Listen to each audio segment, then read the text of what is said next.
morning, everybody. What's up, guys? We're here. Champions Cup. The first ever. It's pretty exciting, guys. If you're wondering where all of the sweaty nerds are from all over the country, they're in this room right now. If you added up the total ranking, worldwide ranking of every player in this room, it would probably still be less than Melody's rank in the StatCheck ELO ranking. That's how good these guys are. Just name somebody, chat, and I'll tell you if they're here, and the answer is yes. They're all here. Everybody. All the names. Everyone who's won all the events from around the country. It's pretty hype, guys. Pretty hype. So, we're going to be kicking off round one here. Sorry, Melody. Yeah. We even got people down from Canada to come play Warhammer. They didn't tell the Border Patrol that they were coming down to fight in battles here this weekend, but that's what they're doing. So, Jack is here to co-cast with me this weekend. So yes, Darren, Jack is here. Mark Perry is here. He's playing actually for Hobby Goblins here, first round.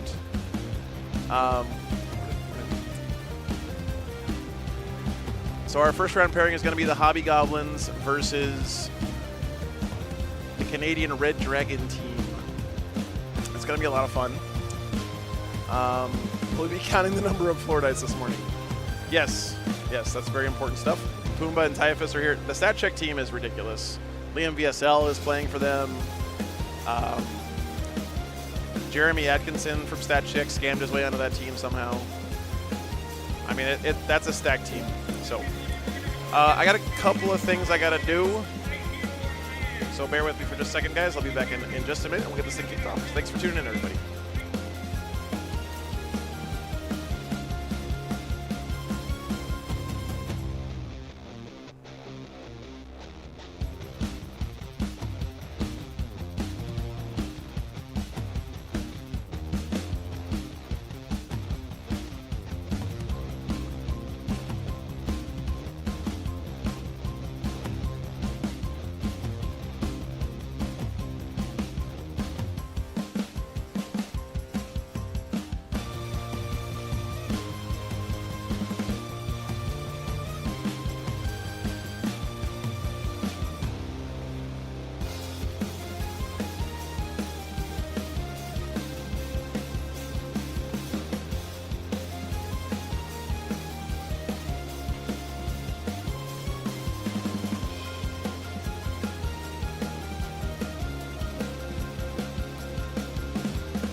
right, guys.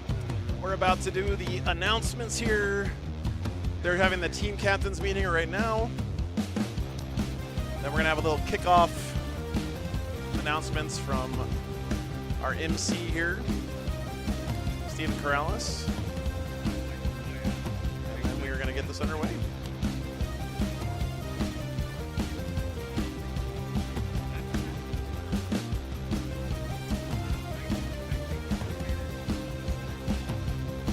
Hey, Jeppy, what's up, man? Good morning.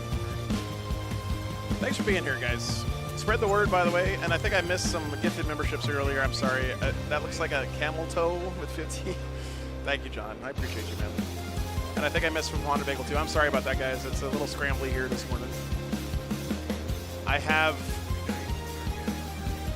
500% more employees than I'm used to manage this morning, except I'm not really paying any of them, so I don't know if they're employees. Volunteers is what they are. Hey, Chris, good morning. What's up?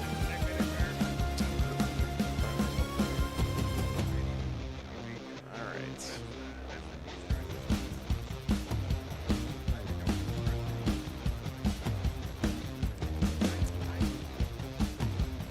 Let's see here.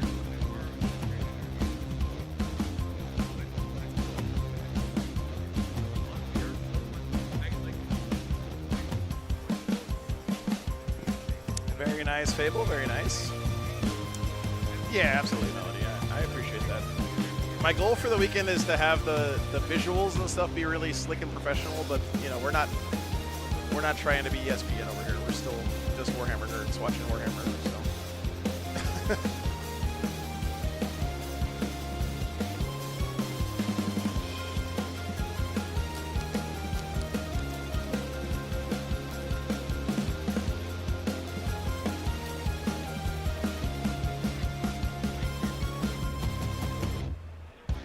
It is really cool seeing the clusters of team jerseys around the room.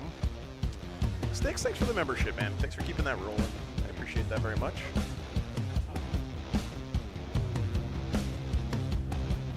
That's pretty cool.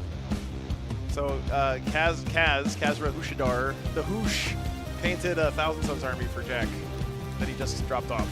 So if you guys have seen Kaz's stuff before, it's pretty gorgeous. Hey, what's up, Joe? Good to see you, man. Congratulations on being featured by YouTube. How did that happen? I think we've had the memberships on for about 2 years, actually, Brian. Byron.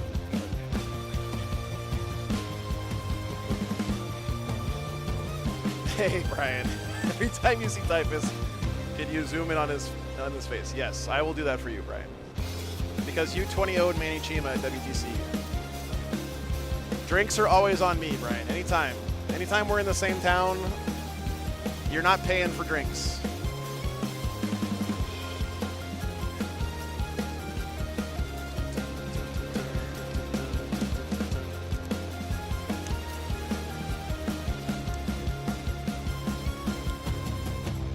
Thanks, Jared. I appreciate that.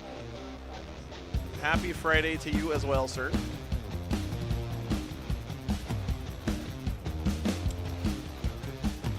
What's up, man? Good to see you. Are you playing? You're not playing, right? Okay.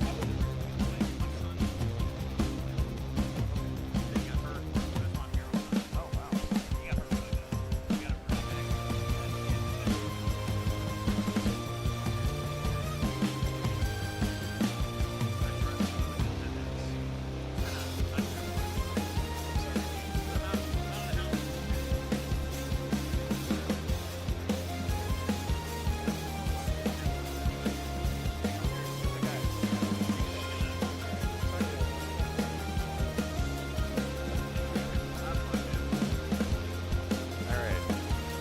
The first ever Champions Cup, yes.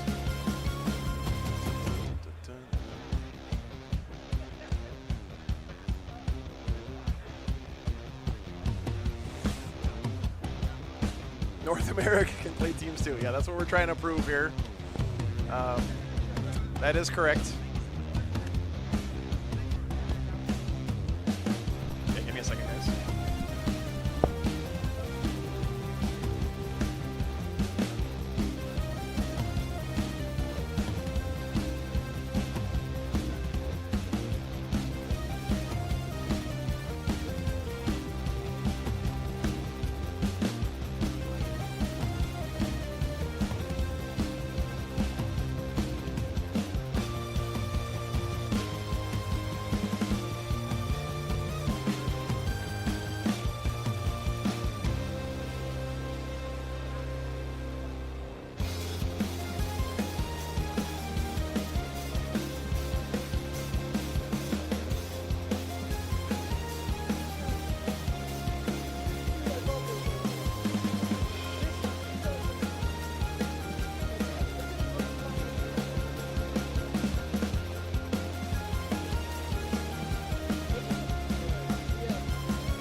Boy, I'm about to butter your bread.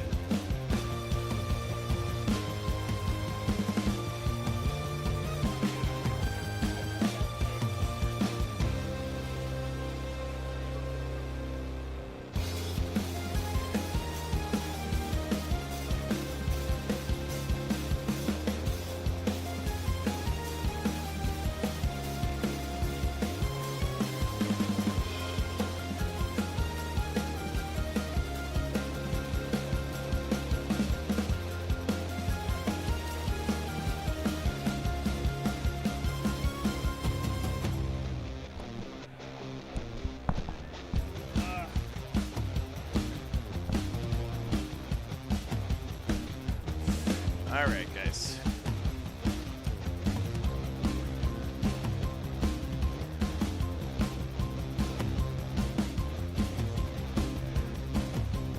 It's supposed to be starting at 19:45.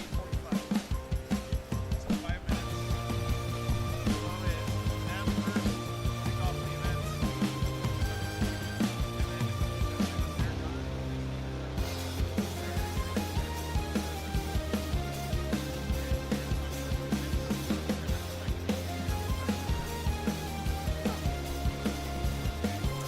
Okay.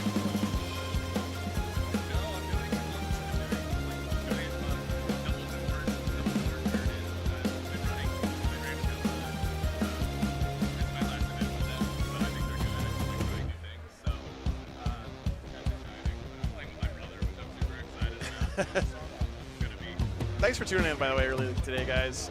It's going to be a lot of fun. Spread the word, by the way. There's going to be a lot of really good games this weekend. We're trying to make this, well, I don't know. It's pretty hype, so it's going to be a lot of fun. What's up? Good to see you, man. You ready to go? Are you ready?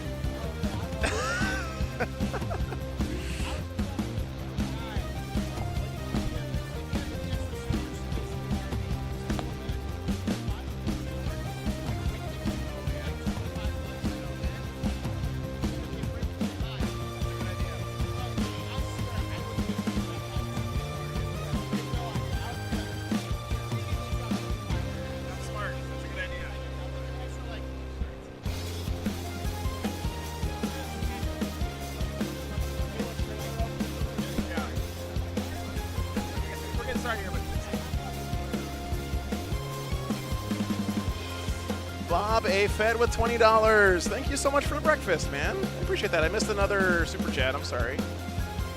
Haunted Bagel with 5 memberships. Thank you very much, man. Brian, thanks for the 28 Canadian dollar dues. Appreciate you guys so much. Okay, so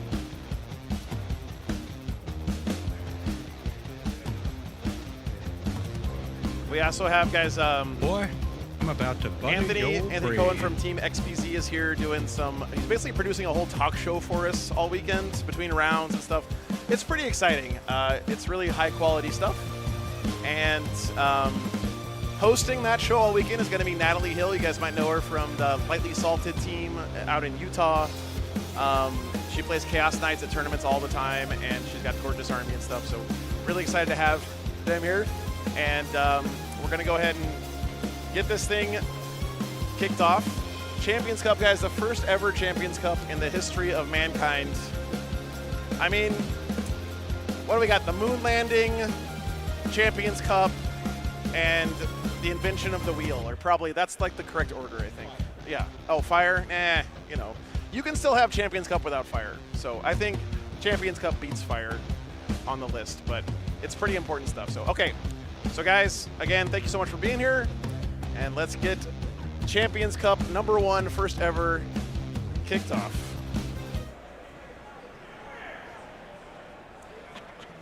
We did it. We did it. Good morning, We everyone. did it. Day 1 of the Champions Cup. I'm sitting here with Kicker. He is the guy, the brains behind FLG's events. This is you did it. Okay, but this event is not me, it's not even FLG. It is a community that has come together to make this shit happen. It is glorious, it's beautiful, I'm getting emotional. I mean, like, this is literally a year of work and effort. I mean, Frontline Gaming built over 100 sets just for this event. captains from across the country, from around the world, have come together to get people. We've got Team Quebec who flew in. We've got Vanguard Tactics that came from England. You've got people from. We've got how many teams? We got a couple guys from Poland. We got a guy from Australia. We got 4 teams just from Canada. But it's just beautiful to get these groups of people coming from all over to come play at this event. It is such an experience, and we haven't even rolled dice. Like I can go home now and I'm happy. No. This has been absolutely amazing. We've had so much fun. Just getting to hang out. Part of the best part is getting to see the friends you've seen from other events, and that's what we get to do. And there's been so much socializing, so much getting to hang out. So Boy, much fun. I'm about to butter your brains. So we're getting ready for the opening ceremony. It's going to happen in just a few minutes, and that's kind of the way for us to kind of set the tone for the event. This is really important. So myself, representing Frontline Gaming, and working with Team XBZ and Sean Naden from different organizations within the community to put this together. Stephen Corrales from XBZ is kind of our MC. He's going to set the tone for this event, how we're going to judge, how we expect players to conduct themselves, and that's going to be the opening ceremony in a few minutes. But most importantly, we want to thank everyone. It's a big deal to come to an event. It's financially expensive. People have been practicing. I know Lightly Salted. Lightly Salted's been practicing we've been working on this for about 7 months now. 7 months to practice for the event. So just coming here is a thing. So we want to really thank everyone for coming all the way to Dallas, Texas to come roll dice with us at this epic inaugural event. Yes. It is, that's a good way to put it. It's a lot of work. It's a lot of work just to get people to an event. I know that for me, just getting our team, but now we're team within teams. Yeah. It's herding cats, and you're kind of become the expert of herding herds of cats. Yeah. But this has been amazing. I just came from the captain's meeting, right, where we had the captain from each one of the 56 teams here in that one room. And the guys were all happy, but you could all see they were pretty exhausted. I mean, for weeks now, they've been working with their team to get them here, to make sure people had suitcases. I know Lightly Salted was just trying to secure a suitcase last minute. Yeah, last minute. I know that there was so much, they were trying matrices and pairings and everything. That was still happening up until last night at the bar. Even then, after drinks, we're still going over our pairings because we know our pairings for round 1. So people have been preparing for that round 1 matchup for weeks now, and that is an all-consuming thing that they keep going back to.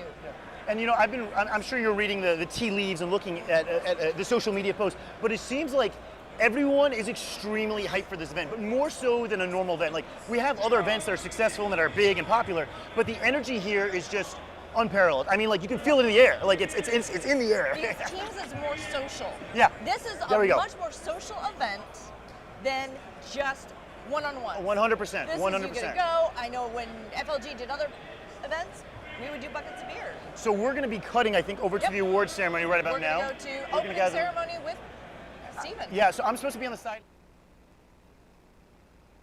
All right, guys, here we go. Opening ceremony, first ever Champs Cup. I see you. Bring it up here. Mile High Militarum. You too. Let's go. Bring it in. Bring it in. Bring it in.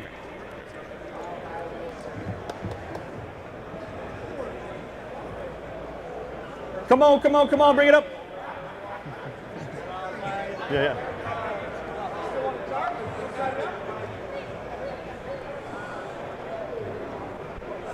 Everybody in the back, cruise forward, cruise forward.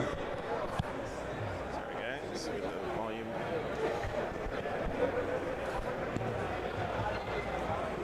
Flans, bring it up. Let's go, Flanzer. I'm here, live Primera. I'm here, man.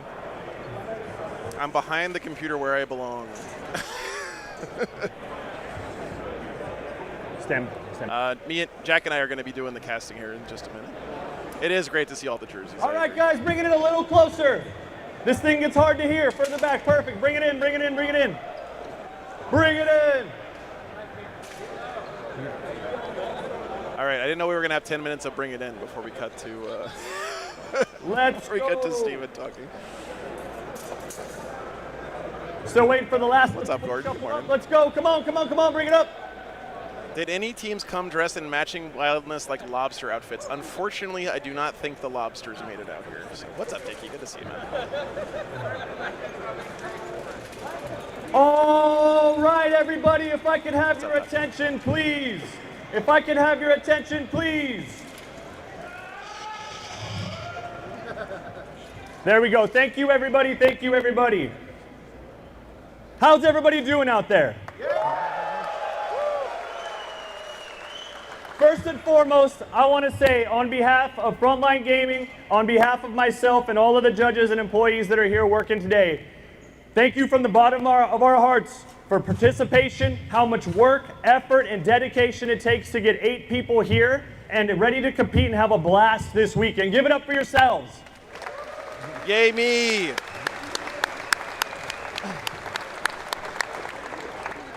All right, guys, for those of you that don't know me, a lot of you do, my name is Steven. I'm a community leader in Southern California. Nice to meet you. I'm here to help out with this, with this event. We've got a lot of other pivotal people. We got Kicker here from Frontline Gaming who put his heart and soul into this event. Let's give it up for him. I'd like to introduce you to our judges staff.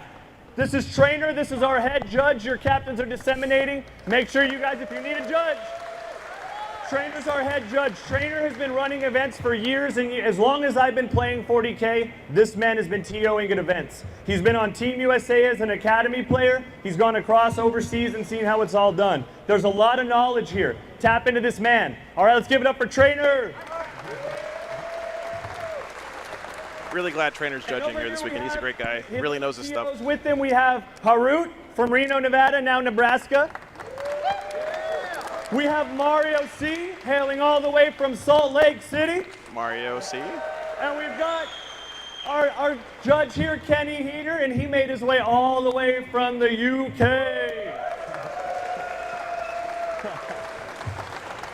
Like I said, guys, it was a it took a lot of effort to get a lot of people here. There's a lot of moving parts, and we're just really excited to deliver and work our butts off so that you guys have fun. I want to talk a little bit about how this event happened, right? You know, a big team event's not a common thing, especially where I come from in the West Coast, and especially the 8-man format. You know, Kicker and I were talking a little bit last fall, and we were like, how can we shake some stuff up a little bit and have some fun and do something different? And we were like, teams, it's a no-brainer. And here we are now, man. A ton of work, a ton of effort, and excited to bring the biggest team tournament I know of in the nation here, you know, sponsored by FLG or put on by FLG. So the biggest thing that I love about teams is to celebrate the community, right? You guys are all here under one banner together to go to battle, shoulder to shoulder with your best friends and your colleagues from wherever you're at, and represent wherever you hail from and demonstrate that on the battlefield. So let's do that. It's 8v8 let's be amicable, and let's make sure that we represent it's like 450 players. We come from at the apex and are exemplars of where we come from, and we demonstrate what that looks like. All right, let's talk a little bit about the organizer here. I frankly have been blown away by how much support, how much dedication, and just literally how much accountability and open-mindedness Frontline Gaming has had and putting this on. So let's give it up for FLG, for Frankie. You know, I don't know if you guys remember, but back when I started playing Warhammer at a competitive level, it was kind of a Wild West kind of thing, and Frontline Gaming stepped up and created the ITC. And that became what the players knew and the way to play 40K, right? They did it by themselves, like as a group of competitive players, and put together a better format so that we could play the game we love in a way that makes sense. That came on the heels of being open-minded, accountable, and listening to your communities. A lot of people now don't do that, right? FLG does. And I'm blown away by how much support and open-mindedness they've given to the community, and listen to you guys, the players, to bring the format that we know and we like and making it the way that we like to play 40K instead of somebody up in a high chair telling me how I got to play 40K. So let's give it up one more time for FLG. All right, guys, a couple quick things to touch on and then I'll release you to it. Format, we went over that at the captain's meeting. So this morning, all of your captains are privy to the format. If you as a player have any questions on the format, please kick that over and talk to your captain. He'll be able to inform you, and they'll also be able to relay any sort of questions you guys have to us, and we can answer them in an expedient manner. All right?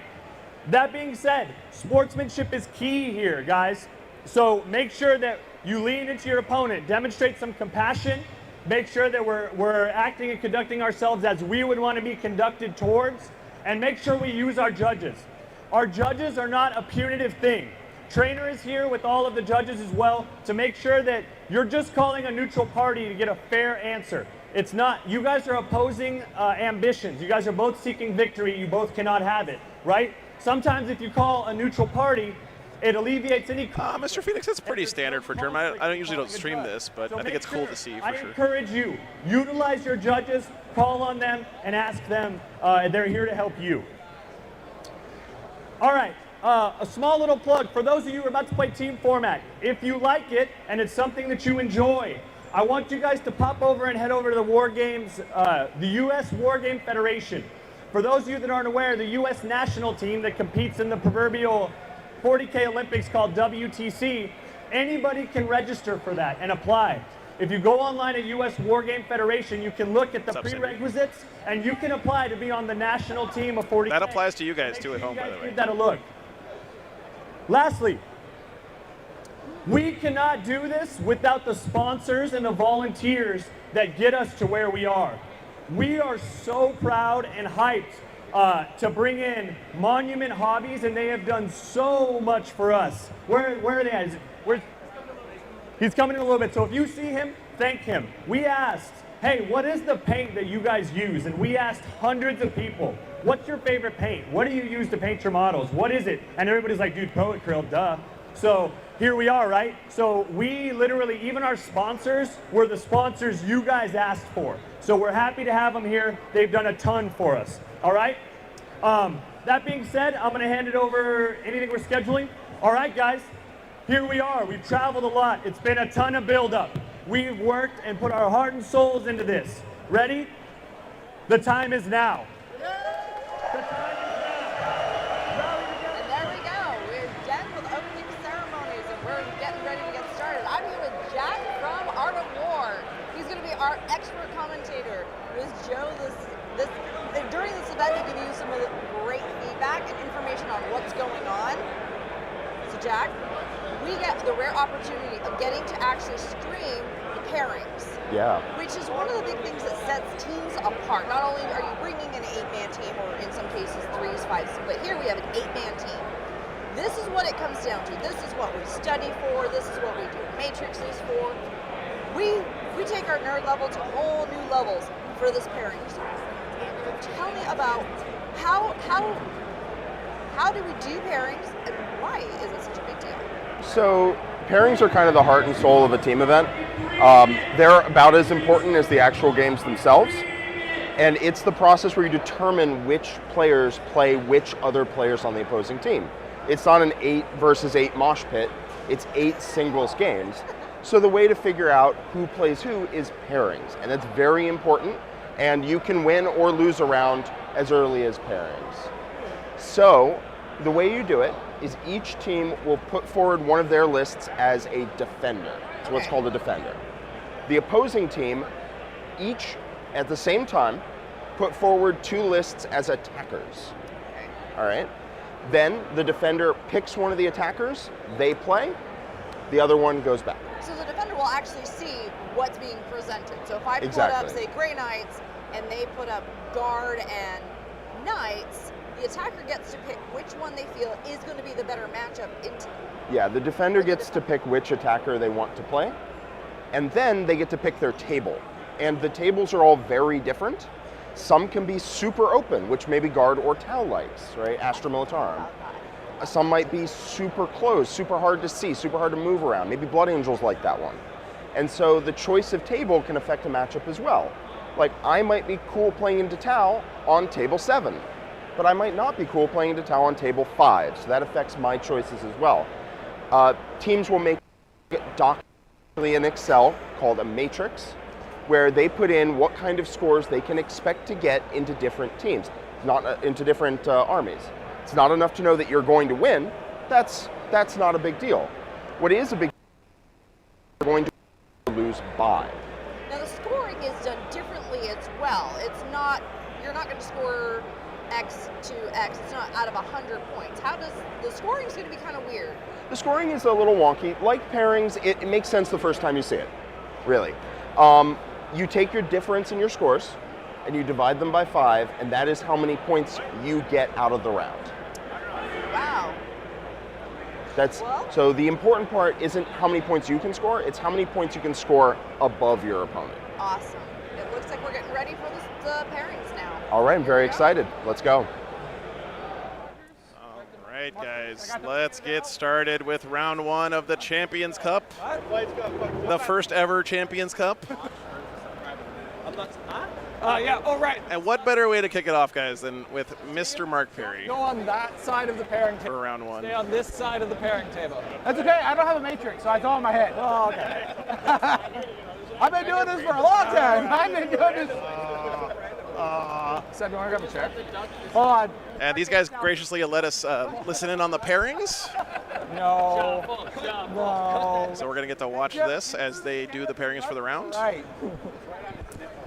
Like if you want us in the middle, I was just trying to sit here. Let me reset those names. Sorry, guys. Iron bites. Yeah. Or we can move off the center of the table. I don't know what you want, Joe, if you can hear me. I have What? my mic's on. Do you want us in the center of the table? Can you move this camera to the side? You're okay. Just stay there. Thanks, guys. Where you are is fine. Okay. Fine. I don't really Teamwork. should. All right. Ready? Attacker, defender before the dice, bro. Oh yeah. Grab that red War Games dice. You're the roller. All right, all right. Dice. Well, we do the attacker before. It's time to duel. That's right. That's right. What's up, Nick? Good Our morning. attackers out before the dice. Okay. Defenders out before the dice as well. Like we do sure, the sure. first round before the roll dice. We're doing pairs on the stream. All right, ready? So you can do it. 2, 1. Yeah. Tau works. Here, hold on. They have slots on the map for that. You put your 2 attackers here, your defenders here. Sure, that works. Yeah. I think it's easier if we use that. Hey, Alvin. Thanks for being here, man. What's in New York with? All right, boys. Now we roll? No. So I have a guy here who knows a thing or two about Team 40K. Good morning, Jack. We put Good morning, Joe. Thanks How's for being it going? here. It's going good. It's going good. It's going good. I'm pretty sure. So, can you explain for a little bit? There's maybe people at home who don't know much about how Team 40K works. I know you guys were just talking about it on the panel over there, but So, what's the overall process here? What are we trying to do? so Boy, what's going to you're happen about to butter your bread. is that each team is going to put out a defender. Looks like Hobby Goblins put out Tau, You're good. and Red Dragon put out Orcs. Other way around, I believe. Hobby Goblins are the Orcs. Yeah, I think you're right. Strong. Now, the opposite teams will simultaneously put out 2 lists to attack into them. The defender, Orcs or Tau, will select which of those 2 they want to fight, pick their table, and that is 2 rounds of pairing done. Yeah. So how does that make Team 40K different than singles 40K? Like, what's the? So this format is very different, right? We're going to see a lot of different armies and stuff. Why is that? Like, what about this pairing process makes Team 40K weird? So in singles, you have to prepare for anything because you can play anything. Yeah. You can play into literally any army at any time, so you want to make a list that is good into everything. Yeah, Yeah. that makes But sense. Yeah. in teams, you have control over what you play, and specifically you have control over what you don't play. So lists with a big glaring weakness, yeah, that's fine as long as you get something out of it. Let's go! Perfectly balanced. So I believe they're rolling off here to decide who reveals first Come on. their choice. All right. So this guy will go here. They also get to pick their terrain, guys, and the Champions Cup terrain is one of the things that's really interesting about it. There are 3 completely different styles of terrain on the tables. There's normal GW terrain that you see at like most events these days. Then there's FLG terrain, they're fixed terrain layouts, and then we also have WTC terrain maps. So all 3 of those are here. Instead of like a WTC, you have the light, medium, and dense tables. Here we have 3 completely different like kinds of terrain. And I think that's really going to help showcase the preparation and skill of these guys, which is the idea of Champions Cup, right? All right, so first up we got a Tau mirror match and Orcs into Thousand Suns. Ooh, spicy. That is quite spicy. The bug. Damn it, we missed that on the Scary Mark game, chat. It's Oh, okay. yeah, I tried bribing them, but they have too much integrity. I will take It's okay, it's okay. the light WTC table. Light WTC, do you have a number based on that? Oh god, they're doing light WTC terrain against the Orcs. Map For 29 or 1,000 Suns, 49? yikes.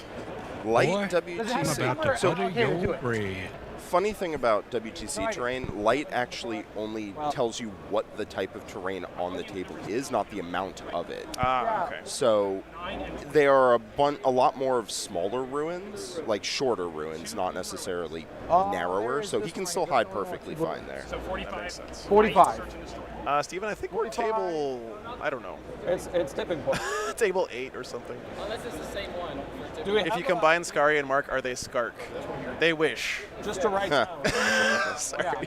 Skark, for people who don't know, is a very, very good Polish player on Team Poland. Yeah, maybe the best Team 40K player of all time. Okay. Possibly. 5 and 6. He's one of the people who's got a shot at it. Yeah, we're going to need sub table. That's what I said earlier. So the Tau mirror is not a strict mirror. It is retaliation suit spam, retaliation cadre against Montauk. So that's going to be an interesting game. We'll see how they can exploit the strengths of their list. Can make this. Okay, looks like we got another pairing done here, guys. Oh, no, not yet. Sorry. No, we want to roll. There's an element here that it might not be apparent, which is that Who's your 1,000 Sun player? Mark That would be this boy. on Orcs. If you want to get one of the tables and start setting up layout 7 for us. Mark on Orcs likely GW. has taken a bad matchup for him.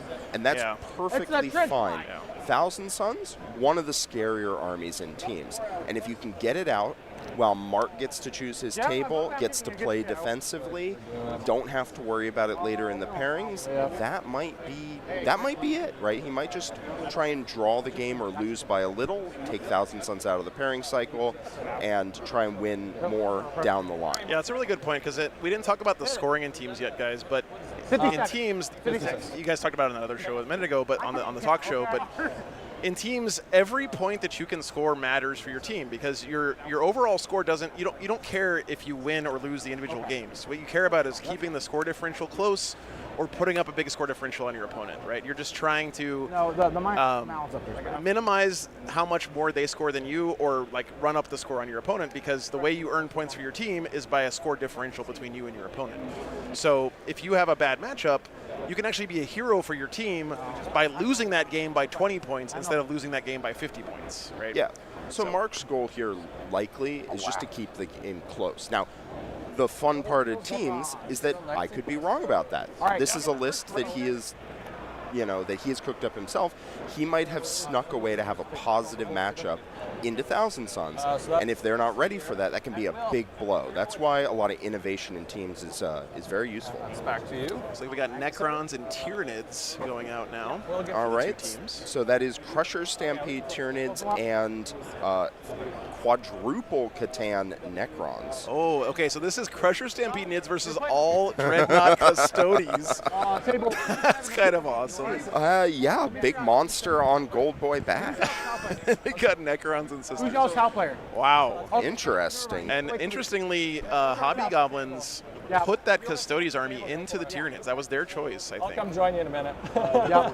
Yes, they did. So I think that was their 7 at the choice. WTC. It was. They must feel pretty confident about their ability of Adeptus Custodes, the 9 Dreadnought variant, to crush other big unit, big vehicle monster lists. Yeah. Which it certainly can do. It crit 5s on big punches at strength 12 can certainly get the job done. Yeah, the big weakness of that army is that they don't really have any shooting. Like their threat range is 18 inches and closer. So I don't know. Maybe against Tyranids, maybe against some Crusher Stampede lists, that's not a huge liability. I don't know. There are a lot of guns in that Tyranid list. There's double Tyrannifex with the Rupture Cannons, double Exocrine, double Maliceptor, if I remember correctly, and that can be pretty scary. The Rupture Fexes can do anything. Holy fuck! I lost my train of thought. These guys are having a great time. Honestly, guys, the best thing about teams is all the camaraderie and the. We don't have a Death Guard player. So the detachment of the Orc list, it's Bully Boys all on foot. So no transports, no nothing. Just foot and more of it. Yeah. So what we're going to do, guys, is try to find the best individual game to stream. And the cool thing about teams is that we have a setup where we're going to check in on all the tables. Start building it. So for some of these heavy skew lists, they may not be super interesting to watch in a moment-by-moment game. But we can still cover the game and let you guys know how the score is going, and look in on the table and see who's ahead and all that kind of stuff as we go along. So. Absolutely. Inside the link. Sean wants to know, is Art of War in the team's tournament? No, unfortunately, we could not make it out to this one. Nick is coaching, I believe, XPZ Purple Dragon? I think it's Purple Cobras. Purple Cobras. Yeah. And John is playing for Team Stat Check, and I am playing for the people. FLG. Yes. Jack is playing for the people. Okay. Crackling here. Go with that FLG table. Who's y'all's tier player? Mr. Will Paul. Y'all go find a table and make love? I don't know. Well, that would be an interesting way to settle the score. I mean, it's very Tyranidy, I guess. They could, but Actually, do Tyranids make love? I don't think No, they do. no, they do not. They just spawn from pools of goop. Their barbed stranglers do not do that. We're gonna pick the table here. Where is Devin? Devin! Yeah, John is playing for the Stat Check team, which are by far the favorites to win the whole tournament. Nick is here doing coaching. I think you just said all this stuff when I wasn't paying attention. Yep. There are several teams that can give Stat Check a really good run for it. Tundra Tactics, Purple Cobras, Vanguard Tactics, all quite good. There's several more teams I haven't even mentioned here. We'll keep up to date on those. Tipping point. Yeah. What's up, Goat Boy? How come you're not playing here, Goat Boy? What the hell? That's how this is.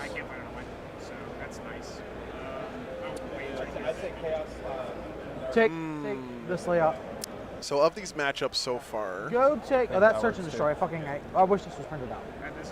Stishers and Krons could. That's a Hypercrypt Krons with what, all the Catans and a big thing of some kind, or is that? Tipping point. We were talking about these lists last night, and there's a lot of very interesting ones.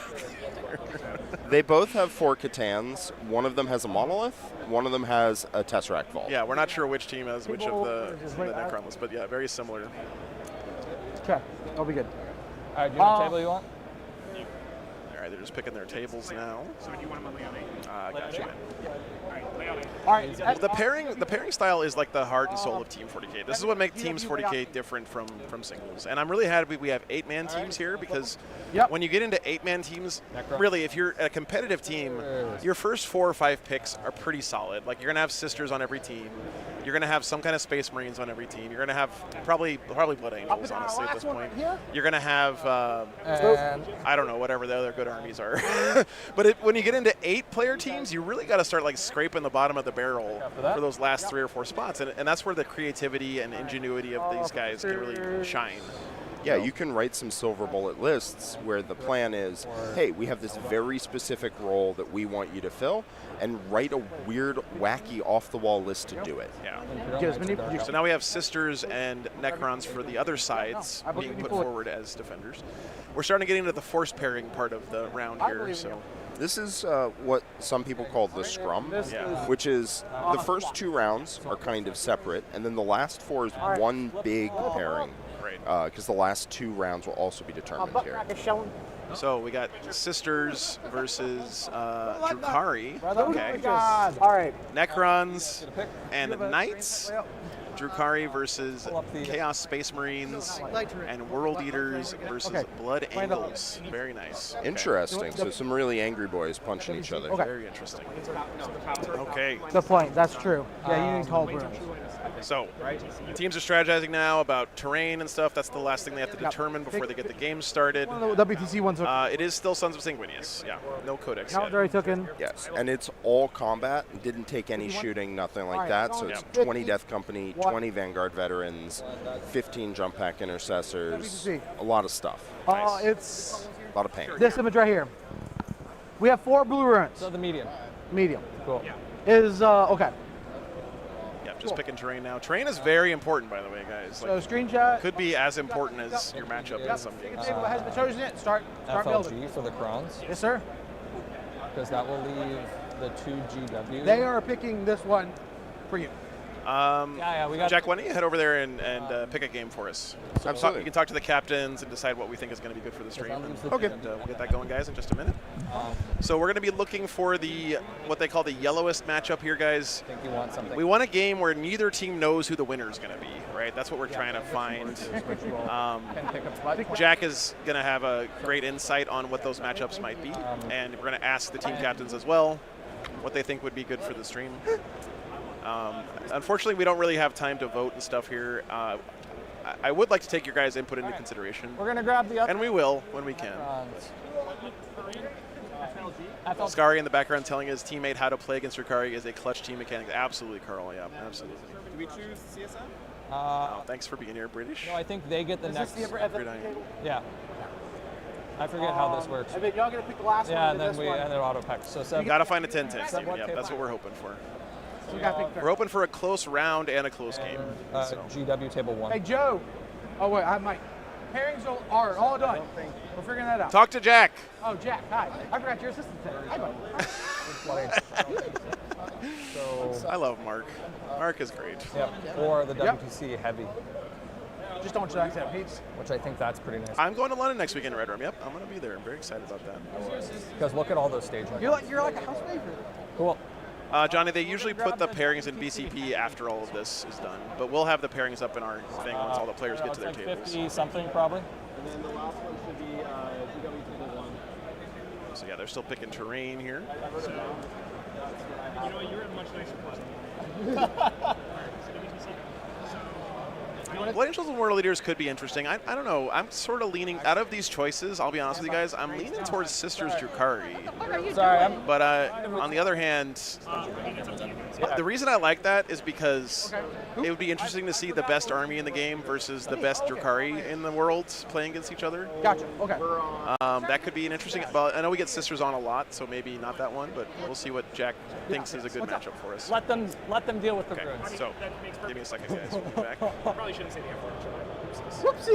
Whoopsie. Just don't say it too close to the mic. Alright, so All right. Take a picture of this. Yeah, there's only one I'm going to type take of a picture of FLG. this. I'm going to take a picture of that as well. Everybody know order of operations. Good. We got it on paper too, but we have all the evidence. Good luck. Right back at you. All right. Where Goblins did my, oh, he's of over all there. types and sizes. Let me hear your war cry. 1, 2, 3. Roar! Woo! All right, guys, we have selected our game. I'm playing here, so I'm playing the T-Suns player.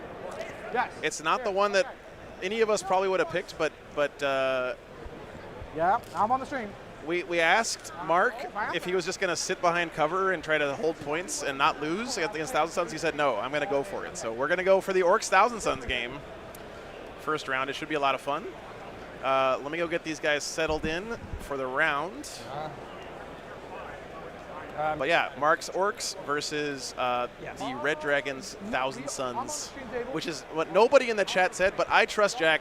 I think he knows what he's talking about, guys. I think this is going to be a super fun game. And plus, it's Mark Perry, right? Yeah, like, you have a chance to put Mark on stream. It's just good TV, so I'm excited. gotta do it. All right, so be back in just a minute. If you found some actual like gator themed gators with this, I would totally wear it. Thank you, buddy. Oh yeah. Thank you. All right. Yeah, I guess I wasn't communicating very well. You guys are Yes, on sir. WTC Unless you heavy. thought for any major changes. WTC heavy. All right. Steve, you're on the WTC heavy table. So we got to swap terrain around with one board. What you wanted? I do not know. Well, he's who got we're forge supposed to- fiends. Take one of Okay, the GW1s. Hey Jack, I y'all guess figure out find which one of the your table. GW sets y'all want us to play on. I don't know if they're different or if they're all the same. Where's my Thousand Suns player? I do not know at the moment. Which one did you pick? Table 7, play on 7. Yes, sir. No one has sent me my mission. You are playing table. Oh, yeah. Something else. Figure out. Yes, sir. Yeah. I'm trying to get the rest of my guys going, and we'll go for there. Need an assist? He has Richard. Yeah. Hey, Charles. All right, guys, there's a lot of stuff going on. Lay out and he's playing all fast. It's teams. He has a picture. It's exciting. Right here. Hot second. We're getting everyone set up and ready to go. I got to move microphones around. Let me go do that. I forgot. Be right back 1 sec. Jack is. We're playing on a different terrain Zach. set, so he's swapping that out. Probably not.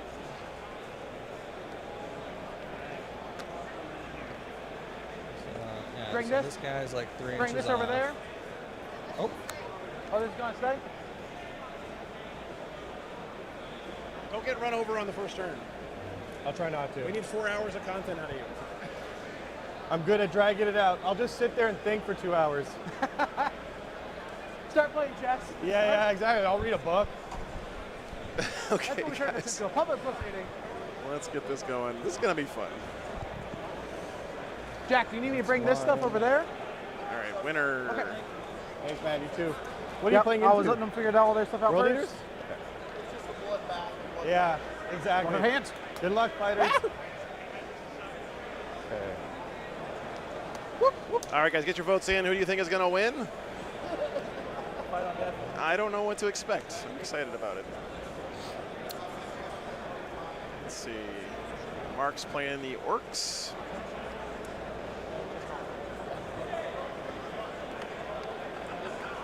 What? And on Thousand Suns, Really? this is kind of another one of those like underdog army with a great pilot Steve? versus top of the meta cheeseball army. It's a good choice, I think. I really like watching those kinds of games, guys, because to me it gives me hope that my janky favorite army that everyone discounts and says can't do anything can win against the best armies in the game.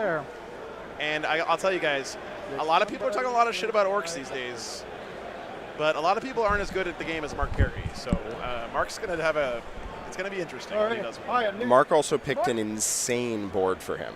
Yeah. Like an amazing board. GW Table 7 is like built for combat infantry fighting guns. Thought that I can do a thing. So he picked favorable terrain, which he knew he would have access to going out as the defender. And he took this matchup. He has a plan. Excellent. Yeah, and keep in mind, guys, again, this is teams, so I don't know what their matrix is, but Mark's goal here may just to be not get blown up. All right, so hey, about 7. Probably gonna be easier if I pull all the. There you go. Thanks, man. And then Okay. little footprints.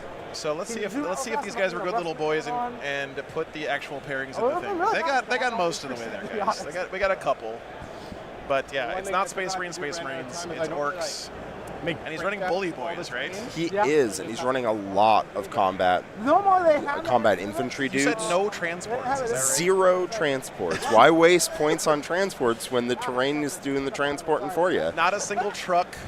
Nope. No battle wagons. Nothing. Nope. 3 mech guns though, from what I remember. 3 mech guns. Mark loves his mech guns, and they love him. Nice. All right. So, do you want to talk about some of these matchups while I go get these guys to, tech properly? Absolutely. So, Right there. in teams, not every matchup is going to be a perfectly even, 82 to 81 points affair. That's referred to as a 10-10 because that's what you score in teams points. We'll cover that. But some of these are bad matchups, and some of them are good matchups. And what you want is for your good matchups to outweigh your bad. So, Chaos Space Marines against Drukhari, that seems pretty even. I think that should be pretty fine. Imperial Knights versus Necrons, who knows what the hell's going to happen. We're going to have to find out early when big models start getting picked up. There's about 9 relevant models on that board. I'm super excited to see it. Custodes versus Tyranids, same deal. Necrons versus Sisters is there's a lot of throw the game into the air and we'll find out how it comes down. Tau versus Tau, both teams seem to have gone for a fairly risk So where are you coming from, bud? comfortable approach, right? Both teams seem to have gone for an approach where they are comfortable taking risks in the matchup and knowing that they design their lists the correct way. Oh, we missed big money from John. Thanks for the $50, dude. basically where most of us. And Whiskey, thanks for the membership, man. Gotcha. Okay. So we got all the pairings in almost. So guys, if you weren't watching WTC coverage, this scoreboard will update in real time, assuming the players put the points in. I got baptized. So we'll be able to see the scores of all the games as they happen, and it's going to be pretty exciting Had a towards break. the end of the round. I got a job or went to college, then came Excited back about that for you guys. hobby, and Yeah. All right. I spend way too much time and money doing it. 54% of chat's voting for the Orcs right now. All right. That's a lot of faith in Mark Perry. Awesome. That does feel like that is trusting in Mark's plan. Wrap Yes. around. Okay. Mork, take the wheel. What would Mark Perry do? Oh. Well, he would probably charge. I ask myself that daily. Big wall ones. That looks Got like the team logos on some of the camera angles, Melody. Yeah, look at that. Fancy. Yep. You guys should see out in the lobby, they have a whole hall of the banners of all the team logos out. It's really cool. And what they're going to do is when your team loses, Kicker's going to go out there and rip their banner off the wall. Literally, he's going to tear your banner off the wall when your team loses and it's out of contention. That's pretty hype, honestly. Brutal. Yeah, yeah. Well, that'll be kicking off this round. That's a new Sigmar model. That's a Defco War Train. Well, it's called Champions Cup, Jack. It's This not guy is awesome. Losers Cup, okay? Oh, yeah. No, good point there. You want to keep your banner up there, you got to win. All right. And then the middle ones here. Oh, did we? All right. Thanks, Live Premier. I appreciate that very It's much. got reversed a little. Okay, I got to get the lists in my overlay software for you guys, and hopefully Honda Bagel already got the lists in the thing. That's all right. It looked like they all got them in. Awesome. Thank you, Honda Bagel. You're a legend. 17 by 18. Yep. For here. I have stuff to do here. Here. So, who do you think got the upside of all of this? Do you want to do like a quick There we go. Yeah. run? Okay, so who do you think is going to win this matchup? The first one, Orcs and Thousands. So What's your Thousand prediction? Sons, theoretically, army to army should. Mark put himself in the best position possible to let something wild happen, and that was kind of the strategy of his team. And that one goes in that. Coming in, it looked like his team just did not have the raw power that the opponent's team had.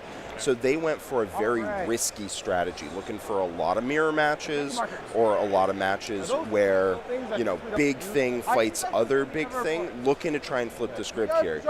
I know Mark is a very, player who's comfortable with risk, Yeah. and it looks like his team's following him on that. So we're thinking, what, a small win for the Orcs here probably is our prediction.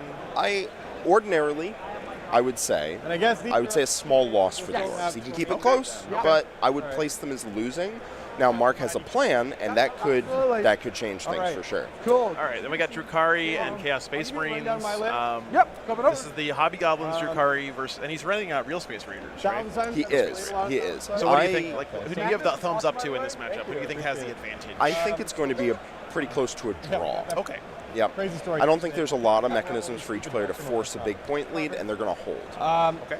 World Eaters, Blood Angels, that feels drawish to me. It is fairly drawish, slightly favored towards the Blood Angels, but the World Eaters player has 2 Forge Fiends, which can help them a lot in this particular matchup. Should be fairly close. Blood Angels maybe a little favored. Okay, a little bit favored. Blood Angels, Knights, and Hypercrypt Necrons. This is not just Knights. This is all big boy Knights, right? And by all big boy Knights, you mean 4. Red guy. Because it's a Porphyrion, which is the 700 and whatever point knight. That is the size of like a toddler. Yes. And then basically 3 others. His feet, he put on, each one of his feet has an armature-sized base under it. That's how big this thing is. Its feet take up the whole base of an armature. It's pretty hilarious. It shoots insanely hard, which is what you want in a Necron. Yeah. Even so, it's I don't know. I have no idea. I would put that in probably as a flip. It could go in any direction. Okay. You're not sure. Custodes, Dreadnoughts versus Tyranids. That's got to feel like a Tyranids game to me. I would say so. The 2 Rupture Cannon T-Fexes are going to do some nasty work. Again, so in teams, there's draw, where the game's going to be a 10-10, and then there's flip, which is it can go 18-2 in either direction. It can end in a 10-10. It can do whatever. And that is, you can just, Okay. Custodes versus Tyranids, also kind of a flip. Same thing with Tau versus Tau.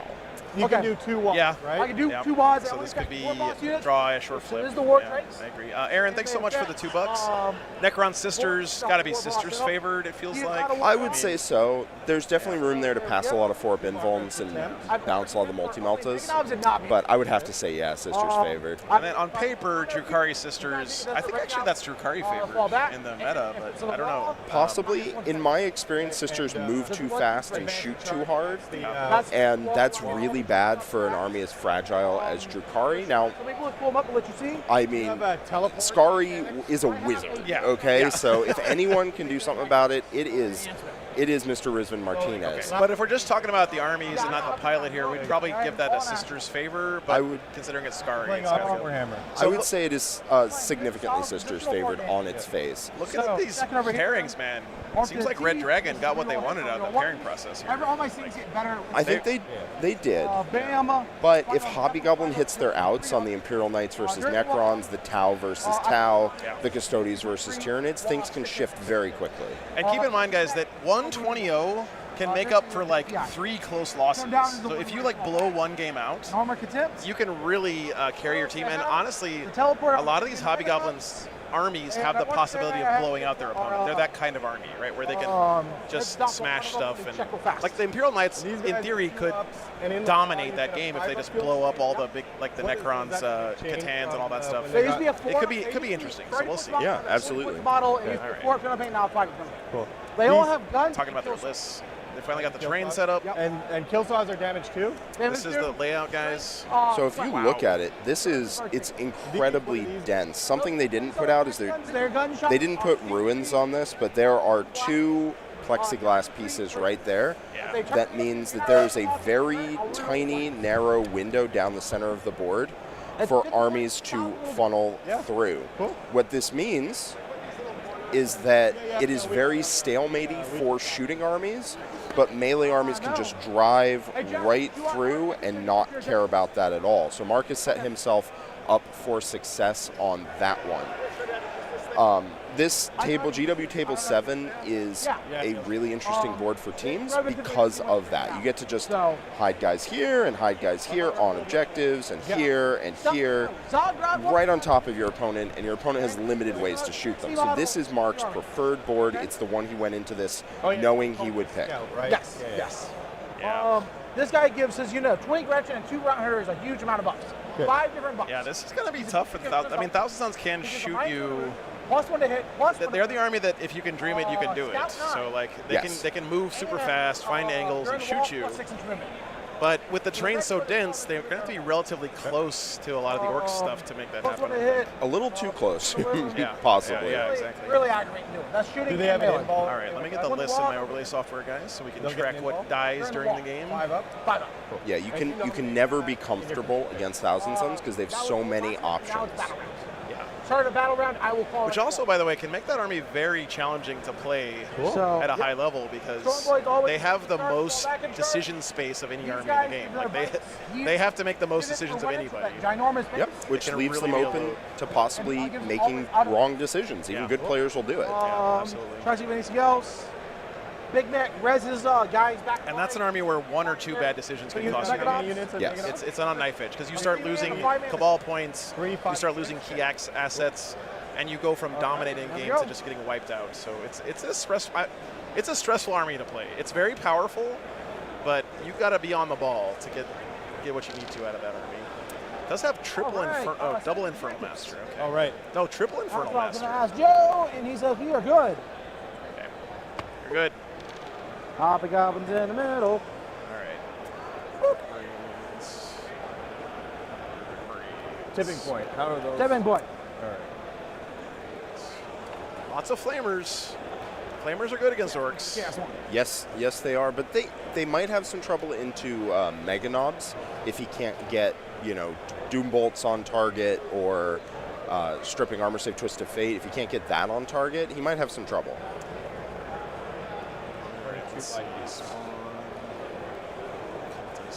Okay, he's got some cultists in here.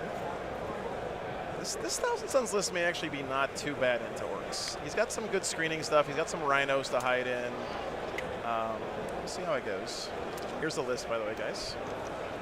Triple Exhausted Sorcerer on disc, triple Infernal Master, Magnus, 4 Rubric Marines, 2 rhinos, an MVB, some spawn, and 2 Do you see anything untoward? Yeah.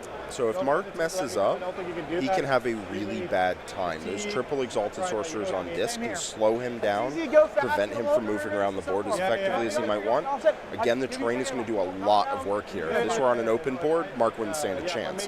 But it isn't, and Mark selected this matchup knowing that it wouldn't be. Yep. Not a problem. 10 by 14 there. So if you're the Thousand Sons here, I mean, the Orcs game plan is pretty clear, right? You run up and smash stuff. I feel like maybe you go into the game from the very beginning thinking, I'm going to do a secret mission at the end, because the Orcs are going to have good board control, right? There's nothing you can do about that. Thousand Sons the best army in the game at doing secret missions, I think. They're one of, for sure. Yeah, so that can really change your game plan. By the way, guys, the mission is the same one we played last night. It's a Linchpin, Fog of War, Secret Majors all day on the camera. and whatever this deployment is. 3 games on stream. Well, definitely. This is your territory. Yeah. Like, I can do this. Not as well as I used to, but I just let the spirit absorb me, and we'll go from there. Yeah. All right. I love having Mark on this Fat guy. All right. So right. Mark's great. If only he could do farming remotely, then he could be at more events and stuff. 20 and 12. Yeah. 20, for sure. 12? Oh, yep, I'm just dumb. So Fog of War may actually be a big deal in this game because you can't Overwatch on turn 1. No. Reading. You can't do any fancy rapid ingress shenanigans. I guess neither army really does that here. But I know that reads. If children are Yeah, neither of them are running Stormlands, so they won't have the access to rapid ingress on turn 1. Why aren't they running Stormlands? That's the real question. That's a great question. Does Red Dragon even have Marines? Check. No, check. they don't. Check. That is really weird. That is an interesting decision. I didn't realize that until right now. Yeah, I think there's Blood Angels on the Hobby Goblin side. But There are, and no, there's Blood Angels on Red Dragon's side. oh, okay. Hobby Goblins do not have Space Marines, so that's what it is. I'm like, yeah. That is weird. Bah! All right. What is this list from Mark? A lot of weird stuff, which can be a real source of stress for the Thousand Sons player here. He knows his list is volatile. It can go wrong at a moment's All right, notice. check. He doesn't really know what Mark's going for here. He has an idea, but he's not confident it works, but Mark clearly is. All right. So that means he has to be very careful to avoid stepping on any landmines because things can go wrong in an instant, and he doesn't want to go back to his team saying, hey, that win you guys handed me, I got a 2. I'm also adaptable. So he has to be very careful here because Mark clearly is trying something and he isn't quite sure what it is. So he has to go into this game being very careful. The VP point. Here's the list, guys. Start next turn. too easy. Chat, if you play Orcs, don't try to play this list. You're not Mark Perry. I have a unit of 5 lone. Or do, whatever. Right? You're an Orc player. You're like having fun. Armor War Boss with his economics are in Deep Strike. Okay. So he's got a Big Mech Mega Armor, 2 Def Killer War Treks. Those things are hard to kill. And I think they have like 7 or 8 wounds. And outflank. 4 up Invuln. We're playing Lynch. They're also a war boss, I believe, so they get the benefit of the double wall. Yeah, double. I don't think they have the 4 up Invuln unless they're in the Speed Watch attachment, but still. Yeah. They don't get a 4 up Feel No Pain unless they have an enhancement from Warhorde. Yeah.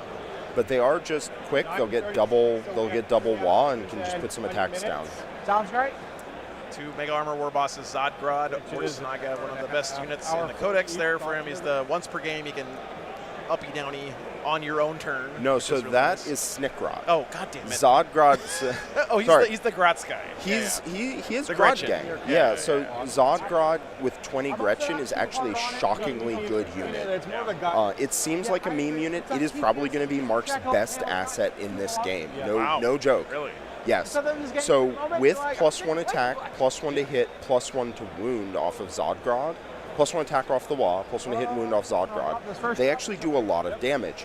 Then they also move insanely fast on the wall. They scout and they move 12 inches base during a wall turn and then charge. So on the first turn of wall, they go in and hit way harder than Gretchen should. Like I've had that unit peel up the better part of 10 Rubric Marines when I played the matchup, just because they have 1 billion attacks with, with +1 to hit, +1 to wound. It turns out getting stabbed in the kidneys with rusty nails still hurts, even if you're a superhuman, dusty Space Marine Yes. in a suit of empty armor. Or is it kind of like just a flavor? Now, they don't hit quite as hard as in Warhorde. Let me check and make sure Zodgrod does not have the War Boss keyword. Oh, I've been playing them since Wrath of Magnus. I'd be surprised. This is like 90% of No my trucks, time is no transports of any kind. No, he does not have the War Boss keyword. So he only gets the first wall, and he doesn't get any strat support. So he's not as good as he is in Warhorde. where he can get crit 5s on the turn he goes in. But he is still just the best wet blanket in the game, where you just throw this into combat with a whole bunch of stuff, kill a couple rubrics, tie down a bunch of rubrics, they don't kill their way out of combat with -1 to wound and a 5-up invuln, and the rest of your army stages up on top of your opponent. This is not Tricari Space Marines. This is what, Sisters and... All right, we're putting the boys. It looks like Sisters and Chaos Space Marines. So they do their job there. Cool. That's what it looks like to me.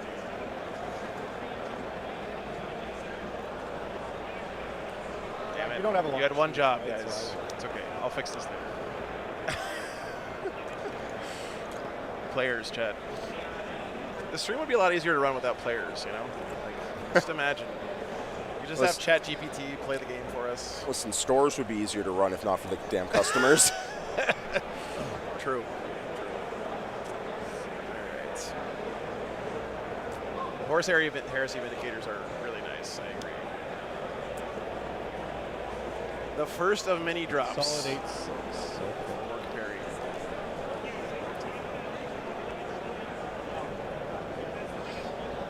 There we go. So chat is not believing in the Mark Perry hype here. 51% of chat's going for the meta. Boy, Listen, honestly, I'm about to buddy 49% your believing in the brain. orcs is higher than I would have anticipated. That's true. Chris, thanks for the 20 pounds, man. First ever super chat. That's very kind of you. Yep. Appreciate that very much, man. We get Jack all weekend. Yeah, Henry. He flew all the way out here from the Orlando. paradise that is Orlando, Florida. You know, it's all right.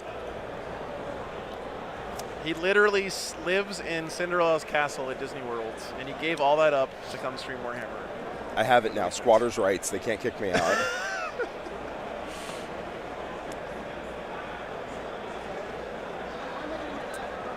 I wonder if this will be too many bodies to shoot through, Timothy. If there's one army in the game that can do it, it's Thousand Suns. They can put out the DACA.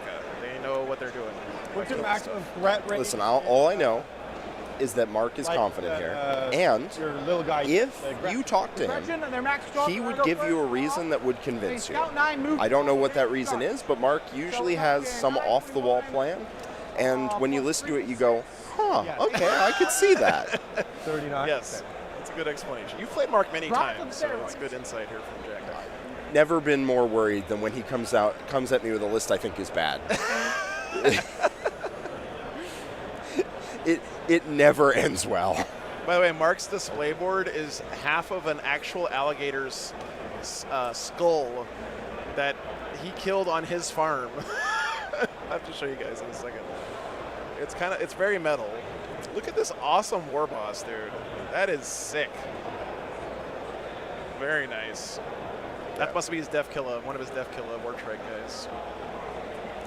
That is so cool. Yeah.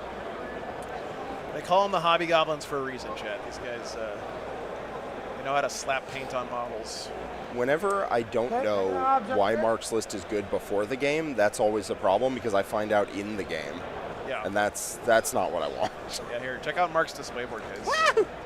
That is an actual alligator skull that he just glued onto a piece of foam board and then put down some sand. I mean, it's pretty metal. So yeah, Nick's here. He's doing some coaching for one of the XPZ teams. Yep. August Maximus. We'll stay outside your 39 threat range here.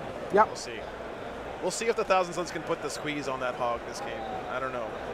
It's gonna be tough. A little bit.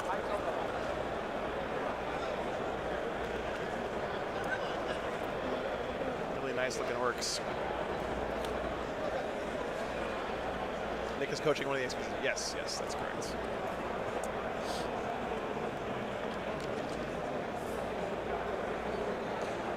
Pretty aggro positioning too here. I mean, you wouldn't expect anything else. Table 7 lets you do that because there's really not that many lines of sight. So it looks like Mark is being very aggressive, and he is. Pretty much hitting this But war track where if you want that's the line of sight that you're inside of this. That is the line of sight the Thousand Suns player has down into his deployment zone. John with $100 goddamn Boy, dollars. I'm Thank you about so to butter much. your brain. Thank you, John. Appreciate that, man. I do too, man. It's nothing like it. Nothing like it. Looking forward to seeing John on the Art of War stream next Wednesday. Yeah, that's exciting. I'm happy for you, man. But so what you can see here is that while Mark is very far forward, he's not really in line of sight of the Thousand Suns. The Thousand Suns player can move up, but won't be able to see. So two solo mech guns here. And if the Thousand Suns player wants to get line of sight, it involves going this way, which bad news on that one. Yeah, that's true. And look at the deployment from the Thousand Suns. He's respecting this blob of orcs big time. All of his important stuff is going down to this area. Well, the last thing he wants to have happen is for Mark to drop Zodgrod and the Gretchen into combat with Magnus turn 1. Because Magnus can't fall back and do anything. So if Magnus is pinned back there, he'll kill all the Gretchen eventually. Ooh, that's a pretty Magnus. Yeah. Not in one turn. He'll kill them eventually. And Zodgrod moves super fast on turn 1. He scouts 9, moves 12, advances, and charges. And so if he is risky with Magnus and gets him charged turn 1, Magnus is pinned behind a wall, can't do anything, can't fall back, and act. Boy, and he'll kill all the Gretchen, sure, but meanwhile, there's a lot of Mega Knobs and Knobs running up behind him. Hey, friend, man, thanks for the 420, dude. Appreciate that very much. You guys are incredible. Just so you know, this stream is, and always has been, and always will be, funded by you guys. I'm not being paid by FLG to be here or anything. I came out here because you guys have supported me and financially support me and have allowed me to do stuff like this, which I'm very much appreciative of. I'm paying for Jack's travel to come out here as well, which I'm happy to do. I wish I could, give him more, but it's very much appreciated, guys. All of that. The crowdfunding is, to me, you guys are the best boss I've ever had. Goblins, come on. And I'm really thankful that you guys are enjoying the stream enough to continue to support me. So thank you guys so much. A really cool model. Yeah, I think I'm. So yeah, this is the Drukhari. They did do it right. It's the Drukhari CSM game. Sounds good. I was looking at all those Vindicators and I thought they were sisters, immolators or something for a minute. But yeah, it's Drukhari CSM. Swinging around this way, just to check up on the other tables, we have the World Eaters Blood Angels game should be at the next table over. I see a red dice bag, that's probably one of them. Jones for the Family Fireworks, thanks for the 50 memberships. Appreciate that. See Angron in the back there. That's going to be a wild game. Yes. Mosh pit in the middle. I do want to check up on that game. Yeah. We'll keep doing this around the world as the round goes on, guys. Moving over here. Now, this one is also going to be, there's so many wild games this round. This is the gigantic chunky knights. There's the Porphyrion, guys. What's up? Yeah, just daring the Monolith to get in a shootout with him. Look at the size of that chunky boy. I wish a Monolith would. That's like the only model that you see at competitive 40K that may be taller than these FLG ruins in the middle of the table there. You want to go first or second? And don't forget, guys, it can Kool-Aid Man through walls now. Yes. So that's pretty sick. Just good. Yeah, I bet. And its guns are not for show. Yeah. Woo! Oh, this is the first turn roll. Got the first turn, sir. All right. All right, T-Sun's going first. Okay, The very clock nice. This is the Custodes Dreadnoughts versus Tyranids. I have to scout first. Oh, scout first. Go ahead. Yeah. Nope. Try that. I don't think. Then we got Sisters and Necrons. Well, Yeah, we'll be checking in on that game, right? Don't worry. You won't miss anything. And I do mine. Yeah. Okay. So. And then the Tau Mirror, which we're all going to pretend isn't happening in this round. Yep. Because no one wants to see that. Yeah, both Necrons are running 4 Catan and a big vehicle of some kind. A Monolith for one team, Tesseract Vault for the other. And then we got the Siskari's Drukhari versus the Sisters of the Hobby Dolls. Since I was a teenager, they say close. All right, Thousand Suns going first. I'm also younger than you think I probably. Going second as Orcs kind of sucks because you have to pop the wall at the beginning of the battle round and your opponent can plan their whole turn around it. But on the plus side, Mark has 2 of them, which helps cover that weakness. That is true. I just turned 30, so it feels a little weird. All right, top of 1. I also just turned 30, and it also feels a little weird. Yeah, Warker, this should be in the thing, too. Surely there. You gotta have the nice guy in out. Yeah, lists are in there. There you go. I'll pop it up real quick. Yeah, Mark definitely wanted to go first here. You're like, I don't know. We'll see how that how that pans out. Yeah, he does have a Tiger Shark. And that's how. That's probably the best planes in the game. It's a lot of stuff. And That's what you get if you don't have transport. You get a lot of stuff. Look at that. No, just swirly, and this shit feels like it's going by fast. Can't see him if you're not subs. Scouted. Yeah. Yeah. Scouting on me. I know not everyone has money to spend, but I will say this, guys. If you have $5 a month and you're thinking, I can only support one 40K related thing, and it's either Wargames Live or BCP, I will honestly tell you guys, you should do BCP because I couldn't do my job without them. And the competitive scene as a whole would not exist without BCP. And their software that they provide is great, and that resource of being able to see every list from everybody at every tournament Okay, so I'm not one. is pretty great. You don't want to so, walk? if you like good things, you got to pay people for them. It's just the way the world works. +2 move on Magnus. Yep. I'll put the buff here. Yep. You're gonna get draw cards. Yeah, I guess we got to do that. 1, 2. Establish focus. Overwhelming force. Established locus and overwhelming force. Force. So he's got to do, it's homers, guys, so action in the middle or your opponent's deployment zone, and then kill something off an objective. Overwhelming force. Not an amazing turn 1 draw. He's not going to get overwhelming force unless he really just like yeets a unit forward. Not impossible, but probably not what he wants to do. Okay. Yeah, thanks, Johnny. So 12, can these auto 6 advance? No, nothing army auto success. So they 12 inch That's move. true as well, When the right? law slot. Art of War can help you guys get better at the game. So, Absolutely. because the top Yeah, Red Rum is a longtime member of the Art of War, and we're happy to have him there. And if you want to check it out, there's a 3-day free trial over at theworm.vhx.tv. Okay, well, I mean, I think It's still here. Establish locus. we'll start with an established locus. I got you. 1, 2. There you go. All right, so he's homering in the middle. No I think what we'll do surprise. is basically, well, I guess it would be visible here anyway. Yep.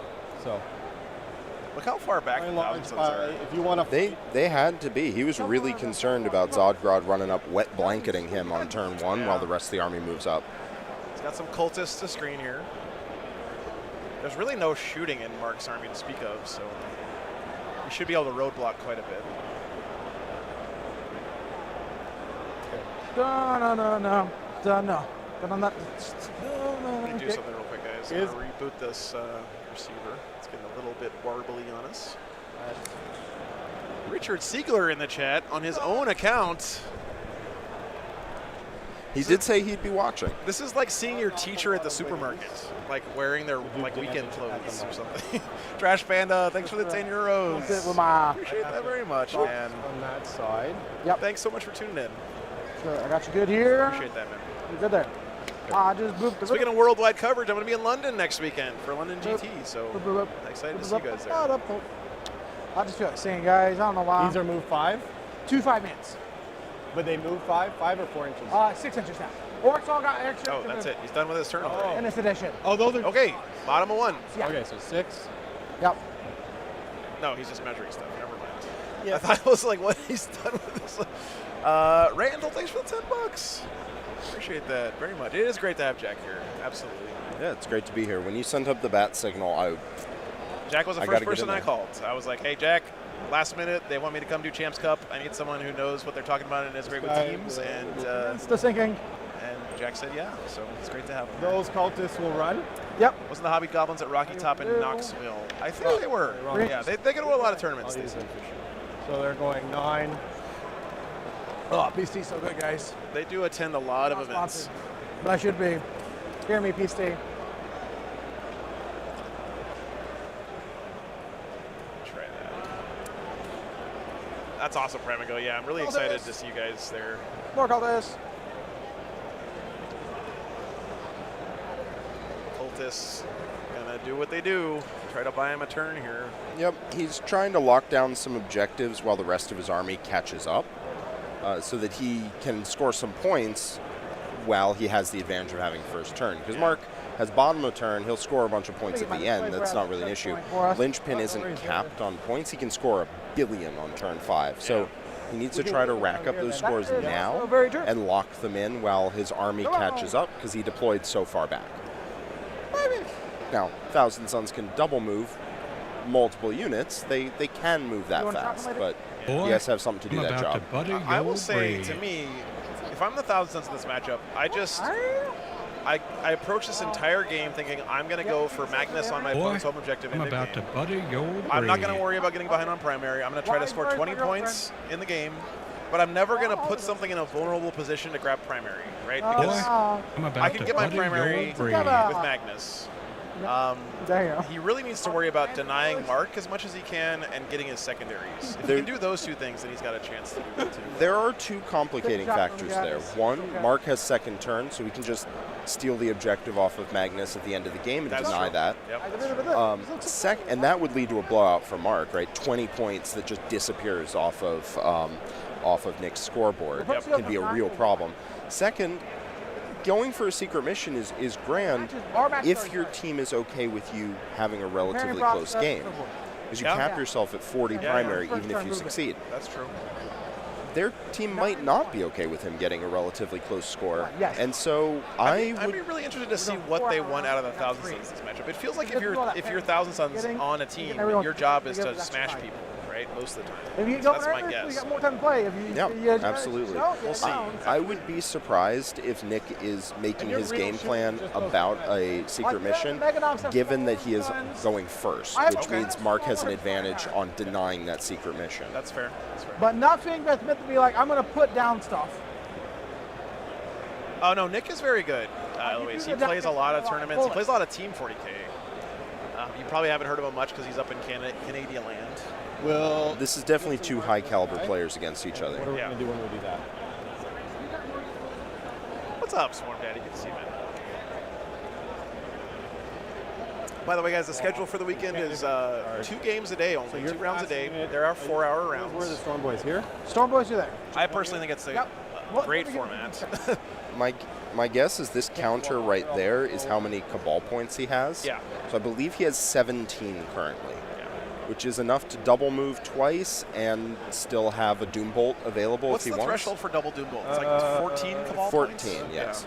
So it's 7 for Doom Bolt, it's 5 for a double move for some This guy reason. off this road if he doesn't get seen by small arms. So my guess is he's going to double move 2 of his units, get into good positions, and get ready to start working turn 2. Yeah. Turn 1. I'm at the end of my turn. I've already scored extend battle lines. Updates from the other. I can't make those decisions. Okay. Yeah, Mark being very good here. His teammate came up to him asking for, who might be less experienced in teams, asking for like specific advice. You can't unfortunately give that as a coach or another player. You can give them general directives like, I need you to get a bigger score, but you can't tell them how to do that. Oh, Dickie with the inside info. Nick is pushing to play for Team Canada for WTC next year, so it's a big deal for him, maybe to prove his case. That's cool info. Dickie, thank you very much. Interesting. So this is going to be a hard-fought game. A very nicely fought game, but a hard-fought one. Yeah, there's some really good 40K players in Canada. They had a really, really good team this year at WTC. Had a couple of tough rounds, but still. Advance on the... Man, this Thousand Suns Army is pretty. Holy crap, guys. 3. Just advancing these guys. I love that green accent I got color. full trust. No problem. Over here, trying to do captain responsibilities. Yeah, I don't blame it. It's awful. And by the way, John, if you're still out there, I finished First Heretic yesterday. So I might just... It was really good, man. Thanks for the recommendation. Erebus is a piece of shit.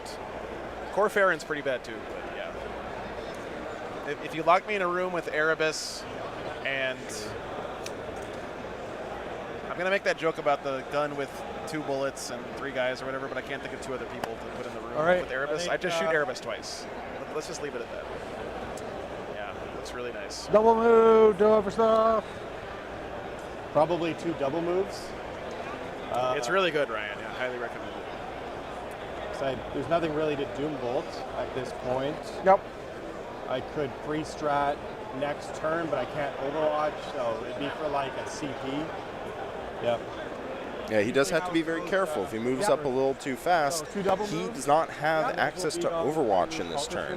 So if he runs up and Mark hits him, he will not have Overwatch to protect him. These guys will go 8. Yeah, that's rough. +2. It's a balance here. He's got to, score points, but not get run over. Yes. Now Mark has not called a WA, which means he is very unlikely to like do anything proactive this turn, but he is incredibly likely to call it next turn. Yeah. What's up, Friday? Thanks for being here, man. Thanks everyone for tuning in. Thanks for spreading the word. It's great to have this event going on. Huh? If you don't know what Champions Cup is, and I mean that's fair. This is the first year Champions Cup. Technical. This is by far the most competitive, go for this biggest technical. Cool. Team 40K event Yeah, that we've had on this side of the world ever. So many top players here this weekend, and it's 8-man teams as well. Really cool format. That's what So thanks for being here, we go. guys. I think we're just going to. You can tell people in 5 years when everyone's like, you know, talking about Champions Cup all the time. You can say, I was there.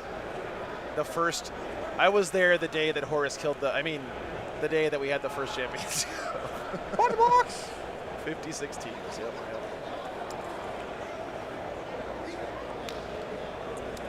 Okay, so Nick is going for a strategy I call Hands Across America, or I suppose Hands Across Canada on Yeah. this one, Yeah. where you literally just make a wall of dudes, right? They can walk up, they can charge the dudes, but they can't get I past haven't played them. Orcs since the book came out, so I have no idea if this is a good idea. Yeah, and the other thing I found in that book is that the word bearers were the ones who came up with black chaplain There's a armor. lot of fury behind this. They were the only ones who did that initially. We'll just make sure also, sorry, Magnus is actually touching Oh, the- make sure I'm on the objective. Yeah. Put that OC, what, 6? Yeah, so I have OC 10 on there. Yep, I'm not interacting with that. Blah, blah, blah. Not a very eventful turn, I don't think. Yep. There's no real shooting here. You're. I Hit in. honestly don't. I thought you were an orc. A bit Building. cowardly, if you ask me. I don't know about this I haven't got cultist the time unit to move placement. that. I like this one. I'll be gone next turn. Maybe have him Anyway, back. Okay, so here's my take. Discard, right? If you're going to try to screen charging, you want him to either be exactly far enough back where you can't get charged on one turn, or you want to be right up in their face.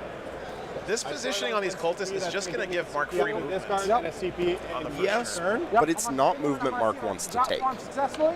I guess that's true. He's going to be standing out in the open if he does it. The last thing Mark wants to do is, especially on this terrain where he picked his terrain and he got to pick his engagements, he does not want to just be in the open against the highest damage output army in the game, or one of them for sure. That's perfect. I gave you two, So he has to find a way to navigate this where he doesn't just leave a bunch of stuff in front of the Thousand Suns for them to kill. A little bit, fine. A bunch, not good. So he's not relying on just weight of fire to survive an onslaught from the Thousand. I mean, weight of bodies, right? He's not just going to rely on having too much stuff to All right, kill. guys. He might have if he made the analysis of how much he can tank. Yeah. In my bullet. I would be surprised if he elected to just put his army into the middle right now. He might do that later, and doing it after you've hit your opponent is a great play. Oh, so he's up, be down. Because then you've given them something to think about, and you've already done some damage to them. But doing it to kill some cultists, that's usually a bad idea.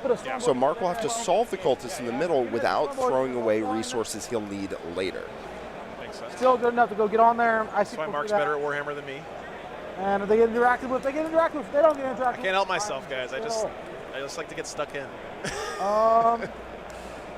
Let's Man, come what a up here. pretty army. Both these armies Tons are of so nice. insights gained from the first 5 minutes of the round. Woo! We're going to be checking in on the other games after they develop a little bit, guys. We're definitely going to start shooting with the war bikes first.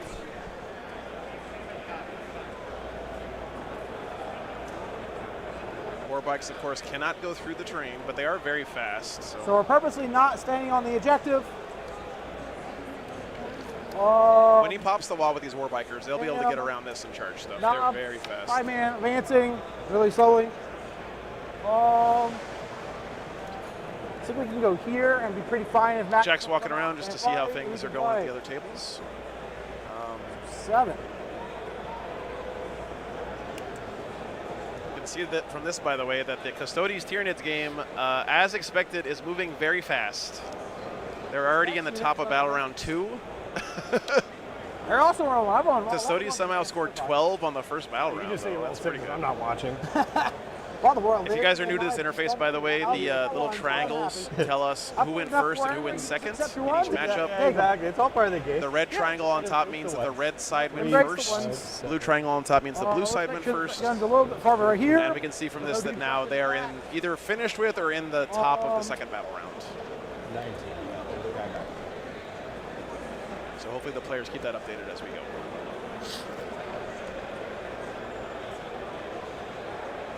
We Tell moved him Jack up. to He can remind keep the them to do Rhino if that. you want to with the Met gun. Cool.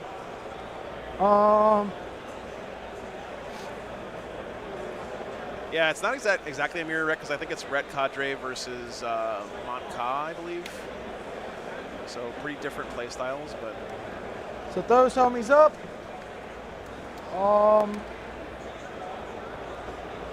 yeah, thanks. These guys can see this guy pretty easily. Hi, He's Mom. there. Saying hi, Mom, to the stream. Hi. I thought I heard my name. I'm like, wait, All am I my going friends crazy? back home. All right. Nick doesn't have any friends back Boy home. squad's advancing. 3. We've tripled our power. You've tripled your power. Amazing. Tripled my power. With a tiger shark, yes, yes. We have officially The Red Dragons team has a tiger shark in their tower. Thank you so much, guys, for the compliments. Appreciate that. Bottom 4 for all you at home. You want a chaos marker? You know, Henry, if you're interested in playing in teams, most team tournaments will put together mercenary teams. So you can actually reach out to the TOs and say, hey, I want to play, but I don't have a team, and they'll help you find other people in the same situation. I used to own and they'll throw together a team, and you guys can play together. So you can also volunteer to be a stand-in or a fill-in for people who, like, if one person's sick, you can really save the day for a team and help them still get to play in the event by subbing in for them. Get these in. So there are options. All right. Check. All right, Pike's not on the objective, just the stormy of boys. Honestly, we could push them a little bit more this way. How much would it cost to get my team on there? Riverside Ripper Swarms, Kyle. Well, I mean, And that's all the better. we'll see. We'll see if we get a good matchup for them.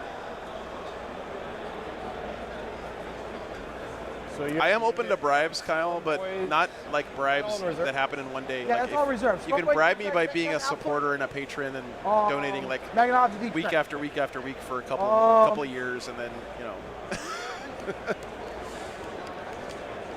then then you'll increase your chances of getting what you want. I could have walked up into established focus with one unit instead. Both guys got the exact same secondaries turn one. I'm going to string up some Gretchen and just do an established focus.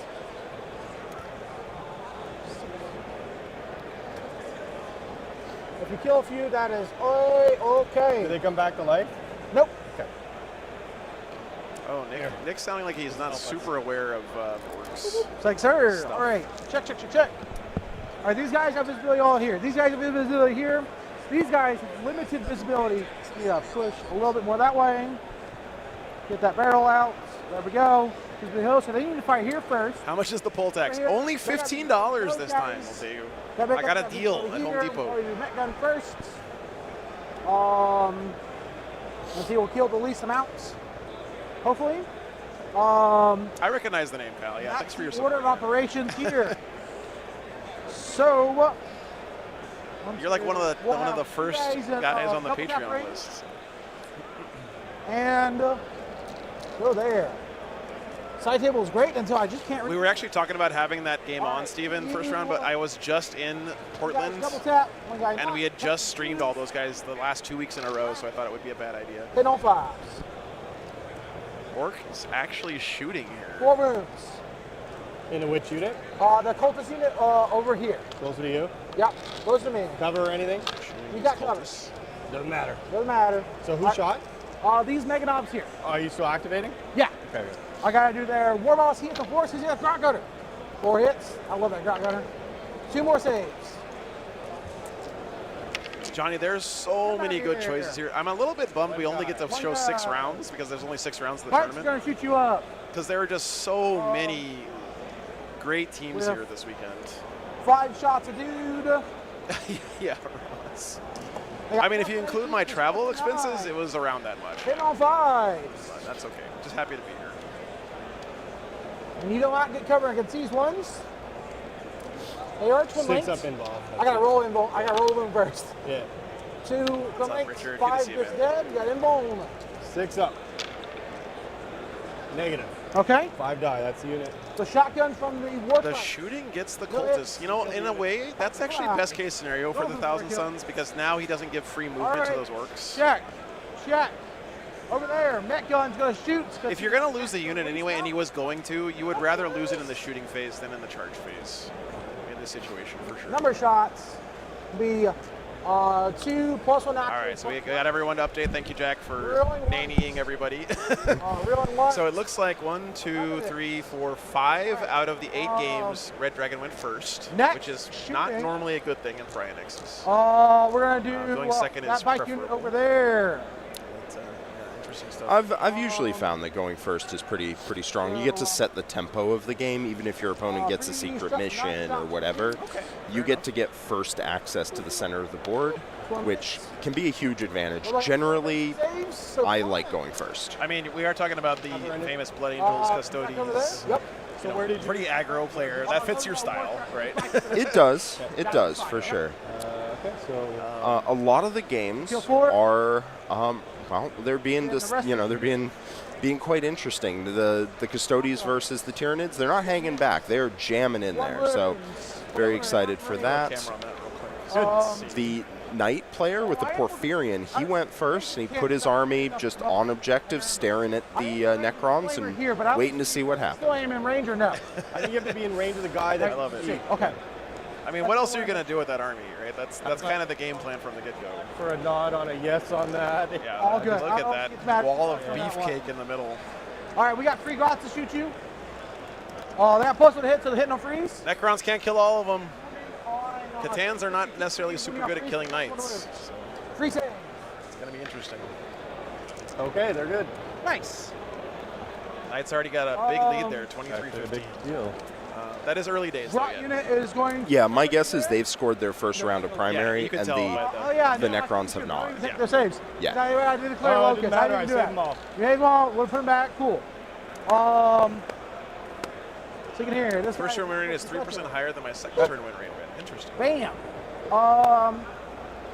Thinking if I want to do resources, I still got this gun, and I think that's Mark can be quite loud I sometimes. thought you shot that gun over. This one did not. He had options all the targets. Oh, okay, sure, So I yeah. saved him last. Okay, cool. I fired that gun over there. Cool. Yeah. So Mark is looking to use his like incidental shooting, like the random shooting stuff he put in his list, to kill the cultists, deny the points, and force things out of Nick. Yeah, we'll shoot the cultists. Yeah. Okay. Just blast for 1. I was saying, and this could be wrong, but I feel like blast. losing, if Nick's going to lose the cultists anyway up here on the top, right? They're going to die. There's no question. Okay. And these bikers are sort of out in the open anyway. Okay. So having them die to shooting feels a little bit better than having him die to a charge, because then he's at least denying some movement out of Mark Maybe a 6. from these units, not giving him a free speed bump We're outside. to Yeah, it's like an 8. run up the table We with. can't reroll anyway. Mark does No get to force stay in cover more this yeah, way. I Unless guess. you have a free reroll. Yep. That is a rubber duck, Lord Pike Masters. Check. The Grots are doing their thing. I think we want to keep the Megadobs inside the building. It's something to put this on. Can you string it over and connect it to that? No.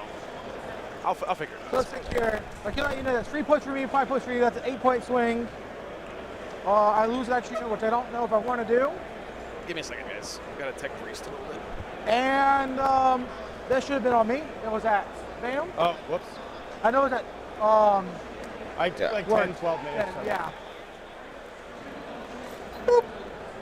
Leave that on me, and then check. Big thing. I know it sounds crazy, but raising up the receiver for the microphone's like 2 feet makes it a lot better. I know, Alex. I'm working on it, man. No, I think we're just gonna chill out. You gotta take a battle shock there anyway. We're still over half. What's up? We're Oh, it's still over half. Oh, that's fine. I'll have to kill a model. You don't, because 6 models is the gear you can Oh, roll out. right. Yeah. I've just only got manage about that. 8 editions stuck I in know. my head. Yeah. Generations of programming. Yeah, exactly. So Mark not committing here On that flamer. because he wanted to keep his units safe so that he can use them later, led to Nick getting what looks to be a 13 on primary. Pretty good score. But that means Mark has more resources to push the pace later. So this means Mark's okay giving up a 13 on primary so that he can hit Nick with even more units on turn 2. Hey, Charles, if you are in range but you can't see the model, but you still see a unit, you still count a range. Can you shoot or no? Yep. Oh, God, my chair's making terrible noise. Hang on. With the model that you can see of that unit, right? Yeah. Okay, cool. So like, Thanks if for the you're, start. like, so like, let's say you see from the back of the rhino here, and you can only see like that legend over there, you would count from the back of the, you would measure from the back of the rhino Okay. to that So, direction. so yeah, Okay, when yeah, you're at. cool. Making sure. What's up, Sidarka? Yeah, Good to see you, man. questions like one of those things that I haven't just thought of. I'm doing sort of good. And the I'm game fighting turns technical out we're goblins wrong, at the and then moment, it's but we'll get it worked out. A bunch of points. Yep. You'd think doing this for over 3 years, you would not have these problems, but there's always something that fucks up every week. So it's fine. Is this unit? It's always something new and unique too. Every time. Yeah, right on the sides. Not to get over your wounds. Mega knobs would be something ridiculous. Don't feel good doing that. We'll take our points. Cool. 2 for established focus, 3 for overwhelming force. Cool. We're going to free CP. You're going to how much? 4. 4. Third. And this one. Primer for you is going to be a 15, 14, 13. 13. Bam. Round 2. All right. Before, am I +2 move or am I? Okay. Let's see. I'll probably go to -1. Oh, actually, not probably. I will go to -1. All right, top of 2, guys. Okay. Might get a little testy. We lost what? 1 unit of cultists there. Go. Yep, the other one got winged. But now Yep. you want me to wait. No. Boss coming. What? He's about to do it. All right. Audience is calling the Give wall. me the green light. Green light. All right. Very nice. Peter, thanks for the 14 bucks. I'm about to butter your bread. All right, I'm juiced up. Thanks. There's no shot that Mark didn't call Wah here. That would just be an invitation for Nick to tee off on him with no like repercussions. Yeah. Okay. We can actually Overwatch now. All right. Well, Okay, we get our the 13. guy- looks like the Did you get them all out? No, they don't count. So the Okay, list starts making with sure. 20. So Yep. 3. the Bad Moons judge docked him a point there for duration, Chad, but an Yeah, 8.4 is still pretty decent. Time on reserve. It's not bad. If these guys were to come go into deep strike, He had a good the base. They wouldn't count. Gotcha. Okay. I'm going to let it get down to 25 and then pop it back to me. Sure. They gave you fair warning, to be fair. Draw. He's a gentleman orc. Anthony, thanks for the membership. That's our co-producer here this weekend doing the talk show segments. Outside your deployment zone. Anthony Cohen. He's actually not bad right now. Working that stuff over there. Thank you, sir. So these are going to be the pivotal turns here. How does Nick manage the Wah of Mark? Nick got a 13 on primary. Mark's not likely to do the same back unless he commits a lot of his army. So pressure is on Mark to do something, and he wad. Can Nick just back up here? Yes. Like wait it out? Yes and no, because it's 2 turns of Wah.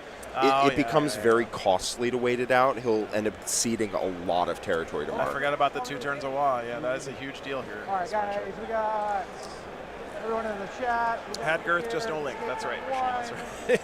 There's a Beastmaster way up here with Scary and Kevin's game. I don't know. I'm just entertaining the chat for now. Oh, Mark's walking around giving us The updates. Tau army, look at this Tau and Tau violence. They both look great. But that yellow is so mesmerizing. Sorry, I'm enjoying it. There's going to be a lot less Tau on that board in a hot second, I anticipate. Tau army, too big to hide, too shooty to want to. Then they got some, like, those Paragon warships look so good. Juicy. Up close, they look like ass, but when you step back, There's 2 different ways of painting. You know, up close painting, you got far away. Yep. Looks great. They got so much colors on here. I wish y'all guys could see them. I'm not always 100% sure what Mark is saying, but whatever it is, it's great. Jeremy over here first, and Tyranids. There's monsters in the middle. Well, luckily you don't use stratagems. Yeah. But Mark is the team captain for Hobby Goblins, so this is kind of part of his job, which is cool to see. I think he's also just having a good time. Yeah, absolutely. Nick needs a second to plan out his turn and, put together a master plan worthy of the most advanced sorcerers. So while he's doing that, Mark's just wandering around chatting with his friends. By the way, Blood Angels went first in the World Leaders Blood Angels matchup, which I think in Melee Mirrors going second is usually pretty Unless favorable. you're like So really all about that, you don't want. that's going to be interesting. Although, unless you're Jack, he likes going first. No, yeah, I like first. First is helpful because you're the first one to walk into the center and control it. Yeah. So when it's your opponent's turn, they have to deal with an entrenched opponent in the center, as opposed to an open center of the board. Dude, yeah. I'm like, How you guys I'm a guy who like put down some paint stuff, so I understand that. We can hear you. That's still, what by the way. So this Mega Knob unit. So what's the melee profile on these guys? So currently right now they're free attacks each, strength 13 minus free 2 damage. And this guy? He is three attacks each? Yep. I can't with those shorts. That's exactly why he's wearing them, And Zachary. right now, Psychological warfare. I want to say 5 attacks from 4, then goes to 5. Then he is currently strength 13 minus 2 free damage. They hit on 2s or 3s? He hits on 2. Pretty aggro positioning. Do they have any rerolls or anything like that? Nope.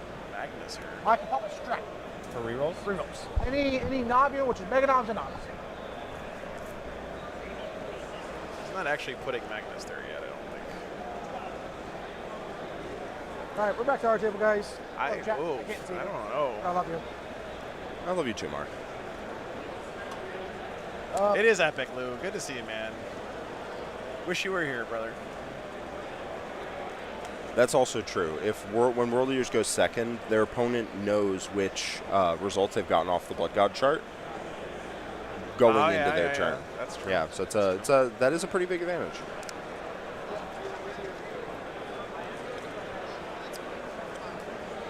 Thousand's guy is worried about Mans, but Zod and the Triker was pretty going to maximize. Yeah. This is the thing about having 2 WAs is that it's really First turn, we're on turn 2. it really changes this game fundamentally. Like I was saying before, if this is just a 1 WA Orc Army, you just step back for a turn, and then you're 1,000 Sun. So you're super fast, you're super killy. You wait for the WA to wear off, then you spend the rest of the game just bulldozing the orcs off the table, right? Game over. Yeah. In this game, though, he can't do that. Like he's gotta. I think if I'm 1,000 Suns here, I feel like what you do is like concentrate force in one area of the table and try to wipe that out, and then use your superior mobility. That's only Mega. Although with 2 turns of WA, the orc's mobility is pretty damn good too. I don't know how this goes. This is crazy. It is definitely a hornet's nest that Nick's about to stick his hand into, but we're going to see if he can navigate, pick off the right units, tie down the right units, and open him up to really try and start crippling Mark over the next couple turns. But with this terrain and the double WA, it is going to be a bear of a task to try to dislodge Mark safely. Yeah. No. Melody.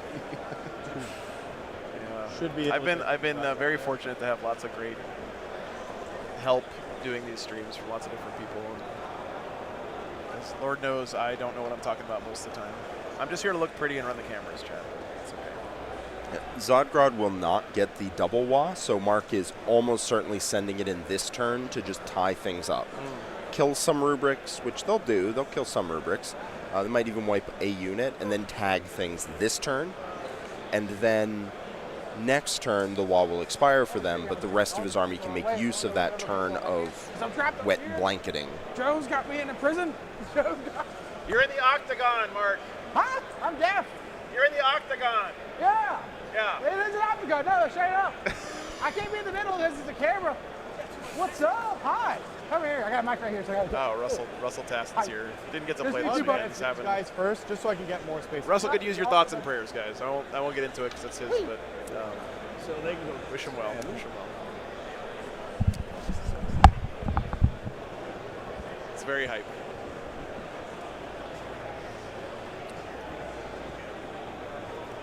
Psychic flamethrowers can be a good tool for handling hornets. That is very true. Thanks, John. Appreciate you guys. Thanks for supporting me to get me here. 6 bottles, perfect.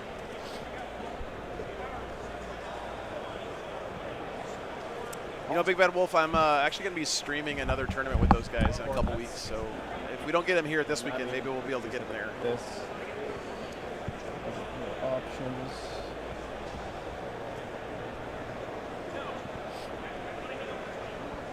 Operator, it's if he wants to share with people, then he can. I probably shouldn't have said anything. I love Russell. What's the stats on this? He's going through stuff. They are T6, 5 of them bone, 6 at base when it's not in wall. They are 3 wounds a pop. The knob is 4 wounds. The character is 8.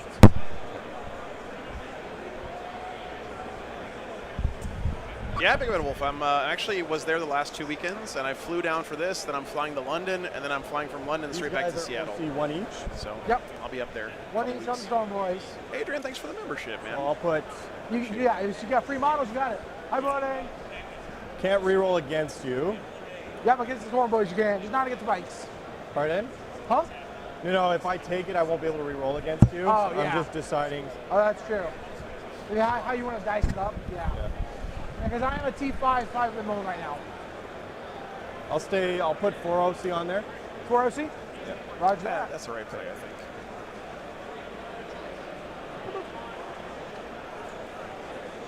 I'd rather be trotting the globe in my RV, You guys but up against you can't the wall? drive to the Yep. UK And these from, are from Dallas. I miss my dogs. They're being taken care of well, though. Henry, thanks for the $5, dude. I'm about to butter your bread. What's the best cereal? My breakfast depends on this. So like an 8. Why don't you eat a real breakfast and not cereal? Is my advice. Whoa, fighting words. What are you, 8 years old? Go get some real food. You get benefits on. You get Lucky Charms. They have the mushroom. Mushrooms. Whatever the thing. Raw stats. I can support. It's early. Okay, I can't remember. The only benefit I could have on the charge. Marshmallows.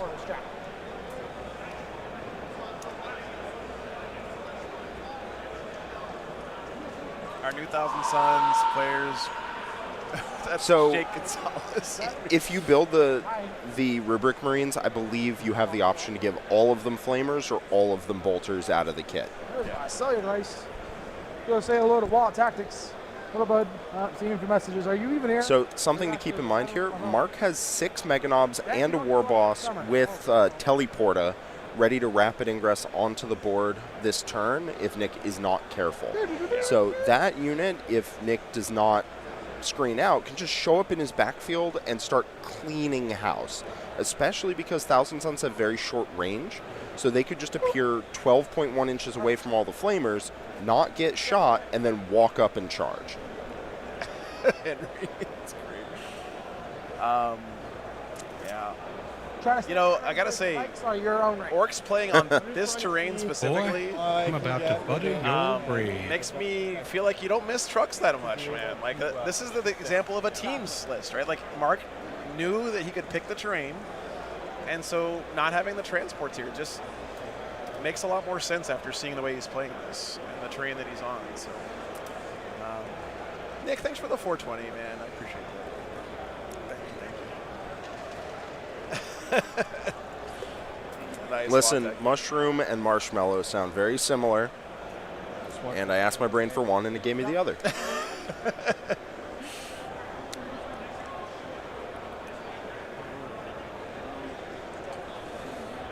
What do you think about this play from Nick, by the way, Jack? I don't know if you noticed, but the rubrics Thanks, sir. peeking through the wall here Swords and things.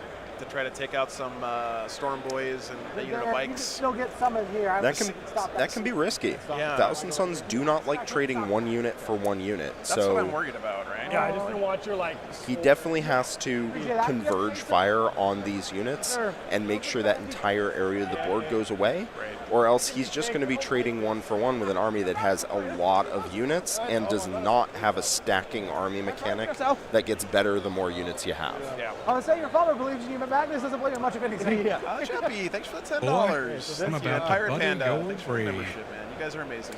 5. What army could do a decent all planes army? Anything from 7th edition is what you want. Somebody pointed out in chat that Thousand Suns can just double move to get away from the rapid ingress, which I think is true. But something people forget about Thousand Suns is just because they can do anything doesn't mean they can do everything. Yes, that's a really good way to put it. They So- have limited resource. They do. So a lot of the time playing into a particular ritual that they can do is fine as long as it conflicts with the things they had planned their turn to be doing. And so if they do take that double move, then all of a sudden the rest of their plans fall apart. And this is not an army that takes plans falling apart well. Put it out there. It's true. It's very fluffy if you think about it. It is. It is. If their plans go awry, they got nothing backed up. So. Hi, Mom. Steven needs a story on the duck. Well, lucky for you, Steven, we have an entire production team doing like an interview show after the round. So we're planning on getting the team captains from each team to give us some takes after the round, see how they thought the round went and stuff. Boy, Anthony, thanks I'm for about to $5. butter your brain. Appreciate that very much. Can we ask Jack for some opinions on Eldar?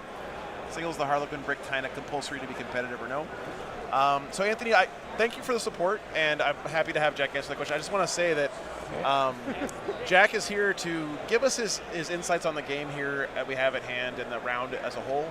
And we don't want to have Jack's presence just be, Art of War coaching session. If you want that kind of stuff, we're really lucky to have the best players in the game like Jack have those coaching services available for you guys through the Art of War and the other things that you guys do. You can check it out here. But I would like to just remind everyone to try to keep your questions to Jack on topic to the games that we have here at hand this weekend. But yeah, what do you think about that question, Jack? I don't think it's required. I think it's very good because it covers a lot of your bases, but I don't think it's required. Quentin and I did a pretty in-depth breakdown, about like a 50 minute to like 60 minute breakdown of where we think the best Eldar list should go, and an analysis of what you want to put in those lists if you want to do well with them. That would be over at theworm.vhx.tv. You can sign up for a free 3-day trial and go ahead and check it out. Also have multiple games with that army on stream and more to come. Yeah, thanks, man. And again, I hope you take that the right way, Anthony. I really appreciate the support, but I hope you know where I'm coming from with that. So thank you. Water for you? No, you take it with me. I'm good. I want to avoid this situation. Bare feet on concrete. This is your first time seeing shoeless Mark Perry play at a tournament. He goes barefooted on the carpet at the Rio. Okay, if he didn't get hookworm from that, then I think he's immune. Over there. Hi, Jack. Hi, Mark. Love you, baby. We're just making eyes at each other. Welcome back on Vegas. My favorite coffee place. Yeah, no worries, I don't really have like a local coffee place. I always choose Starbucks over Dunkin', but usually I make my own. They're not gonna let you back on the East Coast saying that shit on stream. You gotta be careful. Really? Dunkin's fine. They got better food, but 7. Oh, the snort. Oh, favorite loadouts from Space Marine 2: Assault Thunderhammer. There you go. That's Get the only right answer. in there. The only right answer. Oh yeah, he can see over that. Your team will hate you when you learn that class for like the first 100 hours, but once you get there, it's nothing but violence and really satisfying charged attacks. Glad to have you in, Brian.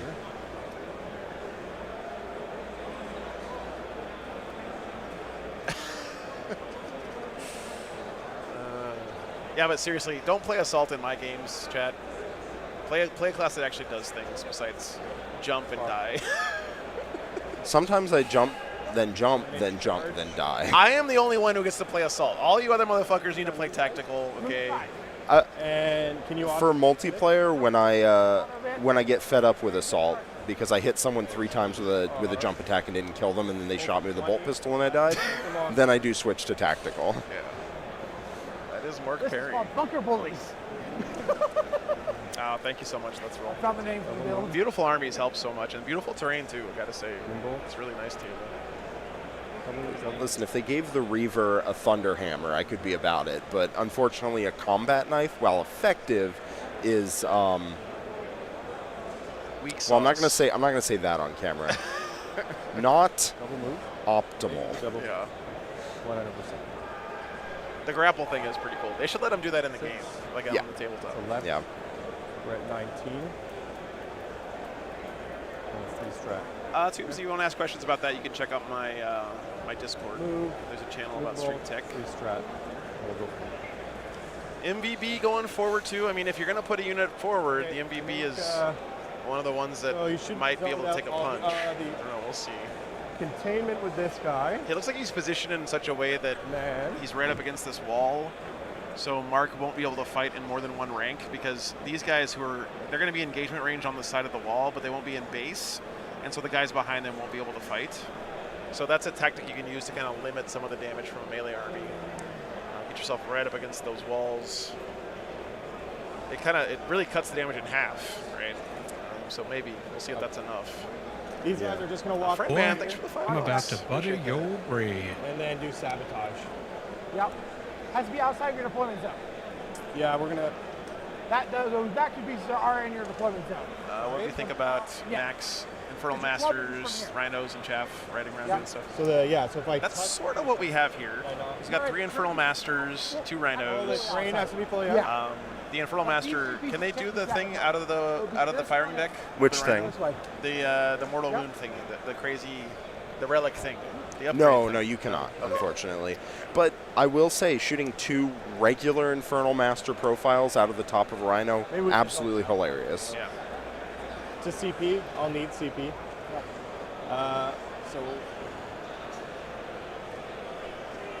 So Nick really taking his time on this turn. 3.5 I mean, this is for the whole the game wall. here, right? Yep. I mean, it could be the whole game. so then that would be 8.5. He still has an hour and 7 or so minutes left on his personal And clock. run. He knows this is the most important turn, and he is treating it as such. He's taking his time, making sure he doesn't mess up. Whee! Pivot. Okay. Rhino in the middle. Now that doesn't block my line of sight, does it? Yep. Make sure when those guys go here, they can still see that way. Roger. Okay.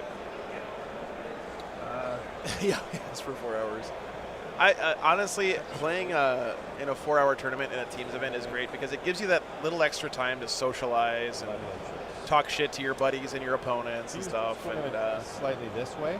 get a little bit more breathing, especially if you're guys like this who play in tournaments all the time that are 3 hours. When you get that extra hour to play, I got you. it feels like you have all the time in the world, which actually can be a bad thing because you can get lulled into. I don't think you have not anybody playing that's fast fixing enough. him for the Mortals or Battle Shock. Plus, there is a value to walking around to all the other tables and telling them, hey, Yep. we've already put up a very big score. It can discourage people. We're at 12. Oh, chat, big swing in that Custodes Tyranids game. Look at that. All like a ball. I like Tyranids going way up. Can't use it. Can't use it. Although the Custodians still haven't finished their turn 3. Okay, so I believe, if I heard correctly as Mark was going around, that a lot of the Custodes Dreadnoughts failed their Battle Shock to Shadows in the Warp. Oh, okay. That can be a big deal. go this way. That can be an issue for sure. Get within 6 of Magnus. Tyranids always have that possibility of just giving you a terrible Shadows in the Warp turn and, crushing your primary. Doombolt. Looks like he's still got most of his Dreadnoughts alive, so. It does Yeah. take a while to get through them. It's in the shooting. This is all shooting phase. Okay, I gotta do rapid aggression fast. Right. Rapid. So before you do that, you're Yeah. good. See if he can come back there. How you need to. Yeah, Shadows in the Warp, man. It's Be down to 2. when it works good. All right, He's got to Mark's- do some killing this turn if he wants to get that score back. Yeah, Mark is rapid ingressing here. How many models does this man have? Oh, you thought he was done putting shit on the table? No, he's got 2 handfuls still coming. He's still putting them down. I thought his unit had already arrived. Oh, thanks, Hanabe. Not bad, man. So one strategy against Thousand Sons is to make Magnus alone. Magnus is a great unit, but he can't win a game solo. So if you can kill his, his hype men, Those guys there. the guys giving him all the Cabal points, then he just can kill one thing a turn, 2 maybe, Charge option. not hold objectives really, and that can be a real problem. So Thanks for all the kind words, guys. It means a lot. Thank you, guys. There's also a non-zero chance that Mark sprints up and attempts to hit Magnus. D6s. Yeah, 3d6. Practically charged. So a 9 to, okay. Yeah. Yeah, that's what I would do, but that's my game plan all the time. So I don't I'm at -1 damage. You're basically damage 2 on them. Yep. Okay. The big war. yeah, I'm kind of shocked. Custodies have pretty high leadership values. Don't They Or actually should. don't. They have the same leadership as regular Marines, leadership 6. Oh wow. Yeah, I'm not salty about that at all. It's fine. 7-inch charge. Weren't they leadership 11? They used to be, yeah, they used to be leadership 11. Now they're the same as regular Marines. Yeah, regular Marines used to be leadership 8. They used to be leadership 11, but nope, leadership 6. Why? Those guys. Who can say? We don't want to doom bolt. How's Imperial Knights versus Necrons going like for you? Let's check in on that real quick. No, it's fine. I'm not mad. You're mad, actually. Looks pretty same-ish right now. Nothing major to report from that game. Yeah, a lot of the time, things that happen in the first couple turns will lead to scores later. Yeah. And something. So, like, let's say that somebody is, like, currently smashing their opponent. These guys are 3, right? 4. Turn 2, turn 3, they obliterate their opponent. It's turns 4 and 5, you'll see the points scored from that. I'm not sure if this Lancer is dead or if its arm just fell off. It looks like he's just doing a hobby repair. But, hey, what's up, Warwick? Good to see you, man. I unfortunately didn't make it to Powell's, and I'm very sad about that. But I'm planning on going on my trip down back through Portland on my way out of town. We'll do both in this unit. Do you get any better if I wound you? No. Take. I'll be honest with you, man, Warwick. I hadn't had a shower in like 3 days by the end of that weekend because I was sleeping in the parking lot. And I just felt so gross that I didn't want to go anywhere in public. Shooting? So I drove like 20 miles outside of town to a campground and took a shower. And then slept for like a day and a half. And the Aspiring Sorcerer here. Okay. And what's the toughness action here? Did I miss a $100 super chat from John, by the way? No, it's just still up there for me. Okay. Thanks again, John. You know what? We'll just put everything here. Okay. Might as well get rid of the unit. We're 4 OC. We stayed off on purpose. Yep. All right, so Soul Reaper. All right, that's his movement. Magnus is pretty forward, man. So if Magnus is in -1 damage, which I believe he currently is, he'll take damage from the orcs, but I don't think he'll kill them, or he'll die to it. Now, maybe Mark rolls really good and cracks the game like an egg right now, but, you know, always an option. Yeah, the Warp Smite. No, this is not an invitational. Henry, this is open signups. But yeah, just about every big team, every big name in the country is here this week. Does AP matter here? No, it's all in. All right, Warwick, 3 thanks. there. Good there. There you go, and 3 Flamers. Yep. This is into those Storm Boys down there. Head's in the way. Let me get a 6, different shot. 9, yep. 5s rerolling. Yep. I guess I could have done that all at the same time. I just can't get over how pretty these 1,000 suns are. So you've lost 2 so far? I'm being tempted, Jack. I'm being tempted. Yeah, well, I'm strongly debating playing Thousand Suns after seeing the army that Cass just gave it's me. so pretty. Yeah, you go. So Jack went with the pre-heresy red. It looks so good.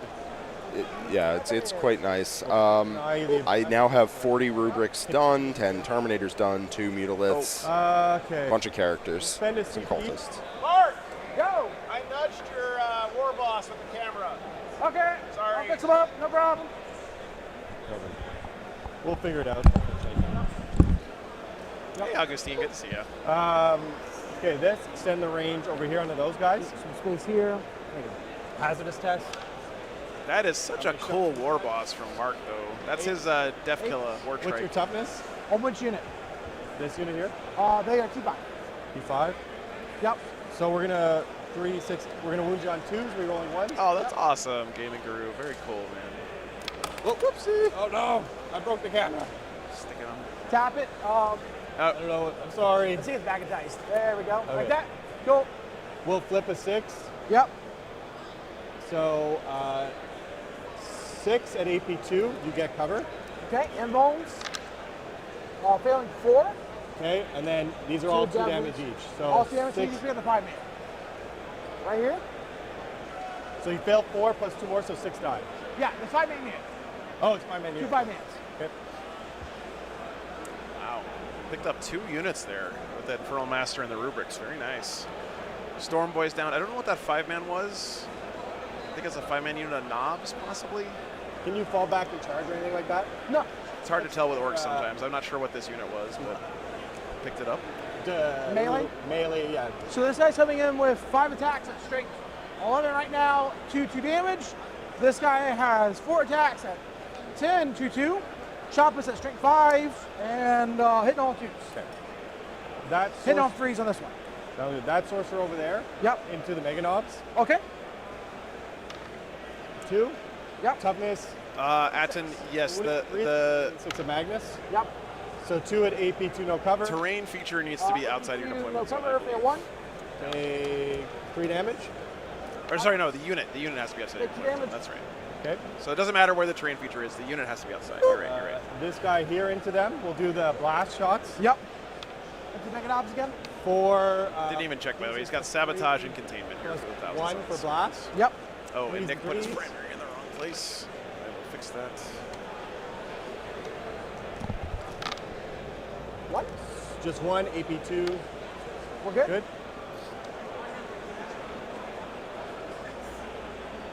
That advanced.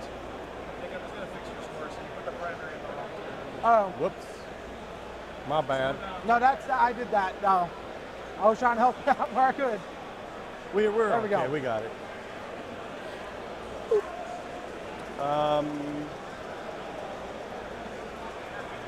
Okay, now it's just Magnus. We'll use his free strats. All right, Jack gave us an update from that Knights game, and apparently that Lancer that he was fixing is not dead. Them with him, so I could like. It is currently right up in the face of the Necrons. Holy cow. There's a Catan standing right there and Lancer right in front of it. I believe there are 2 Catan in combat with that Lancer. And don't forget, guys, Lancers get free tank shock. Rerolls. And it's one of the named stratagems, so they can do it more than once. Yes. Which is, can you do it with 3 things? With the 2 Lancers and something else? Are you allowed to do the free thing twice? I don't remember. I believe so, yeah. If you charge with 3 Lancers, I believe you get to tank shock 3 times. That's crazy. Nurgle Man, thanks so much for the $17, dude. AP1 and 2. Yeah, so this looks like a tough time for the Necrons, honestly. They have to pick away some of these Knights, and as long as they don't, they can't really fight them on the objectives. Also, it looks like the Custodes are starting to carve their way through some bugs. They took a score hit early. We'll see if they can compensate for that. Okay. 4. Nailed it. Woo! At least hitting so far. This is that Custodes bugs game. Oh, I just saw a big bug get picked up. Yeah, one of the Rupture Cannon T-Fexes died pretty early. I was wondering if it was in reserves or died. I think it's dead. And then 3 Devils. I've not bothered the players about that, but we'll end up seeing. I love seeing the Telemons. 2 Telemons. He had 3 in his list. Oh my god, I love that so much. They're tough as hell, man. I literally bought an entire Custodes army just because I love the Telemon so much.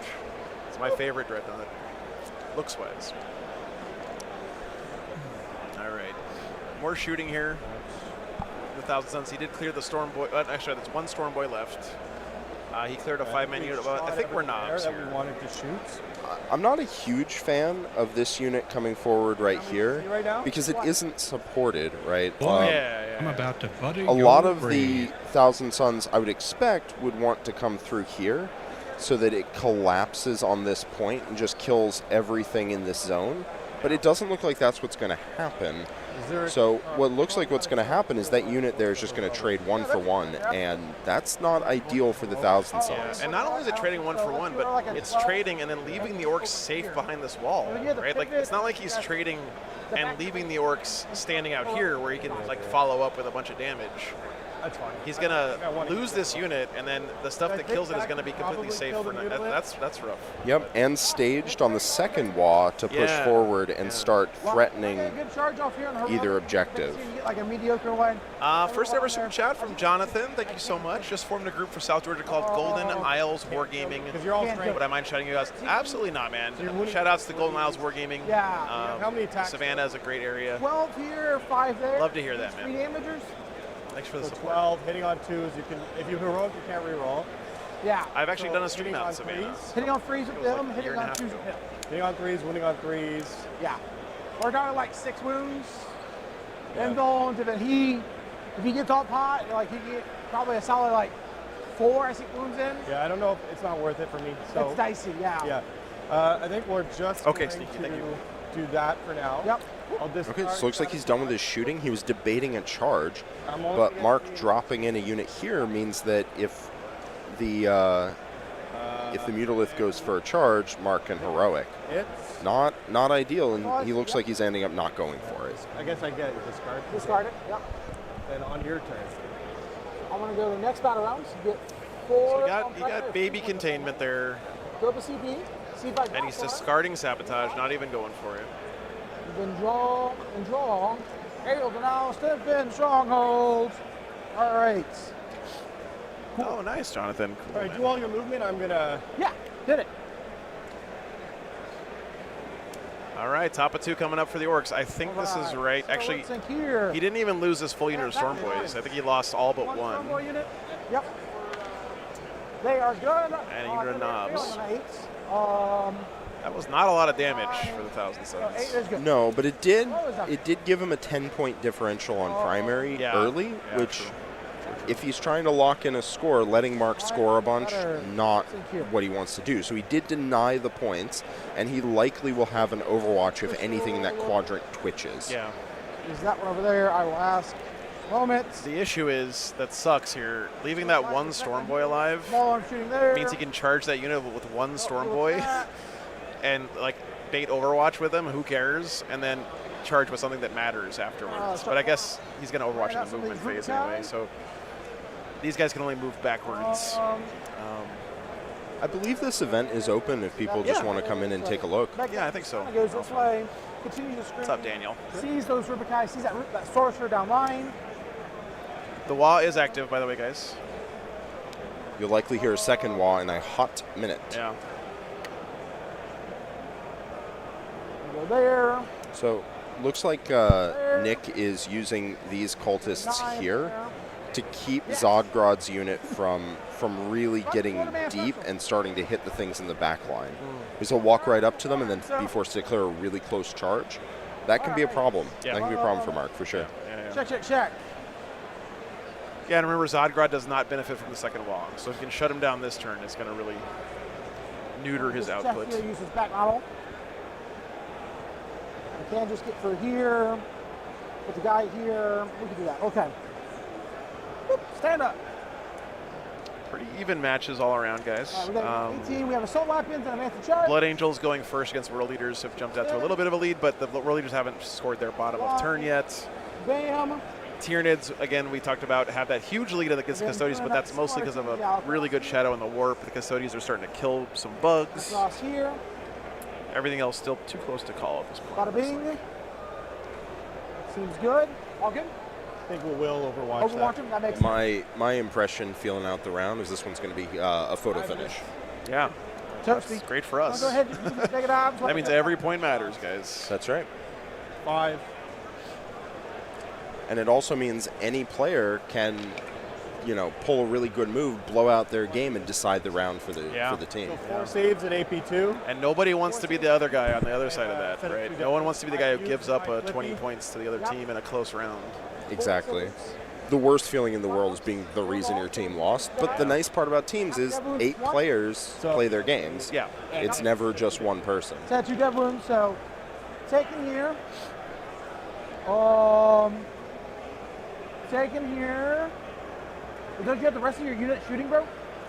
All the fighters? Yes. Yeah, I have already. I believe it's safe to call the Tau versus Tau game Tau favored, I would say. Pick up that.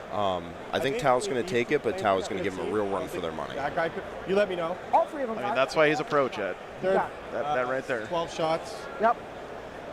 This man feeds himself with those takes that he just made. It's amazing the world we live in. We got 5s probably. Does Right. AP matter here? AP does not matter here. Okay. AP1 will just still put me. No, AP does matter. AP does matter. Okay, AP does matter.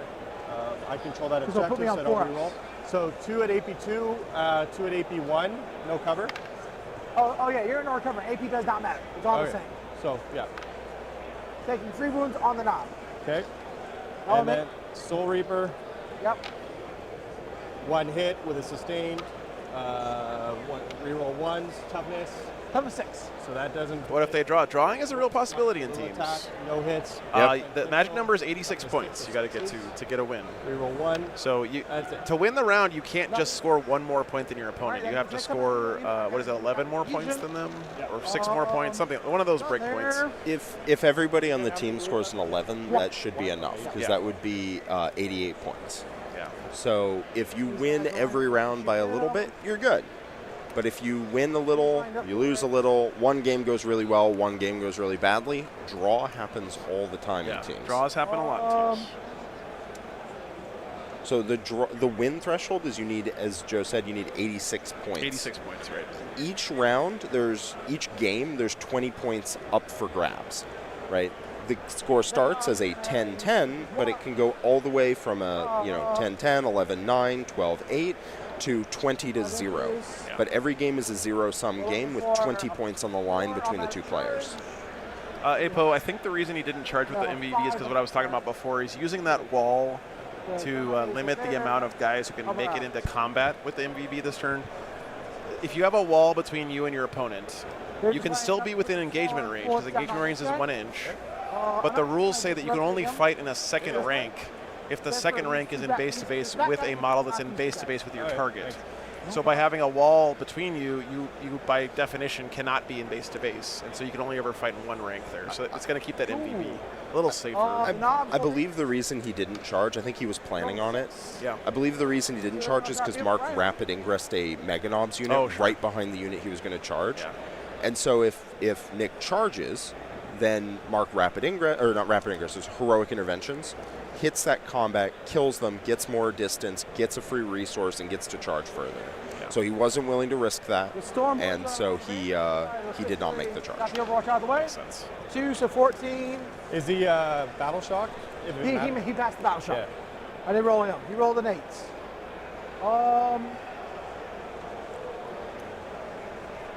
That's awesome, Michael. Yeah, that's super I think fun. if you want to control the Umbrella Crystal, we want to put him there anyway, because at the end of the day, it is a screen. If I get a charge, great. If I don't get a charge, it's still a body block for making your up. It's that single Storm Boy that lived somehow from all these Yes, I can rubrics. still up you downing in combat. In combat, yep. But I still want to be able to push screen and take you off the home objective if it works out. I'll probably just die. It's worth a try. I can believe. I can believe. So the line of cultists, Jago, we were talking about earlier, this is to screen from charges. You can't just move past these guys and then charge stuff behind them. So the idea is you absorb a charge with a useless unit like cultists, and that prevents your more important stuff in the backfield from getting charged on this turn. Although, again, Mark has 2 WAs, so that'll work on this turn, but then next turn it's kind of open season. We'll see what happens. We want them over here for shooting purposes. And these guys just going up here. Bam. So that's the case. Mark staging up a round 2 here. The boys. This is Oddgrod's unit, right? This guy right here? This unit of I believe so, yeah. Up through that gap. So this way. What's up, Mr. Cellophane? Good to see you. Got a combi weapon. So Mark is looking here to just kill the entire front line of the Thousand Suns, just scrape that off and leave the rest of it a little more vulnerable to being charged. Yeah. But it's not going to take away a lot of damage and not going to take away a lot of Cabal points. So Mark will have removed a lot of like the screening and the mission play, whatnot of the Thousand Suns, and open the Thousand Suns up for charges more next turn. But he will be taking a full Thousand Suns hit directly on the chin. Yeah. And we'll see how that one plays out. Ralph, thanks for the 5 memberships, man. Thanks for the subs too, guys. Appreciate it very much.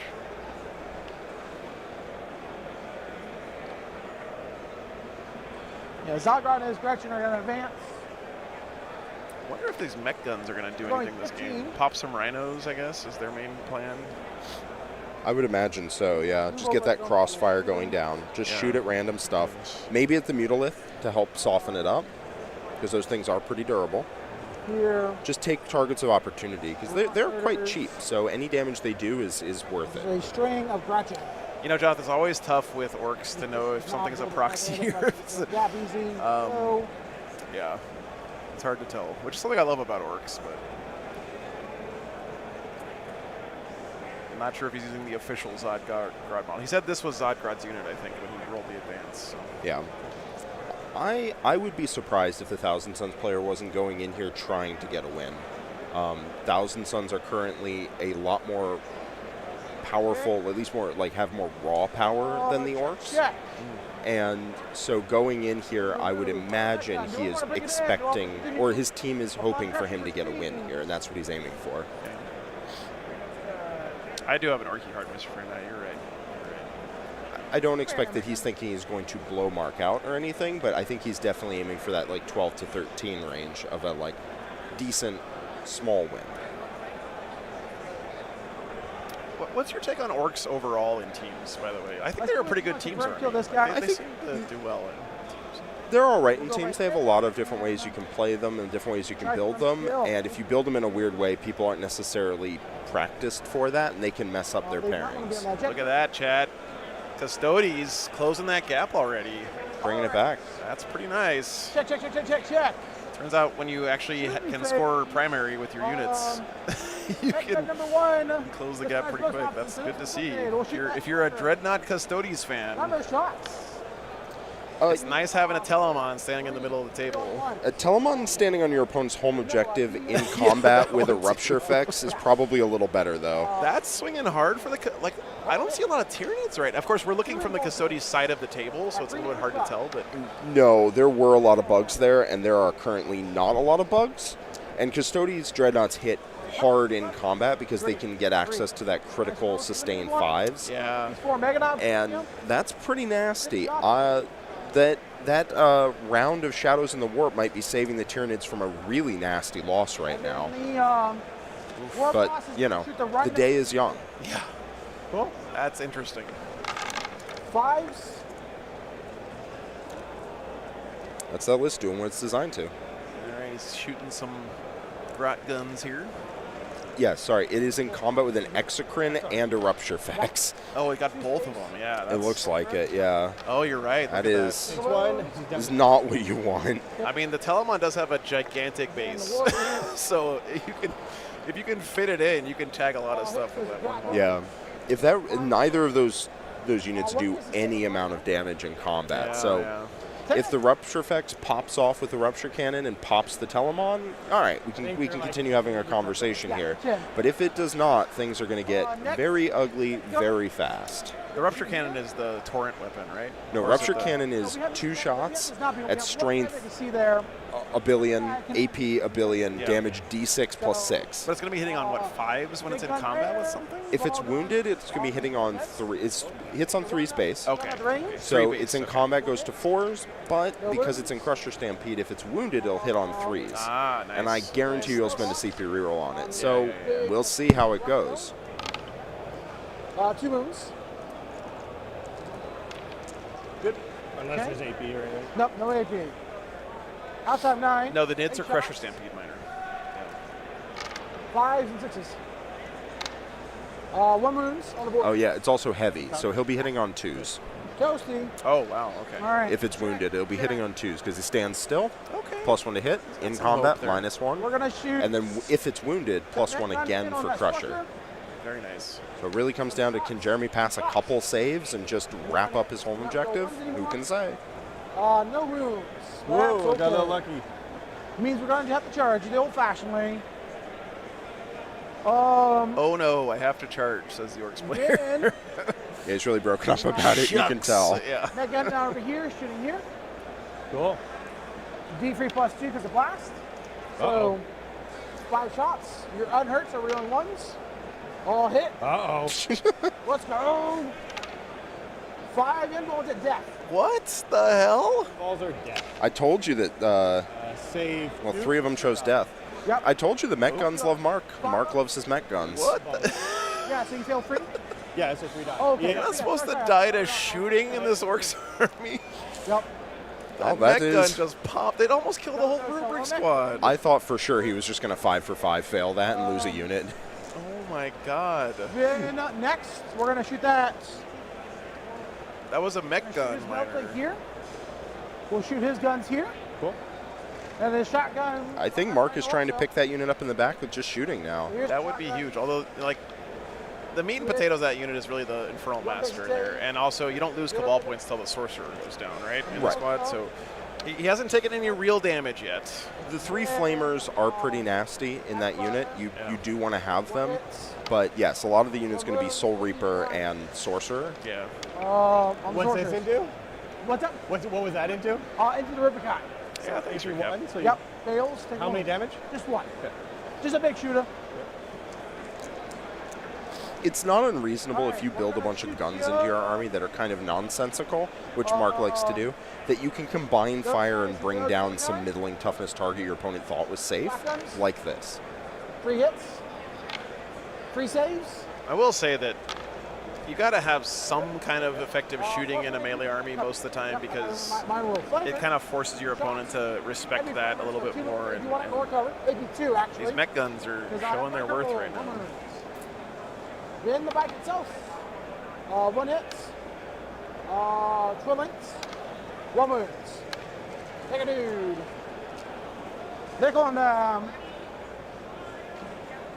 He's picking more rubrics up with these mech guns. Yeah, everyone he kills in shooting is one he doesn't have to kill in combat. Chad, look at this awesome shot, by the way. Warhammer is so fucking cool, guys. Look at this. So, we got 2 guys at range. Really, one's because the big mech. And the best and worst part of teams, but mostly the best, is that 16 people's, hopes and dreams for this round can ride on something as little as like 1 combat between a big pig and a bunch of rubrics. Yeah.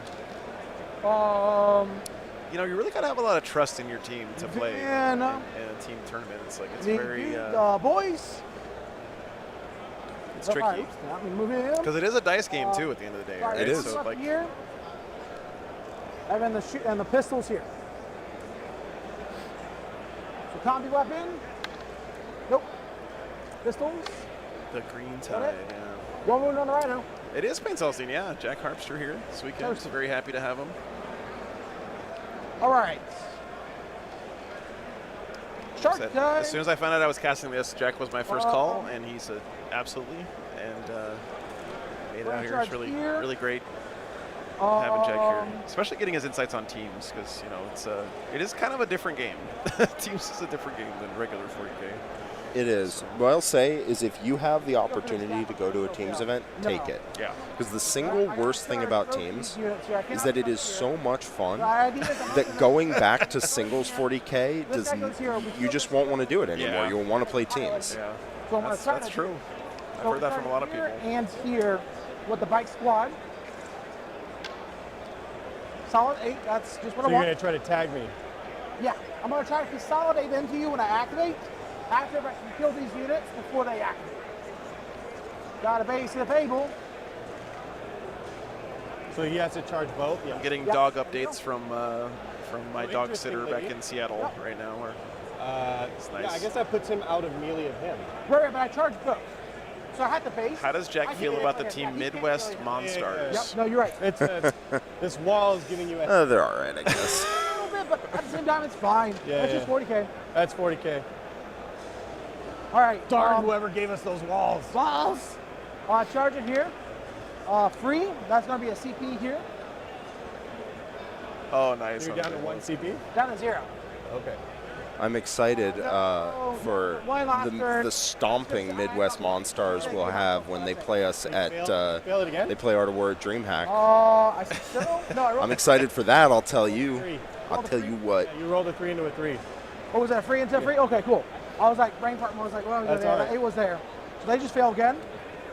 Ooh. Oh, just that Morgan's eating and stuff, which is good. That's fine. So of my 2 dogs, Morgan is the German Shepherd. You're good. You're good. Did Mark just fail a 4-inch charge with a reroll? I think so. Charge in here. Morgan sometimes doesn't eat when I leave her. And charging for there. a couple days. But. We're not charging there. I cannot charge there and pile in over here once I get these guys into here and to here. So who failed their 3-inch? This unit this is a different unit. Yeah, different unit. Ooh, that was into the Mutilith? It was a 3-inch charge? Oh no, into the Cultists. Yeah, those Cultists are vibing. 1, 2.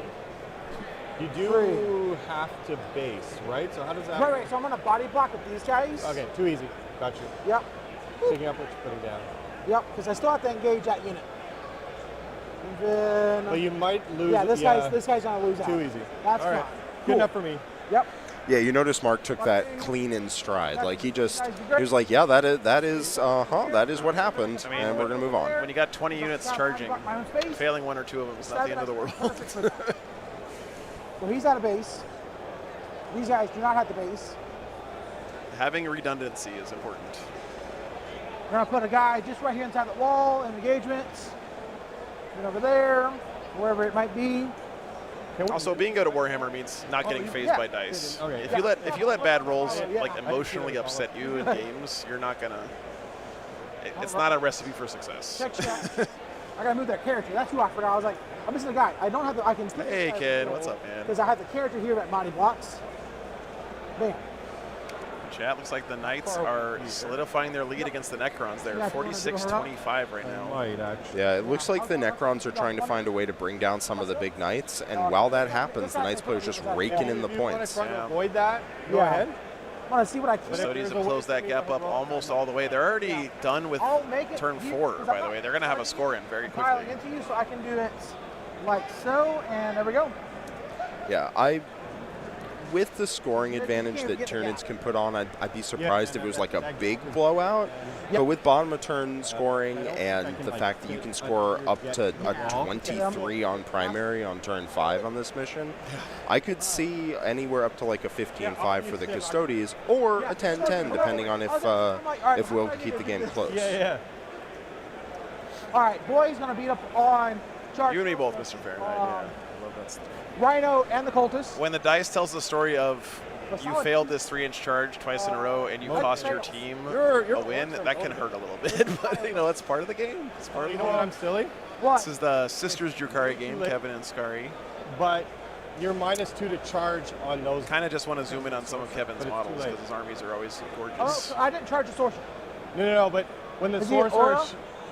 When the sorcerer, I completely forget this. I knew. This is why I have tokens. Yeah, When he shoots you, he gives you -2 move. Would look pretty great. Instead, we're it's too late. It's too late. Okay, yeah. Just to remind. Doing a melanoma check on Skari's forearm.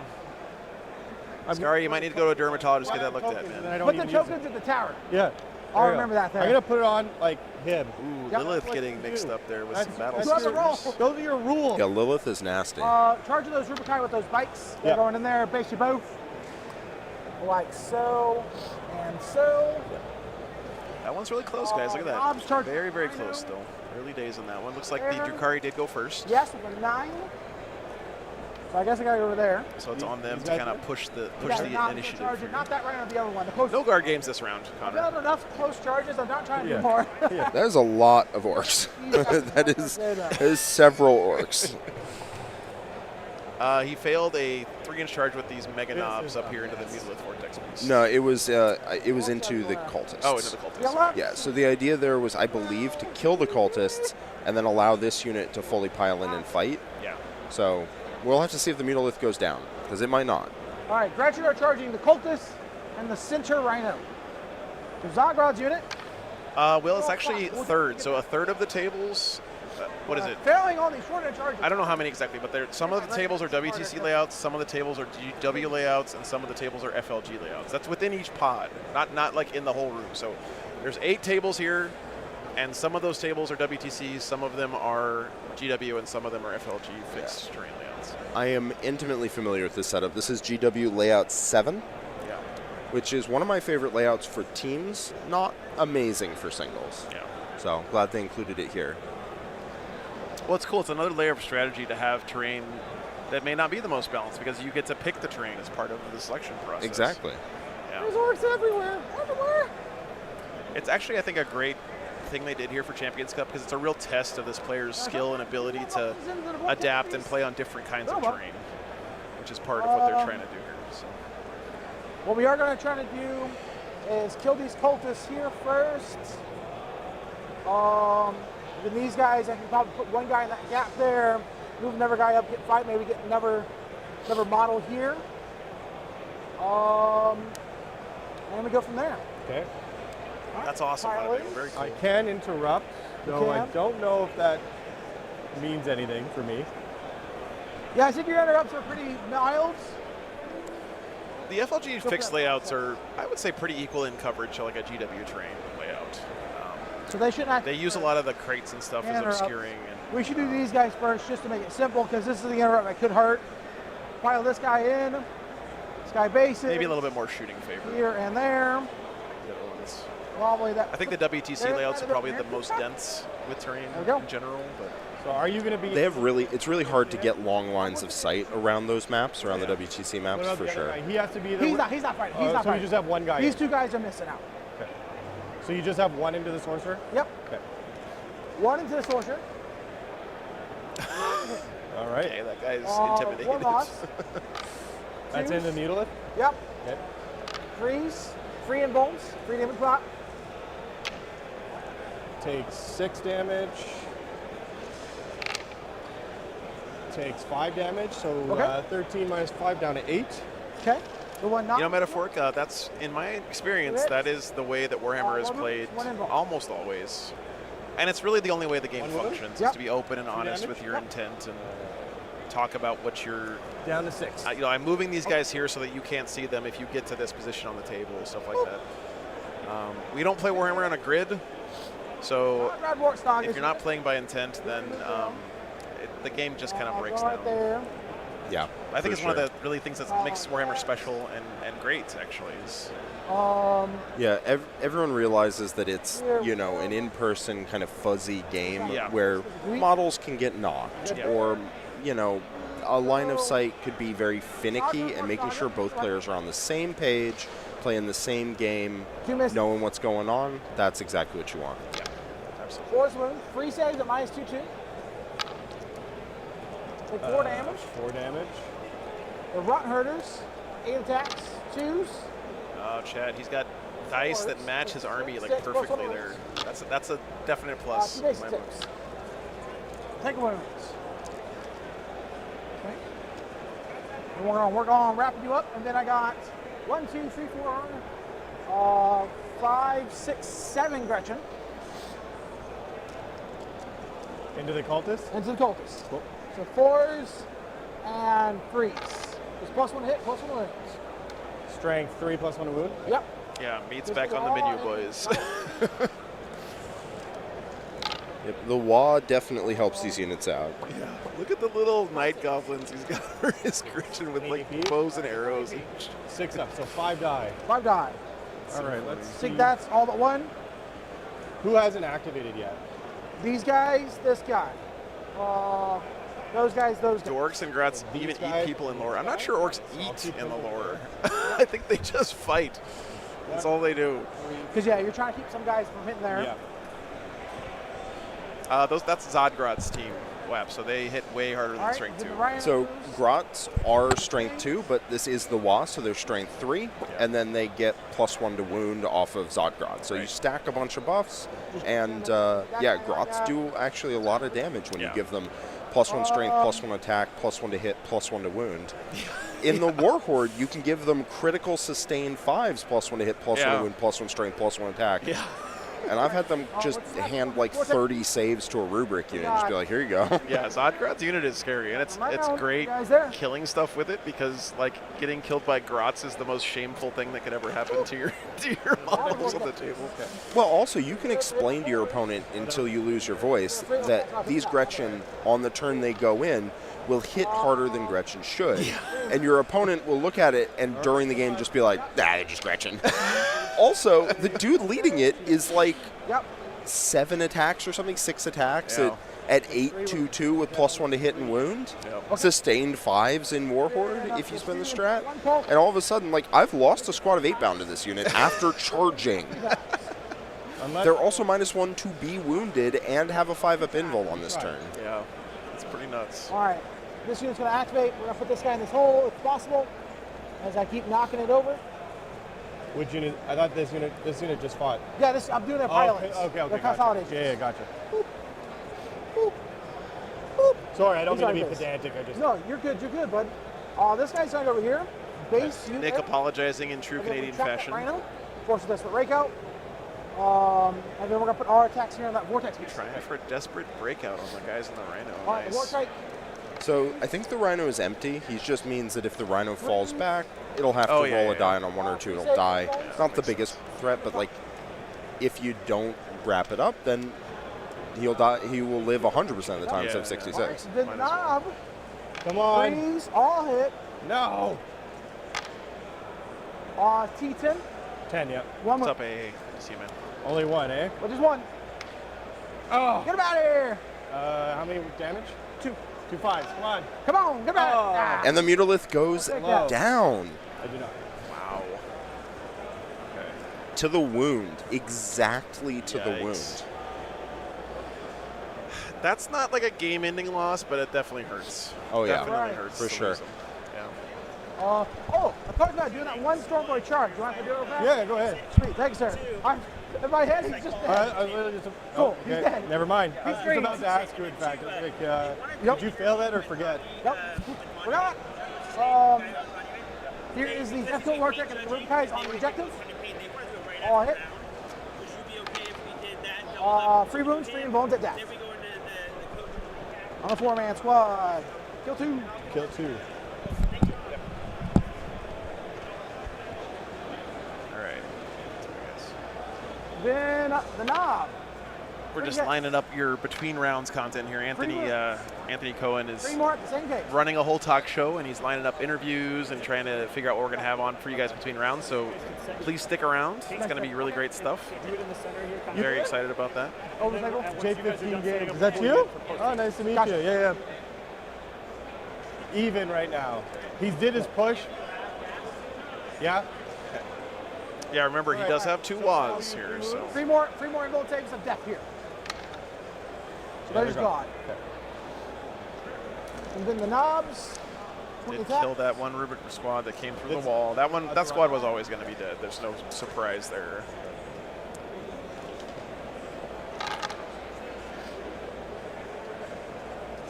I think there was an Infernal Master down there too that he just lost.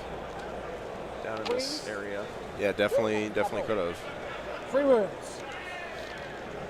3 wounds in the Rhino? Yep, minus 2. So the thing that Nick has to be very happy about is that he's not falling behind on points. In fact, he's ahead. Yeah. So if he can deal with the orcs that are in front of him, he'll be good to go. He'll still rack in that score he's looking for. Check. I mean, it's a big if. But There's it's a lot of orcs standing in front of him. Very but tough. it is Thousand Sons, and they have like the most guns. So He fails. I think I just fight back over there. You just fight back over here.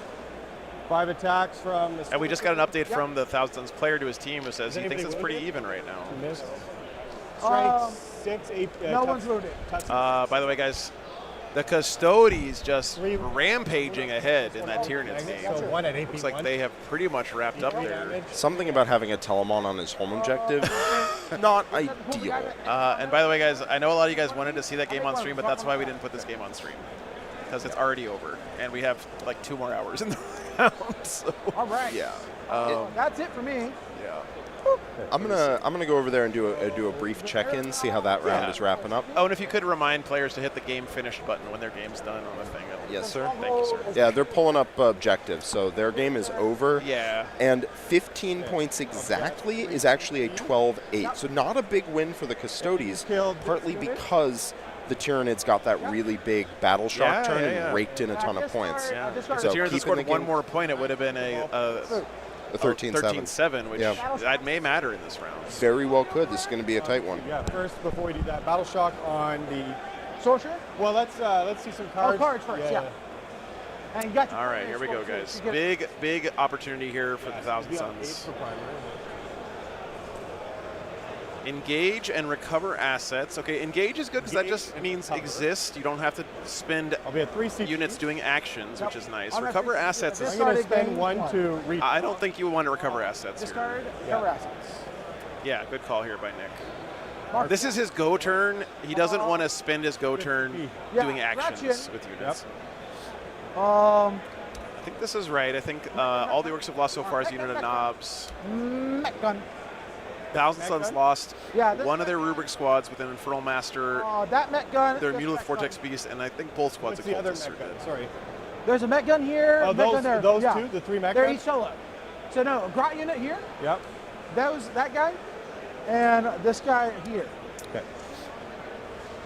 March for Death is not impossible for Thousand Sons to get either. Remember, that they're the army that if you want to do something, you can do it. Is he Battle Shocked? He's fine. good. Rhinos in the middle. Mid Rhino. It's fine. Fine. That Rhino is He Battle doesn't Shock. have to take a shot because he is at 5 wounds. Oh, right. So that is a 12-8 there, guys. I'm going in to cut favor myself of off. the Hobby Goblins. So now that's just on your Mega Knob units, right? Mega Knobs and Knobs. And war bosses. So like the bike units and these guys there. So if you guys are wondering, how does a 7358 turn into a 12-8? So everyone except for the Gretchen. As Jack said, every player starts with That's 10 the work points of for their all of teams. And for every 5-point differential between you and your opponent, you gain a point and they lose a point. That's it? Yep. So because the Tyranids Because he passed, lost by exactly 15, effectively only they didn't get into that next bucket of 5 points, so they only lost 2 points for their team, and those 2 points went to the Custodies side. And the Vortex Beast? If the Custodies had scored 1 more point that game, he would have gone to having 16 more points than his opponent, and that would have earned him an additional team point and taken a point away from his opponents. Numbers on the back of the TV. So 1 game point there could have been a 2-point swing for the team scores. This is why teams can be really, really dramatic. Yes, we need apples involved. Trust me, we're getting there. We're getting to the apples. Don't worry. So, but first blood to the Hobby Goblins with a 12-8.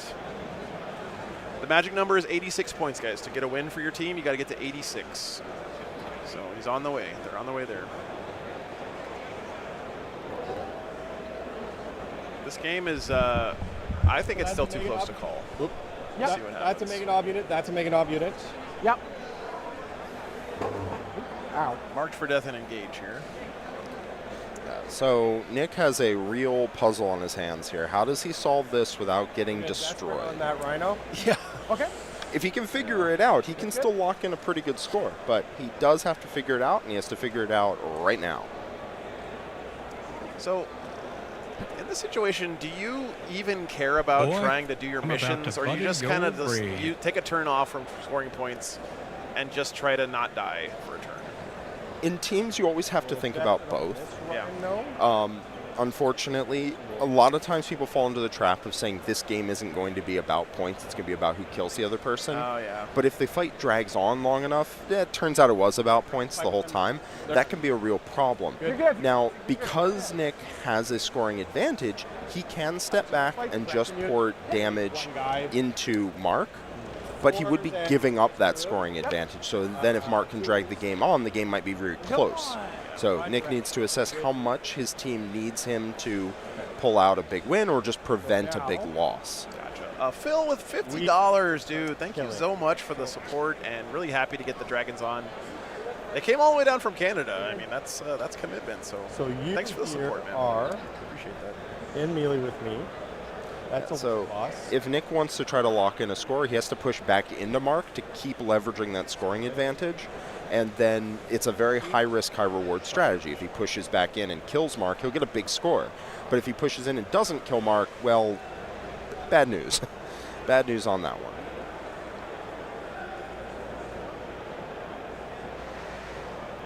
Yeah, he did pass all his desperate escapes on the Rhinos. He said it was which mech gun? This one? Oh, he can't move through enemy infantry. No, sorry. He can move through his own infantry, but not enemy stuff. Sorry. If he's he did roll the escape. Let me know if I'm with an 18. Oh, 18? Yeah. From your base, right? And he didn't die. You're over your base. The model is with an 18 by spears, but So, not by base. secret mission here, not necessarily what Mark's going to be going for at bottom of turn, unless Mark gets blanked on a lot of primary. If Mark's going second on this mission, that can be a lot of primary points anyway, as much as a secret mission would have given him. Yeah. And so it's a lot of the time it's safer to go for I'm just going to hold a bunch of objectives on turn 5 than it is to call your shot and try and get exactly one thing. We got a Rubicon there with 1 wound left, right? Yeah. Liam BSL wandering around. He's easy to spot in the crowd, Chad. I'm about Liam, to very super large. Yes, James, thanks for the $20. Go and work carry. Hell yeah. So I think if you want to do that. What a way to kick off the first ever Champions Cup, having Mark on. He's definitely a champion, and it's great to have him on this. I have range of everything. Yeah, so. no, Nick as well, by the way. These guys. Appreciate that, James. One guy can actually touch the objective. Oh yeah, did Mark Magnus declare his second WA here? has to leave. He must have, right? Like, you just don't not WA here. Oh, it's still bottom of 3, sorry. I'm thinking top. No, this is top of... This is top of 3. At this point, we guys. just need My to bad. kill. Top of 3. Thank you, Jim. Appreciate that. Christopher, the easiest way is just find it in BCP. You can also go back to the VOD and get the link from the chat. The BCP link is in the description. So mech gun, that mech gun, and those. So And they scrap you. We need Champions Cup shoeies. Well, for that, we need to import some Boy, Australians next I'm year. about to butter your Little brain. Thar, thanks for the $10. Thank you very much. You know, Little Thar, that's the one negative thing about teams is that you tend to find less crazy stuff like that because players feel an obligation to bring the best thing they can for their team because you're not just playing for your own wins and losses, you're playing for everyone on your team. So teams does tend to force people into more safe picks a lot of the time because again, you're not just bringing a meme Imperial Agents list and then you're like, oh well, I lose my games or I win. You're like, oh, I'm gonna bring my meme list and I have to convince 7 other guys that this is a good idea, right? Which it can be hard to do. Not impossible, but can be hard. Yeah. is there anywhere If that you I do, land the on nice part is though, if you do crack the secret and you come up with a sick agents list, My model. then that could be a secret weapon that people don't really understand how it works. Yeah, that's true. I'm just So high risk, high reward. If you're wrong though, it can sink your team's chances. But if you're right, it can carry you to victory. Yeah, throw your model really ends up all right. Yeah, that's a good way to put it, Armando. You see skew lists, but nothing really too memey. You know, nothing memey like, I don't know, all Dreadnoughts Custodies, for example. Hey, that was would won its game. That was won its game.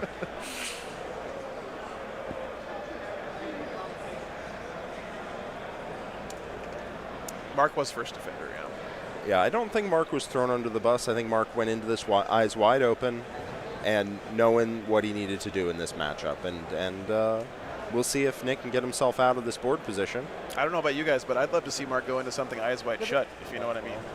You know what I mean? hey. Hey. That's we get the ratings going. Doing that stuff. Luke, thanks for the $5. Boy, Appreciate that. I'm about to butter your brain. The guy from last year who took agents went 3-2, and now he has a codex. really trying to figure out Oh. do I get Having a codex is not necessarily an upgrade in 10th edition. Yeah. Sorry to say. I can't sit there and say, Yeah. fall back. Not have to give it. I really liked what they really liked what they did with Custodians with their codex. So 1-2 is Amfrey. I mean, honestly, at least we're not getting insane codex creep like 9th. So. It's true.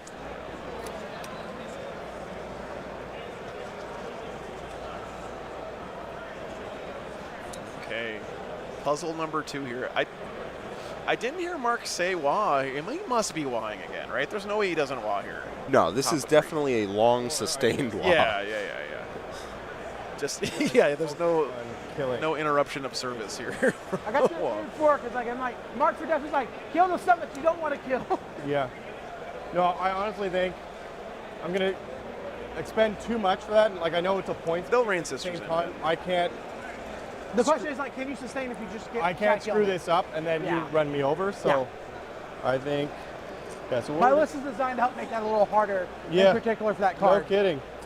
So. Sisters on Codex release are not nearly as broken as like every 9th edition army when their Codex came out. So this guy will be out. That's not really the same tier of. No, if you want more broken than 9th edition codexes, you had to look at that Eldar index on release. For him. Gotcha. Oh God, yeah. Woof. Yeah. Did anything happen during the 1,000 turn? We're still on the top of the turn, so this is the 1,000 turn still. He's got to counterattack in, or he's going to start losing his scoring advantage to a person who is going second. So he needs to be. He needs to go in. He needs to do some damage, and he needs to do it right now. He's got Magnus positioned pretty aggressively. He's going to try to get 3 phases of damage out of Magnus this turn. Moving up some of his rubrics. Yeah, no worries. Nick is pondering the order. Yes, he's looking into the Palantir. Let's take a look at the scoreboard. Oh, Sister's pulling away from Necrons there for Red Dragon a bit. 48-26. And Skari somehow being a wizard. And then I'll have a double move. Winning against the sisters there in the bottom game. Not by much, though. That one's still too close to call. Drukhari pulling ahead of Chaos Space Marines these guys as well. And the World Eaters have closed the gap with the Blood Angels. The Blood Angels had a pretty sizable lead early there. Yeah, it's the World Eaters. It's the Blood Angels crackback turn right now, so we're going to see how they do. Okay. Although that might have already ended, and it's the World Eaters' turn again. Yeah, let's put the camera on there. You're good, bud. You're good. It's a lot of sinking, a lot of moving Real parts. fast. Put the spawn this way. I'm also a visual, like a visual guy doing stuff. Sometimes you Yeah. gotta see something to make it work. It's this You're one. good. So No, that's the Knights game. Oh, let's look at the Knights game real quick. How's There's that one going? still a bunch of Knights And they're all standing in good spots, it looks like to me. on objectives with very high OC. So Yeah. those Knights are just scoring the points. 49-33. Needs to be very careful about where he puts his models, because the poor feed can just be like, hey, are you a Catan? Bow. No, you're not. Get out of here. Just two smoking Catan boots. There was a Lancer standing here a while ago. Okay. So And we'll We don't double. fight- that's Yeah. one dealt with at least. Yes. Okay, did he If he can deal with a second, that's kind of critical mass of, the Knights can only hold two objectives at a time. So he has to deal with the second big Knight. The first one is kind of free real estate. The second one is where the point scoring will really start to fall off. Yeah. This is the World Eaters Blood Angels game, guys, and as I expected, Don't forget everything is happening in this tiny little spot right in the middle of the table. So two Forge Fiends in there.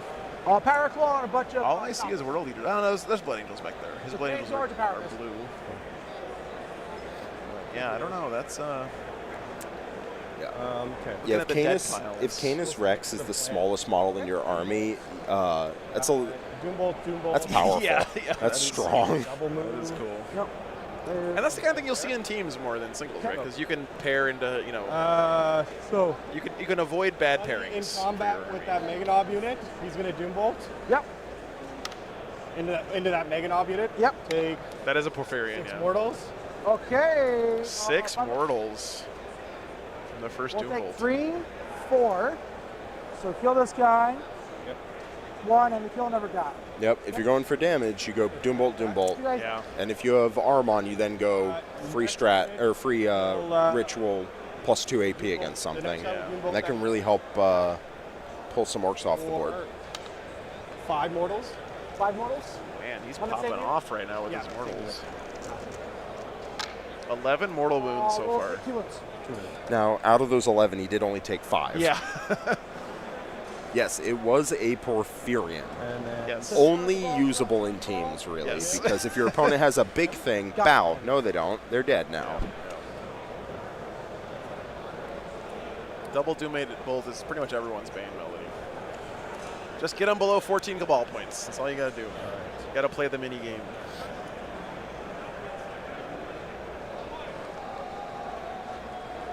I'm fascinated by this game. 6. I could 6 try to moves. use his gun. Your T. What's the toughness on that thing? T6 or T5. T5? Moves. Yeah. He's out of range here. I can extend his range by. Oh, by the strat. Yeah, yeah. true. I just don't know if I want to do that. Yep. The 5. Triple What's the Vortex of save Doom. on it? Yeah. 5 of armor, 6 of invuln. What's up, Ryan? Good to see you, man. It's Something really like that. not likely that I do it and I spend a CP that I need right now.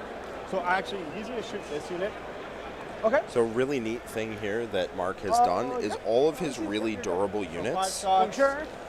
all of his Mega Knobs and all of those guys are not currently on One objectives. dev wound. Which means that the Thousand Suns player will not get reroll wounds against them with the rubrics. Okay.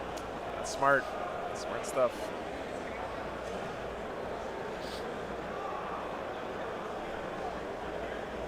I always fall into that trap where it's just so ingrained into me to like stand on objectives. Always stand on an objective, and then you play an army This like unit Thousand here? Suns, and they punish you so hard for it. They're so much more deadly when they get those rerolls to wound. All the flamers. So these 4 guys into that Meganob unit. Okay. Soul Reaper and Infernal Master here. Okay. Into these Meganops. Yep. Your tips. Okay. 3 flamers into them. Yep. which is. Oh, whoa, whoa. 3 flamers hitting hard. You're not on an objective. 3 flamers, 16 shots. Oh, Let's thanks, go. Ryan. Yeah, sorry, man. That's a lot of stuff going on in the teams. I appreciate you, though. So 5s, rerolling 1s. Yep.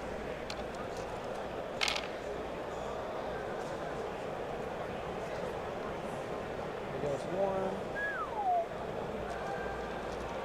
You still get reroll 1s, even if you're not on So, objective. right there, 6. 2 AP 7. 1s and basically 5 on your save because the 6 is Gotcha. trying. Ignore cover, so AP 1 practical here. We're good. And then 5 on you. I think he Armor of Contempted this, basically. So the AP1 turns to 0 and the AP2 turns to 1. Whoop. Didn't do much so far. 2 6s here. Okay, It sorry. matters. Yeah. And then 1, 2, 3, missing. The other one was a 2. It was a 2? Okay. Yeah. So 3 extras. Yep. Your tough 6. T6 on that guy, yes. So Uh, 5s? Strength 6 on Oh, the strength shoulder. 6. Rolling. So these are AP1, these are dev wounds. Okay, well, how about that? So go in and then take 2 dev wounds, we'll take 5 wounds. He has how many wounds left? 3 left. Hazardous. I'm always going to do hazardous. These Defkilla War Trikes are on just the Infernal Master. beefcakes. Roasting. Is Mark counting up? What the 4, 9. I think he Never took 3. meet your I think he heroes, took. Chad. Never meet I'm your about to heroes. butter Did he take your 3? Did he take brain. 5? Plus I 1 think he to took wound, 5. 3s. Okay. Joel, thanks for the $10, dude. Thank you very much. Rerolling. Listen, sometimes good people do bad things. Yeah, These that's an true, I AP2 guess. and 2 dev wounds. Now, on the other tables, it does look like the Hobby Goblins Drukhari is doing really good things into the CSM for the Dragons. Yeah, 41-26 right now. That's starting to turn into an actual lead. I got exactly what I need. Yeah, that one looks like it's starting to be a route. There, last I checked, there were Drukhari models in places Drukhari models don't usually go. Which is saying something for you want Drukhari, Mark because to they can attempt pretty it much this go unit wherever here? the hell they want, usually. Yes. Let me see if I can pull that one up for us real quick. Yeah, I think that tray is all dead stuff for the CSM. This unit into that unit. Triple Vindicator also doesn't seem real good against Drukhari, if I'm being honest. It is tough to kill at least, which is nice. It's good. Yeah, that's true. Shots. I mean, except for The 2 damage. Heat Lances and Haywire Blasters, I suppose. You're not on an objective, so Pretty strength sure 7 that plus this 1 to they're wounds, dead as well. 2s. Custodians did a great job pulling that back in after the big Shadow in the War It's turn. gonna be That game is locked in, 4-8-2 so with, the Custodians with cover. scored 2 points or 12 points for their team, 3 ups, I think. 2 up. stealing 2 points from the Red Dragon On team. this unit. Oh, those guys. Yeah. Gotcha. So these right here. Yep. With cover, AP2. Yep. So I fail 1. Okay. 86 is the magic number, guys. So he's got to get 74 more points for the Hobby Goblins to win the round. Yeah. So this is on the dude. He's dead. That gives you some idea of just how impactful a 20-0 is, because 20 points is like He's dead. Okay. a third of the way to getting a win for your entire team, right? From Yeah. this point. So it's a big deal. You don't want to give those up. 4s. Rerolling 1s. 1 dev wound. On the war boss, damage. Wolf Lord. Yes. We'll take it. Warp Flame Pistol. 3. Nothing, because probably, yeah. And then Warp Smite. Sustained. Yep. And then these are 4 ups are dev wounds. Dev wounds. 3 dev wounds. 5 ups. Take 2. He's got how many wounds left? That guy currently has 5 wounds. 5 more. Okay, let's. Yeah, whatever. Double Did I do this? It's a third of the 74 points they need, is where I was going with that. But yeah, you're right. So that guy back there into the war boss. Okay. 3 shots. 1 at AP2 no cover. Take it. 2 wounds. 2 wounds. Since they already have 12 in the bag. Oh, you got no more Philo Pains? Yeah, because your attack order, the Mega Knobs give the Philo Pain. So he lost his bodyguards. Okay. So he's got how many wounds left? Currently 3. 3? Okay. Shots. Magnus hasn't shot. Yep. Hey, what's up? Let's Okay, this guy's going to shoot into the AOC unit. Hit it.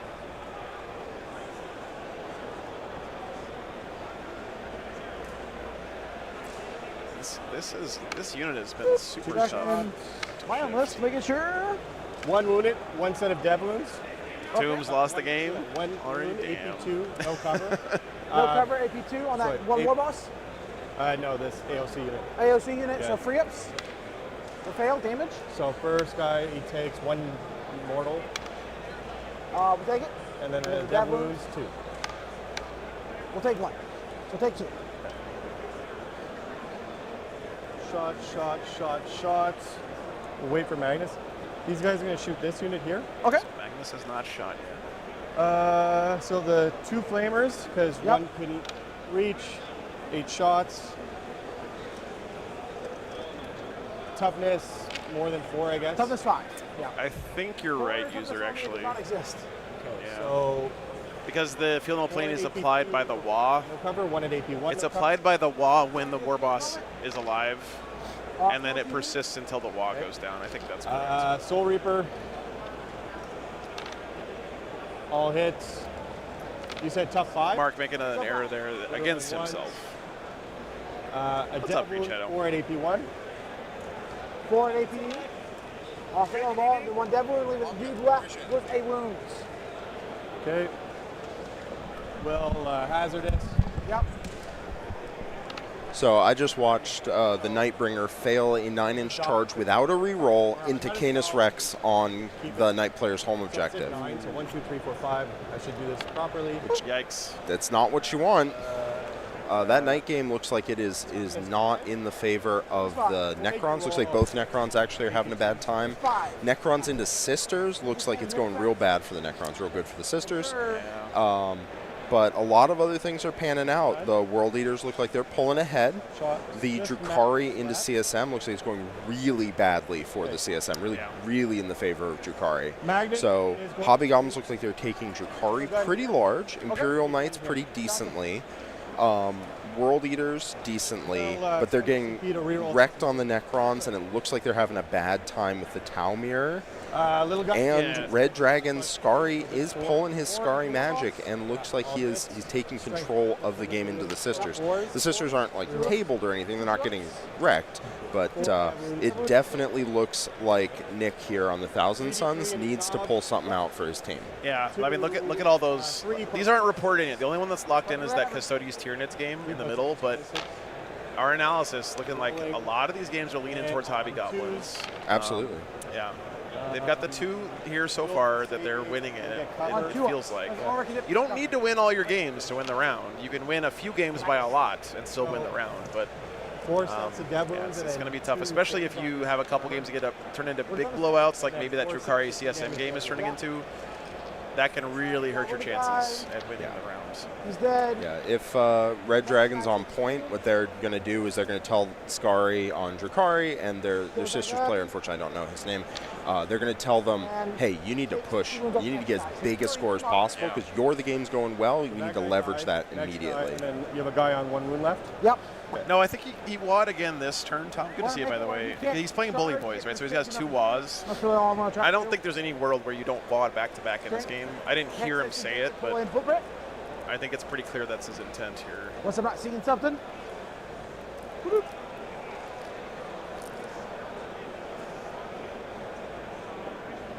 All right. I mean, there's like literally no advantage to not wanting here, right? Like, There's no way. He also was taking Feel No Pains on Mega Knobs, so he absolutely won. That's true.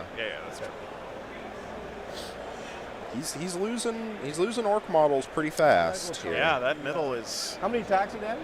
1 each on aggression. This is Thousand through the Suns law. do a ton of damage, and this is why you didn't want to just put your army in front of them on turn 1, right? They would just get wrecked. 6. Should I get him? I mean, he sort of did that on turn 2. I think he's hoping for this second wave to clean up, but that's asking a lot here. It really does have to here. Awesome. This has been a cool game. Good choice, Jack. I think it's been really interesting. Should be able to pile in. Magnus into those guys. Yep. T-Suns do pump the damage. Yep. They top those meters, baby. It's what they do. They're very short range. Generally, I mean, Magnus can go up to 33 inches shooting if he pops a stratagem, but generally their damage all comes within 12 and 18 inches, and they're very fragile. And they're also very vulnerable to losing random units. But man, oh man, if you can put that damage on target, your opponent's army is going to disappear. So we'll just. Thousands are funny because, like, if you invest all your resources into anything, they're like the best army in the game at that one thing, right? Like, they can be the most damaging army in the game. They can be the fastest army in the game. They can be the best army in the game at scoring secret missions. Like, they can do just about anything they want. Like you said earlier, they can do anything, but they can't do everything. You got to pick what you're doing. So. Yeah. If you allow yourself to try and play around every single thing that Thousand Suns can do, you'll find yourself doing nothing. Yes, exactly. Yeah, I think that's it. Man, look at the difference. Big, clearing out tons of stuff here. I don't think so. Nope. You're just not getting in these 2 quarters. Yeah. CP! Yep. Mark doesn't seem phased, but let's see. Mark never really seems phased. No, he does not. He's also about to put 3 mech guns on target into Magnus, and if he can swing high, he can do some real good work there. Okay. Magnus into that unit. 7 attacks. 2s and 2s. Hit it. And this is such a hard thing to do in teams too. When you lose your game, and you got to walk around. Like if you lose early, and you got to spin the round walking around to the other tables, and everyone's asking you how'd you do. I guess if your team puts you into a bad matchup and they expected you to lose and you scored points anyway, that's one thing. But if you don't meet what you signed up for, like if you say I'm going to score us 8 points and you score 5, yeah, that doesn't feel great. I can tell you from personal experience. But the nice part of it is that everyone on a team will likely have that experience at some point. Yeah. I mean, if your team is pointing fingers at people, then that team's not gonna. That's not the right way to do it. No, that's one of my favorite parts of playing on Art of War is that we're generally pretty constructive. Actually, we're always constructive in rounds. Always collaborative, trying to figure out the best things we can be doing as a team. Everyone's willing to take a bad matchup if necessary, and nobody looks down on anyone if they do poorly. And that leads to good results. Was it 7? Sorry, I thought it was 6. Okay. Yeah, he's got 7 attacks, and I hit with everything. Map out here. Magnus crumping some orcs in combat. Yeah, Magnus is insanely hard to kill, but he does have some vulnerabilities. Grenades, for example, he has no defense against, and that can just whittle some wounds off him. If he rolls bad into the mech guns, maybe that -1 damage might not save him. Holy shit, chat. Okay. Looks like this Sorry, CSM game has gotten really far away from CSM. Yeah, and he's alive. What'd you get? Can you push game finish on this laptop? Sure. Thank you. what did they end up get? Oh boy, that is a 20-0 for sure. Yeah, no, that's huge. That's huge. Yep. Big 20 energy. Check. D6 plus 2. Wow. Yeah. Yep. 4s and all right, guys. 3. Hobby Goblins is getting close to the magic number here. 7, 9. I mean, closer. 11. 32-8 right now. 4s and 3. Yeah, 20-0 is a pretty big one. What they want to be doing right now is going around to tables and being like, hey, we are losing. We need you to push. They're halfway to winning the round. 3 and AP. Well, not halfway. 86 is what you need. They're close. It's on you now. They're like all right. some number of percentage to winning the round, guys. I'm going to discard both of those cards. Yep. Red Dragon's going to have to pull something out of their hat here. I'll be at. They are 37.2% of the way to winning the round. Thanks. If only we had the technology to calculate simple fractions in a moment. We're on to 2 free wounds. Is that a bad matchup for CSM, or the Elves just play crazy good? Honestly, Drukhari played well as one of the best armies in the game right now, and unless you're running Cultist CSM, 2 damage back. I can see that being a tough matchup for CSM. He's down to 15. All right, Zodrod War Sagas. If you roll good on your Dark Lances and your Haywire and your, I mean, how does CSM deal with Scourges? You know, you just, your Scourges just kill every tank, and then, I don't know, it seems tough. Joe versus Math, I know, Jimbo, it's an early morning. And his dudes, They're out to a pretty substantial lead. all the rest of their team needs to do is start locking in close games, Into. and they will win the round off that. Yeah, so that puts the pressure on here, right? I mean, it might change Nick's gameplay a bit because now he knows he can't just win this game. He's got to win it big. Exactly, exactly. Free moves. Into the Rhino. Yep, plus 1 wins.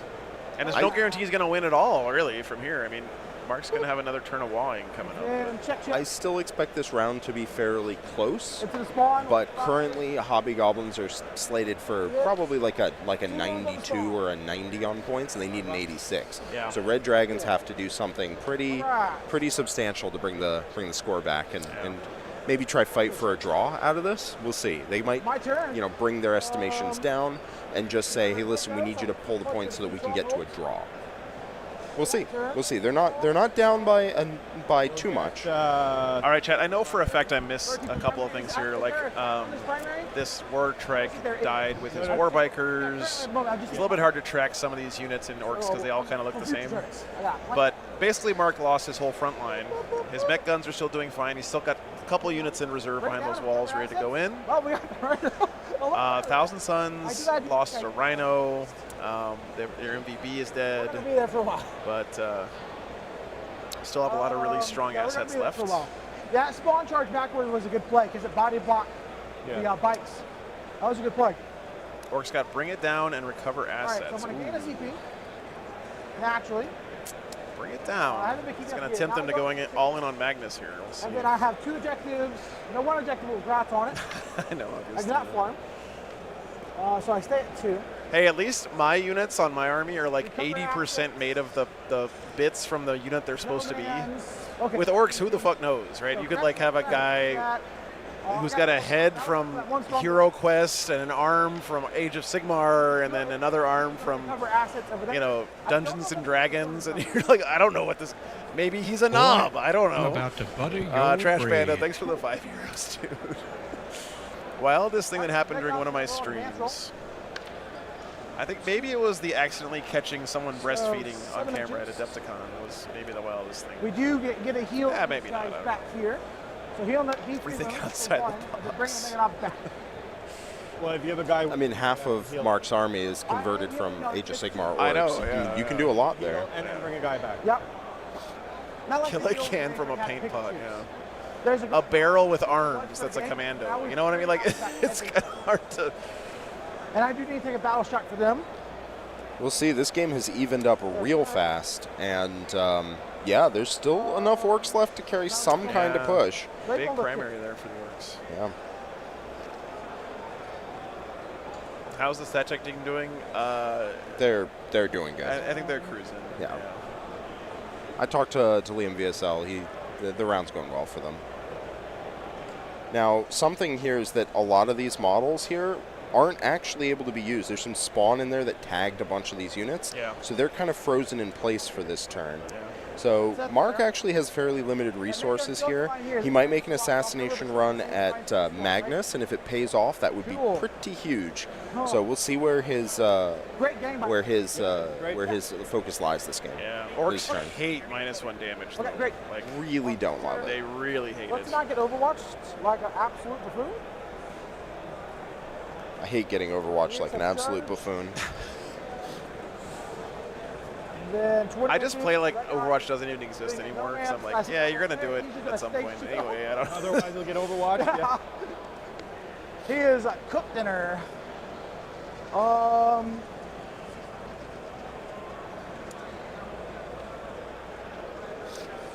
So where's guys? I don't have to ask Jack about it, but the rule is that it's looking pretty the war boss gets the feel no pain from leading the units. If I can kill a lot, and the rule says in the rule it says you get the feel no pain when you declare the WA, and that should persist until the WA goes down, right?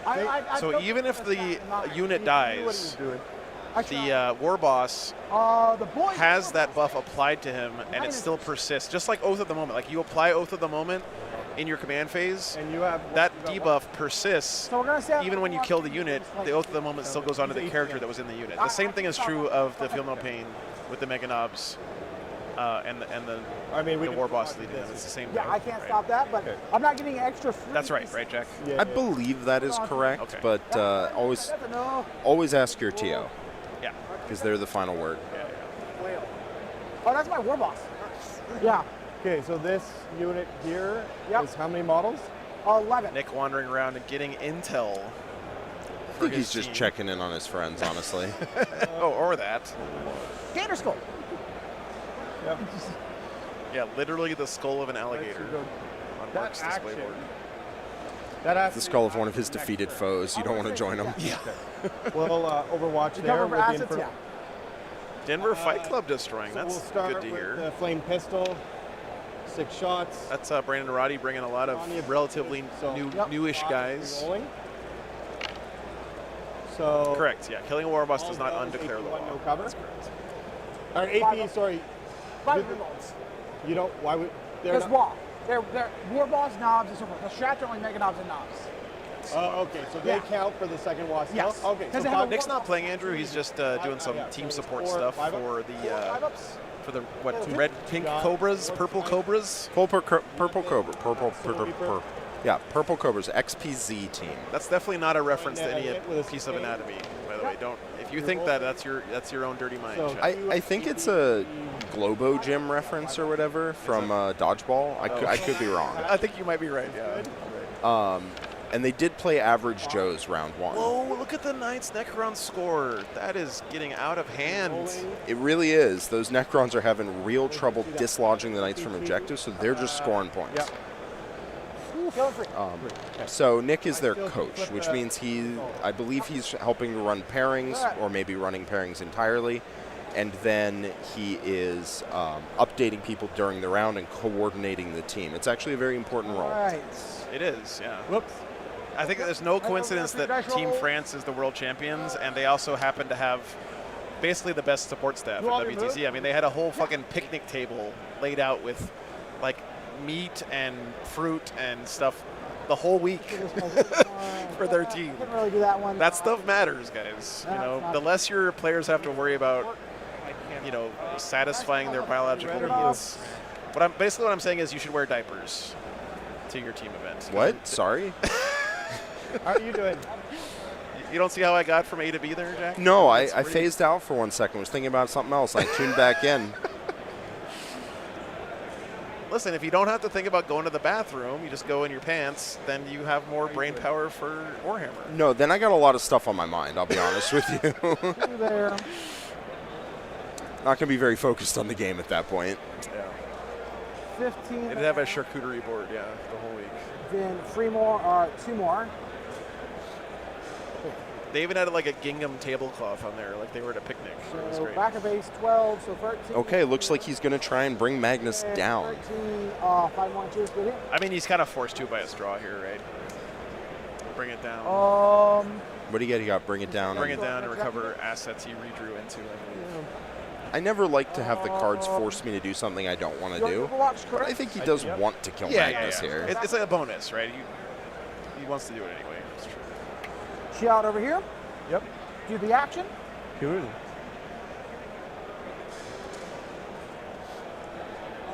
Ineffective distraction strat, yeah. Or just, you know, regular Nurgle player this things. guy. Whatever. Same thing. We're going to fall back here. Okay. How dare you, Paulie? On my very stream, saying Magnus did nothing wrong. In combat. Sounds good. Melody, that is a good point. If this is a game that has to go well for Red Dragon in order to for the round to be saved here, I believe. And if Magnus goes down, I don't think Nick might still pull out the game, but he's not going to get a big win, and he needs one of those. So yes, Magnus has to live right now. But on the downside, Magnus is going to be stuck in combat almost no matter how you slice this. So we'll see. Magnus may not win this game, but he is winning the fashion war. Look at that guy. His drip is off the charts, Chad. Shooting up down here, that's easy. All right, go into the shooting phase. Let's kill that sorcerer with a bet gun right here, but has a limited amount of shots. Okay. Whee! More shots. Oh, he didn't fall his unit back, so he's not going to be targeting Magnus with the mech guns because they're blast. 3 invulns. Yeah. Do you have any other shots into him? Yeah, I got this guy shooting here.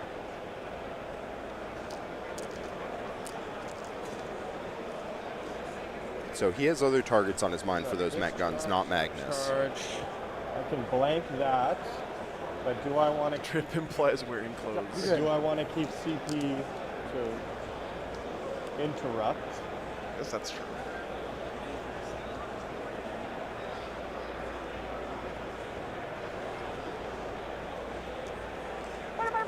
Again, close score here, but close is not good enough for Red Dragon after the other two games we got put in here, and the way the other games seem to be going. The World Eaters into Blood Angels, not going good for the Blood Angels. Yeah. The Knights into Necrons are not looking good. So Red Dragon really needs to hope that the Tau matchup goes their way, which, you know, it looked a little good for them last time I buzzed the table, but clearly that hasn't translated to a points lead yet. And then they need their other two matches to smash. Team Jack. So this is the World Eaters Blood Angels. I think the Blood Angels are getting some points in right now. Yeah, Angron being on the home objective is not yeah. ideal. And this is top of 5 for the Blood Angels, so that's like the last points they're going to get, basically. Yeah, that one also looks to be a pretty big win for the for Hobby Goblins. Hobby Goblins looks like a lot of their risks in pairings paid off. Yeah. We'll take our chances and blanket. Okay. Risks in list building too, honestly. Risks in team comp. I mean, there's some risky picks here in the team comp for the Hobby Goblins.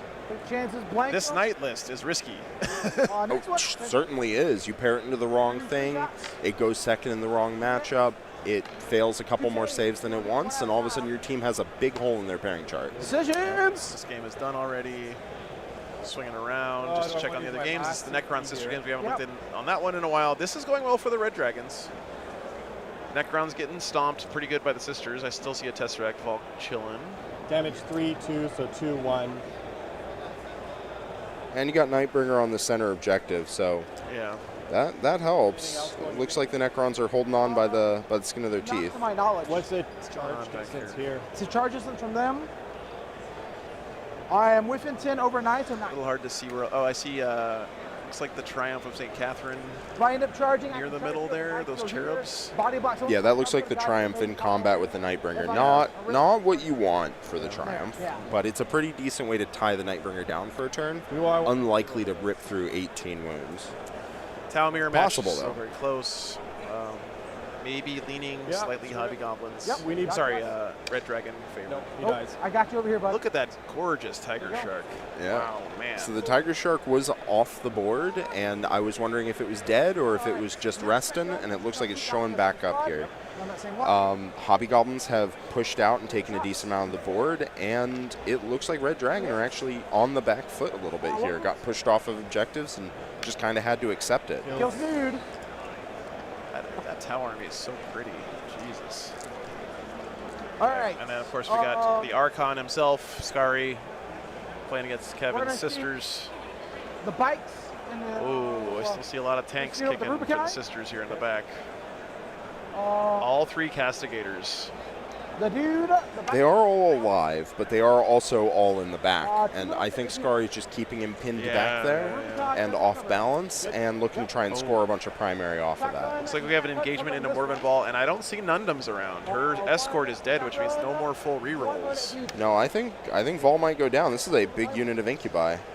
No, that is the Court of the Archon. Still likely to go down because she only has a limited amount of wounds left. I think it was a 5 on there. Or maybe a 2. That looks like a 2. That fucking guy. I don't know what this is. It's either a 5 or a 2, one of those. It is some number between 1 and 10. We know that for sure. Thanks, Mark, for laughing at my terrible joke. I appreciate you. All right. We got Gretchen pistols. All right. Oh, wait, hold on. We're activating the Gretchen pistols over here. 12 with the Gretchen. So this is the last push out of Mark's army. This has to do well, or Nick will clean up on the back half. 5. Luckily, Mark kept it close and will likely rake in a few more points as the game goes on. So he... 6 wounds? Yes, sir. I don't think he's going to get blown out here, but if this push bounces, Nick could score enough points to keep his team in it. 4s. 1 more wounds. Woo. Good. Oh, we got another score reported, guys. That is an 18-2 for the World Eaters that against is the Blood Angels. All right. All bad news for Red Dragon right now, and I guarantee you the remaining players know it. Hobby Goblins already sitting on 50 We're going in. points, guys, out of the 86 they need. So they only need to score 36 more points across 5 games. Yeah, to that win is the round. going to be tough to keep them to that. Man. For sure. So the average, if they need 36 more points over 5 games, This guy's just gonna miss out. is going to be just over a 7. So if they get 7 points per game in the remaining games, We will not do the mortal wounds. then they will draw. But if they get 8 in even one of those, then they're fine. Yeah. So Eagles not looking good eating. for Red Dragon right now. Yeah, that is, man. I'm gonna take Now, something to keep in mind, and Red Dragon's good games, the ones that are going well for them, those haven't been scored yet. That is true. That is true. 4. Yeah, you I can't- don't know if can't it gets me a 5. Count them out yet, guys. They're still, I need a 5. Hobby Goblins are still quite away from getting the win here. We got that with a 9. Brad is having a lot of fun right now. Over the, Come on, yeah. he's singing Backstreet Boys for us. Tuscan, no base here. He's playing Eldar. Then Yeah. these guys are here. We'll charge at 1 sorcerer. Then box. 12. And now.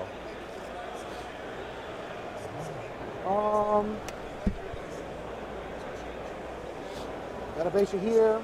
Corbin, it was just, we don't know exactly what happened, but Here. that just seems like it was a bad pairing. I mean, to be honest. 1. The CSM had triple Vindicator. He's going to go. I'm not sure that that's a great choice into Drukari. Drukari have really good anti-vehicle Then weapons. charge those Rubikai over there. I don't know what the rest of the CSM list was, but Yep, with 6. yeah, I'm not sure. Rupert. No, he was singing Backstreet's Back, Bobby. You're welcome for having that stuck in your head for the rest of the day. Got some Storm Boys making a big home objective charge here. That's cheeky. This is linchpin too, so All right, fighting. you lose your home objective and you ain't scoring points. Highlands. Man, that's potentially a big deal for the Orcs. These guys are really just chilling there. They can't do anything. Storm Boys don't benefit from the WA though, right? The second WA. Yeah. So they're not gonna be as killy. We're But good. Faster. That one. that's a good position for Mark. We're gonna swing. Well, looks like he's trying to lock Magnus up more than he's trying to kill him.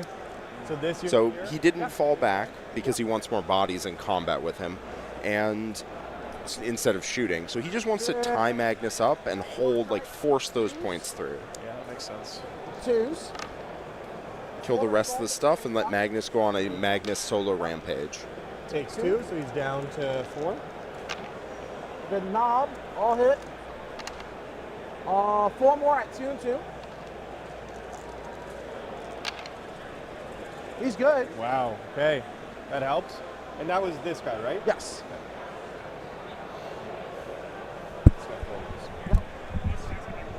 And this guy's going to get closer to this guy. Just going here. And we'll put all those guys here and this guy here. Okay. What kind of CSM was he playing? Rangers. Oh yeah, if you want to talk, you want to tell people? People are curious about your game. Later. Chat, we have the Drukari player from Hobby Goblins. Hello. What's up, man? Not much. Thanks for playing on the stream over there. So, Charles, a 20-0 is big for your team there, for sure. Wounded guy. Yeah. How did you guys think, like, when you guys did the pairings? It was good. How did you feel about that matchup when you initially got it? I kind of want it. So there's a bunch of vehicles here, and I'm running mainly Haywire. Yeah. So I've got like the Scourges with the Haywire, I've got the 2 Talos with Twin Linked Haywire, and then I've got the Dark Lances. So Oh, and you're running Real Space Raiders, Yeah. right? Yeah. So you have the Immortal Talos and stuff. basically, right? Yeah, so he has to commit for his army, as far as I can tell. Like, the Renegade Raiders want you to be on objective. They want to come after you. And he took tactical, so he is having to eventually commit. The other guy? I also took tactical, but, like, my entire army has Mushu move. I have the 2 CP for Mushu move. I don't have to commit, technically. Like, I can commit and then scoot away and just wait. I mean, Scourge is just so good in that matchup, it seems like, right? Like, Yeah. how does he deal with them? I mean, you just jump out, shoot his tanks, and then jump behind a wall and Pretty much, yeah. Yeah. Like, he had an Overwatch threat from the Vindicator, but once the army gets spread out, because I went 2 flanks, he had a little bit more difficulty. Nice. And then the Chosen just didn't kill Grotesque. So, like, -1 to wound, 5 up Final Pains, 6 up Invulns, like, it just, they flopped kind of into them. I mean, they killed, like, 1, and then that one had the potential to fight on death and remove, let's say, like, another 3 to 2.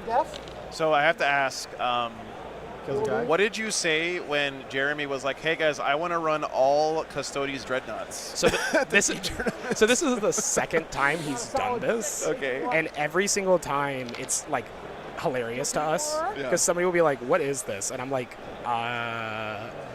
Mark ran it into me, and if you've ever seen Mark roll dice and add him with Custode Invulns, it's like a terrifying figure. Yeah. Like, I watched a Custode pick up Scourges in Overwatch without being in range of the Flamers with a Telemann, and I was very upset. Wow. So Jeremy it's really good. We initially actually had Jeremy on Space Wolf Dreads that somebody was going to run, like Murderfang, Bjorn, 3 Redemptors. Stop! I'm getting erect. Yeah. Like, calm down. I got a whole weekend. I got to. Okay, yes, that's a fun list. I actually played that at Charity Hammer against JT. Play on. It's tough without the OC on the Wolfen Dreads. Yeah, and honestly, the fact that OC0 can't do actions anymore did hurt the list a little bit. But like Murderfang checkerboarding in any like a lot of MSU armies is terrifying. Like, I don't want that happening. I would say as a whole, your guys' mix of teams is you got a lot of interesting skews. I mean, you got the crazy giant chonky knights. You got the lots of anti-tank Drukhari with the Ghost Space Raid. You got Mark's insane all-foot orcs thing going on here. It's really cool. You guys got some really cool. It seems like you took that we're playing teams. This is different from singles assignment seriously this weekend, right? These guys aren't swinging? Yeah. I mean, I've done like a team event before with Mark, and that's basically what happened last time. He was just like, all right, we can go skew. Let's like try this out. And he's like, I'm like, all right, cool. What do you want me to do? He's like, I want you to go get 20 O's. Like, that's your job. Yeah. Okay. So vehicles? Yep, vehicles. I'm like, all right, we'll see how it goes. Like, that's cool, man. That's very cool. Well, mission accomplished. Great job, man. Yeah, thanks for playing on the stream, and thanks for giving us the inside info. Oh, absolutely. Yeah. Good luck with the rest of the round. Thank you. Here's the one. Just throw it right there. It's fine. Thanks, man. I got you there. I got over half an inch of pipe work. That was nice.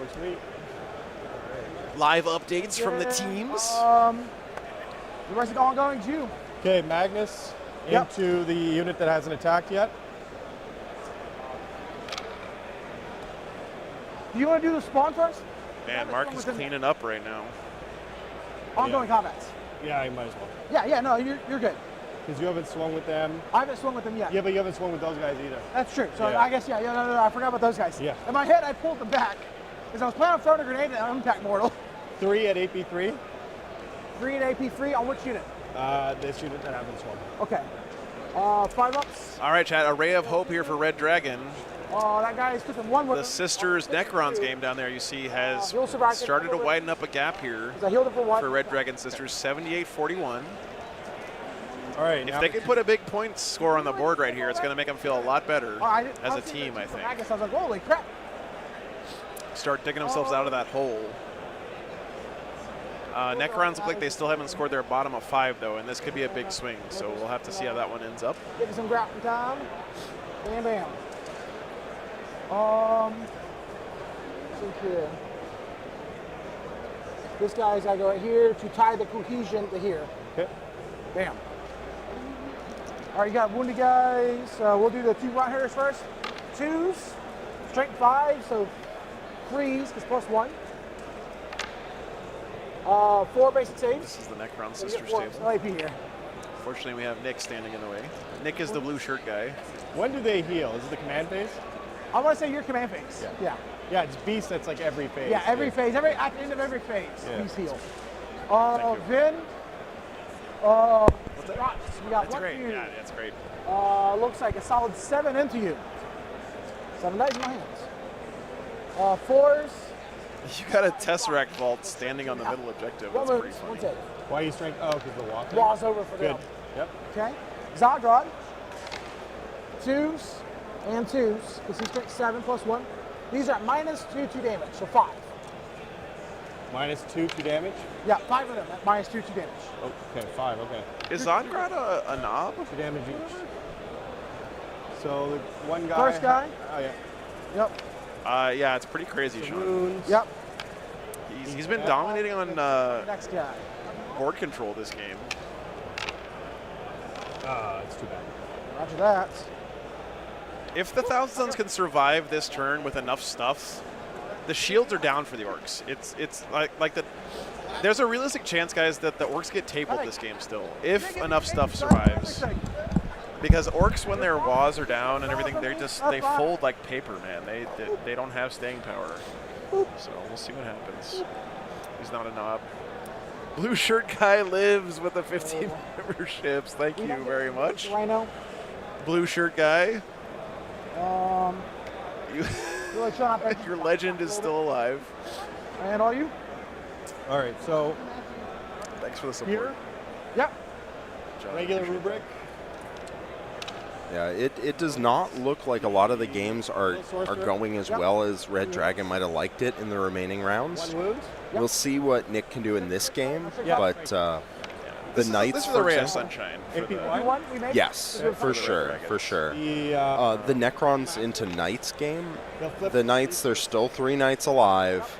They're still causing problems. They're still on objectives. That game is not going to, that's not going to be a win for the Necrons. So yeah, and that's okay still. I mean, we're getting fast to the territory where a small loss is just not okay, but they still have a little wiggle room here where they can eat a couple of small losses, and if they have big enough wins on the other tables, And then you're they still have a chance.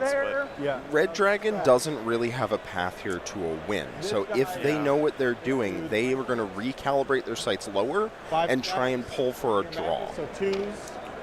And a draw can still be perfectly fine. There's enough rounds here to where a person with a team with a draw can still do well. So if they know what they're doing, they'll know to step back, recalibrate, aim for the draw, and try and hit it. I mean, that's just the secret to success in life in general, right? Is you try something, fail, and then just lower your expectations, right? And try again. Yeah, I mean that's and if called becoming an adult. It's not like these guys over there. I mean, nothing can hurt me if I don't have expectations. That's right. That's right. Little guy, the little sword. So the rubric, sorry. Yep. 2 hits with a sustained. Yep. I did pop CP. Yeah, Mark did say that Zodgrad still had the WA benefit, but he shouldn't have had it there. I don't think it's going to change things. So it's just a save on that knob unit. I might have misheard him as well. Okay, the little sorcerer hitting on 2s to sustain. We're just going to double check. Yeah. I believe it's still in combat as well, but I just Fighting for tie is a big deal, Bobby, because it's not inconceivable that a team with one tie or maybe even 2 can still place very well here this weekend. Wounding on. I believe they're using the same scoring as WTC, where 2 ties is the same as 1 loss on your record. So, Pre-ups, we're good. Fail 1. yeah, having a tie is not the end of your run. Take 2. Yeah, and Hobby Goblins definitely does not want to let this round slip from a pretty clean win down to a draw, and it always can. So they need to be vigilant here. Yeah, you got to be a little merciless in teams, guys. You can't let your foot up off the gas. All those AP1. Even if you're winning your game, you got to try to crush them as hard as you can. You got to hear the lamentations of their women. Okay, so you're, first one. You're not doing it right otherwise. 3. Take a wound. I'll take 2 wounds. So that guy dies, right? You had taken a wound? killed. Did you? You killed one guy. Oh, okay. So next one. Ian, we're in Dallas, Dallas, Texas. This weekend. He'll die. They'll die. 6 rounds, Charles. Only 2 rounds a day, which, as a viewer, that may be a little bit of a bummer. We don't get as much content, but it's the right choice for a team play like this. It gives you plenty of time for the rounds. Gives you time to socialize. Mess around with your buddies. I think we have like an hour and a half for lunch. Like it's a nice, comfy pace for the weekend, which I like. So that's the end of your turn. That's all my activations. So bring it down is going to be a CP for me. Magnus lives. Yeah, I don't think Mark was really taking a big shot at him, but he is perfectly happy to bring Magnus low and try to bring him down next turn. And your turn 4. Yeah. So no draw. Well, recover assets doesn't score yet. Assassination. Recover. Okay, extend and assassinate. Assassinate should be pretty easy here. Extend also doable. You got battle shots on this guy. Yeah. And Magnus. Yeah. So little guy. Yep. Top of 4 coming up. He's shooken. He's shook. don't know. Again, I know for a fact I've got some of this stuff wrong, guys. I just don't know exactly what. I apologize. It's hard to track with the orcs. Use this token here. Hey, Charles, yeah, get your army looking pretty because we got to go line up for judging. Mark's got his priority straight. He's one more day on it, but oh well. Magnus. reminding his team to get lined up for paint judging. Okay. I don't want to fail it. No, to do it. Yeah, we're going to bring everything there as a team once we find a spot. But get your armies looking nice on the display board. They're going to judge in between rounds. Today. Oh, well. I'll be at 3. Another good thing about playing in teams, guys, is like if you're not the team captain, you can just sort of show up with your army and just act brain dead all weekend, and your captain can just tell you what to do. It's actually kind of nice. You just take a mental vacation, play your games, and your captain can tell you when lunch is and what you have to do to get to the next round and all that stuff. Fascinating. Abdicate all responsibility for a weekend. It's pretty nice sometimes. What's the OC on that? It's sticky on this objective right now. But what's the OC on that? OC is 2. It's 2.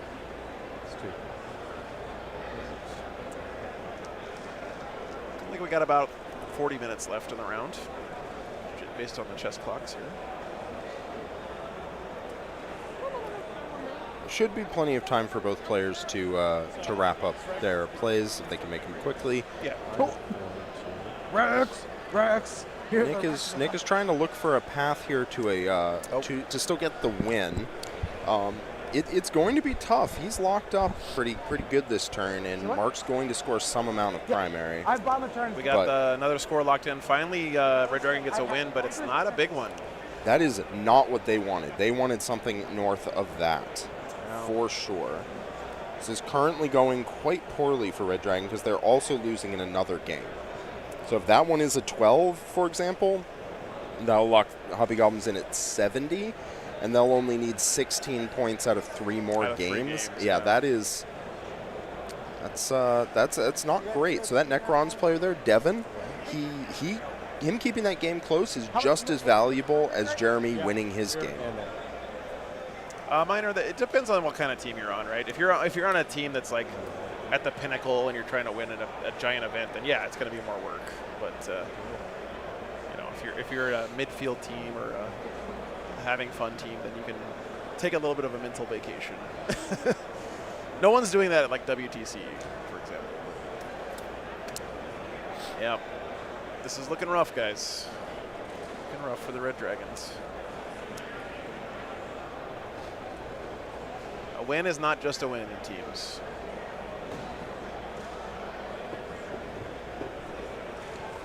It looks like Devin kept his bad game close. That is important. Yeah. It's pretty admirable that he got that many points against Sisters with kind of a Mimi Necrons list. I mean, a bunch of Catans and a Tesseract Vault. It's a good teams list. It's very tough to kill, and it can have some brutal matchups. Yeah. There's a reason both teams are taking it. Yeah. Not as good in singles. You run into the wrong thing, you have a bad time. But in teams, you can just make sure you don't run into the wrong thing. Yeah. And then just good times. That's all you got. That makes sense.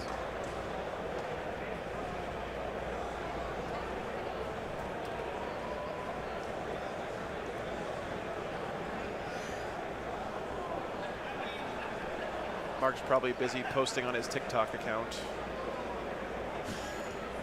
Yeah, that seems like something Mark does. You didn't pay $5. That strikes me as Mark-like. You didn't pay $5 for this, right? $4.99. Hey, farming content is hot on YouTube. People will watch that shit. What's the OC on this guy? 1? What's up? The OC on this guy? OC on that guy's 1. Yeah, the vault is strong, Ben. It just, I feel like having a vault and a bunch of Catans. All desperate. Again, it's not a good singles there? army, right? Yep, Maybe it's not a meme, but it feels like you don't have a lot of tools to deal with a lot of stuff. But again, like Jack said, if you just don't get paired into that stuff. Yeah. It's not like a bad singles army. It's just risky. Yeah. But in teams, you can really leverage it. Find people who can't deal with 4 Catan and a Tesseract Vault and just make them deal with it. It can be a real problem. Yeah. I'm going to overwatch him with the fight. There's also kind of the meta thing of your team having multiple lists that way. So let's say your opponents have one list that's really good at dealing with that kind of army. Here? Yes. Well, if you have that army and you have Think about that. 4 big knights, and you have all Custodians Dreadnoughts, and you have, you know what I mean? Like, you overwhelm your opponents in the team selection with lots of armies that kind of have the same thing, and eventually they run out of stuff to deal with those kinds of lists, right? So it's like you're stat checking the opponent at the meta level as well as the individual team list levels, which is kind of interesting. Yeah, it's like rabbits outbreeding their exactly. their predators. It's just you can't. The predator of big tank, big unit list can only go into one of the 3. Right. And so there you go. Right. Gotcha. Yeah. See, so he'll go this way, and then when he double moves. Is he infantry? Yes. Oh yeah, I forgot They're they're infantry. They're infantry. Yeah. Hope you're good.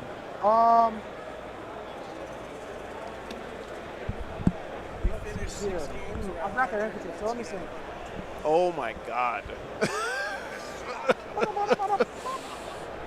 Just let those poor bastards die already. Jesus. We'll be fine. Nick's giving us an update. His XPZ Purple Cobras apparently has scored 119 points, and they still have a game Might left. be a dumb idea. I don't know. They've only let their opponent score 1 point. Okay, we will tell them to take a desperate breakout. Man. The strat.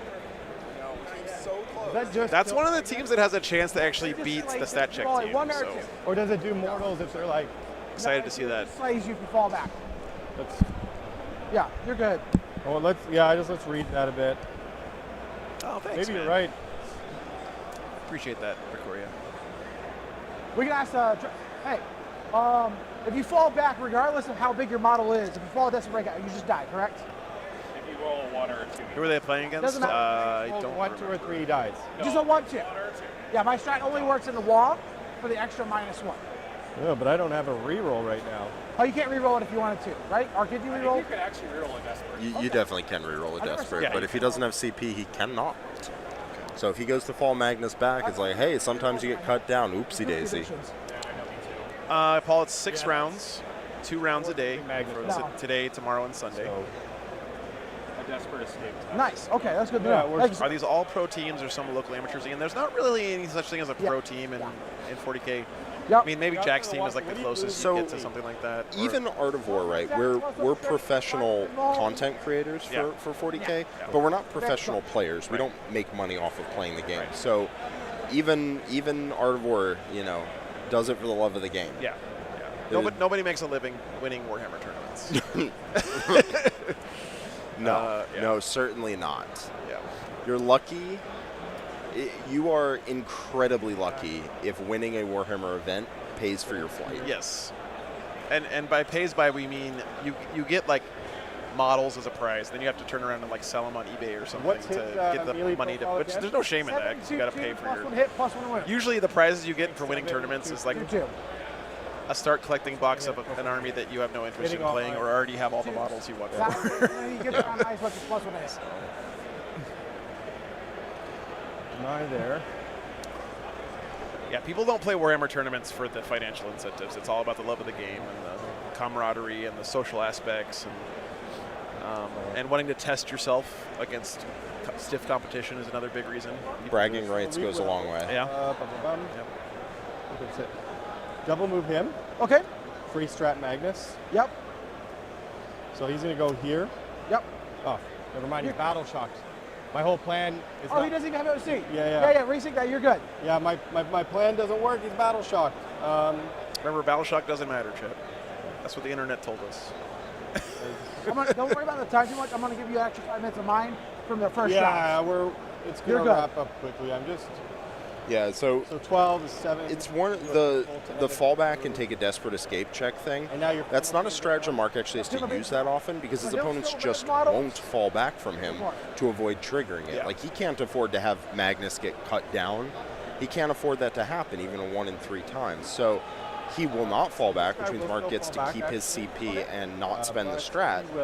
But still affects the game state just by having that on his list of options. Into the Rhino, why not? Can't do a fallback and get time to it's a normal move, right? Yeah. Yep. Okay. Wasting time thinking about him, so we're just going to put him. Just get him out of the way. Yeah, put him here. And here comes the mental crunch part of playing Thousand If I go Suns, here, I right? can't Like, overwatch him with all the stuff. Pardon? I can't overwatch him with the flamers. so many You go decisions here. to be made. You can? Yeah. So if I'm Even at this point in the game. Right? The line of my base is right here, so that you're good there. Good You're there. good there. You got it. Okay. We'll Doom Bolt here, Okay. and we'll free strap Magnus. Yep. So Doom Bolt on that Meganov unit. Of course, Oh my God. just one. He rolled a 1 on his Doom Bolt. So they're out. Doom Bolt for one Like- mortal, that feels rough because 7 Cabal points is a lot. Yeah. Yikes. Who there? I guess they can all see here, right? Yeah. Yeah. So we will fire that unit here. Okay. So it'll be, how many guys are left? The whole unit? This unit. Like you the got Talmir is getting close to ramping. There's a whole unit. Scary is Here's the slowly whole pulling unit. ahead in that Okay, Sisters so game. 3 with flamers. Curry. Yeah. 10. Let me swing around to Not that an one real quick. objective, so 5s, re-rolling 1s.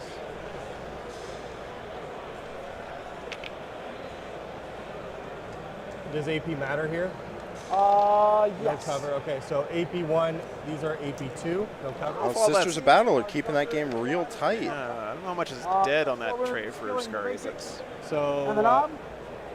Sisters shoot real good. Yep. You do not want to get in a direct firefight with them. That's going to cost you a lot of units. look at this awesome position for Scary's Scourges, though. Like, because you guys don't know, Scourges have jump, shoot, jump, and they also have great anti-tank weapons. War boss on. So he's got a bunch of them standing behind this wall that are in a perfect spot to jump out here next turn, Warp Smite, shoot all of this stuff, and then jump right back behind the cover. nothing. And then look, now he's got a Chrono standing in front to kind of body block a 5 bit for him. shots.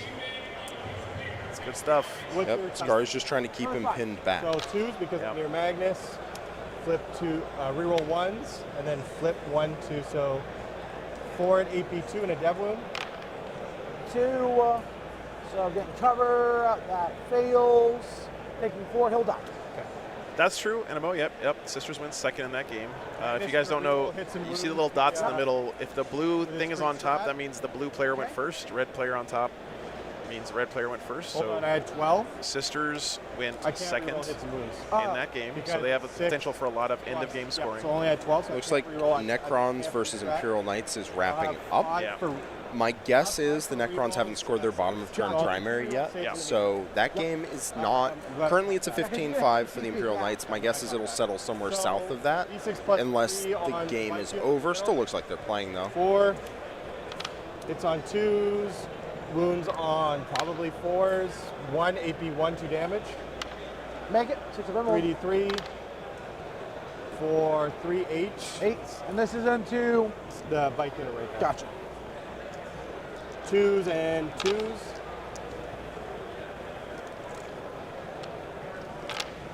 Don't you have -2 right now? Because you're bracketed. You're in combat. Your +1 doesn't. You had 2 2s. I'm not bracket. I'm bracket and like. Oh, you're not bracketed. Oh, Yeah, you're yeah. not bracketed. You're good. I was thinking you were less. Yeah, no I worries. saw the 1. I was like, I didn't see the 6. Yeah, I forgot about yeah, that. I got it. So a dev wound and 1, 2, 3, 4, 5, 6 AP2s. 3 damage each. One more game today. Yep, that's right. 6 of emerald at a time. That guy's dead. Okay. The dude takes 1, and the devil takes 6. But don't forget, guys, during the lunch break, we're not just playing the amazing music Yep, 5 of them. Okay. all lunch break. We're actually going to have a bunch of content for you guys, interviews with players, 2. different stories happening around the venue. Toughness 6. It's going to be great stuff, so stick around for that. Because, oh well, so 1 save at Jordan, I wrote some software for the teams thing, and I have a laptop on each APT, table. So. no cover. Should I say I failed? Damage? D3 for the that and the dev wound, so 4 damage total. 4 damage will kill him. Okay. The 8 bolter shots into you here. Yep. 3s and. Starting to chew through the orcs here. On which unit? Looks like Mark is just trying to buy time. I don't think he expects that he will kill Magnus unless the mech guns pop off here. It doesn't look like Nick is going to have the bandwidth to do anything about them right now. I wonder how much of this is kind of interesting for Mike. I wonder how much of this play pattern that he's doing right now is because his team is winning by so much, right? Like, he doesn't have to win the game anymore. He doesn't even have to score that much. He just has to, like, keep the 1,000 zones from getting a 20, basically. Yeah. My guess is he's well aware his team is winning the round. Yeah. And he knows I don't need to take big risks. It's why he went and tied up Magnus instead of taking a big swing at him. Right? If he took a big swing at Magnus, tried to kill him, failed, that could be a real problem on the next turn. But just tying Magnus up and killing other stuff, that's safe. and maybe Magnus will live the game, but maybe not.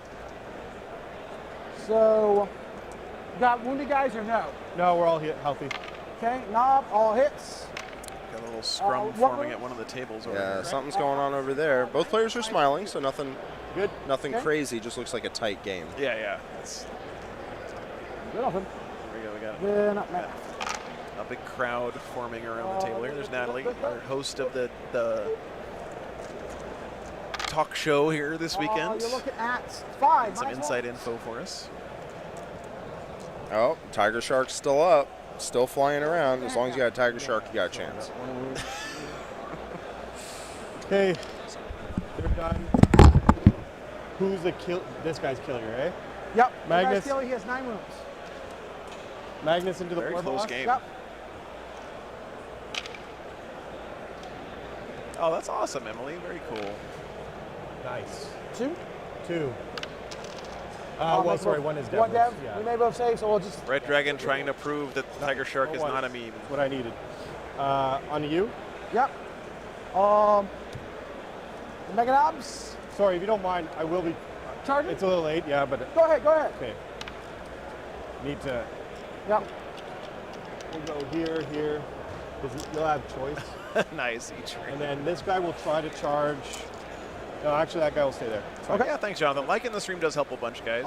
You gotta do your swings here first, bud. If you're enjoying the stream and you want to help us get the word out and get more visibility and all that, it would be very much appreciated. Sounds good. I'll be honest with you guys, I'm probably going to lose a lot of money being here this weekend, but the reason I'm here is because, in theory, covering an event like this is good visibility for the stream. So, in some ways, liking the stream is more important to me than financial contributions. Fail 2. So 2d3. Appreciate it very much. Okay. And then the other sorcerer, I'll hit because I'm +1 to hit. 2d3 dead wounds. Okay. For 5. 5. That will kill him before Magnus hits. Okay. So then here. It would have been the 6.5. So what? You would just kill this one negative. Too easy. Yep. Good enough for me. Sorry. Thanks. I appreciate that.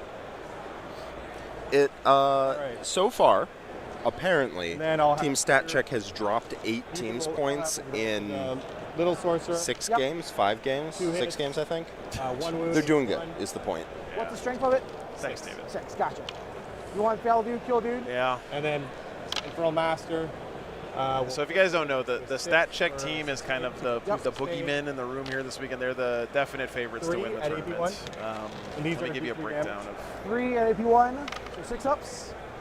who's on that team. So you got Anthony Vanella playing World Eaters. Somebody not up here, probably this holy guy. shit. All but powerful. Francois Lalonde playing Tyranids from Team Canada at the WTC. Innes Wilson Extend and the playing Gene Stealer Cult. Yeah, he just won a big tournament over in, I want to say, the UK with it. I'm not 100% sure, but he just won a big tournament with it. Jeremy Atkinson, also from Team Canada. By the way, Innes was on Team Scotland, the captain. Jeremy, maybe not. I don't know. Jeremy Atkinson playing Votan. John Lennon playing Dark Angels from Team USA and from Art of War. Liam VSL, one of the best players in Europe, pretty much uncontested, playing Thousand Suns. Then we have Pumba from the previous world champion Polish team. And also Typhus playing Sisters. That team is friggin' stacked, guys. Then CP, go 4s, drop farm, no. Oh, that's cool. Assassination mark for death, so you're marked for death, please. We'll do... Boy, I'm about to butter your brain. Thank you so much for the support. Thanks for the $10. And appreciate that very much. The I'm just shocked, Armando, because I've only ever seen Innes playing Space Marines at team things, but I don't see Innes play much because he's in England or something. Yeah. So Magnus. Thank you so much, Tanya. And these here. Okay. Because he only has 2.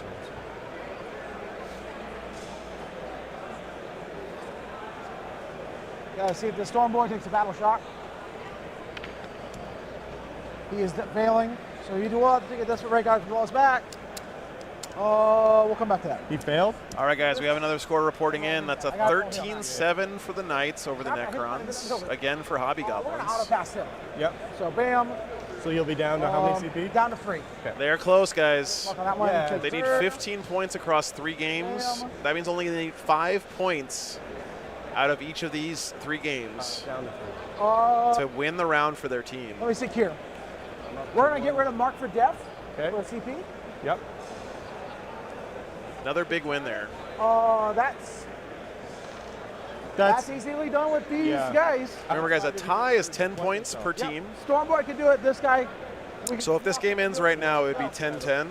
Yep. This one would be 10-10. Yep. And this one would be 10-10. If we ended right now. Line. Is that your deep? Like, is that your 20 and this is your 12 inch? Actually, this would be a 11-9, but yeah, so still pretty close. Yep. Stormboy can just do it, and there we go. Oh, is it 20? All right, looks like our Shit. Red Dragon Tau player just put in their primary for the bottom of 5 or something. Thank you, sir. That game is just about wrapped up, but that's not the big blowout win that Red Dragons needs at this point. Cool. Make it sure. Again, there's no way they can win from now, but they could still get a draw. All right. Winning is out off the table for Red Dragon. That's going to be. Looks like Rose City Ruffians won their round. Okay. Pretty comfortably, it sounds like. So looking forward to seeing them in future rounds. That's a great team. That's the team from mostly Portland guys. Tyler Bortel's on that team. Lucas Troller's on that team. A lot of the guys that we had, Alex Pena, the guys we had on at Charity Hammer, a lot of them are playing. Steve Trimble. Steve Trimble, yep, another great player. So they're doing well. All ties would still win if. Boy, I'm about to butter your Hobby Goblins, brain. yeah, Hobby Goblins is in a commanding lead for sure. Thank you so much, Trip. Appreciate that. Thanks for tuning in. Thanks for the $10. Means a lot. All right, we're going into the bottom of 4 here for the Orcs. Assassination and Containment. Assassination should be pretty easy for him to get somewhere here. There's lots of little characters sprinkled around the table still. Magnus is, last I checked, at how many wounds? 7? Yeah. So, yeah. It's not what Nick would be happy with. Magnus has to do a double move to get on the objective, if possible. Those Gretchen are going to roll in advance. 6. We are definitely keeping an eye on Y'all Troll and Miss Shelving. Yep, there's some great players on that team as well. Okay. Yeah, that's a Y'all Hammer plus Denver Mountain Trolls fusion dance team. So you guys might remember Sam Pope. He's a Y'all Hammer player. He's playing for them. His brother's playing on that team as well, which is cool. And a couple of the Denver Mountain guys. Here. Let's do some shooting. I'm telling you guys, there's going to be a lot of games that we want to get on that we're just not going to be able to, unfortunately, because there's only 6 rounds and there's so many good players here. Yeah, for sure. We're going to do our best. We're going to do our best. Check and check.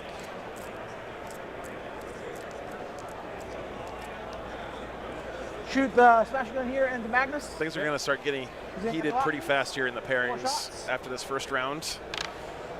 After round 1, the field kind of gets separated into a little bit. People who are a little bit more serious and people who are maybe a little bit more casual.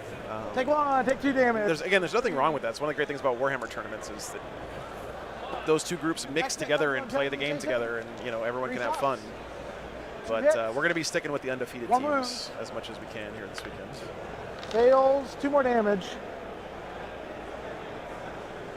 Magnus is Magnus down to 3. Yeah. That's just from the mech guns. We're going to shoot a pistol into that Rubikai in combat with the Stormboy. Nope. Done. Well, Augustine, Mark basically, what Jack said earlier, and it's apparent from this game, is Mark built this list basically to play on this map. Right? Here. Like, if he was on any other terrain, I don't think Orcs survive to make contact without some transports. No, it is rough off of this map. But what I will say is Mark knows that most teams don't want to take table 7 as their first defender. Yeah. So if he is the first defender and he takes table 7, he can do things like take one of the nastiest teams on the opponent's roster, one of the nastiest lists on the opponent's roster, and really keep the game close or win it. And I think he is on track to win this game. Yeah. He's going second. There are a lot of points at play. He doesn't have a lot of units left, but neither does Nick. Go there. Best play. Oh, Armando, you and me both, man. I love those This games. guy moved up. Boop, there we go. A tournament is basically a long process of sorting yourself into the proper bracket so you get the closest games possible. That's sort of the way you can think about it. So losing a game is not really a problem. It just means that you're being sorted into a bracket where you're playing against people who are more closely match your skill or ability or whatever else.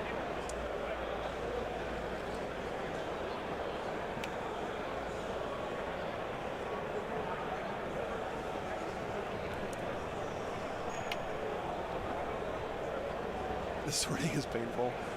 It can be a little painful sometimes, but you also can learn a lot from those games where you're being sorted down. You know. Make life hard. I always tell people on my stream that you shouldn't wait until you think that you're like have the game down pat before you go to play in your first tournament. You need to make sure you have your rules and your profiles pretty well down. But the Rhino's gonna heroic. You will learn so much playing in your first Warhammer tournament, even if you lose every single one of your games. Unfortunately, this is a mistake I have made a significant amount of times my own self. You cannot heroically intervene with a non-walker vehicle. Yeah, I don't think it's going to affect very much, but it's definitely something I have done before. So something to watch out for people in the chat. Lots of experience being sorted down. Yes, Ben, quite a bit. I guess we were Vanguard Tactics only dropped 15 points. That's funny. So if you guys don't know, Vanguard Tactics this round was playing against a team made up of basically all of the TOs that normally run the Frontline Gaming tournaments. They're actually playing here this weekend. I'm sure they're just happy to be playing. Yeah, I imagine. Yeah. The one It's guy. Tough. Judging's tough work, man. You get some of your most passionate players and tell them, hey, you can't play Warhammer this weekend. You have to watch other people play and mediate arguments the whole weekend. So thank you, judges, for what you guys do. 4 in bones. Neither 2 damage. 2 damage pop. That's awesome. Whoops, Copernicus. Very cool. He'll die. Yeah, it doesn't matter. I think I've found, especially like, you can see this through the lens of tournaments. If you wait until you're ready, you'll never do it. Put it over to you. Yeah. So yes, Okay, true. So we'll It's like having a kid. flip some cards. I'll get a CP. Or a dog, or whatever else. That might be different. I don't know. I wouldn't know. It's the same. You'll get 4 points on primary. Yeah. Whoops. Back. So like right. keep, because you want one keep. turn. Keep, and then next battle. There you go. So I get 4 primary, because you don't hold your home. Yeah, I hold that one, but it's worth 3. It is linchpin. Is it free maybe? Yeah. Check it real fast. Make sure. Hey, do you mind checking? Yeah. Check what the scoring is when I lose my home. So behind enemy in area. I think you get 3 points if you don't hold your home on linchpin. Battle shock on Wizard. That's on the disc. He's fine. On Magnus. No more games fine. reporting in yet. Okay, so looks like the Tau Mirror is close to wrapping with a 10-point lead right now for the on disc. Red Dragon Tau. That's the Tiger Shark Tau. Yep. And they do a bottom of turn. Yeah. So they can score rather a lot of points right now, although they are kind of walking around like the game is over. I'm going to go check in. Yeah, thanks. You just tell them to hit the button. Yeah, he did. Sweet. Scary has been slowly but inexorably kind of creeping his way towards winning that game. Yep. Against Kevin's sisters. I get a CP. I do get a CP. He's just kept them bottled up in this little alleyway for the whole game. OC2 each. OC2. Yeah. He's actually one. He's one. And then all the other guys are OC2. Oh, melee here, I guess. Yep. Yep. All right. That game has finished with an 11-9 in favor of Red Dragon. Which direction you? Again, a win, but not enough of a win for him. And that means that Hobby Goblins only needs to score 6 points across 2 games to get the win for their team. Yeah. Which is almost impossible not to do at this point. It seems likely, to put it mildly. Yeah, it's getting pretty close to curtains here for the Red Dragons. Really great showing from the Hobby Goblins. I mean, when we went through and did the who's advantage in which matchup, of course we weren't necessarily considering the players piling the lists and stuff, but a lot of these lists these matchups seemed Red Dragons favored on paper. It did. It did. They had a game plan. They stuck to it, and it has panned out beautifully for them.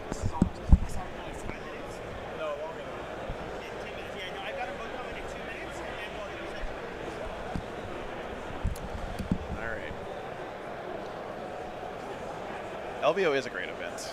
100% agree. Yeah. Oh, you're going to LVO for the first time? That's awesome, dude. That's exciting.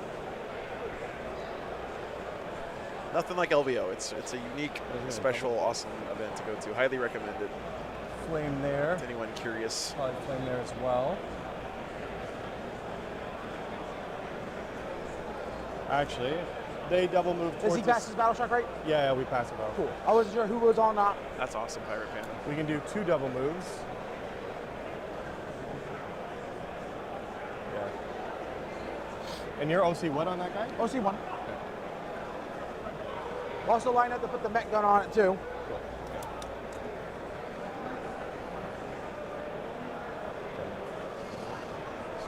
Double move, double move. Okay. I feel like Mark's about to get tabled. I don't know. Well, look at this move position here. from the. Yep. Well, put that to me. We'll fall. It doesn't matter for his team at this point, I don't think. But you're good. My assumption is that yes, Mark is about to get tabled, but I do think he'll score some points.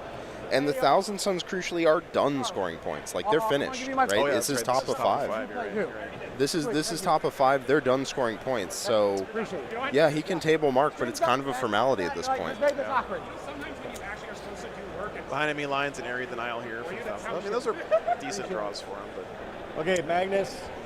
Yeah, he'll get area denial, and he'll get behind enemy lines for. We're gonna reroll. For looks like 3, I think. Yeah. They're gonna go to the ground. So he'll get 8 more points, which will take him up to 65, but that won't take him over a 10-10. And then Mark has a turn. My guess is this matchup is headed towards a straight draw, which is exactly what Mark needs to lock that win in for the round. That's correct, Empirical, yes. But it's a little bit weird because the 0-point margin doesn't begin the counting. So you have to get to 5 points. 5 saves. If you're within 5 points, like including the 5, then it's still a draw. Yeah. So you have to get to the next point up. So you have to get the 6 points difference to get a point for your 1, 2, 3, 4. Yeah, 1 to 5 is a 10-10. 6 to 10 is an 11-9. 11 to 15 is a 13. 13-7. Yeah. So 5. 12-8. Sorry. AP2. I can do the math. It just. Yeah, the first 5 don't count. Basically. The first 5 don't count. Yeah. This is OC. I can't do the math. I've proved that on stream many times, which is why I have the computer do the math for me. Yeah, I've done it enough that I know, because I've been doing WTC scoring for years. I know now that it's pretty, you know, if you're a 15-point differential, that's actually a 12-8, not a 13-7. So we're taking 4 damage there?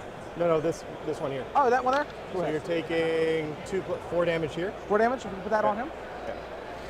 Sir. Really interesting to see what we are going to have an interview with the team captains of these two teams, and I'd be really interested to see what they thought these matchups were going to be like for them on paper, like which ones they thought were good for them, which ones they thought were bad for them, because AP matter something went wrong for Red Dragon here. I think it's pretty safe to say. 6. I don't think they got outplayed in every game. I think maybe some of these matchups they picked were not the right ones. They might have gotten hurt a bit in the picking phase. Just one.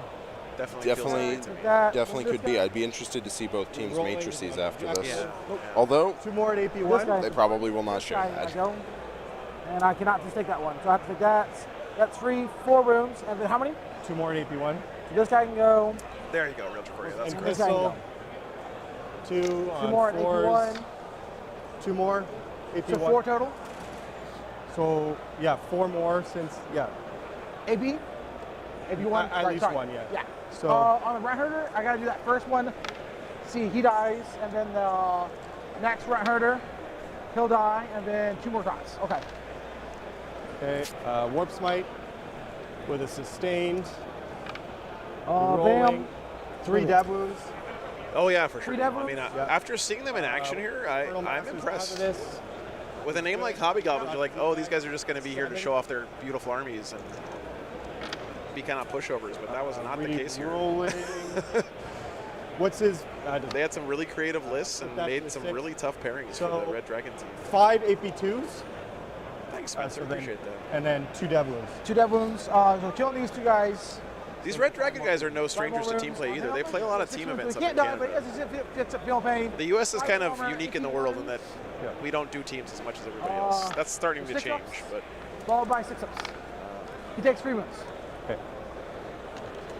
That sorcerer onto that mech right next to him. Yep.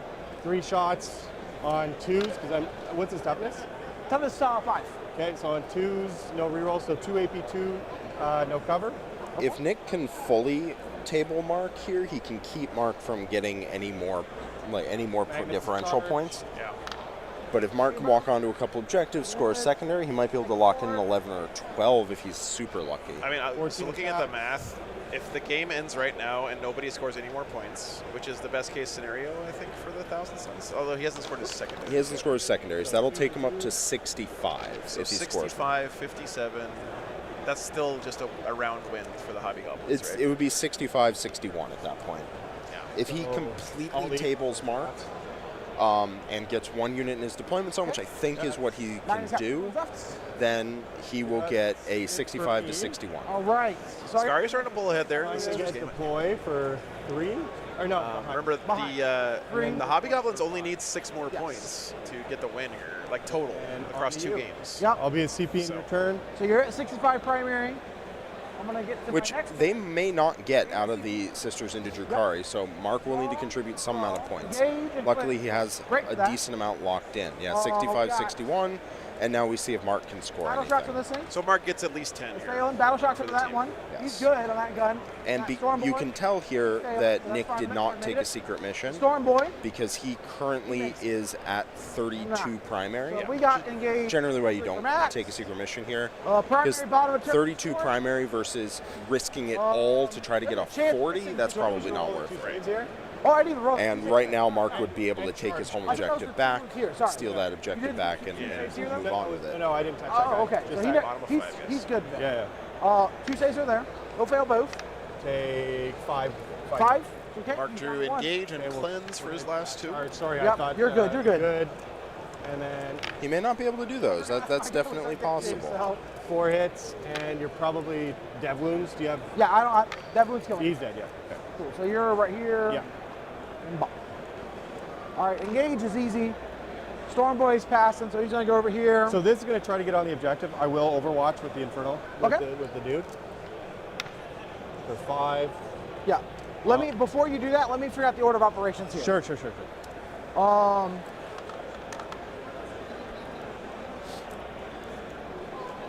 We got free CP now.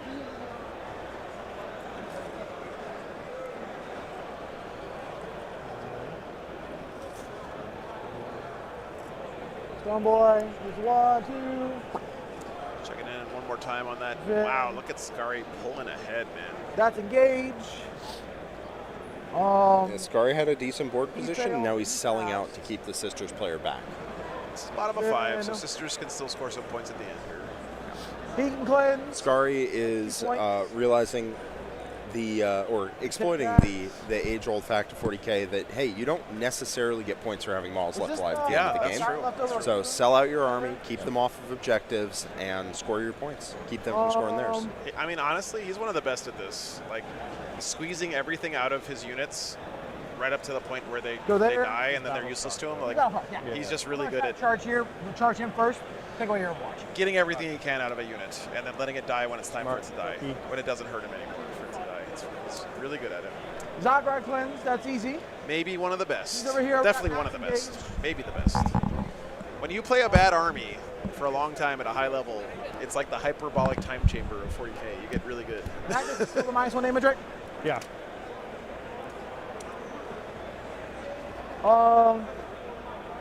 Boy, I'm about to butter your brain. Hey, thanks for the $5. Jack, would you believe offer some insight worthy to less standard lists like the Custodian's Dreads list, a bit more serviceable in teams? Absolutely. Engage for 4. So one of the problems with that kind of list is if you run into the wrong list in singles, you're at a disadvantage, right?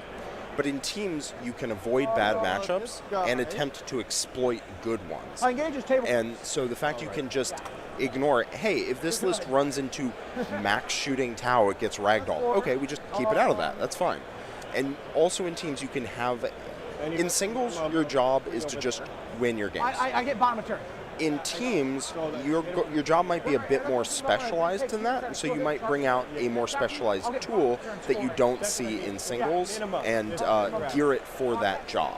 It's possible that he is gearing up to beat other big thing armies like the Crusher Stampede list, and he did his job. Let's just shoot you a whiff. That gun down here. Yeah, Joe. That's 2 shots. Thank you for using the red dice. 1 hit. 1 wound on Magnus. This is round 1. Where? From right down there. Okay.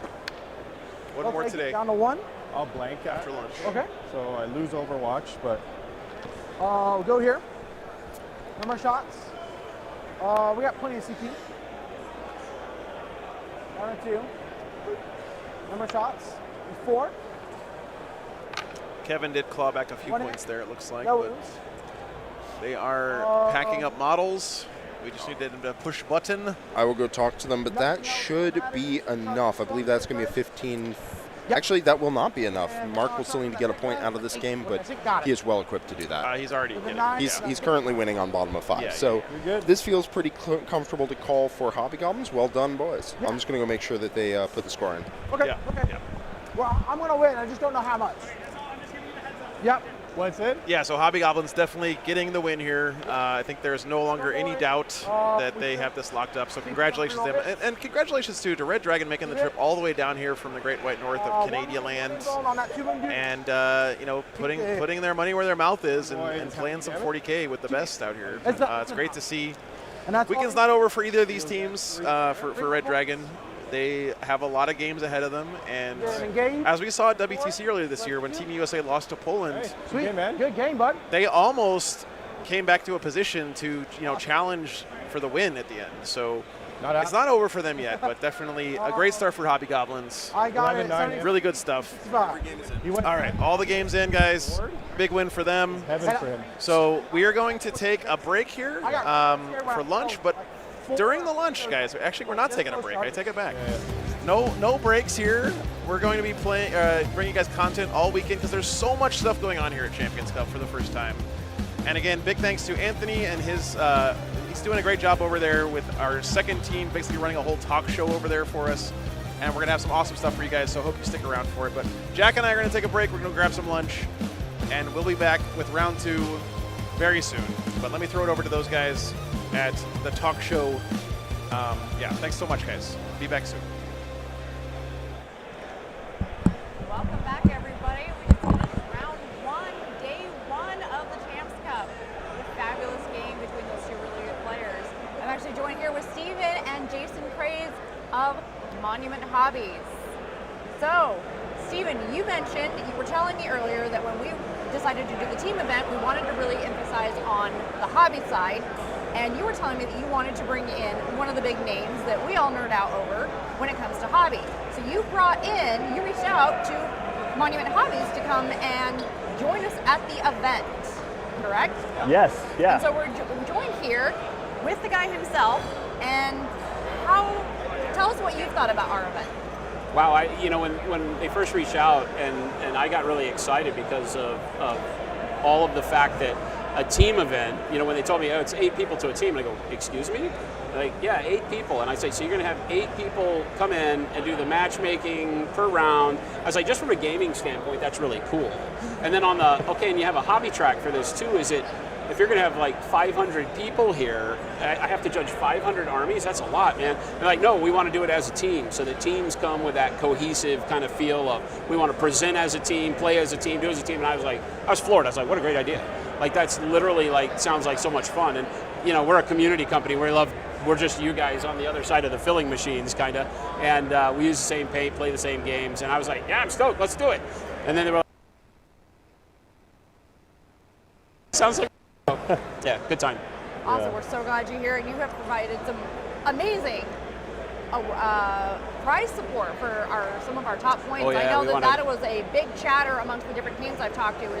Is there really the last couple of weeks when they found out what was coming, they decided to really push for those next couple of steps. I know you're with XPZ, and you guys brought a crazy set of displays. You guys have these amazing tables. You've got at least 4 display boards on each table so that each one has a display board. We've got teams who last couple of weeks have been pushing to get that so that they could present the entire 8-man team together. So we're seeing a lot of people really pushing for that hobby side, which has been, as a hobbyist, I'm loving it. It's amazing. Right. I think so too, yeah. And I think that to iterate on one of the earlier points too, this event is a community event. And one of the best things about it is, in likeness to the origins of FLG and what it all started as, is it's by the players for the players, right? So when we were talking about it in our initial talks, and our sponsorship opportunities, it was almost a no-brainer because we reach out and we talk to all the guys that want to use paints and all of our active hobbyists, because it's one of the biggest parts of this game. And we're like, what's your favorite paint, or what paint do you use? For me, I was like, well, I use Pro Acryl for everything, and then you ask everybody, and it was an overwhelming amount of what paint do you use? Pro Acryl. And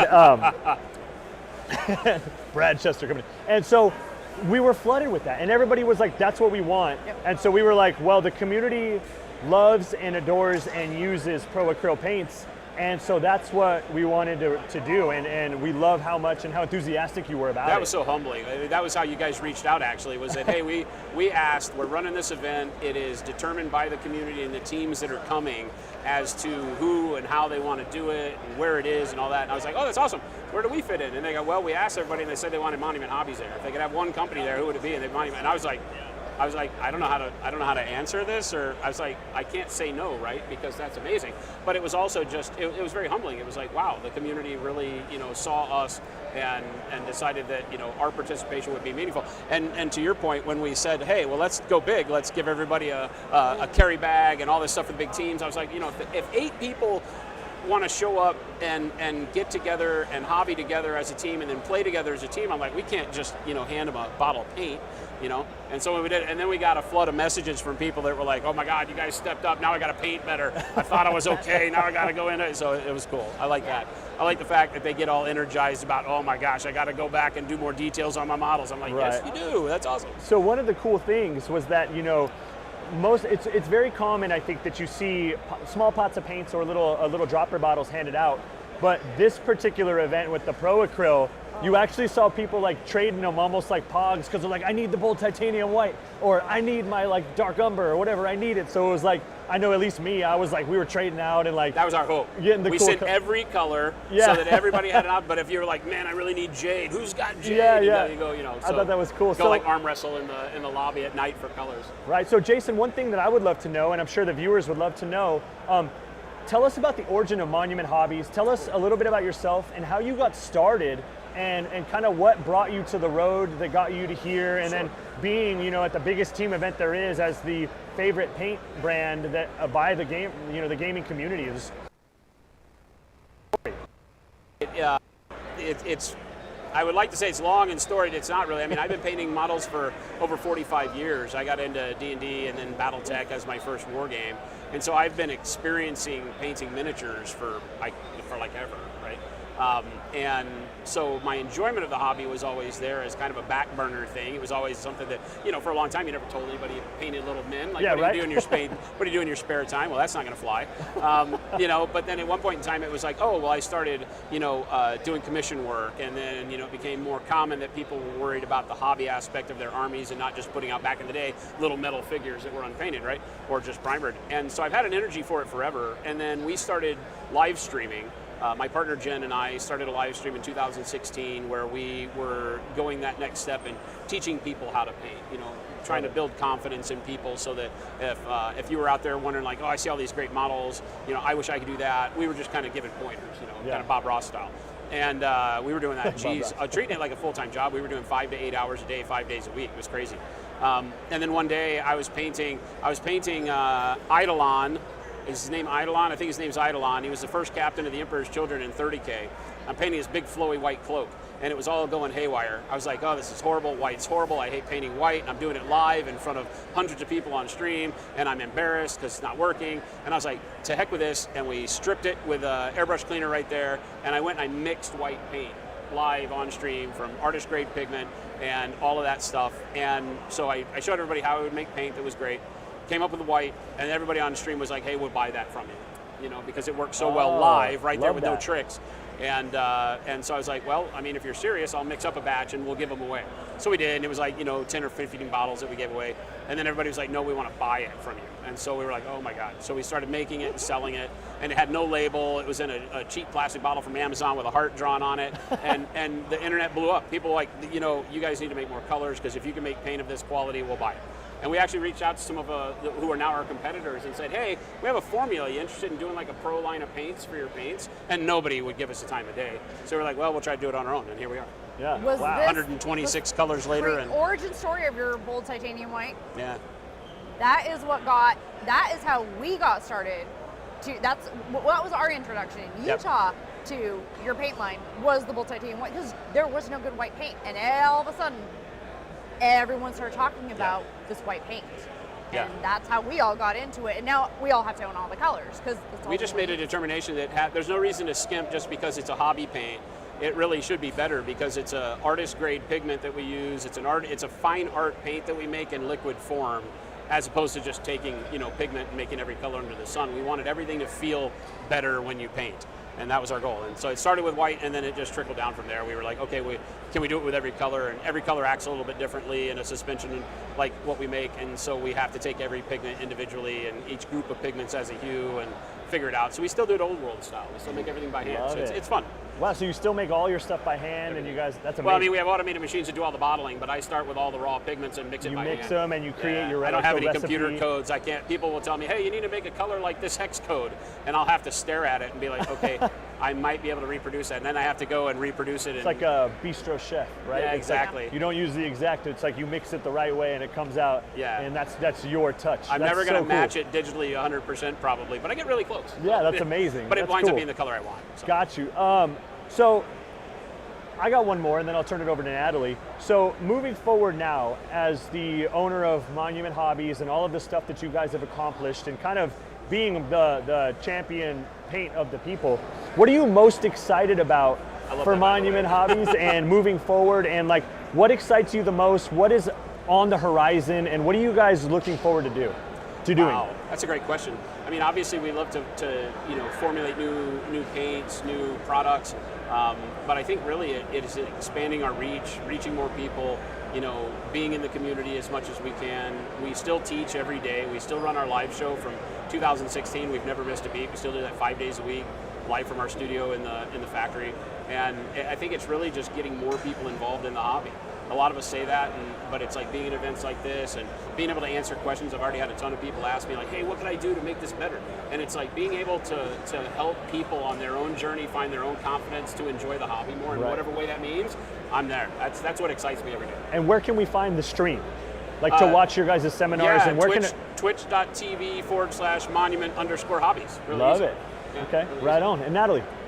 I'm thrilled about knowing about the stream, because that's what I use to take myself to the next step, because I've got all the questions of how do I do this, what's the next step I can take. I'm like, I'm battle ready, now I got to go work on the next step. Then it gets into the more complicated techniques, so that's really nice to know. So that's fun.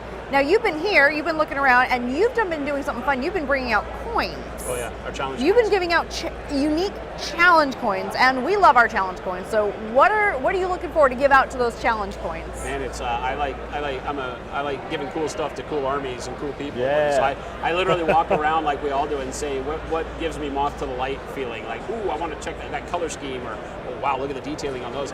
I get to be a nerd like all the rest of the nerds out here and just have fun and talk to me like, oh, what made you choose that blue? And it's not necessarily about like tournament level, painting. It's about having fun like you would at the store. It's like, oh my God, I love what you did here. That's so awesome. Guy out here has like real fur cloaks that look like 300 Spartans on them, and I'm like, can I touch one? It's like, and I give him a coin, because it's like you got fur cloaks, like real, like he went to the fabric store and bought these things and cut them and made cloaks. I was like, that's awesome. So that kind of inventiveness just blows me away. It's see the level of creativeness that we take, and that's part of the fun of the hobby is we get to play it, but it's so personalized, it's so customized, and that's part of the fun. Got it. Well, I think as people find their confidence, they make the army theirs. It's less about, I need to paint it like it was on the box of the Space Marines I bought, and more about what can I do because I play this and I love this and I want it to be an expression of me, whether it's your favorite color or, you based it with this cool idea you had, or you got dinosaurs, with Space Marines riding them, or whatever it is, I like seeing that, because that knows that you're having a ton of fun.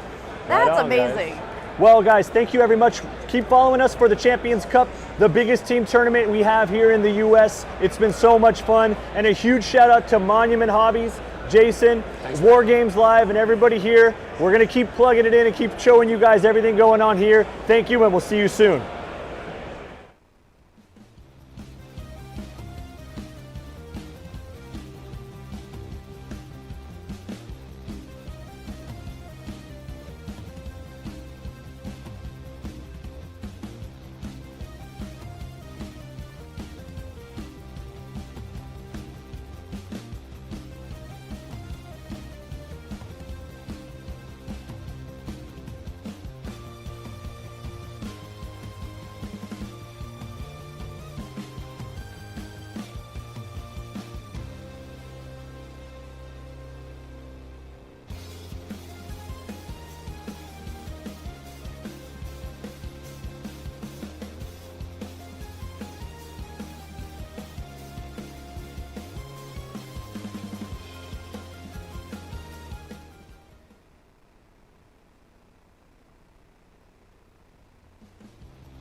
Well, here we are with the post-matchup recap from after game one, day one, with the captains of both Red Dragon and Hobby Goblins. We got Dan and Mark.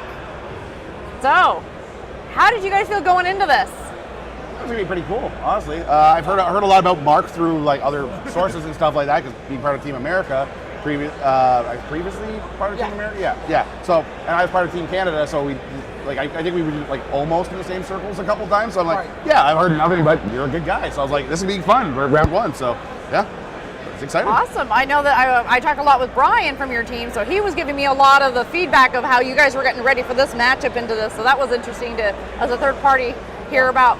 How did pairings go? I think pairings went pretty good our way. I was really happy with pairings. Like I'm designing myself for that first place, and I was like, cool. People attack me with T-Suns. I'm like, this is a solid match. I know what to do. There's 2 lines for it. We went down this path, I think, because I didn't go first.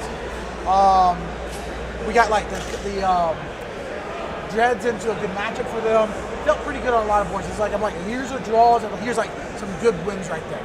And that was pretty comfortable for me. So for us, we do a lot of WTC stuff because we came down from Canada, right? We do pretty much exclusively WTC. So for us, GW and FLG boards were like, we put a lot of practice in that, and I think a couple of our guys were just like a little overwhelmed by how different it is from our style, which is fine. Everyone had a blast with it, and then like all of our tables were like, oh, this went bad because I just had some bad dice rolls, whatever. But like, end of the day, we're just here to have fun, right? Experience it, push our boundaries a little bit, meet new people. You having a great time? So yeah, we're doing that. Yeah, exactly. Yeah, it's great. One thing I thought was cool is the Champions Cup. That when we made it, we thought about the 2 most prominent designs to be a well-rounded Warhammer player in both singles or teams or anything was you got to know GW and you got to know WTC, right? So we were like, if we predominantly do those types of layouts, the team that's victor here will be the one who's well-rounded on both, right? And that's a really good point, Dan, in that it's kind of interesting in the prep, huh? You had to prep for both to be really solid on GW and really solid on WTC,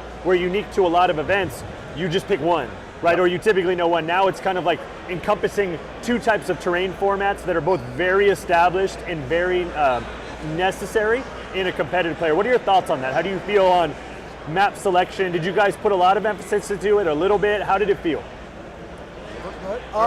Really for me, when I was coming into them, like those first two defenders, I want the design to be able to take these certain maps, right? These are ones that they're just locked in, good to go. Everyone else, when building teams and talking about it, was like, I want you to be flexible. Yeah. Like, flexibility is the most important part because then you can jump from each one to each one. You don't need to get a crazy amount of practice on this one list, on this one layout. I want you to be flexible. At the end of the day, I want to be able to say, I want you to get draws, and that's be fine. Just play good, solid 40K. Don't overcomplicate things. Stay comfortable, stay flexible. Yeah, I love that. So I think our approach was because we play predominantly WTC. We were just like, all right, we got to really look at the other tables and see what those are about. So, to give you an idea, like nobody even runs any WTC or GW terrain events at all. So we're hodgepodging stuff together, making our own like cardboard terrain and Love TTS. it. Just TTS. Yeah, right. So like we jammed through stuff. I know myself, my job, I was told was like, look, you know WTC stuff, memorize the rest of the stuff. We're gonna put you on those tables, pull those out of the matrix, so someone else doesn't have to worry about it. I'm like, good. So I've been doing nothing but that for 3 months, just grinding that out. I'm like, all right, I am now comfortable with GW tables. That's my job for the weekend. Go score 10s. That's it. I'm like, That's a pretty cool tactic, actually. I didn't even think about that at all, right? The list definitely changed because as a Sisters player, I can bring more castigators because I can just charge over things. And things like, so I'm like, I have more flexibility in the list, so I can spew it a little bit more. You're less confined. Exactly. Yeah. But there's definitely some of those tables are a little different. You know, you're so used to WTC. Right. For myself, I think the big one was there's always a rune on the edge, whereas these ones, they're open. You can see all the way down. Right. So I immediately went 3 castigators shooting all the way down. Yeah, exactly. That's a good point, you know, and I think it's funny because a good dynamic and a contrast is that I noticed a lot of American teams that, because it's pretty a small group that gets the WTC experience, there was not very much WTC terrain experience, and people, the same thing conversely for American teams, they were like, what is this WTC terrain? How do I even play on this? I can't even use a Land Raider here, you know, right? They're like, what is this? So it's like such an interesting dynamic, right? Yep, I know that we've got a couple teams out of Utah, and we had to get more comfortable with the WTC, so we've been actually trying, once we got the player pack and we got a bit of the format, that's what they were trying to work on, is getting that more, becoming a lot more familiar with that, because it does change up how you think about your play and how you think about using your army. So, no, we've just done the opposite of you. Yes, exactly. I was kind of expecting that too. We're coming down. Like, I have a feeling it's the Americans going to be learning WTC, and we're going to be learning the GW, and the FLG are kind of like, we'll see what happens with that flex point. So, when you guys both paired, obviously, you both were probably feeling pretty good. Dan, did you feel good about your pairings, or did you feel a little? So overall, for most of the pairings, so I didn't do the pairing stuff, but being there, I felt pretty good. We had a couple guys that are, just because an 8-man team traveling this far, we had a couple guys that dropped. We just filled in the gaps and stuff. Right. So like, those guys were like, I don't know, and they felt good. So it turns out our Chaos Space Marine player, I think the guy he played into really knew Chaos Space Marines, and he's like, oh, that's fine. He's only been playing for 6 weeks. So that's experience. He got dummy bless his heart. But he's been playing a lot. He's been doing a lot of work. Absolutely love him, and he had a great time. But there was just the opponent was like, hey, I know that army. Yep. So He's used that army because of me. So what you're going to ask, like, so from the pairings, when you guys paired, most teams feel pretty good to drawish or like they're going to win after they pair. And then I always love to ask, what deviated or what changed the game or caught you by surprise that made you have to kind of like find a victory, or you guys knew, Mark, maybe in your case, what was going to be the win condition? What were the deviations? What was different? I think from our side, we definitely want to go second on this mission. And we had 6 of the 8 games, we went first. Right. So like those already were on hard mode for it's a lot of it. It's a big deal, yeah. But I think like most of it was going pretty good. Again, we got a couple lower experienced players, but this is how we get them in, by showing them team format, showing how good it is, because then we grow and foster. So like, we're still doing what we need to do. Yeah. And next year we bring 2 teams, and then we give competition for the Xenos Petting Group. You know, we just grow, right? Yep. What about you, Mark? What do you think? So like my pairings were like, I think I felt really comfortable with a lot of it. my one had an awkward moment where I got really close at turn 2 where I feel like free foreign charges with Mega Knobs and boys into like cultists and random things. And I'm like, uh-oh. I got punished by this because I made the decision last year to let some cultists survive for an 8-point swing because I'm like, I think my next turn the clap back can be bad. Really bad. And I like fail those, I'm like, okay. Then I walk around everyone else, I'm like, do I need to start taking risks? I'm like, I've been playing the game long enough and I can look at games, understand what they're doing, and I know the players. As a captain, I sit there like have players, I understand what they do, how they play, and be able to look at the games to understand how they're going to approach it. And I'm like, we're looking for a really good spot early on everywhere. I'm going to take some safe plays from here now and go for that bottom turn and not take any crazy risks. I got a chance to go try to kill Magnus. I spent like 3 or 4 minutes just kind of sitting there doing other stuff and seeing if I want to kill Magnus. I'm like, here's a bunch of saves. Here's like impact mortals. Here's throw a grenade. And I'm like, I'm not going to risk. I'm going to save that CP for security. Yeah. And so like that, I brought the ceiling down my game and I secured it. Yeah. Other games like Charles, not expecting him to get 20, but he's only been playing 6 events and also or 6 months. And on top of that, Jakari's a hard army to play against if you haven't even played it. A lot of experienced players. Yeah. Because scourges make it just feel unfair until you understand the ways of approaching. Yeah, right. So yeah, I think the leverage in Jakari was pretty big, right, in that one. And then I think that, like you said, the terrain stuff was a kind of little bit different. That's very interesting. That was actually one thing that happened was in the Custodes versus the Tyranny games, all the Dreadnoughts failed their battle shocks. Oh, no. Immediately as I came for inject, I'm like, okay, so he's only going to, he got like a 12 over 15. I'm like, that's another reason I'm like, evaluate the team, I'll just keep my safety.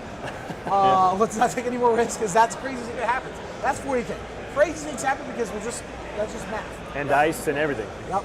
It's also kind of difference with the teams format is you keep an eye on what everyone else is doing, so that you, like you said, you decided to play a little more conservatively and play it safe instead of just going hardcore. And you're like, no, we're in a good spot. This is what I kind of need to do to stay in to keep that security, like you said. Yeah. So it does kind of change that because That's a good point. It's not just you, it's not just your game. It's how is everyone else doing? What do I need to do to help the team out with our score? So that's a big change as well, is that different mentality that you have. Yeah, that's such a good point, Natalie. Like just also like with an 8-man team format, it's awesome for a lot of reasons, right? But one of them is you're kind of orchestrating and captaining a ship with all of everybody, and every single game matters, right? And it can be the difference in a draw or a win. So sometimes you need to secure the victory and not take a risk, or sometimes you need to take the risk even if it means a fall because it's the only way to win and stuff like that, right? I think that's wild. So moving forward, I think one thing I do want to ask you guys are both captains of amazing teams in a lot of different ways, but my favorite thing about both of your teams is something that's near and dear to my heart, is how much of community advocates you guys are and great people. Hobby Goblins is always going above and beyond to help events and step up and give more than they take from anything, and I love that. That's huge. And Red Dragon and you specifically, Dan, are amazing. You have sent an army to people that have gotten their army stolen, literally to allow that person to continue playing. You guys are true exemplars of sportsmanship, and that's what these team events are all about. What are your favorite things so far about the Champions Cup and 8-man teams, and what are you loving and what are you looking forward to? And the second part of the question is, how do you feel moving forward on your teams, and what are you aiming to achieve? We'll start with you, Dan. A lot of question there.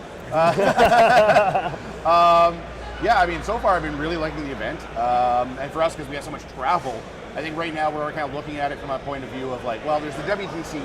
A lot of us work with the WTC, so we can travel over, be coaches, whatever. But it's a lot of travel, and it's kind of nice to not go overseas, not as much time zone. This would be kind of our yearly event, and instead of going, it's country locked, which is what we really like about this. It's just like, but we got friends all over the place, right? Like, so I'm like, you're over there, like, look at teams like StatCheck. They got like 6 different countries or something. Right, like that. yeah. And you're like, just pull everyone together, go down, we know what we're prepping for, we like to go for it, and just, I'm enjoying meeting a lot of different people. Right. Honestly. Love it. There's a lot of people I've seen through different Discords and different events and stuff. Now I actually get to meet them, shake hands, and be like, hey, I exist. This is me. And let's talk about stuff. Exactly. Like we've been talking in Discord. I didn't even realize it was you. Yeah, right. That's your event. Yeah, exactly. Love it. Yeah, so it's been great. Right on. And Mark? So Champion Cup's been really, like, this is the first time at this venue. It's nice, it's spacious, it's staying cool. On top of that, like, it's a huge team event. It's like the biggest team event close to, like, I think I've ever been to. So I'm really enjoying seeing all the different team comps and how they're approaching it. And it's a lot of, like, North America's first real experience through, like, 8-man. So, like, this is the first year we've had 8-man in the country. And I'm just excited to do it because, like, once I got my WTC experience, I really enjoy the 8-man process so much more because there's so much more emphasis on the individuals as a team member, right? Everyone's a different gear and they all do these different things so well. You gotta have someone that knows how to find a good Airbnb. Shout out to the girlfriend because she did an amazing job on that. So logistics, foods, too. People that are good for keeping morale high, keeping everyone's like, hey, don't worry about it. One of the biggest things I tell everyone is like, look, if we lost or tied by 1 point, don't worry about it, don't stress it. That 1 point is 5 points accumulated between all of us. That just happens. Yeah. Don't stress about it, enjoy the game. And make sure that everyone else is, because like one way you can build a community is making sure that we're all just having a good time. I was definitely really stressed for this one because like, we got like top end heavy hitters when it comes to the hobby, and I'm like over there skirmishing like months before, like trying to do every little extra detail I could to shove into extra time, and I'm really enjoying the aspect for more of a bigger team events because I think team events hobby is a lot harder, and I enjoy that team aspect of it going forward. Yeah, I love that too. That's a really good point, right? Your armies always look great and everything like that too. So like, I know you can appreciate that. Yep. Yeah. Right on, guys. So predictions here. This is what I love to ask also. I'll start with you this time, Mark. Who are you the most nervous about going into if you run into him? Who is you like the hardest matchup for you? As an individual, as a listener, or as a team? Team. I mean, I don't want to play stat check. Hi guys, this is live at first event. I'm not in shape. I'm retired. And a lot of these guys are their first time. I'm like, if we play against them, I'm doing something way too right in the pairings. I don't know what's going on. Help me. So stat check's the big bad for them. What about you, Dan? Who is the big bad for you? So I think so as well, because I was talking to Innes. We joked like, look, if we pair, why don't we just go back to Airbnb? I brought a WTC set in my backpack. We'll set it up on the ping pong table that we have at the Airbnb.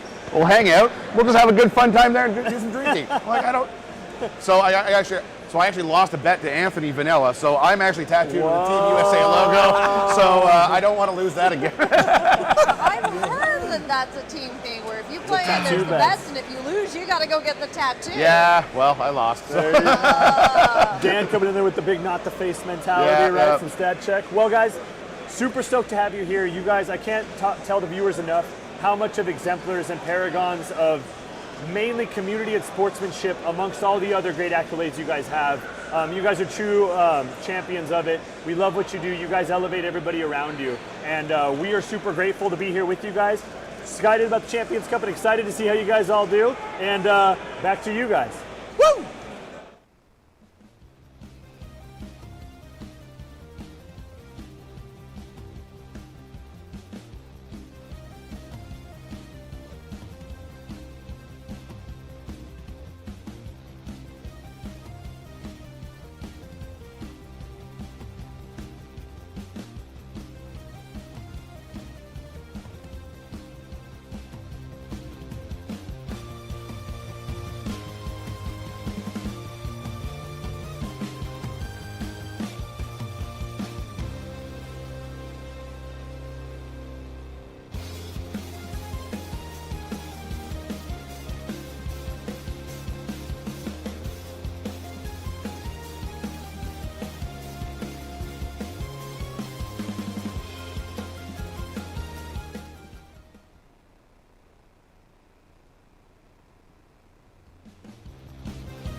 And we're back. I'm actually here, so we got that great recap from Red Dragon and Hobby Goblins about the actual really amazing game and round one. Now we're actually going to go back to more on the hobby side. We've got Brian Green here from the Hobby Goblins, and this is actually one of my Warhammer best friends, and we've been talking for weeks about getting ready for this. Absolutely. And you mentioned that with being the Hobby Goblins, and for those who are not familiar, they are one of the paragons of, they are a team who are known for just being incredible hobbyists. They really do push to the next level. They've got some of the best in the hobby side. You're actually going for, right now you're best in hobby for Custodes. I'm currently number 2. Somebody overtook me, but they have 4 events. I only have 3, and I'm only trailing by 5 points. So that's pretty dang good. So LVO should boost me back into number 1 for Custodes. Oh, okay, that's awesome. Now I know we talked that as being Hobby Goblins, you especially wanted to make sure that you guys presented well for hobby, as you guys need to kind of set the example. Kind of says it in the name, right? Yeah, it kind of does. So what have you all had to do to get ready for this? So the team is based out of Jacksonville, and we had quite a few members of the team flying in, so not able to bring display boards. So about 3 weeks ago, I got tasked with making display boards for 5 team members that were going to be flying in. So in the past 3 weeks, I have had to crank out several 5 display boards that I think came out pretty nicely. Most people so far have told me that they really enjoy how they look. So what armies did you have to make display? Because you have yours for the Custodes. Correct. Well, so I'm playing Imperial Knights at this event. You're playing Imperial But because I ally the Knights in with my Custodes so often, all of my Knights have bases that match my Custodes, so I can do dual duty with my display. Oh, nice. And I have, I have the Emperor's Throne Room with all that beautiful tiled floor. Yes. Yeah. So that was one. So then you had 5 others you had to make. Yeah, so first off, came what was supposed to be Space Wolves. We had a guy who was playing Space Wolves, and so I made the Fang kind of based display board with forest and snow, and he then switched to playing Custodes. So on top of making display boards, I had to make bases for all of his dreadnoughts and models. So that they would match the display. So they would match the display board. Okay, so we rebased the model so that we had our snowy Wolfden. Yeah. And then you had? And then after that, I got tasked with Necrons. So I made a Mars tomb world with some Necron terrain that's just being revealed at the tops of the sand. And and a couple Necron models that are rising through the sand, coming up to the surface. So it's very narrative. Absolutely. Every base, every display went with the army that they were coming with and was a narrative piece. Okay, so we've covered the 2. What was your third? The third one is for the Drukhari. So I've got a very old Eldar world, which is being overtaken by Slaneshi bits, and very adult themed, but it's in some very nice dark and light purple. It's very dark purple with bright pink. Right, with some hot neon pink spots coming through. Some tufts from Gamer's Grass, love Gamer's Grass, that are neon pink, and they kind of glow in the dark. So when it's really low light, they really, really pop. That's okay. And then you had? And then I got tasked with World Eaters. See, that was my favorite. That one was my favorite. So World Eaters, and all I got given was a rocky base with some lava coming through was the description of the bases for that army. So I came up with a volcano with molten magma pouring out of it, with a river of magma running through the center, and a skull. You've got the skull with the eyes and everything. You've got the lava coming down, and then an altar piece with where they're performing a dark ritual. Oh. So yeah. And then you have lining that molten river are staked bodies. Staked bodies. Skull for the skull throne. Yeah. Vibe. And then the last one you had to throw together. So 4 days ago, I got the call to be told that our Tau player didn't have a display, wasn't bringing one. So in 4 days, I put together a Japanese Zen Garden display for our Tau player. that's got a nice bridge over a river. In 4 days. In 4 days. Ooh, that's quite a bit of work. I definitely burned the midnight oil on that one. I stayed up very, very late, and luckily driving in, my best buddy Matt was able to drive while I slept, so I was able to recap and bring my body back to a healthy state of not wanting to fall over. Okay, yeah, you spent a lot of time on that, and then again, you guys were part of the group that are really excited about the Monument Hobby being Oh my God, I can't even tell you how excited that Monument's one of the sponsors for this. I want to throw this out there. We are sponsored by Two Thin Coats. I love their paints. They are a fantastic company. But I got a side chick, and her name is Monument Hobbies. You have, yes, I would say she's almost a mistress at this point. Yeah. Because She might have a room rented out in my house. I think I have a feeling that when you saw the prize support, that's what made you push for. You know, we're hobby goblins. We really have to show well. Yeah. But we really want that. We really want that first place. Oh yeah. So I mean, obviously we travel a lot, and when we travel, we also end up doing work. So I like to be able to bring my paints along with me, and I've got their big bag, but I need something just a little bit smaller so that Neo, I could use that. For sure. I remember staying up till 2 in the morning the night before the Lone Star, helping you guys paint. Yeah. Well, so last night we actually were doing that with our Jukari player. We had to completely change his bases to match the display that I had made, and go through and touch everything up. The levels we go through to have pretty armies. Yeah, Devin Chaper and I were up till 1:30 last night, getting everything ready. Lots of fun. Getting that bases ready. What was the base on the Drukari again? So it's the dark purples with the. That was the dark. Yep. Yeah. That's a Slaneshi glow in the dark pink. Very much so. Ooh. Was he not based, or did he not have? His bases were close, but not close enough to really match the display. So we brought them on board. How close did you get? Oh, dead nuts. Oh, this is so exciting. I'm so excited because I know that we're going to do paint judging here in just a moment. Ooh. So here we go. So my big hope is anybody who's watching this right now, who's here, player's choice, throw it to myself or Kevin Grubbs. We would love that. All right. Well, thank you again. Thanks so much for just chatting with us about all the hard work you guys have done to get ready to look good. Thank you very much.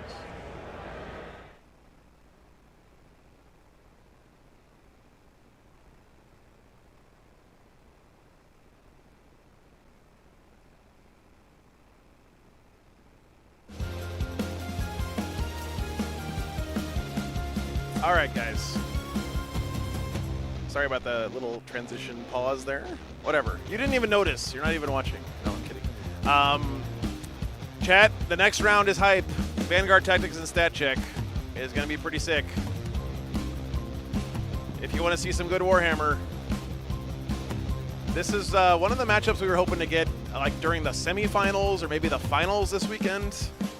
One of the few teams here that has a realistic chance to take down the juggernaut that is Stat Check is Vanguard Tactics. Pretty exciting stuff getting them on round 2. So couldn't pass this opportunity, guys. Let everyone know. If you guys don't know who's on Vanguard Tactics here, we already talked about Stat Check. Vanguard Tactics is rocking Ben Jones on Dark Angels, Joshua Burdine on Tau, Lachlan Rigg from Team Australia on Grey Knights. We actually had him playing as Grey Knights on stream at WTC. Matt Laura playing Eldar, Nathan Roberts on Demons, Seth Oster on Necrons, Stephen Box playing Sisters, and TJ Lanigan on Thousand Suns. Gonna be a really good match. So we'll be back in just a few minutes to get this one kicked off, guys.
All right, guys. We're about to get this started, and before we get started here, we are going to start off with a little bit of pre-game analysis from our chat panel. So we got Natalie and Steven Corrales over there to give us their thoughts on this matchup. I'm super hyped about this one. I hope you guys are. I know you guys are too, because I didn't think we were going to get this one until like Sunday or something. So very excited to see this one. We're going to do that, and then the teams have actually agreed to let us stream the pairing process here once again, which I'm very excited about. So we're going to cut to that once we get kind of things settled down a little bit and underway. So without further ado, I will send it over to the chat show here to talk about this next round coming up. What's going on, everybody? We are back here at Champions Cup. Once again, I'm Steven. I'm here with Natalie. Check. Hey. Hello?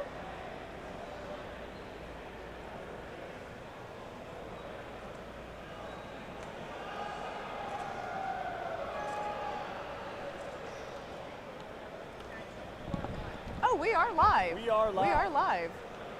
So we're here at the Champions Cup. We're getting ready to pair round two. Round two actually just went live. Everybody's back from lunch, and some heavy hitter matchups happened, right? Yep. One notably we'll get to in a second. Did you see any other cool ones that happened yet? I went over and watched a couple. I saw some lists that was Gene Stealers into Grey Knights. A lot of sisters. We had sisters into T-Sun, so we had some of the big boys matching into each other. One of my favorites, and I felt really bad, he asked for a hug afterwards, was Knights into AdMech. And AdMech went heavy vehicle, but the Knight player knew exactly what he needed to take out, and he took him out, and he just fell apart badly.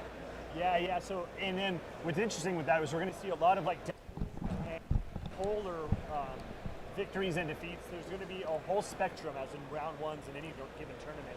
But in team stuff, sometimes you get real big blowouts, real close draws, and a whole lot, which is going to make for some really interesting pairings coming up. One of them is the one that we're about to stream, right? Which is Vanguard Tactics into Stat Check. Into Stat Check. So both of those teams are two of the teams that are very much considered in the top end of the tournament, right? Yep. Yeah, we got, Vanguard with Stephen Bach and his coaching academy, and, it's expected that they're great players. Oh, yeah. Versus another coaching team, Stat Check, and they offer coaching and a lot of analytics, and they're right there in the plug. So interesting teams. Some of the lists that they got, I'm going over Vanguard. We've got Vanguard's roster, which is some Dark Angels, probably a Gladius build. We've got Tau, which is always great as a first defender in there. They're a very flexible army that could do well on any tables. They've got Grey Knights, which is a good blunting army. People like the Grey Knights because they can always have a really good floor. That's a favorite here at the event. There's a lot of Grey Knights. Yeah, because their movement and ability lets them score secondary really well, so the floor of their scores are always good. They can blunt the heavy hitter armies. We got Matt Laura on Eldari, which is interesting because Eldar traverse pick. Eldar have a lot of glaring weaknesses, so a good pick happens with Matt Laura's Eldar. We've got Demon. Mitigate Demon's bad matchups. They actually are a pretty solid teams army, right? Steven on Sisters, again, a very good blunting army that can score very, very well, and the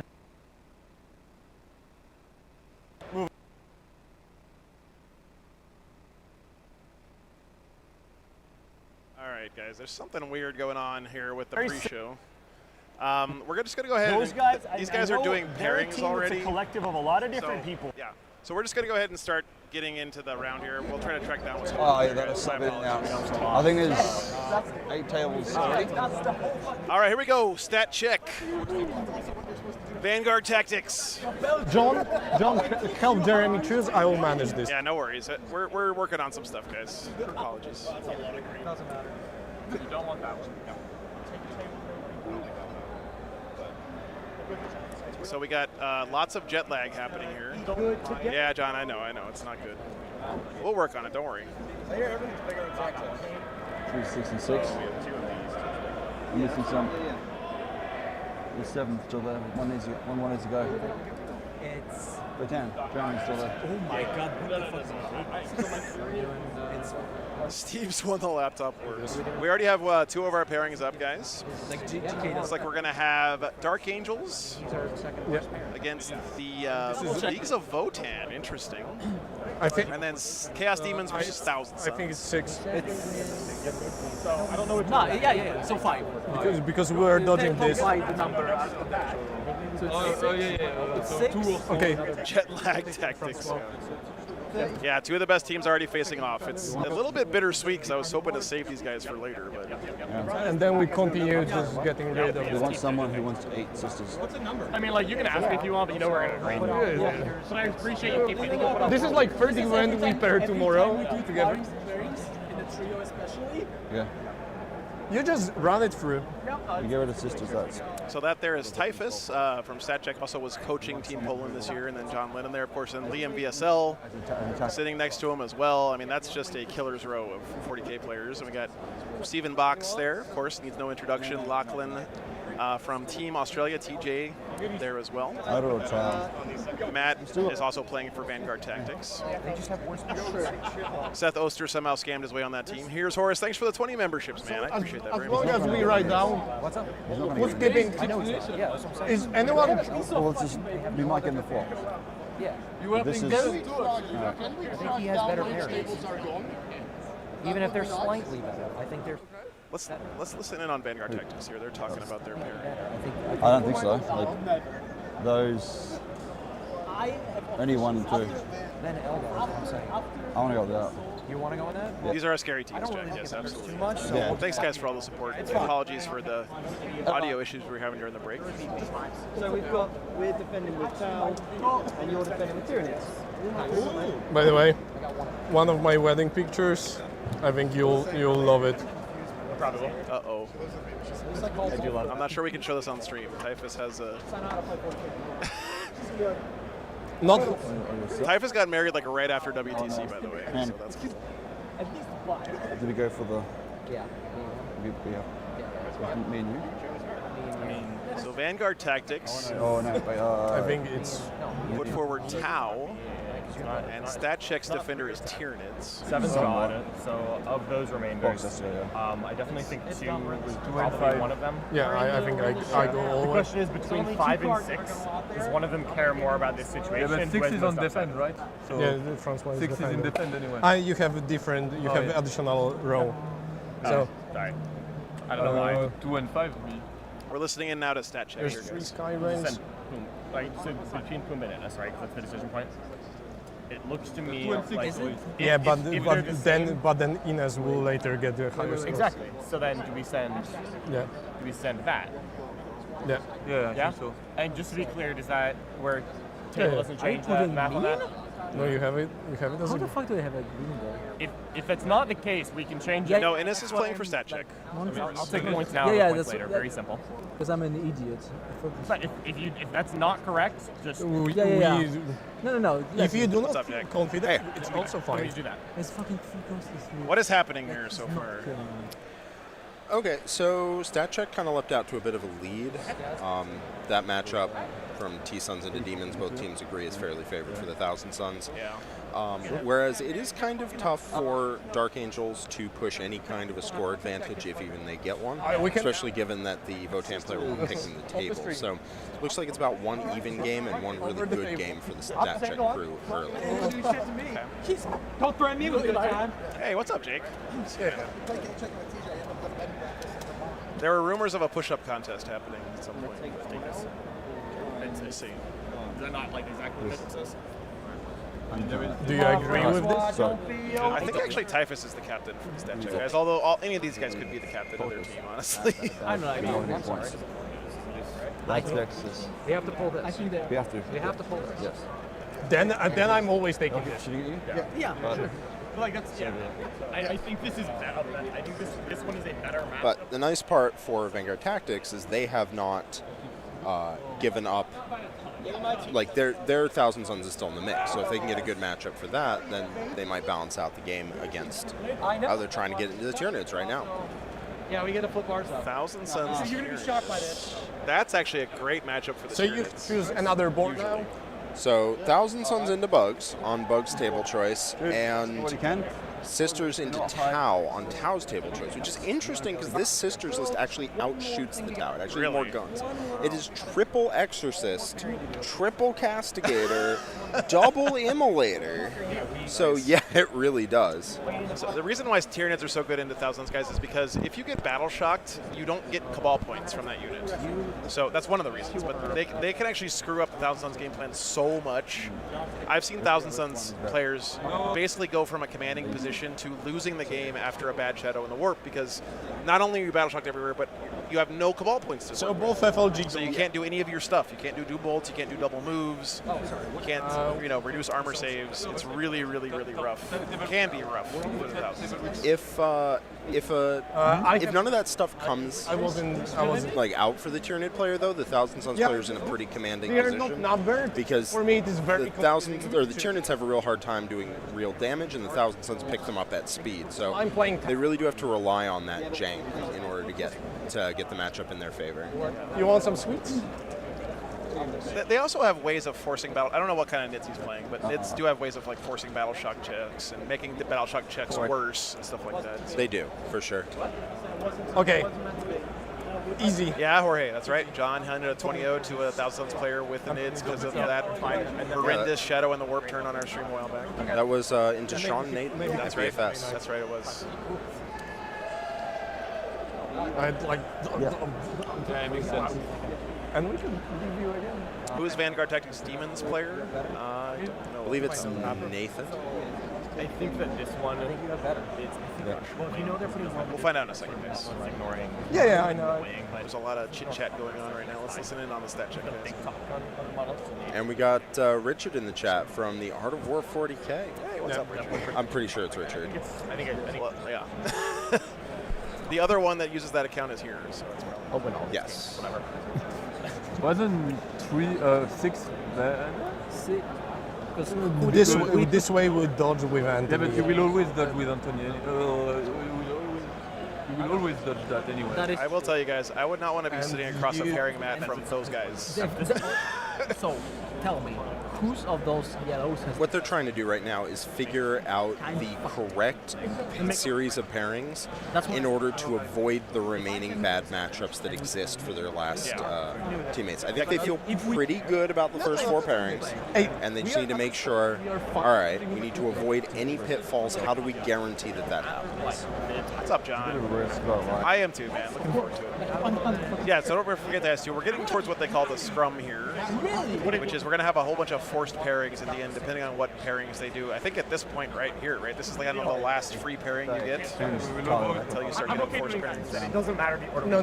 So the other way is that we flip this. Flip it up, baby. No matter what. But there you go. So it's basically. Liam's playing Thousand Sons. Sorry. Yeah. Have you picked the table for the Tau versus Grey Knights for Vanguard Tactics and Chaos Space Marines. Yeah, and that is a Cursed Cultist Brick Chaos Space Marines. Oh, man. Sure.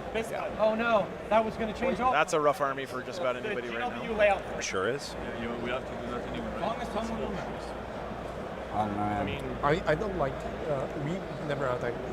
We are sending this no matter what. No matter We, what. this and my idea is we attack. We attack with this. Jonathan, who is stat check and why is everyone scared of them? Let me just read you their roster, and then you tell me if you would be scared to play this team. When I read it at first, like, this has to be a typo. This can't be right. Okay, Anthony Vanella, World Leaders. Francois Lalonde, Team Canada, Tyranids. Ennis Wilson, GSC. Jeremy Atkinson, running Votan. Jeremy Atkinson, again, from StatCheck and Team Canada. John Lennon, Dark Angels. Liam VSL, Thousand Sons. Pumba from Poland on CSM. And Typhus from Poland on Sisters. It's a nutty matchup. It's a like a nutty list of amazing players. Any one of these guys could win like a 400-person GT.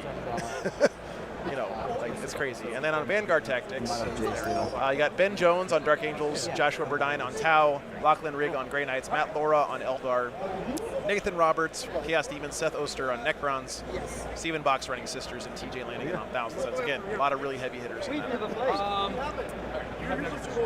We're not actually. We're not playing, right? We're just rolling dice. We're taking.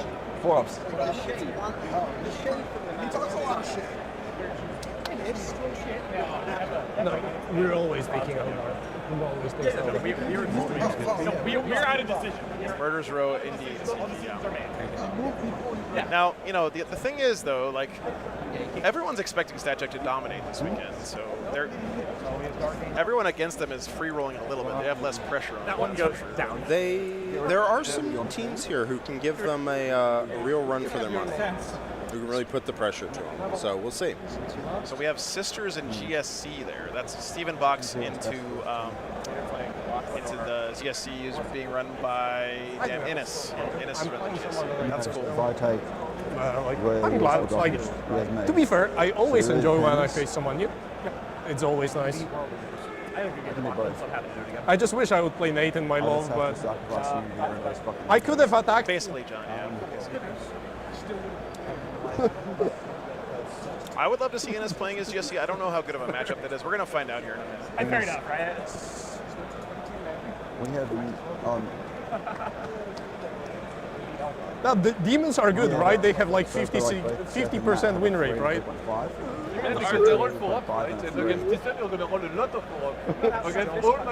So that's the thing. It makes everyone one better.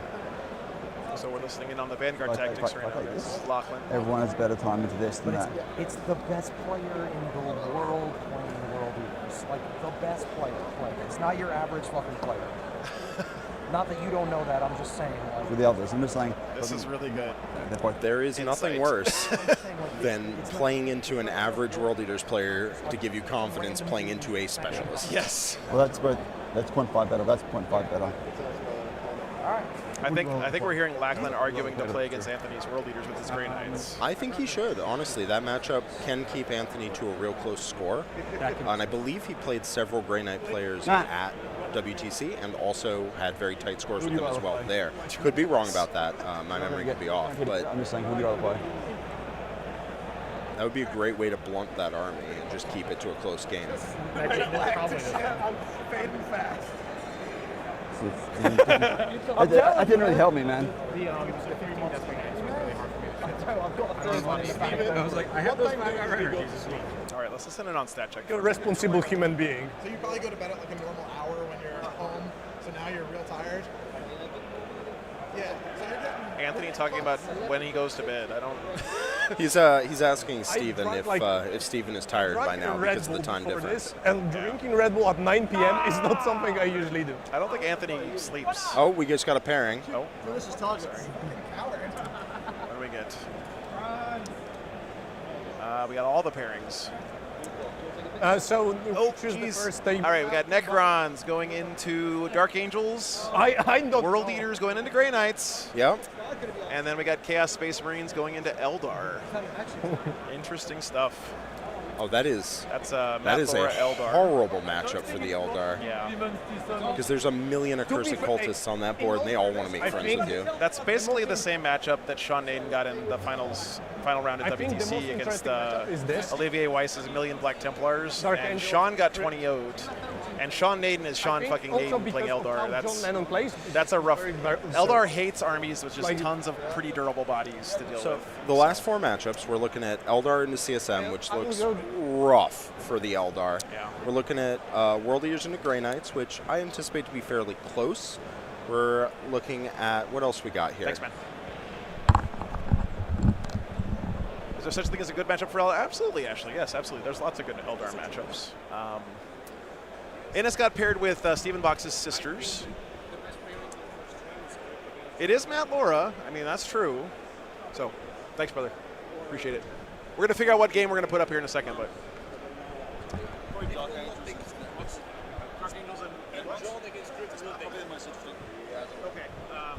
We're going to figure out what Jack wants, but yeah. So what's up? He said Dark Angels and. I think Dark Angels script is the most interesting. Wait, did you just come to say the same thing? Yeah, he did. Okay, I think Let's so. do that. Yeah, let's do it. Okay, All good. right. All right. Okay, so I'm going to go get them settled, and you can talk people through pairings, or I don't know, talk about stuff. Fill time for a few minutes. Or just don't talk.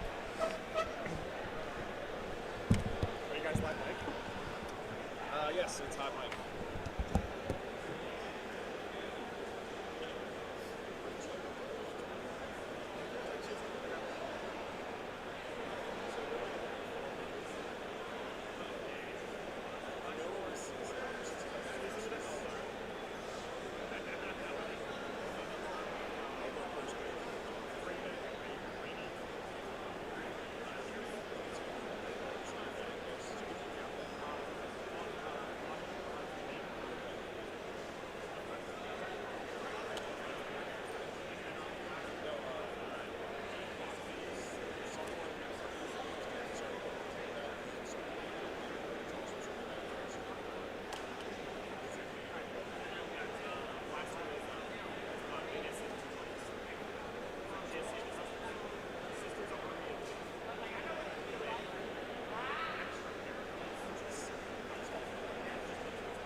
All right, Dark Angels Votan is the game.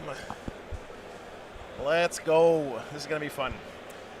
Seth seems confident, guys. Cautiously optimistic is the way I would describe him. He said he actually has reps into this list. He's practiced it. Both team captains after pairings came up and instantly recommended the same game. So I think we're good there. It's going to be fun. John Lennon and Seth Oster playing each other. Here are the rest of the pairings as they start filtering in. Eldar here is Matt Laura. CSM, not sure yet. Rock and Stone, let's go, let's go. I'm excited, this is gonna be fun. Very excited about getting Votan on. We haven't had high-level Votan on in a very long time, maybe since... Seth's pushing a Necrons card over here. Is it Necrons? What is Seth playing? Hold on. Oh, it's Necrons, guys, not Votan. Necrons, Dark Angels. Necrons, Dark Angels. He's kind of quiet. My bad. Regal? It's Necrons, Dark Angels. Sorry for the bait and switch. We're playing on the GW layout too. Okay. I just don't know where we get that from. I don't know if it's this. No, this looks like an FLG table. This is GW terrain from FLG. Oh, okay, cool. I feel like we're missing a little plate. Nope, there are 4 little plates. Love it. Whoops. 2 mediums. Sorry, guys. Yeah, Seth is playing Necrons. My I'm bad. very excited that we get to play. I am too, and I would like to congratulate you officially on your captaincy. Thank you very much. 4 and 8. His captaincy of team of what? I didn't hear this announcement. What's going on? What is he being congratulated for? LOL clickbait. Yeah, you know me. That's the way I roll. It's a big plate. And it's a little plate. And then 16 and 22. All right, guys. Let me get the list on my thing here. Get us ready to go. 16. So we have Seth Oster running Hypercrypt Necrons. Don't sleep on Seth, by the way. I meme on Seth a lot because I love him, and the way I show my love for people is teasing them. 5 inches over. Okay. Seth is a very good player. Like, he does well. He's immersed in 40K a lot. He spends a lot of time thinking about the game, but he plays at a lot of events.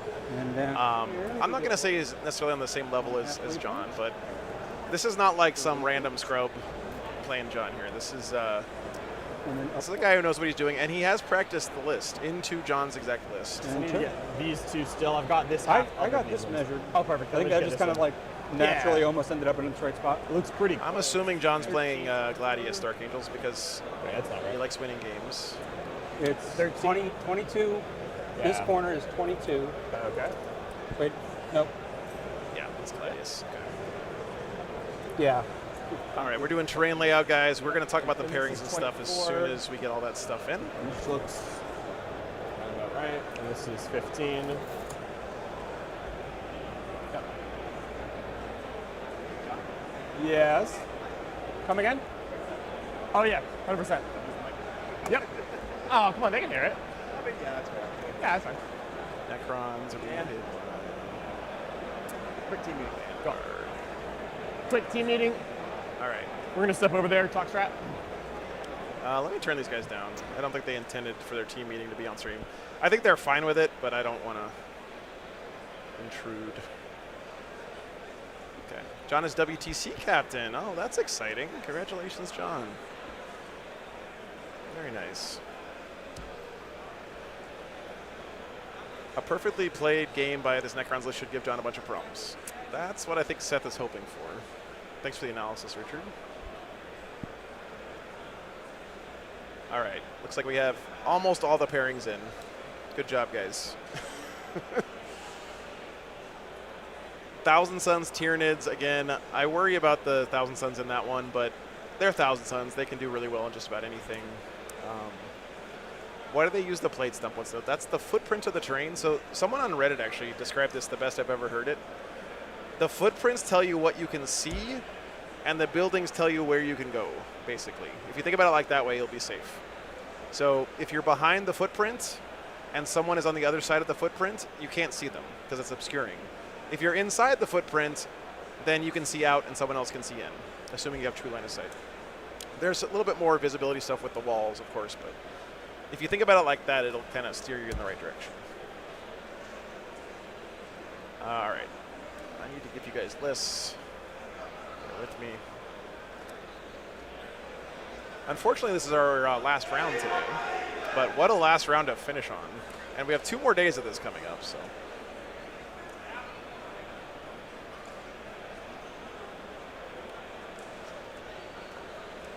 Okay. Create and paste. Just getting you guys lists, bear with me. Oh, they're already in. Okay, thank you, mods. Why did I even doubt you for a second? I should have known. I should have known. Okay, so the morale on Team Vanguard Tactics is high, but they're not predicting a variety of good matchups here. They recognize that their pairings going into this round were kind of dire, so they sacrificed people where they could. That explains why they tossed out the Chaos Demons and took a brutal matchup in the Thousand Suns. It's because they felt those Chaos Demons had nowhere else better to go, and so might as well pull the Thousand Suns out while you're at it. They're looking to scrape as many points as they can, and they told me they're aiming for a draw. They're going to try and shoot for a draw and try and get it because their matrix, their pairings just did not look that good going into this round. So that's a team that knows what they need to be doing in the game, and we'll see what they can do. Sorry, that last one that's not in there is the Grey Knights World Leaders game. Ah, yes, that one's going to be interesting to check on. Jeremy's the one running the league as Votan, not Seth. I was thinking it was Votan Dark Angels the whole time, and I steered chat wrong. So what I was telling the chat was Vanguard Tactics has informed me that their matrix for this round was horrible. And so they are aiming to take a draw because they just could not see a path to a win. I mean, actually that's really smart, right?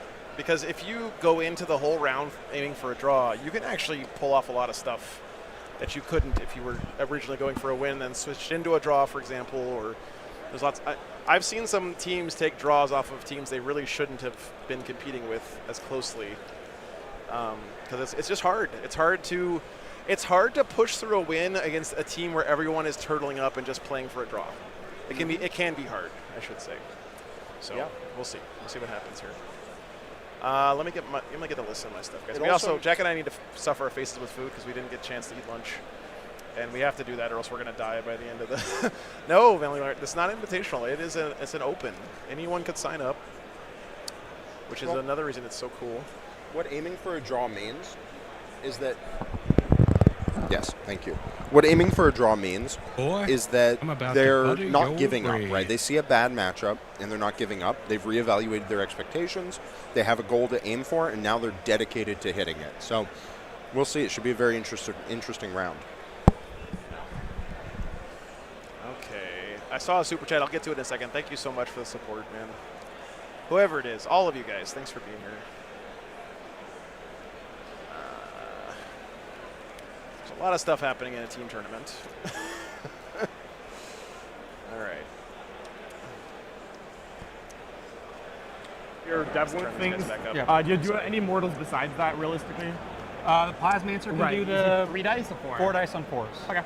Someone visible with an 18. Love it. My Watchers, I have to pop them after you target me before I know how many mortals you do at this event. Gotcha. Okay. So that's not how I normally play it, so I might forget that, but I have to do it before I'm about to butter your brain. So 2 lone destroyers. 2 lone destroyers.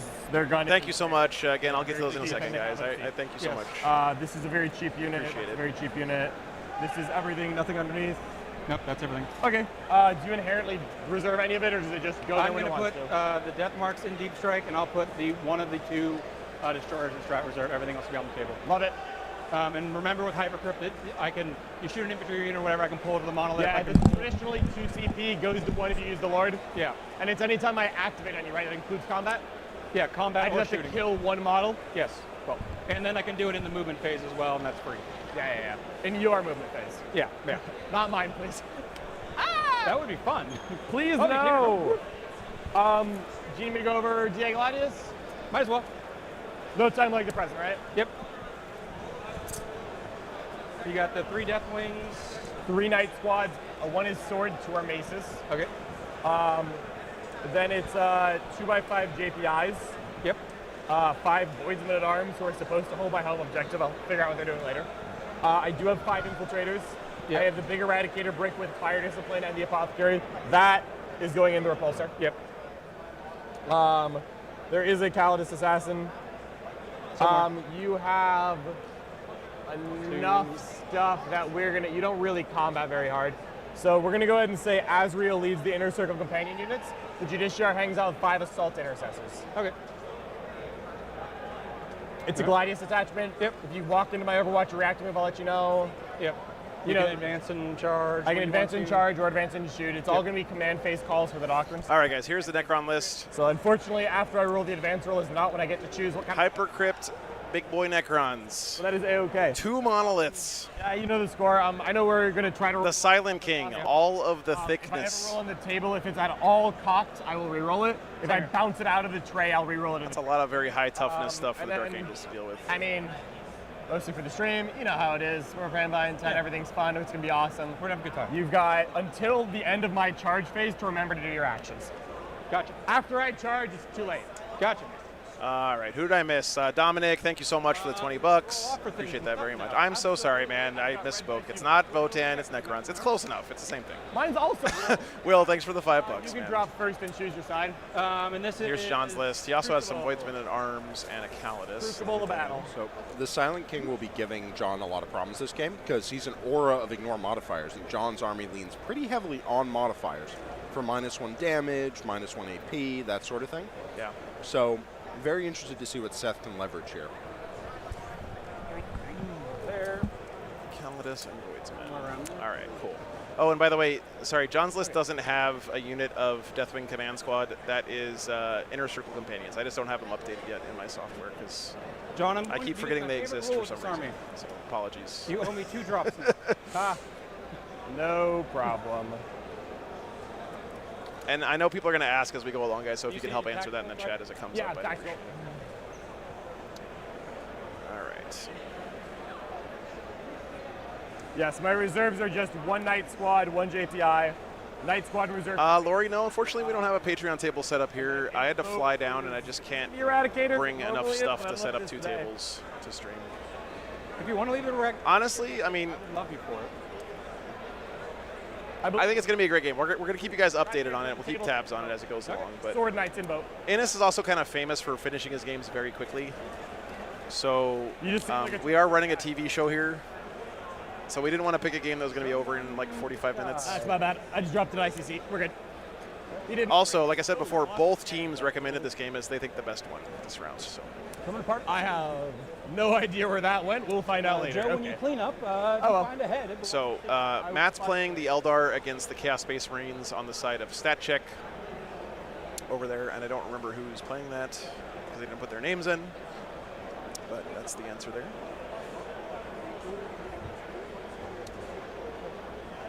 All right. Yeah, sorry, Lori.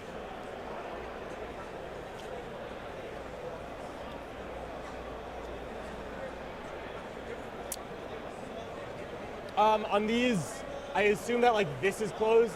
Yeah. If it's like a thing, okay, cool. Yeah. John Lennon basically, or whatever that matters, invented this army for, you know, Alright. for all intents and purposes. Like, you know how you like the guy who discovers a planet or whatever gets to name it after whatever they want. This is the John Lennon Dark Angels list. Like, a lot of people play this army. This is John's army. Like, I can be pretty confident saying that. If you play this army, you know it's true too. Don't lie. Voidsman go there. Just like I would say that World Eaters, that list that Anthony's playing is the Anthony Vanilla World Eaters list. Even if other people play it. I'm not sure I would call this the Seth Oster Necrons list, but you know.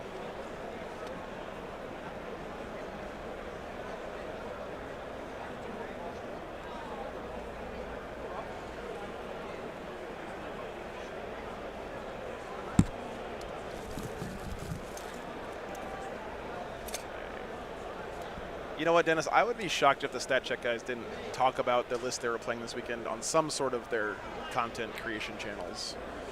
If not, you can also check BCP, of course. What is the mission this round? Sorry, guys, I didn't update that yet. Let me find out. Can you remind me the range on the monolith guns? 24 So this is Ritual, Swift Action, and Crucible. They're 36. So the objectives don't exist The army. in this one. Ritual is going to make the Grey Knights into World Eaters game a lot harder for the Grey Knights. Nice. They don't have a home objective to play for. Yeah. And by the time they're running around scoring a bunch of objectives, so are the World Eaters. So that'll be interesting to see what they can do on that front.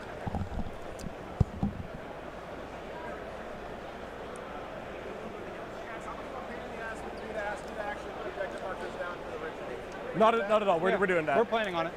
Yep, planning to. All right, here we go. This is a Judy Assault Intercessor Squad. Okay. Hexmark Destroyer. Okay. These guys are pros. They're going to give us actual objective markers for the markers on the Ritual, even though they're going to have to pick up their whole army and all the terrain and put it down again when they make an objective. But holy cow, no respect for the Oster in the chat. Who was the attacker in the pairings for this one? Do you remember? Or something? Yeah, Jack? I think it just came down in the scrum, so I don't think there was an attacker for this one. No, fair enough. 5 terms down there, maces.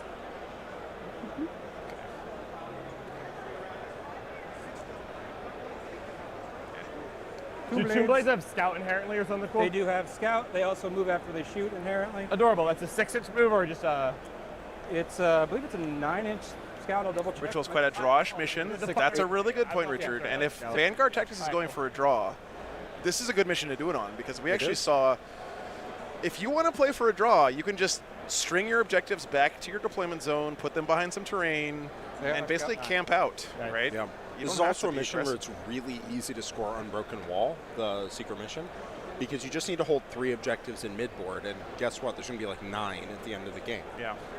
So whoever is going second, it is definitely possible the Grey Knights could just score 40 on primary by doing a secret mission. Normal move. Acknowledging it can pick up and land where it wants. Looks great. Cool. I figured, but I figure we should know now. Yeah. the test monolith. Yeah, this terrain is pretty asymmetrical. Is this building supposed to be? Maybe the building's not where it's supposed to be. They're just putting it there to. This building is in front, and this building's in front, and this building's behind. The objective, is that right?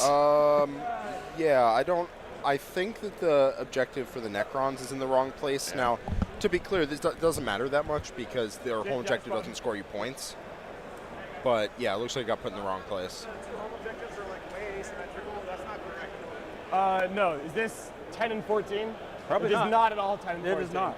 I think it's where you threw it, and then I just stopped thinking. Oh, fair enough. 10 and... So it's 14? Yeah. Yeah, okay. Yeah, it looks like John just tossed the objective over there, and Seth didn't realize he wasn't placing it. Or maybe he just had enough respect for John that he was like, I'm sure you landed that in the exact right spot. Yeah, of course. All right. Is that better? Is that better, guys? I think that's probably... Yes, Seth, that is better. Yeah, that's better. I mean, just about anything would have been better than the way you did it, but... No, it does matter. It does matter, guys, because there's also secondaries you can get and stuff that interact with the home objective. You don't score your home in this one, but having it in the right place is important. Mortals with the chrono. How fast do monoliths move? 8. So if you brick a line, you can't land on top of this. You could go like there.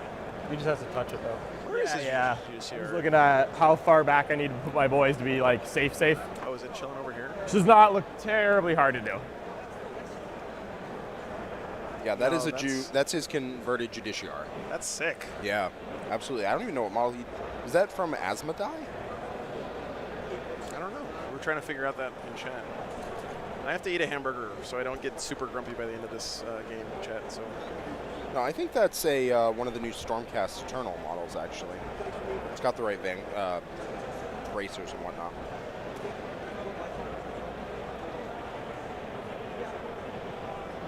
Go. First floor, but just so the stream can Yeah, see. that is all on the bottom. They move 5. Yep. You could theoretically bang a 6. and Theoretically, I add can advance 18 6. inch range. 18 inch, yeah. I'm not shooting. Multi-melters are... Everything's 18. Multi-melters are now 18 now, not 24. Old edition bleed. Yeah, 100%. So at best, you're getting a 30-inch threat range. I'm not shooting you turn 1. Yeah, is what that means. Yeah. Okay, so in that case, we will go monolith down over here. Love it. My next drop will be that after monolith, and then I'm shooting companions. Yep. So then 2 monoliths. It's a lot of beef. Where's the beef? Seth has an answer for you. It's right there. John does have the Eradicator unit of Doom, right? He does. So Seth has to be very careful about that, or just pass all his 4 pinballs. That's also a solution. Because they have a stratagem that gives a monolith a 4 pinball save. Yeah. Nick, how are you doing? How's your team doing? You've been coaching them? Man, Nick has been coming around the channel so much. You think he was even coaching his team? What's going on here? Yeah. She always throws me off. Yeah. She gets like there. Nick knows that we're picking the best matchups each round. And he just wants to be in on the action. ICC out of where this monolith can shoot them turn 1. Yeah. You can't get on top of this. You effectively stop like there if you corner it. And then I think it's just behind that line. Yep. All right, great. Okay. We're just doing that, and I put the... Yeah, actually, that's Mad Dog Seth. Yep. Long-time Necron player. Oh, sorry, there's a Calidus Assassin who I forget about. I cut her from my list, but we submitted our list so long ago that I genuinely forgot she was in it. That she existed. Yep. Understood. Seth's army looks really nice. I love this orange and baby blue. Yeah, it's a good color scheme. Actually, there's a little over here. Actually. Cool. It's not straight Hypercrypt because the Silent King is a little weird. Two monoliths and the Silent King is a little weird for Hypercrypt, I think. You didn't need to be that far forward. I haven't seen a lot of that being played in singles. Anyway. No, not so much in singles, but in teams it definitely has a role. All right, I think that's everything for me. Love it. All right. Good luck to you, sir. Good luck to you as well. This will be a fun one. Yep. Good luck. Oh, we are in the mood. John? Seth? Stop it. Ah. All right. They just tied 3 times in a row. That's real good to me automatically, so I'm going to 2. Okay, so John has first turn. That was dramatic, though. It was. 3 ties. Hey, happy Goblins. Thanks for the membership. Congratulations on your win. You guys did a great job. Thanks for being on the stream. Time. I don't scout, you do, right? Yeah, we have the thing. I mean, like scout moves. Oh, sorry. Yeah. Sure. Sorry, my brain was like, cards. Right. But yes, John, you do have to use Let's them. tuck these guys in a little bit more. You are correct. Yeah, they look pretty safe. Yeah. All right. Okay, so I'll just That's what balance looks like, chat. sabotage, engage. Okay. Technically doable. All right. I plan to, really. Yeah. Just need to cross this line, so hoof it. Okay, Oath Target is a super non-dramatic. We're not really overwatching, you're not really charging. For the sake of drama, we're gonna put Oath onto the, which squad is the character squad, is that one? Yeah. We'll put Oath here, highly impactful. Got it. And then we're just gonna party roll a little bit. So I need to make an objective, and I need to do sabotage. So both of those are gonna happen down here. Gotcha. John won in second? I think so. Hypercrypt is a lot stronger when you go second because you can uppy something on your opponent's turn and then bring it down on the first turn. I'll move to it. Yep. Yeah, John definitely wanted it to be. He definitely wanted to go second there. Yeah. It's really easy for. We can get a live review from Joe of his burger. It's really good. Says it's pretty good. It's a good burger. It is good. It's a good, solid burger. It's probably like $37. But Oh. I didn't pay for it. Yeah, I mean. End up. Gotcha. I'm gonna have an infiltrator tap it and make it. Yep. And then the ICC are gonna walk Boy, forward to do my I'm about to butter sabotage. your bread. Yeah. It is also, it's very hard to get to the full 50 on primary on this mission. So what that means is that if John caps out at like a 45 because he scores a 5, a 10, a 15, a 15 as the objectives are created, and Seth scores secret mission and gets a 40, and Seth is better on secondary scoring because he teleports around, well, then Seth might take this game. So John has to do something to prevent that, and he has to start doing that now.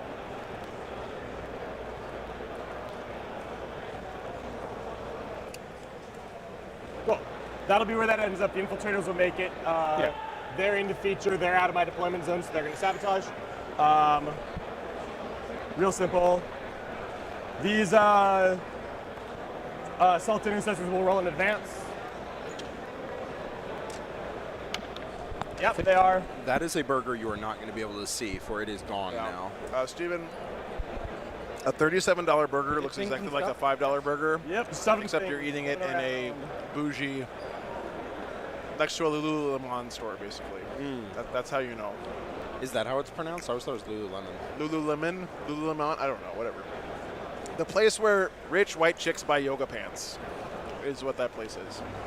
Just tucking the Judy up front, actually, because hide characters do smart things. Great. I'm very interested to see what's going to happen on Seth's turn. Terminators will advance. Because John's moving around preparing, and Seth is going to start teleporting around with guns. So we're going to see what Seth can get done. Open, or is this? It's just less than 2. Okay, so this I get seen over. Yeah. No, I mean, yeah. If you're in the terrain, you can be seen. See this guy Yeah, very if you're in the terrain, yeah. Okay, then we'll just do that. Oh, your watcher's a bird. How adorable. It's a watcher in the sky. I'm not, like, these aren't painted as dark paints. I'm not taking any watchers with me. Yep. Okay, easy enough. This definitely night squad. I used to, Richard. There was a time in my youth. The Eradicators are not staying on the table. Big shocks for everyone, I'm sure. All right, fine. Not for many years. That was like 25 years and 200 pounds ago.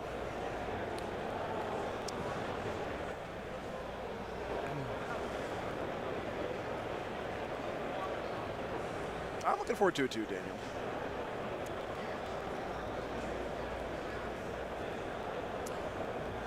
I think John should have made his Watchers in the Dark little tooth fairies in honor of the Colgate Marines. He missed a prime memeing opportunity with that one, but it's fine. Yeah, thanks. Thanks, Richard. Big surprises. Yeah, the hobbying has definitely been it's all better than usual here this weekend. It's great to see. People really taking that part of it seriously. I'm just going to maintain 9-inch screens. I acknowledge that you can stratagem your way out of that problem, but I do want to make you like. Am I doing SoCal Teams, Sycamore? I don't think so. At once. Gotcha. I do not want you to get BOGO deployment zone stuff. Give me 1 second, guys. I gotta fix something.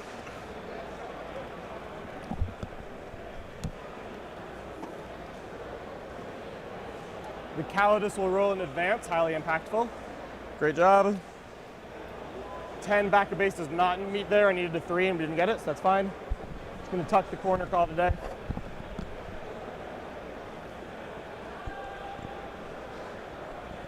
Looks like I'm very clearly screening. Wampatron. Whatever else happens. It's so good, right? Shogun Showdown, guys. If you're looking for a nice little bite-sized indie game, I do not see you will not be disappointed. I'm supposed to be doing right now. They're reaching this quarter for engage. No one's reaching that quarter. ICC are sabotaging. I'll stop it there, end my turn. All right. And I'll end up at 3, but you get to uppy. Yep. So I'm going to be discarding. I hit discard even if I'm scoring it. Yeah, I'm just scoring 2. Discard. Yes. Permanent remove from deck. Yay. This is on hold right now. We'll find out together. Okay. I'm going to pick up things. Yes. I know, shocking. Monoliths are getting picked I up. am as shocked as I could be. Discard if you want to redraw. Otherwise, Oh, otherwise just scoring it? Got it, okay. And keep is only for scoring stuff that you want to keep until your next turn. If you score at the bottom of the turn, just like you did here. Got it. Okay. So I want to hit keep? No, you don't want to hit. Don't want to hit keep. Perfect. All right. Don't you tell us how to run your software, Joe. He'll learn one of these days. He's only been up here like 15 fucking minutes. Yep. And then these guys are going. Up he goes. Yeah, I'll leave them here so they can keep the token near them. Yep. All right. I highly doubt it's going to come up, but I had to put it somewhere. All right. Pick the table. Storm hostile. That is a. Yeah, you're going to want to return that, I think. Sorry, guys. Storm hostile and something for Seth. I have one of those. Technically legal. Extend. Extend. Technically legal. Okay. Storm hostile and extend normally would be great, except this is the ritual. We get. So. Yep. They're like impossible. Cool. We're doing. You guys thing. got to bring it down instead. Okay. I don't know whose ruler that is. It's not mine. So extend. You got to get over here. Oh no. No change in status. They made a change to the ritual where the you can't do actions on objectives that just appeared. I don't think you gave. Can you still extend with an objective that just appeared? I think you can, guys. I don't know the timing exactly. Shoot and scoot. I know you can't do actions on objectives that you just made. If I want it. Or I have to drop something in, which is hard because of the infiltrators. Yep. All right. We'll think about that.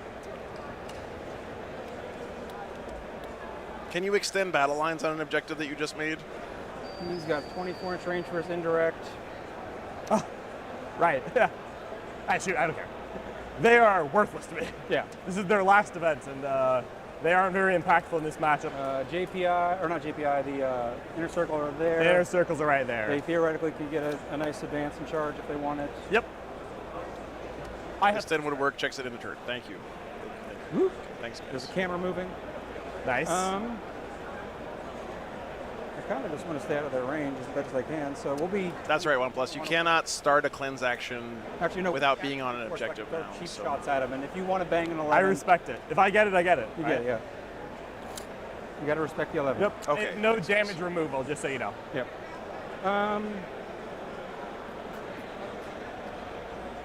Bring it down. That sounds like a CP to me, because I don't want to commit a monolith yet.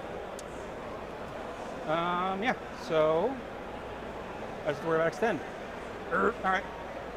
Where's your furthest infiltrator? He's right up there, so he's covering the whole thing. So the only way to get there is to advance and get there. 2, I don't believe is going to do it.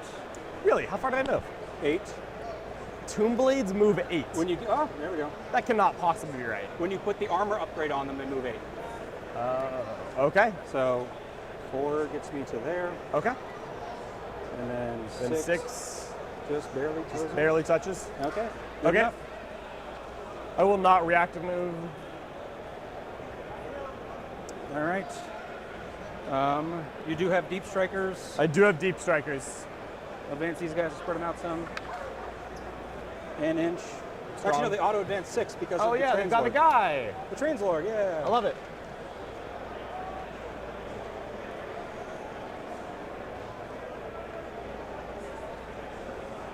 That'll be basically it for my movement. I'm going to throw my cheap shots at your Yep. And then inner circle. I assume someone's gonna place. Yeah, we got to figure out making an objective. I'm not gonna make you, but 12 away is there, so we'll drop the hex mark.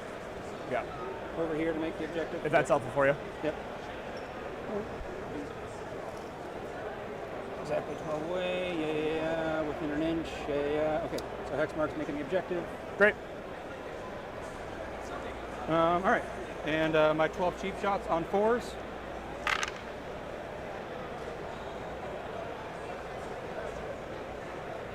And 3s. I'm a toughness 4 guy. Strength 6. Cool. It looks to be 5. 5. 18. -1, but you got covered. All right, great. You have wounded a guy twice. Aha. 1 left on this companion. All right, I will discard, bring it down for a CP. I will get extend for 5. For 5. And then I believe we hit this for next round. Yep. And then I'm going to sabotage for 3. For 3, and then I will discard. Yeah. Yes. Which I didn't need to do, but then we're on to round 2. Yep. And you get another CP. I get another CP. So I'll go to 5. 4. All right, guys. Nothing dead yet on the first turn. It's just going to be 5. Yep. First turn being what the first turn should be in most games, in my opinion, which is just things to do the second deployment phase. Yes. If you find that a lot of your stuff is dying on turn 1, you're probably not playing the game with the right terrain setup. Or you're playing against sisters. Yep. Top of 2 coming up. I'm going to ask my coach a question. Hey, Dan. Hey, Dan. All right, let's take a look around the other tables real quick. Just got some questions for you. So, you know, I'm not sure. Looks like ibuprofen is starting to be downed on the Vanguard tactics side. Can't blame him for that. That leads to exactly that pregame number. So this is the GSC versus Sisters game that I think we're all very interested in keeping an eye on. Play now. So that could take that like. Humba and Matt called me over to look at their game because Matt rolled his fate dice and rolled 4, 4, 5, 6, 6, 6. To be clear, this is a 0 risk scenario. That is not a good start. Decision making. For sure. Take your time with that if you want. Yeah, that's a good first roll. If you're not comfortable making the call, let me know and I'll rock what I know. Wow, John But, asking for first some the Calidus goes up and I draw cards. coaching input on how hard they want him to go here, I think. Wait, they're in turn 2 already? Yeah. Yeah, fair enough. So, I don't extend and no priz now, but me going for it is actually the opposite path. I'll explain because I can do tactical stuff, so I'll tell you later when I'm at. It's very funny, but we're not doing it that way. Okay.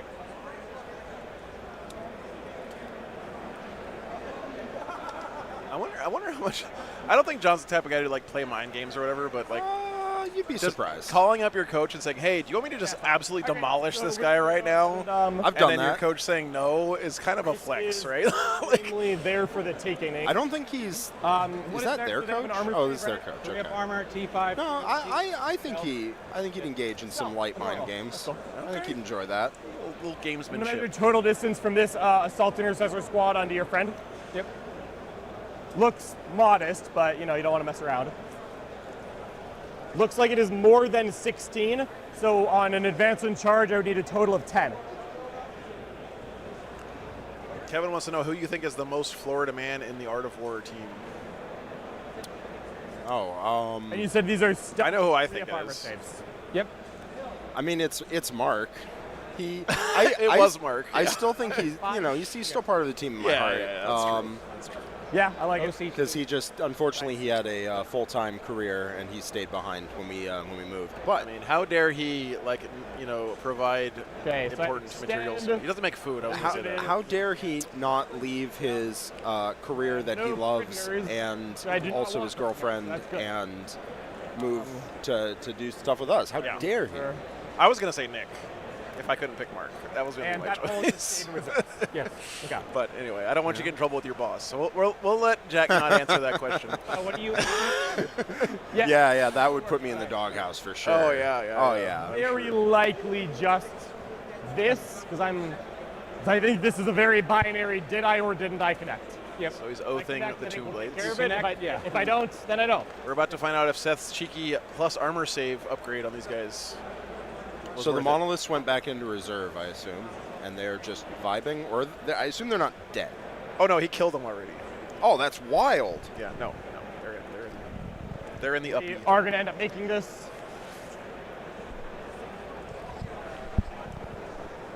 So I'm just doing the measurement. No, I'm not going to name myself as the most Florida man. I'm still New Jerseyan in my heart. Oh my God, Willow, you're right. He's got the Crux Terminalis on the right shoulder.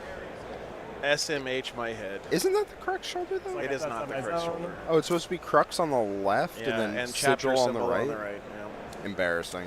I know. Judge, can we disqualify this guy? All I know is in the Space Marine video game, when you get a Crux Terminatus, it goes on your right shoulder. I don't know what's up with that, but... They also gave him a little chain around his wrist for being in the Death Watch. That's pretty cool. It's cool, neat. but it's not the right. It's not. It's not canon. Well, it has an Inquisition thing. Yeah, but you're supposed to get the cool ass shoulder pad, you know, with the whole silver arm and everything. By gum, you're right. It is on the incorrect side. Well, in his chapter, there's probably some very convoluted reason he could come up with why that works. Yeah, exactly. It's because they brush their teeth with their right arms, and that's the arm blessed by the Emperor. And they do everything else with their left.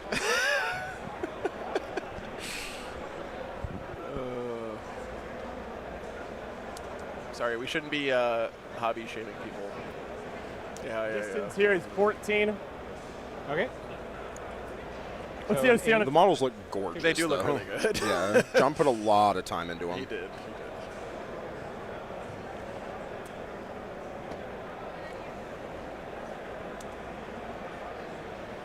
This is just highly unnecessary at the end of the day.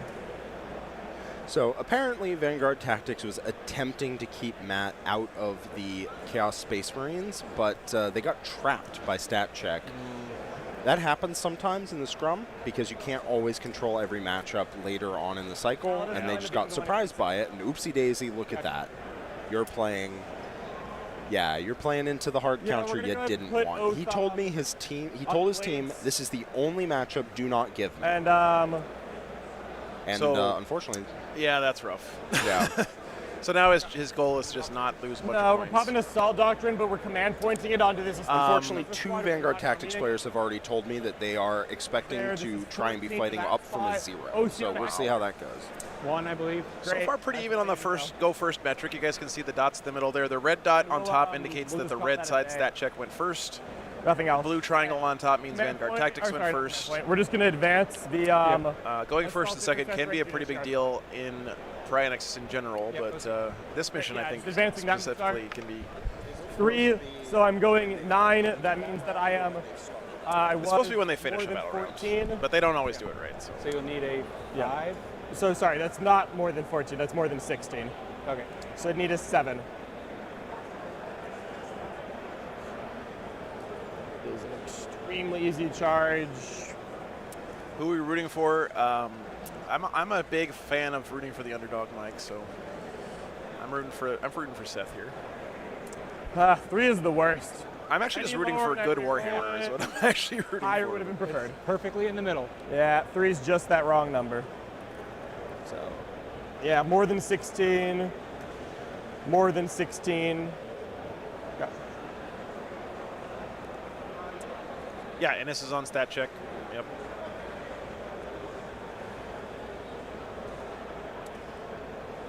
Out we go. John is the only one of us actually born in Florida. Being born in Florida has nothing to do with how much of a Florida man you are, though. So. Yeah, Nick and I are from New Jersey. Siegs, I believe when he was young, lived in New York, and I don't know exactly when he moved down.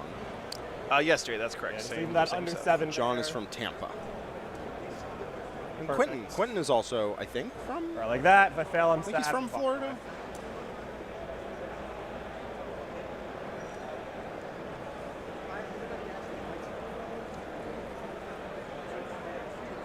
what's up, Quentin? Hey, Speak of the Quentin in devil. the house. Quentin, were you born in Florida? Stats Dad here These saying knights go are stat advancing. check. Very nice. Everyone pouring in. So Mace Knights are advancing. Thanks for tuning in, man.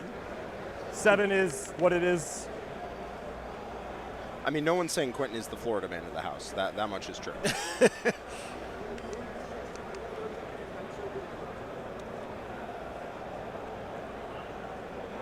Oh, it's Stats Dad in the house. Glad to have him in. Yeah, this is a big match. I mean, it's kind of shocking it happened in round 2. Round 2 always seems to have really big matchups in teams. I'm not sure why, but always does.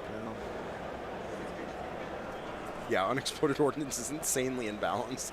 That's why most most tournaments don't run it. Don't use it. Yeah, it's not Deathwing Command Squad fill. It's Inner Circle Companions. I just don't have them in my software.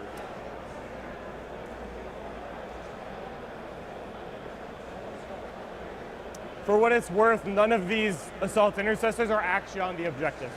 I'm just leaving it alone until I see a reason to hold it. Understood. Yep, he doesn't want to give up overwhelming force for no reason. I found a reason. Hey, yeah. There you go. He's on it. Well, guys. Like, yeah, he can do that. Cool, whatever. Oh, extend battle lines? Yeah. That is Not a big surprise here that Liam's game is going the quickest out of all. Actually, I guess our game's going the quickest, but yeah. Liam and Nathan. Liam's kind of known for playing extremely fast. These which might bite him sometimes, but hasn't so far. What I will say is that I think Liam talked to me and he said he was planning to take Fixed, Assassinate, and Bring It Down and just make his game plan about killing the big boys. Really? Yeah. Interesting. Which, if it were a different army, potentially, Nathan could be able to keep his big demons in the back, keep them safe, and avoid giving up too much. But T-Suns would just move too fast, and you can't really get away from them. What's up, D-Love?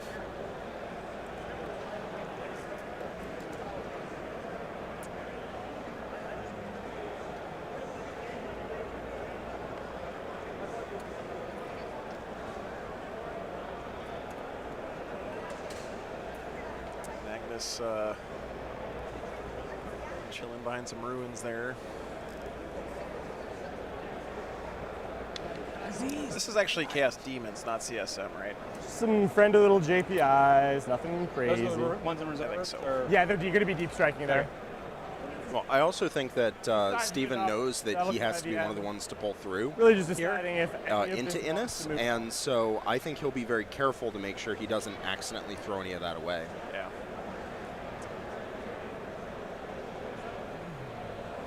Where's Quentin in the Death Guard? Good question. Good question. He is back in Florida right now. Maybe next year. Is there a reason the Minhirs are placed behind the Silent King? Are the Minhirs actually models? Oh, yeah. Okay. Yeah, they're models. Okay. I thought they were just tokens or whatever. But no, they're not tokens. They're each a model in the unit, and they can be healed, and they each have one very large shot at damage 6. Okay. Yeah.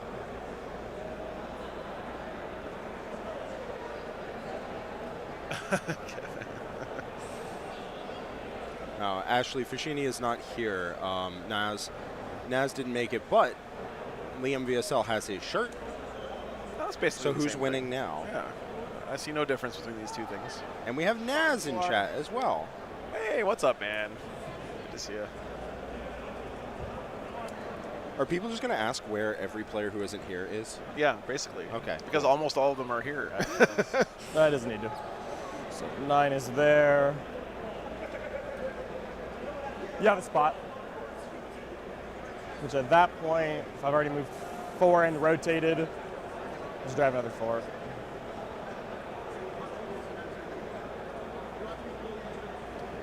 Yeah, I got you, Jorge. Adafon, I think he was asking his coach if they wanted him to play that way a couple minutes ago. Like, he could do that in theory, but... Knights will stay in reserves. When you play in teams, you're not just responsible for your own decisions, basically. I mean, you are on some level, but you also need to be held accountable to the rest of your teammates, and they to you as well, right? So you don't want to do something crazy without your team signing off on it. It also can depend on where the matchup is for the whole team. So like if your team's behind and they need you to just go bananas and go for a big win, then yeah, sure, you put your foot on the gas. But Stat Check already has some games that are set up to be really good, and they don't need John to take a risk here. And pushing would be a risk if, you know, if Seth pushes back and picks up 2.5 units of Deathwing Knights, I think that is not impossible, not likely, but not impossible. Then life can get really hard for John, especially since, you know, Seth has bottom of turn. So there is a spot here. Yeah, looks like it. It looks like I ended up 7 away instead of 6 away. Where's Jack? Oh, he's here. Yeah, 6 mark. We knew what the pre-measurements were. Yeah, boop. So just at 6.9. So cool. Do this number. What's up, Paul? Any anxiety how to deal with anxiety at big events? No. You know what, Paul? It's just something that you get that one before comfortable with over time, in my opinion. Perfect. Having butterflies before an event is actually a good thing. I think it shows that you're excited and all that. That puts me 8 OC on the point. Great. So just to be clear, like set your goals to be don't necessarily like care about winning games or whatever, but just set your goal to be like, I'm gonna.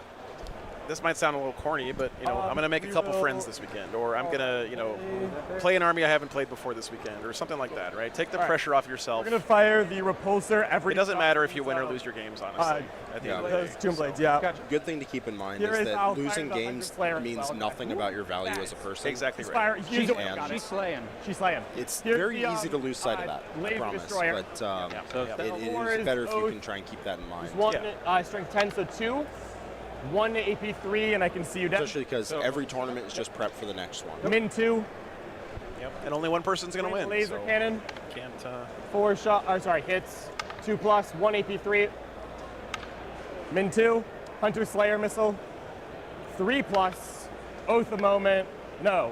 Yay. Stealthy got you there. And then all the little shots piddling away. Hytorian, I'm pretty sure monoliths have deep strike on their data sheet, don't they? They do. Yeah. Yes. So you can rapid ingress them. Oops, that was a miss.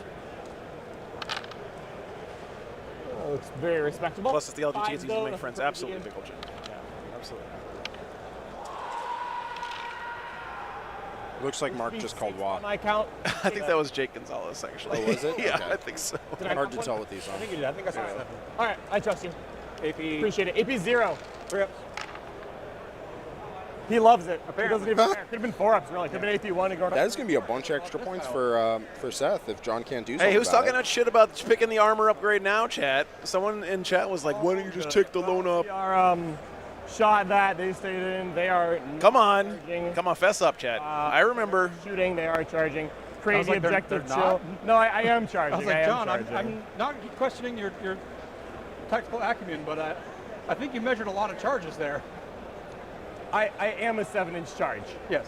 You need deep strike to rapid ingress with a deep strike, Vinicius. All right, we're going to try the 7. Right, you were 16, you moved 9, yeah. so that had to be 7. Yeah, I just didn't say the right word. 7 this way or 7 both? He's just a guy. He's just a guy. So, I mean, like, you can rapid ingress off a table edge. On a monolith, so I need 4 but you can't drop in the middle of the table like that if you don't have deep strike. It looks like Seth rapid ingress to hold that objective. Yeah, with the monolith. With the monolith. Yeah. He was a boy. Although I'm not sure he will actually hold it, because that unit is 11 OC. Easy. No basing has to happen, so it won't. So he'll just come, engage. Yep.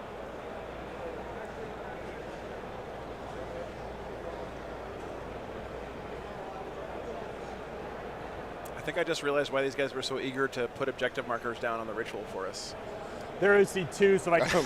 Why do you think that is? And I was like, man, these guys are being really nice and agreeing to inconvenience themselves for our benefit. Him there. Fisticle is coming over there. They're being so nice. There, he's not really. But if you want to see more objective markers like that, maybe in games played by Art of War coaches against each other, you can check out the warroom.vhx.tv, where there is a three-day trial. You can get access to all of the in-depth, high-level strategic content that we have going on in the war room, as well as the global community there. Yeah, non-walker vehicles can't enter road, by the way. That is correct, yes. So just come. As cool as the mental image is of a monolith heroically leaping into the fray to catch a bullet. Here. Yeah, they can't. 2 inches. Maybe they should. He'll go right there just to be Beep, beep, choo, choo, with his bonk. friend. So I'll swing 2 here, not him, 3 there. Okay. There is a power fist on that blade. What is the defense of that character? Top 5 free up armor, I believe 5 or 6 wounds. No invuln. Really should be fine, but it only takes a little bit of a whiff for it to be not 5 fine. wounds. Toughness 5. And getting into his hex mark there. Lance basically guarantees that this whole situation goes to sleep and I just kill 2 things, which I like the idea of.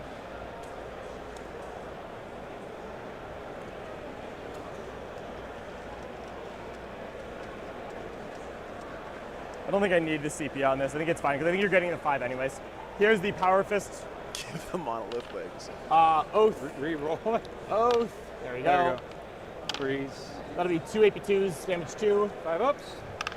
Cool. No chain sword required. Okay, like I was saying, Seth clearly should have taken the 12-inch move and 5s rerolling. stealth there You on. those tomb blades. For you bad man, have touched. Taking that armor upgrade was We'll call that a 5 big mistake. AP1. How dare I touch an objective? You don't do it again. Okay. Lose 3. Cool. And then here's the Judiciar himself. Yep.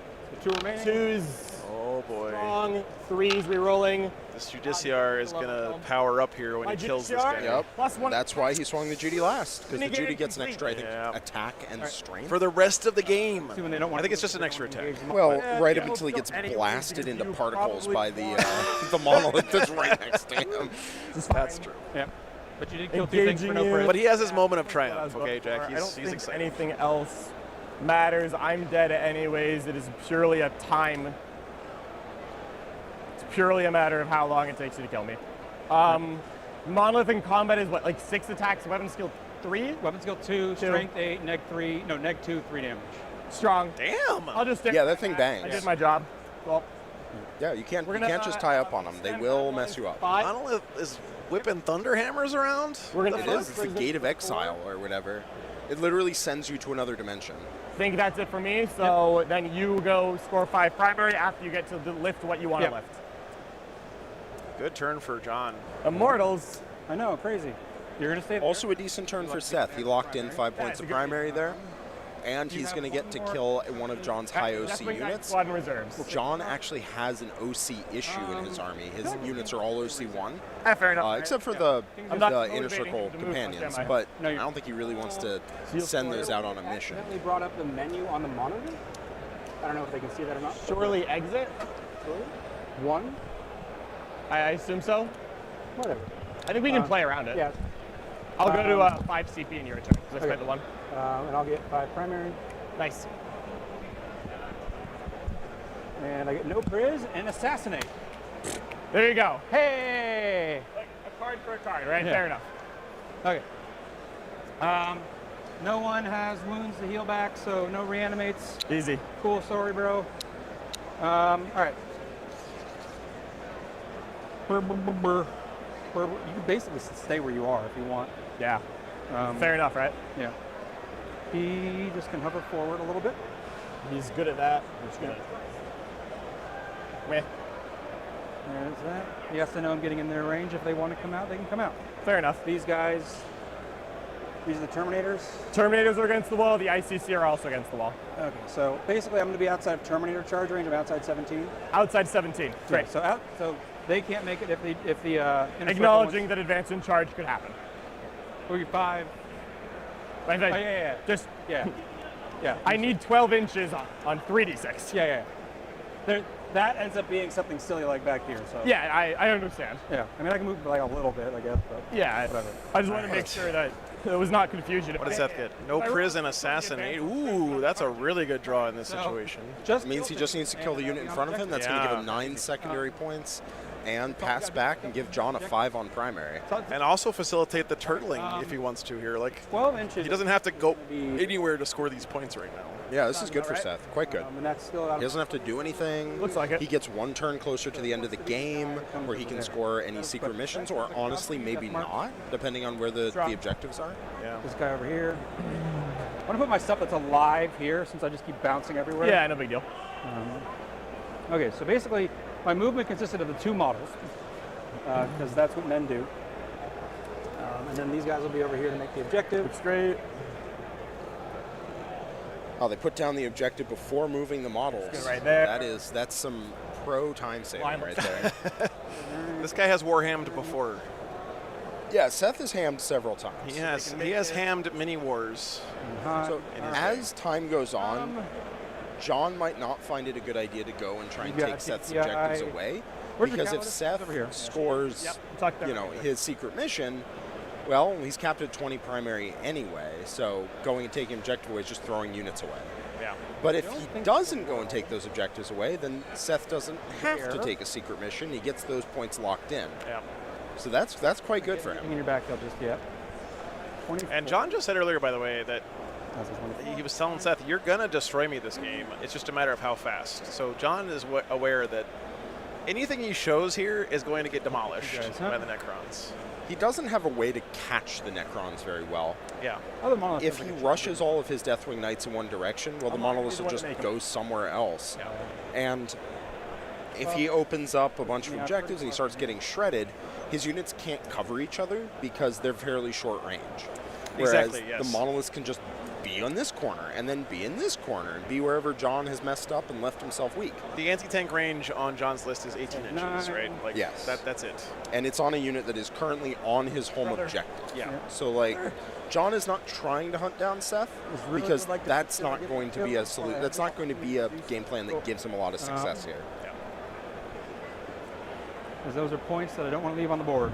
And then we're going to pull these guys through the monolith over here. Nice.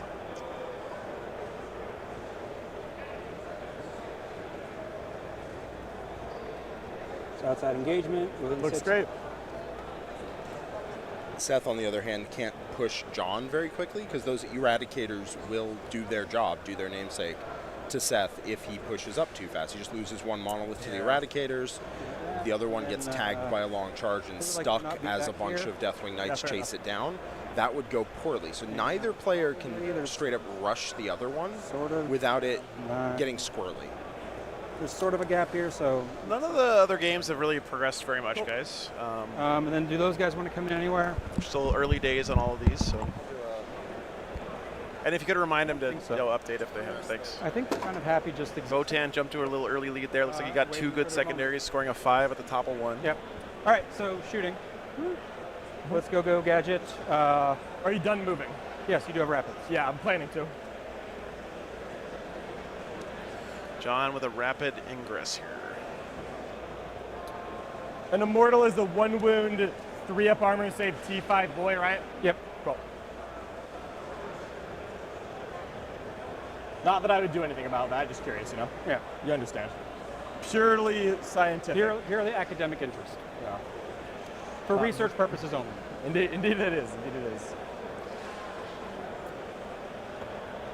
It does look really nice, Rob. I agree. His army looks nice. I joke a lot about Seth being a long-time X-player as well, but he actually has played these Necrons for quite a long time, I believe. Strength 8, neg 3, 2 damage, dev wounds. Adorable. All right, and I believe if your units below have strength, he technically rerolls the wound and hit or something, Okay, but cool. Yeah. he's basically already doing that. Yeah, fair enough. Because the Immortal rerolls includes melee? Yes. Great. The rerolls are on your, I think it's melee. I'm gonna double check. I don't know, so I'll trust you. Well, you know, I'm being broadcast live right now, so I would That's like true, to make you don't want to be wrong. Yes, because the internet is The internet known for always forgiving. knows. Each time a unit makes an attack, yes. So it is in combat as well. How's John playing faster than Ennis? Both players are conspiring to not do much right now. Very in line of sight is what it is. Is it 10 fine? No. I know, John. It's kind of ridiculous. Remind me the melee of the Monolith. 6 attacks, weapon skill 2, strength 8, neg 2, 3 damage. Thank you. Okay.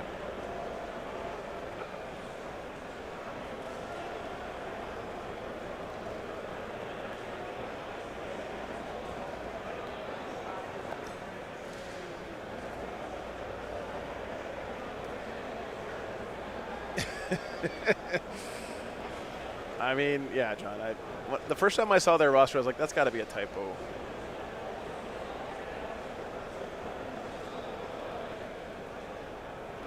If Vanguard Tactics can, and again, there's some great players on Vanguard Tactics, don't get me wrong, but again, they're playing for a draw. If they can get a draw this round, they'll be extremely happy, I think. Very short. Seth may need to play for more than a draw in this particular matchup to counterbalance some of the other bad matchups that Vanguard Tactics has. What's the Silent King's melee? 12 attacks, weapon skill 2, strength 8, neg 3, 2 damage, lethal hits. So he's no longer multiple profiles. He's just 12 attacks. Yeah, and then he's got like 2 strength 4. Oh yeah, attack yeah. power. It's just assuming it's just one big profile. Jordan, I think I would actually give second seedings to the 12 attack. XPZ Purple Cobras team. Yeah, lethal. They are really good. And they've been kind of on a tear lately. Just deciding what kind of party I want, you know? Yep. There may not be a bunch of names in there that you recognize from like YouTube and stuff, but they're a very solid team.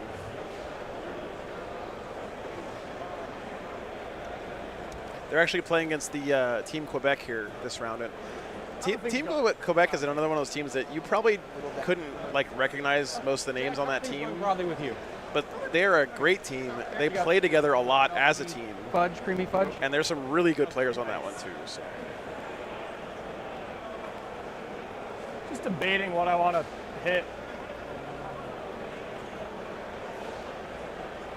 You're debating if you want to pull a Michael Keaton and get crazy. I always want to know, like, am I going to get crazy? Like I could, but I don't have to get crazy. But I could. And Tundra has a strong team. Yep, absolutely. Yep. Yeah, there's a lot of really good ones. So, nothing too crazy is happening on most of the other tables. Looks like Matt is trying to, the Eldar, trying to snipe little angles and pick off units without opening himself up too much against the Chaos Space Marines. Hold on a second. Let me do a little around the world action while you're giving us an update here. So let's start with this table here, 1,000 Suns and Tyranids. Not necessarily that. What do you think about this one so far? It's early days still, of course. Early days. I don't think Shadow's been called yet, but I got a report that he shot his whole army into Magnus and did 2 damage, and then Magnus picked up an Exocrine, which is you know. Okay, you take that trade. That's what happens. He can do that trade 8 more times. Okay. So currently going well for TJ there. All right. We'll see how that one progresses. This is Matt Laura's Eldar versus Pumbaa's CSM. A terrible matchup for the Eldar. Yeah, the one he did not want. Yeah. But he's looking to start finding little angles here to pick stuff off without opening himself up to the big units here. So we'll see what he can do. It looks like Pumbaa is staging to really start just getting aggressive on the following turn, and then present him with all 3 units on the same turn. Maybe he can deal with 1, maybe he can't, and then I like my knights. Boom. Pumbaa's running the triple ACDC guys. That is correct. The dirtbags list, basically. I understand that monolith. Tau and Sisters, next table over. This is Typhus and Joshua. Sometimes it goes crazy, and you're like, oh. So they have a very dense board, so nobody's really able to push that well, except Typhus is just shelling him with Exocrine's Exorcists. That didn't seem right. So we'll see how this one progresses. I don't think it's gone too far, but I think Typhus is just trying to keep it close. Typhus's Sisters list is triple Exocrine, triple Castigator. Exorcist, I made the same mistake. Exorcist, triple Castigator, and basically all the guns. All the guns, not that many nuns, versus Tau. So that's a really interesting game, I think, to keep the tabs on. Then we have Demons and Thousand Suns. Oh, they fixed it. Look at that. Did you fix it? Did I fix it? Yeah. No, they fixed it. Good job. Thank you, guys. Whoa, Liam is way ahead right now. Yeah, and it's going to keep looking like that. The Demons have a real problem in that they're normally pretty durable, but against Thousand Suns, no, you're not. Okay. And so I don't know what his plan is here, but I think he's trying to scrape some points around the edges. Trying to get to 50. If he gets to 50, that will deny it being a 20-0. Yeah. So 51, I suppose. So we'll see what he can do. Maybe the cagiest game that's going to be going on this round. I've seen this matchup many times, and it is a very interesting game. Grey Knights and World Eaters. Apparently Anthony went first. No cards really presented themselves. And Lachlan now is going to really just be trying to pick away things on the edges. But can't go too close to the main ball or he'll get charged. My turn. And Mists will keep him safe for sure, but Mists won't keep 2 units safe. They'll keep 1. So he needs to be very careful about how he approaches the Lachlan going Eaters. second, though, is huge here. Again, just like it is in this Hypercrypt game for Vanguard Tactics. I think Grey Knights get much stronger going second with their up and down shenanigans, just like Hypercrypt does, right? So I can get Yeah, they like that a lot, for sure. Joe. Dark Angels and Votan. Here, this is where the Votan ended up, guys. Jeremy's playing the Votan I don't know. into. John Lennon. I'm about to butter your bread. Okay. Out of 5. Dear God in heaven. Damn it, we didn't really get that well, but that was great. Out of 5s. Mama. Too many 5s. I think that's like half of them were 5s. That is too many. This is Seth just lighting up these. That was not a. It's an immortal. These lads with the Judiciary. We have a rapid ingressing unit behind the wall because John already knows, hey, you can't see me here, you can't do any of that. So it's safe to go in that position, and he can launch attacks from there on the following turn. Yep. Fortunately, there's a big old bag of dice here.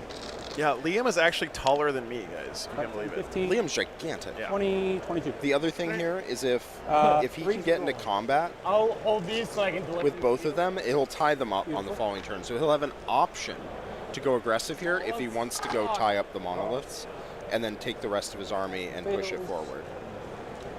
Doesn't necessarily, have to take it, but that is an option. Obviously, I have to. John did ask him the melee profile on the monolith several times leading up to this deep strike. So he's tempted. Successful, so we can scrape them. Yep. Strong. Several. 5, 10.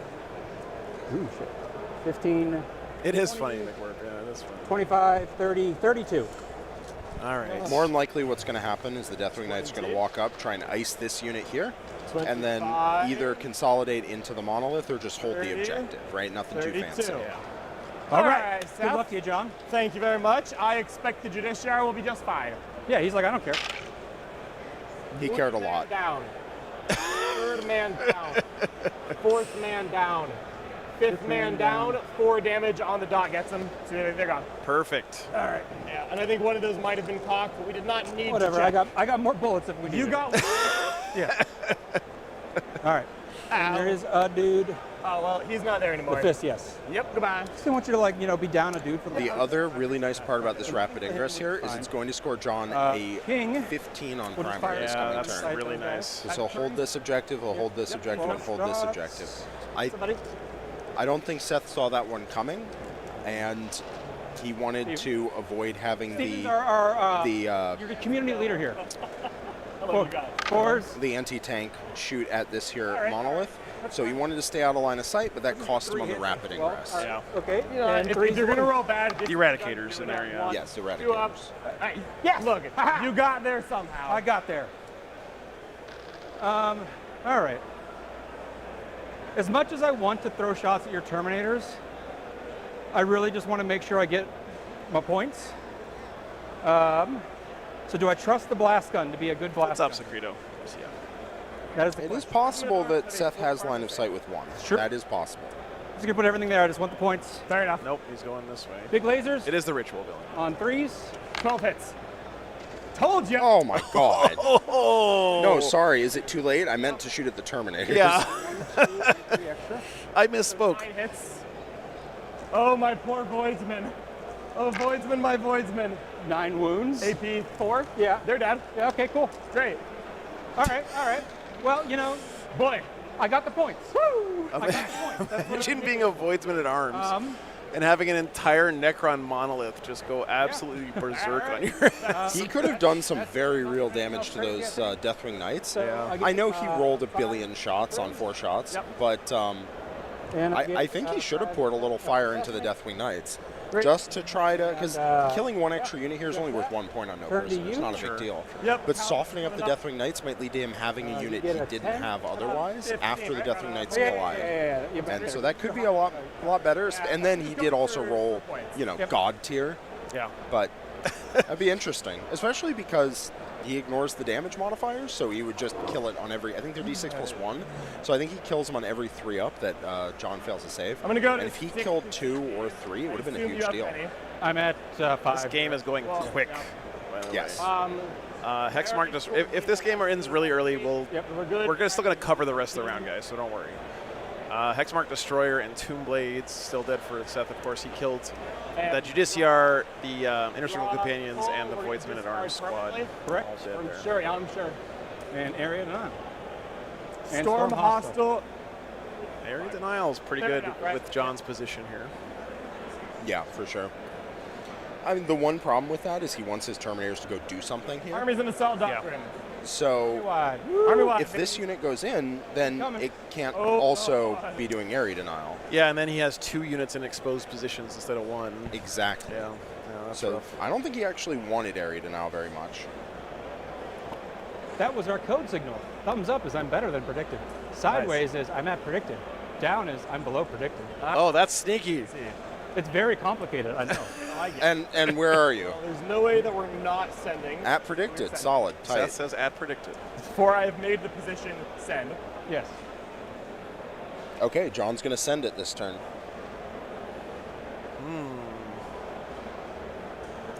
I mean, it's John, so he knows what he's doing, but that worries me a little bit. Anything to overthink here, or do I just slam? Do you think that's a sign that his team is worried a little bit about getting a draw? I think it's slam. I don't think it's that big of a thing. I think the signs in the game are just pointing John that sending the army is the correct call. He didn't do that last turn. He waited for his rapid ingress. But I think the signs are pointing to if he sends the Deathwing Knights and Seth spends 2 turns munching on him, then John will still get a lot of points later on in the game. John took as predicted personally. Is there a new 40K coming out? There's a new 40K being invented every weekend at tables across the world. No, I don't know, Farka. Probably not for a while. I would feel a lot better about Seth's position if a couple of those Deathwing Knights in the center of the board took a dirt nap. Yeah. What's he going to lose with the Deathwing's charge, really? Like, can't he... doesn't he have like a reactive teleport on these Immortals? If they get attacked, First advance roll. Yeah. Okay. So if they get attacked but not killed, they can teleport to a monolith. It's not going to be that helpful for him right here. Yeah. Yeah, John does love to have an army that creeps up the board, and then jumps you. Yeah. Get the reroll out of him early. No, this is what the army's designed to do. He just didn't oversell it. More common than it That's all right. So there goes 6. So I have an 8-inch charge. Farka, I think we talked about this yesterday, but the real advice is math. Pick whichever army you like the best, either the looks of it or the lore of it or the general play style. Don't worry about what's good and bad right now, because by the time you get your first army put together and ready to play, the meta is going to be different than it is right now. So 40K is not really the kind of game where you can chase the meta unless you have like a gigantic collection or access to a bunch of people you can borrow armies from and stuff. Or unless you build Eldar. That's true. Yes. Then you're probably just fine, pick Eldar and then you're always fine. Just pick Eldar. They've been good since 6th. Yeah. Sword Terminators are advancing. Yep. Well, it turns out when your army's lore is we're just better than you at everything. Yeah. They usually get pretty good rules in the game. He loves getting up to 6 CP. Yeah, that's pretty nuts. He does, yeah. He also does not like trickling the Deathwing Knights because that's very bad for you. Yeah. If you allow your opponent to hit 1 unit and then another unit and then another unit, you're going to find your Deathwing Knights all killed, and you're like, I thought these things were unkillable. Well, they're not. They are unkillable if you present your opponent 15 of them and say you have to deal with all of these right now. Then that's bad. Yeah, no, I feel you, Fark. If you're worried about that, just buy the newer kits, like buy the Primaris stuff and paint them up as Space Wolves. And then you'll be pretty safe from getting squatted. Boys are going to end up getting out, surprising no one. 18 to you is there. It's easy to read. I would be genuinely shocked if they take Thunderwolf Cab away with the Space Wolf Codex, but they've done some pretty crazy stuff with the codexes. Easy to reach. Getting out 8. We're going to be able to get some boys into some places.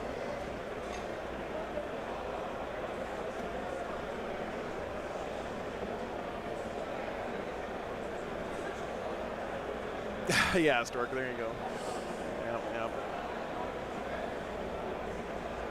I think this round is the Battle of the Socks. This is the last round of the day, War Spider. Yeah, playful, colorful socks. We have 2 more rounds tomorrow and then 2 more on Sunday. Position on this, he only wears the white. Oh, wow.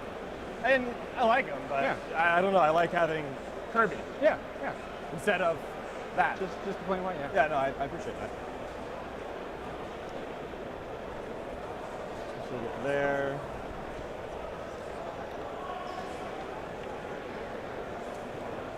That's rank 1. Rank 2 is going to be behind. I'm going to end up splitting shots. Yeah. Because I can. They all could go there, but I think I'm going to end up splitting. Oh, looks like the Erads are going to be shooting at a monolith. That is, that's scary. They absolutely can, even at long range, pick up a monolith. Oh, and if yeah. they do, this game is going to go sideways incredibly fast. Do you risk an Overwatch here if you're Seth? He's got 5 command points. So monoliths cannot Overwatch. Oh, that's right. Unfortunately, because They're they are. Yeah, the king, but not the Minears. So the king The can Silent fire King, shots. okay. Oh, But I got the Minears. If I can get a dude, I'm happy. Fair enough. Yeah, that's a good call because, okay, guys, these Eradicators Only really 2 shots. are going to be hitting on 3s or 4s with multi-meltas with full rerolls to hit and to wound and damage.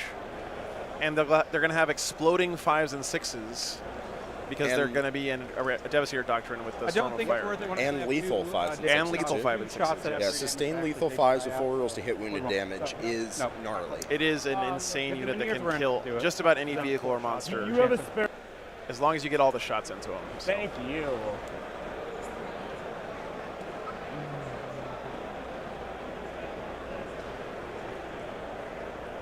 No Overwatch, looks like, after all. And again, he was talking about Overwatching with the Silent King, not with the Monolith, because Seth actually knows the rules of the game. Unlike me, apparently.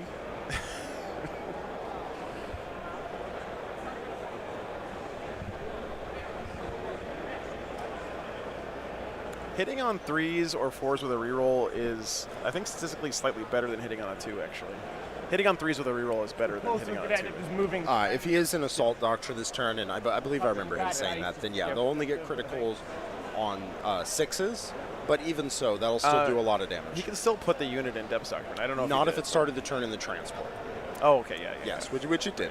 I've played the Gladius quite a bit, actually. So, yeah, that unit, currently he's sacrificing some amount of power out of that unit in order to, in order to get advance and charge on his whole army. I will take that trade.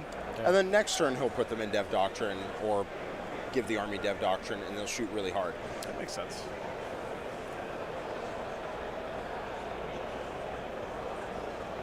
Yeah, and they have to be on the table for you to target them. Yeah, over 14, under 15. So I'm moving 10, for so I'm over 4. Yeah.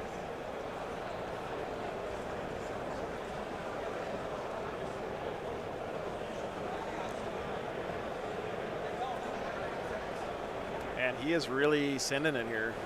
If you send part of your army, if you're going to send, you send all of it. Yeah. Should be one more guy. So what's Seth's game plan here? Just pop 4 up Invul and then pray at this point, I guess? Hope John fails some long charges. Yeah. Hope that he lives through the Eradicators. Hope that his crackback hits hard enough that by the end of the game, John is likely dead. I don't think he's going to kill the Dark Angels in one turn, but if John fails some charges, fails to kill a monolith, the monoliths get to pick up a unit and a half, and the following turn pick up another one. Seth's just going to try and dig his way out by turn 6, or turn 5, sorry. Turn 6, be a little late. Cool. Dude, imagine winning the game on turn 6, though. It's powerful. It's powerful. Lady, Here, you've already drawn. I'll check in for you, Jordan. So here's the other games. Yep.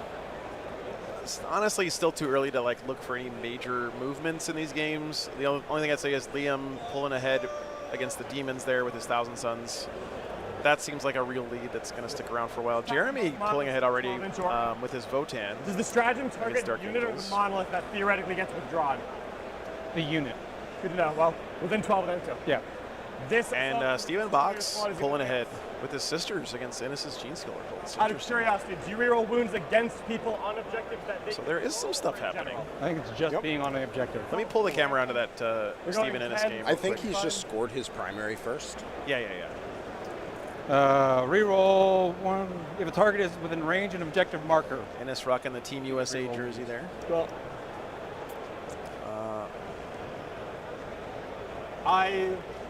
and gorgeous sisters, by the way. 5 CP? Yes. I think I don't care. Oh, sorry. The Caldus has not landed yet, so this will cost you 1 CP, not 2. It'll cost me 0 because of the Lord if I want to. That's fair, yeah. I think... The Emperor's Finest versus angry teenagers on dirt bikes. Who will win? You to use other strats later. I think I'll still stay off it because I think it's fine. All right. So if you wish to Overwatch, feel free. Yeah, Dingy. I think he's actually playing CSM, not Dark Angels. Not on the objective. Yeah. You're saving on 2s. Yeah. Wounding on 5s. You're on 1s. Toughness 5. Tough knife. Still on 4s.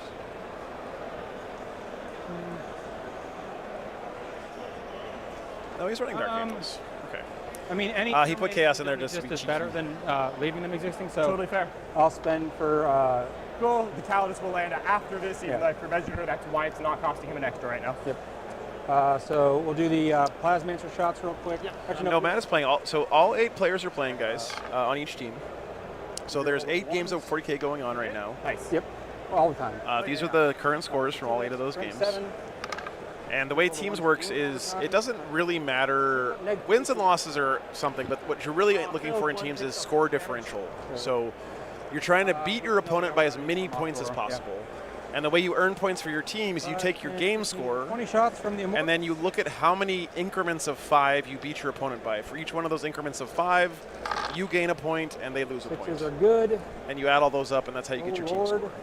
So like if the game ended right now because John is up by 14, he would have reached 2 increments of 5, not quite to that 3rd increment, so he would score a 12 and Seth would score an 8. He would get 12 points for his team and Seth would get 8. And so you add all those up. So it's really interesting in teams because even if you're losing your match, Surprised if you get a guy here. you're still incentivized to score as many points as you can to try to get a close loss. Turn a bad loss into a close one, and you can actually win the round for your team. So, a great example of that is the last round at WTC this year was USA and France, and we had Lucas playing on. He ended up scoring a 19-1. If he had gotten a 20-0, then they would have drawn that round. But because the Thousand Sons player, no, the Eldar player got 1 point out of that loss, he was a hero for his team and ended up getting He'll bump the wound. the win for France. Well, it's gone to, yeah, bump 2. Dumps it down. Yep. Joe, thanks for the membership. That is true. That was Sacco playing it wasn't no, Sacco plays Thousand Sons. I don't remember who it was. The other French guy playing Eldar. Sorry, France. It's not that I don't respect you guys. My memory is just they're gonna land there. Dog shit today. They came out. They brain Swiss cheese. Reserves. This is going. They're making the. So Calidus is there to anchor an objective behind his front lines, and also to put a bunch of these guys in range of any strat you use on them costs 1 more. Which, if he can start getting Seth down from that 4, maybe he spends a 2 CP strat. All of a sudden now he's down to 1, and he can't use that now because he, double cost. That might make Seth's life a little tough. Vect is so strong. The new Vect is so strong. It also will make the 4-up invuln. Like if Seth wants to pop a 4-up invuln and CP reroll one of them, that'll cost him all 4 CP. Oh right, it was Hugo Rishigardi. That's right. Thank you. Sorry. So if Seth wants to teleport a unit for 2 and 4-up invuln and CP reroll, Are you drawing a boob on the screen? Appears so, yes. All right, we're gonna shoot. Stop looking at the stream. No, I'm good. No, it's great. We're gonna start by shooting this repulsor into the. Hold on, I have a message for Seth. AP coming in. AB3. I have cover. You're gonna gain invaluable tactical insights. It's not fair. Twin las cannon. Twin link. We chop this like. Oh, he's looking at the big projector. That's 4 up. Nope. That should appear in a second. Down to 16. Cool. 2 laser destroyer shots. 1 hit, oath target. Still. Oh, they're really behind on the stream. Yeah, there's a.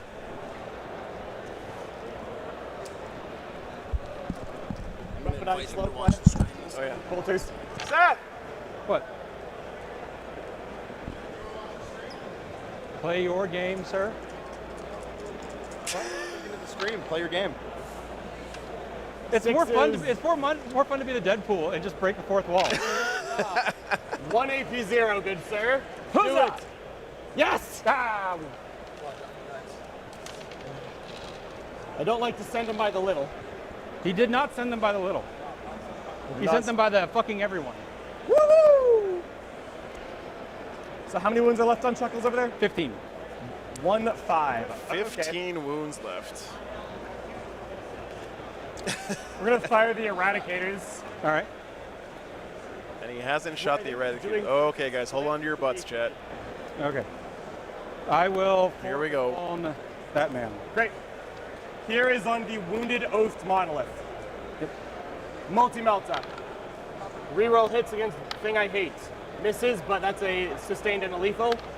Reroll wounds against vehicle. That's 2 AP4. On this guy? On the Oath guy. So 5 ups with cover? Yep. Nope. Uh-oh. That's rerolling the 1. That's 4 damage. Down to 11. Nice. Here's the 2 melter rifles, same guy. 3s, reroll hits against things I don't like. It's just 1 hit. Lord. Oh, this has been a bad sequence so far for John.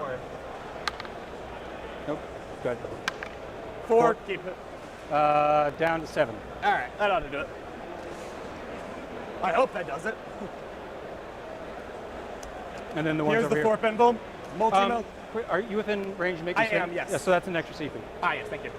It's the whole reason she's there. Yep. And I forgot. Here we go, multi. Oh, he saw his inner circle. again. Kevin, what was the unit that died with the Judiciary?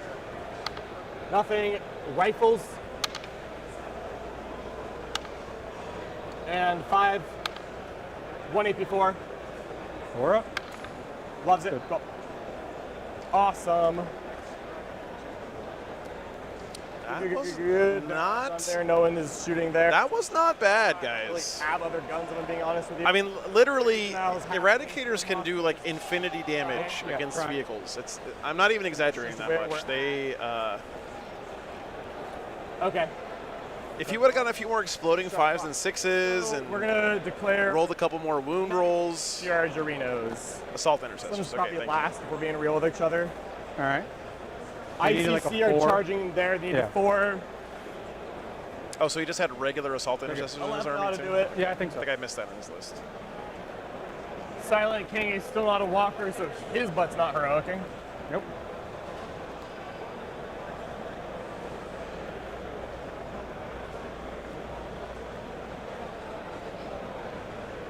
Well, whatever they are, they're dead now.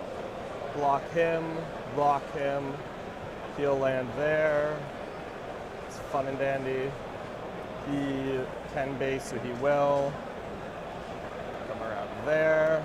7 wounds left. Yes. Should be good.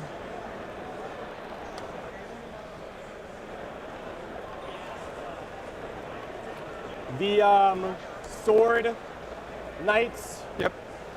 are just charging here. Okay.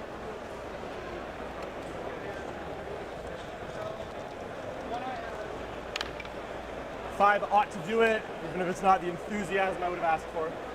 5 will do it. I mean, having full hit, wound, and damage rerolls, you would think would make them pretty consistent, but they don't really have that many shots, that's true. Yeah. Maces are multi-charging. Honestly, multi-charging, yeah. 5's plenty. Jack got those painted by Kazra and he brought them down for You can base and will. Sorry. Magnetize, you're good. Can base, will come base there. So these are base swinging. This one guy is gonna. Is there a base? No, there he is. Yeah, I was like, there's another. There's a decent- guy. Yeah, He's was just over basing there. right here. Gotcha. Just Good. leaving room for no reason. These fun boys to go there. Yep. Can we hit the 8? We are gonna hit the 8. Observe. I'm willing to try again. Okay. Big reroll here, guys. He's going for a reroll on the trade. He's an 8. Oh, he fails it. Almost got there. So I have an update for you Ooh, that's from big. Liam VSL into Nathan. Going to Okay. attempt, Magnus is dead. on these What? corners. Magnus is dead. When you A bunch of bloodletters came in, got bonus damage, charged him, dev wounded him to death. He's gone. Bye bye. I just have to be outside engagement. All right, that's, Now, That's kind of I'm- awesome. that sounds good to me. Pretty confident that Liam is It's within 6.5 okay with this, but I mean, I'm sure he'd rather have Magnus to That play with. is- I mean, 45-12 is quite a gap. Yeah, if you can see, the area that the demons have control over is And that, monolith and not and the area that the Lovely. T-Suns have control over looks like that. Yeah. And one of those shapes is bigger than the other one. Yeah, Calidus is not going to charge. We're just sad about that, but we're moving on. All right. Well, Magnus is And dead. so Fuck we are that guy. going to begin. Whoa, whoa, whoa. That is going to look like Fenris Hjolda. the 7 wounds on that monolith, but I really don't want him to accidentally live, or however the kids say. Yeah. I don't want that. I don't know what they say, but However the kids say. Isn't John like 25 or something? I think he's like 26, 27, something there. Dead on average. He's the oath target. He's going to ignore the -1 to hit. He has to fail 4 saves. Bloodletters are. I'm telling you, I think demons are one of the best armies in the game. They're not like in the S tier with sisters, but they're up there. We're gonna start I by think. swinging the sword knights, where they surely have no choices. I can. No, I don't have interrupt because of Calidus. Exactly. Just a little Lothar, it's okay. It's leaving room for a consolidate to You gotta show them the fangs every once in a while. Base. Just to remind them. Friend. Great. Good talk. This is wounding on 6s, so it's not going to be terribly impactful. It feels good, though. It does, yeah. I have to roll it sometimes, so we're at 6 zones now. 20 attacks, 2s and 6s. Couple 1s, looks like 4. So 16 hits. I mean, if they can catch out Liam VSL, they can catch out anybody, right? It's going to be, looks like 3 AP2s. On the uninjured monolith? On the uninjured monolith. So looking for 4s. It's 2 damage, real simple. So down to 20. Here's the sergeant with his weapon. Yep. 3 hits, no 6s. 2 damage in Devlin. You know what, Michelle Payne? I think it's one of the best things they did in 10th, where they basically said, we don't care if you want to play, you know, white Ultramarines or blue White Scars. Like that shouldn't matter. I think that's a great philosophy. And I'm glad they made that switch because. Is it worth? Warhammer's expensive enough without owning 5 different Space Marine armies, just because you want to have slightly different rules. No problem. This is going to be 24 attacks of 622 lethal sustained, and then 6 attacks of 632, and then Azrael is 652. He's also dev wound, so his AP really doesn't matter. Go ahead. I can do it in the fight phase, but just go ahead. No problem. I feel like there's enough volume here. It's not going to matter. Yeah. We're just hoping to go nuclear. It's pronounced nuclear, Seth. Thank you very much. That hurt. Don't do that. Please. And 6. Nurkler.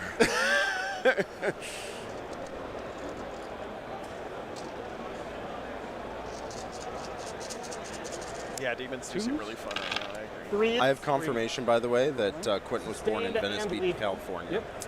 Venice Beach. Yeah, that explains a lot. 5 up to me real fast to see if we can save the rest of this. I'm not going to. Explains why he's so shredded. Probably doesn't here. I'm growing up on Muscle Beach. Yep, you're already dead. We don't need to worry about the rest. Yep. Okay, well, that is not what he wanted. No. All right, cool. Thank you. No problem. I don't think Seth wanted. Yeah, no, that is a monolith dead right now. Oh boy. And Seth's ability to come back in this game is going to hinge on what that other monolith does. Take that opportunity up. If you could decide to make that monolith explode in that situation, would you do it? Yeah, because you'll heal up on the. I don't know, man. That's a lot of his armies over there. Both target is no more. This mace unit, everyone on the monolith. Okay. I'm willing to tank that combat, and I don't want you to leave. Yeah, I think Seth may have been just a wee bit too close. If both his models could get charged by 20 infantry models. They spent it. Okay, so Just if a he wee loses bit too close. Both of these. I mean, he's not going to lose this one. He has 20 wounds left, right? He's not going to lose this one. 2s and 4s. They do get wounded on 4s, so the anti-monster vehicle 4+. Oh, shit. 4s. I don't think he'll be killed, but I do think he'll be close to dead. 6 AP2s. So 6 damage. Yep. So he's taken 10 so far. His membership is Acknowledging gifting broken. that I've heard some Yep. things. Here's the sergeant.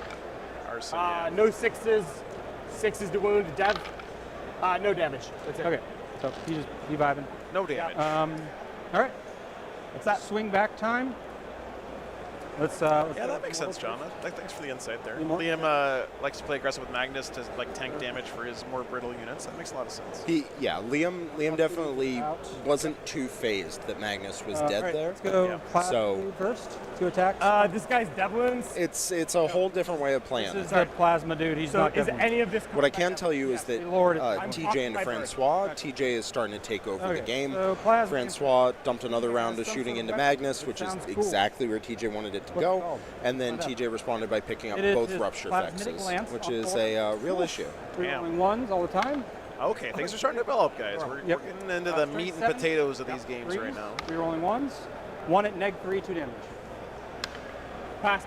All right. So I believe. Then we'll go for El Lordo. Oh, Arsene, thanks for the Yes, 10 full pounds, tax on man. twos. We'll leave Thank you, dice. thank you, thank you. We don't wanna I believe this game is going a little better for Vanguard Tactics. reroll This from one's one, looking six, two fairly even. So this one's two looking involved, two devs? plus. Yeah, 2 involved, 2 devs.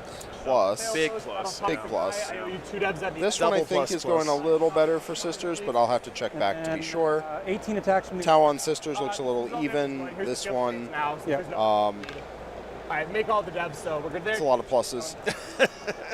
Many though. And then this one's looking pretty good for TJ. Ones. Okay. Get rid of our 2. And then this one's also looking.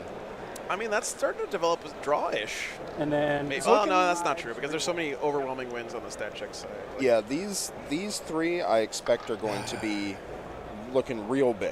yeah. Looking real big. It's really hard to recover from even 1 or 2 20-0s is almost impossible. 6 saves. One's not impossible. Like 6? 2, 3, I think is Yep. impossible to realistically come back from. So, John did not make a mistake. Azrael is on, I believe, under the effects of Honor the Chapter, which is Lance and Yeah. plus 1 AP. Yeah. So he goes up to 6/5 too. Same target? But Dev wounds, which also doesn't matter. 6 attacks on 2s. All hit. Strength 8, so looking for 3s. That is 2, neg 2, 3 damage. Strong. Kills a guy, for you are in fact near the Yep. Silent King. Yep. It would kill a guy even regardless. All right. I'd be interested to see Seth's thumbs up, thumbs down, thumbs sideways at this moment right now. Holding on to Storm though. Okay, just keeping it. Okay. Keep area for 5. Go Seth. That's me, and I scored my 15 primary, so Okay. I can go next, I think, right? Him not even responding seems like a thumbs down to me. I'll pick up this. Yep. And this. Love it. That'll stay. They're in combat. They would like me to score 1 points. Dead monolith there. Marks? Death marks will score 1 points. They're staying there. All right. You get a CP. Yep, I'll go to 4. And I draw. Marked for death. An overwhelming force. Marked for death. Woof. What do you want to mark, sir? Oh, he's We're not. gonna do some Oh, you get to very decide to simple redraw measures after it before I gets marked, finalize right? this So, answer. Yeah. how's GSE doing, Thomas? Sisters jumped out to an early lead, but that game still looks pretty close. Not really getting 31-20 in So favor of the definitely the Sisters right repulsor. now, but All right. very early in that game. Jack, sorry. The question for me was, does Magnus tank Morven Vol and the 3 Paragons? I think Magnus takes some damage there, but doesn't die unless they're in Melter range, because it's very efficient multi-meltas that are very good at hitting and wounding and all that. But even so, it's still just 6 saves off the multi-meltas, and honestly, you can auto-pass and free re-roll and all of that And to get negative, past like that. blank 1 damage. stuff. Exactly. Yeah. Or sorry, not auto-pass, Knights. blanket after Yep. you've taken it. Yeah. Sword Which Knights, is better. Mace Knights, Repulsor. Well, Mark for Death is 2 units that are literally in combat with Seth, so, you know, that's bold. That's bold, but not wrong. Fine. All right, we're gonna discard that for a CP. It's a pretty good one. Discarding marked. Yep. Steven is playing Sisters. AJ. And we get an instead behind enemy lines. Fair enough, right? Oh. Yeah. I am screening significant. Hypergrip loves behind enemy lines. Oops. Yeah. So I suspect you will not struggle with this endeavor. All right, and I'll get a 10. 10 on primary looks accurate. Hey, what's up, AJ? Good to see you, man. Okay, and hit the button. Top of 3. Dead finger. There we go. All right. Going all right here. Overwhelming force, kill things on objective, which is them. Grab a bottle of water, guys. Hang on 1 second. Let's see, movement-wise, I think this guy is pretty straightforward. Indeed. Wub, wub, wub, wub. Basically, we all just want to be able to see them. Yeah, looks good. 2040 looks good. Yeah, Matt played Necrons. It'll be over. Love it. Okay, that's all in combat.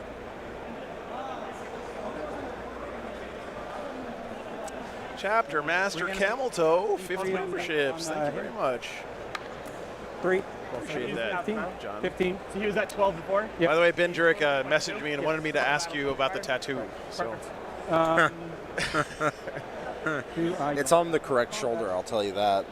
Oh no, so he has to get another one now. Unlike the crux. Wait, what is this? So Ben Jurek bet another tattoo at Charity Hammer this year that no one would do a single donation of, I think it was $3,000 or $4,000. I don't know what it was. And Chapter Master Ballsack did a matching incentive for $5,000, and we met it. So that was a $5,000 donation in one lump. So now Ben has to get another tattoo. I'm not really. Which one? What's on it? Come over there. That's what Chapter Master Ballsack has to decide. He gets to pick anything Warhammer related, he said. So. The one he got last year is a Space Wolf Terminator shield with War Games Live on it. Nice. Make an objective for me over here. I have going with the. We're out of. He has chosen violence. Okay. Are you out of yours? Yeah. Well, let's put this for now. I'll see. Actually, I'll just see if I can shake it up. Move what you need to. 3 away. Could you find me an objective disc? Yeah. Thank you. The whole thing. I have a coach looking for it. Okay. Do we have any more objective markers from anyone that we can borrow? Yeah, All right, we'll have one soon. For now, I'll drop this at the spot that we all know you want it. Yep. We got some. There we go. That should Stat work. check. Thank you. It is your team name. Yes. All right. We got it. We're good. We found some. Cool. Does this look like what you want? Yeah. All right. Oh, and this is correct, by the way, guys. This is something people don't realize. You're allowed to put the area of the objective hanging off the table like this. That's totally fine, as long as the poker chip as far away from is in no man's land and on the table. Murder, walking dudes. Then you're allowed to do that. Yeah, I've got some on. Looks far. Back up to be away from you can buy them from Frontline Gaming, actually. All right, so the question is, overwhelming force. They're an option. It's 3 points per. Yeah, the main issue here is that John's just going to slingshot this unit into combat and then de facto control both of these with one unit, which is rough. It's not great. You're currently sitting on 1, 2, 3, 4 objectives. Yeah. A lot of objectives. So I could try to come over here and get one of these units, but I have to kind of bank on dice going well, and that's not as likely. And I don't love exposing. Oh, please expose, Seth. We need the ratings bump. So, what am we doing with this unit of Immortals?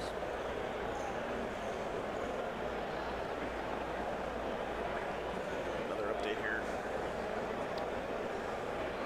Yeah, a lot of close games.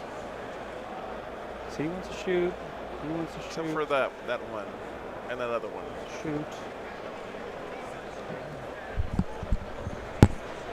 There is no way that Steven Box and Ennis Wilson are in turn 1 still. Okay, so we're getting an update from TJ into Francois. It looks like a lot of the bugs are dead. And oh boy. Yeah, no, if it goes south, it goes south quickly because T-Sons can pick those things up at light speed. Over here, because you can just collapse in on them pretty easily. John made that army. He did. Yeah, he did, John. Put a lot of work into it, too. Yeah, it's really nice. Yeah, here's that game. The scoreless still looks really close, but Mortal unit come over here and make. Where are all the Tyranids? Well, they're on the edge of the table, which means they're dead, basically. Sure. Yep. This unit here, which is Francois' big unit, is being move blocked in there, and then the rest of the board is just a firing lane right now. So this is going horribly for Francois. We're going to see how many points TJ can pull out of it. That's fair. If TJ can pull out a big win here, it'll counterbalance like Liam putting up a big win against the Demons on the other. I mean, this would be big. This would be big for Vanguard Tactics' chances. I believe the Plasmacer can use his ability even in combat. I could not tell you. I would believe you. I believe it can. Shooting phase, select one enemy unit with an 18. Bio Big Daddy, it's a combination of things. The team pairing process evens out some of the imbalances in 40K as well, because you can decide which armies you're playing into. But yeah, the game itself is just in a really good spot right now as far as balance goes. Monolith will put its 4 death rays into them. Yep. And its big shots. Actually, no, let's do him first. He'll put all his shots into the. All right. Obviously, I'm not AOCing here. Yep. His main lasers are AP4 Yes, AP4 So that and hurts. AP3 for his dev wound 1. AP3 on the dev wound. Yep. You will get covered. Yeah, it looks like I have a couple guys with cover. So, okay. Yeah. So then the monolith is gonna see everyone though, and that's the only place the blast gun's going. I'm gonna go to ground now because I think it's a little weird who has cover, and I'm not gonna worry about it. And I know Going to ground with the Eradicators. So we'll do his allotted CP. He's going to get 2 more next turn, so Shots on 2s. not a bad idea. So that's cover and a 6-up and Strength on 10. the squad. Yes. 3s, just 1. 1 at neg 3. 5 up and cover does not. Kills a guy. Yep. 2 Meniers. Both hit. Nice. 2s. Oh, Meniers. Oh, Meniers. All right. Not like this, Meniers. Not Meniers. They're not warmed up yet. Right in Meniers. Right in the Meniers. Right in Meniers. Oh, that is dead unfortunate. Because those were 6-ups there for the record. Yeah. Fair, number 7. Yep. 3 ups with cover. Yep. You have nothing. No. Cool. All right. Love that. Well, that is What bad. the hell? That was the Silent King. Yeah, And shots with no rerolls, man. It'd be like that sometimes. Still got the monolith to go into those guys. Yeah, but what he wants to do is he wants to cripple this unit in 1 shot, 2s. kill it with the follow-up, like the blast gun off the top, and fire the other guns somewhere else, and try and deal with like 2 problems in 1 turn. Dealing with 1 problem in 1 turn, not good enough. He has like 5. Yeah. So, we'll see. Basically done shooting me. I have everything I need. Rerolling it. All Seeing right. if I can deny you the full overforce, frankly. Strong. All right. Blast going downtown. Yep. You are blast sizable still. I am That is blast 11 sizable. shots. Nice. All right, he needs a big roll here. Big roll here. Well, he his needs. death ray is bounced, Yeah. so that's not great. Oh, God. Good hit And roll. strength 8, so 3s. That is 5 at neg 1, 2 damage. Cool. Cover on everyone because I'm on the ground. Oh, boy. She's gonna wound a guy. Yep. That Oh, was my horrible. God. Oh, my God. What's up, Brian? Charges. I believe the bloodletters were led by Skulltaker because he said he had the, dev wounds, so that sounds right. Whatever those guys called. There we go. Companions. Oh, 7. shit, Ooh, Chad. he That's moved real on. bad. Not the turn where you want to whiff. I will Oh, tell he you got that it. for free. Got it. Oh, he's leaving Azrael. What the heck? I would expect to see the monolith drop in All right. in Seth's own turn. King's going That's first. really Love bad. it. That's really, really bad. 6, 12 attacks. I mean, that Eradicator squad next for the rest of the game now is going to be in Devastator Yeah. Doctrine. I have so many different just cards lighting I'm trying shit to up. put on you right now, and none of it's working. Yep. I see several lethals though. That's cool. Yep. And then Just top 4. wounding on 2s. Yeah. It's actually looking pretty drawish right now, Brian. There's a couple of big games going in Vanguard Tactics' favor, but I'll show you the scoreboard. We have. So Liam VSL is running away with the game against Demons there. That's not a surprise. Yep. Sorry, So one this of them is big had up here, 2 but left because you got shot earlier. TJ with the Thousand Suns is actually My amazing out of pretty line much shot. tabling the That's actually Tyranids. The gonna score doesn't kill reflect it yet, but this is Yeah, going to be a big kills- win for kills Vanguard kills. Those 3 Tactics. models. Yep. The other big concern, though, is this CSM Eldar match, Oh my which is goodness. extremely bad for the Eldar. This is the Cursed Cultist spam CSM. Goodness. Is there AP? Yeah. I'm going to go check up on that game, see, because it's close right now on the scoreboard, but it really shouldn't be. Yeah. So we'll see what's going on with that. Okay, thanks. All right. And then we wub, wub, wub. Again, Seth's And Necrons what, look what? great. Cool. All right. Ongoings. Yes. We will begin with these 2 friends. Everything on the monolith. Gotcha. That was a horrendous turn for This Seth. is 8 attacks, 2s and 4s. No rerolls. You're not a no target. 2s. Cool. All right. 4s. 3 AP2s. 4 ups.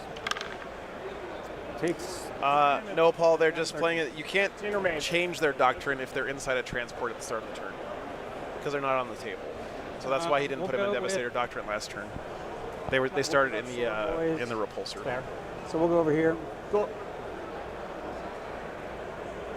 And we'll get everyone in. There's a 3 wound dude. Yes, there is. All right. So we'll do all the little attacks. Yep. Try to get a wound off him. 3s are rolling 1s. Love it.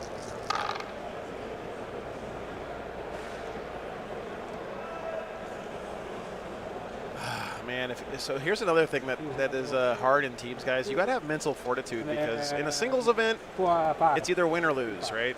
Yep. Your T. In teams, you can see the handwriting on the wall and see that you're going to lose the game, but you cannot give up. You have to fight and scrap and claw for every point, even in a loss. And that's sometimes a hard adjustment for players who mostly do singles like we do here in the U.S. to make. 10. 1, 2, 3 damage is going to neatly kill the wounded model and just. Yep. Yep. And then Plasma Lance. Nice. 4s, rolling 1s. Yep. Nice one, Daddy. Strong 7. Glad you're enjoying the stream. 3, 2 damage. This is on. I apologize. We'll just. This is the character's finishing over here. AP 3, 2 damage. Takes 1. Yep. And then Dev Wound McGee. Yeah. 2s, rerolling 1s. Ah, good thing. Oh, still found one. And then 3s. A Dev Wound and 2? Dev Wound and 2 inbones. 2 inbones. Rock both, so I don't got it 2 wounds. Okay. Yikes, man. John has just been swords crushing his rolls this turn. The monolith has not swung yet. Nope. So we'll go ahead and swing Asriel. Okay. Toughness on the TSK? 10. Go. He's base already, so they're just. Somebody check these red dice, Chad. Okay. Someone check the toilets.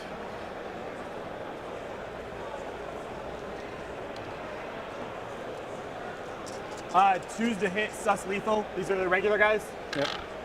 I see 3 1s, 3 6s, so I'll leave this sustained in. Those are are lethals. wounds, yep. And then 5s, yep, 2s because your character. They are doing WTC. It's going to add 4, so that's going to be 7 invulns so far, and Asriel next. Jesus Christ. 4 ups. Failed 2 damage. Wounds the guy, 2 each. So Manir is down to 1. Good for him. Here we go. This is a Asriel, 2 sustained. Good for him. 5 devs. An invuln, and then 4 damage of devs. Invuln. Good. Cool, so it just kills it 2 on the next. So the last one, the other one's on 3 now. Sounds good to me.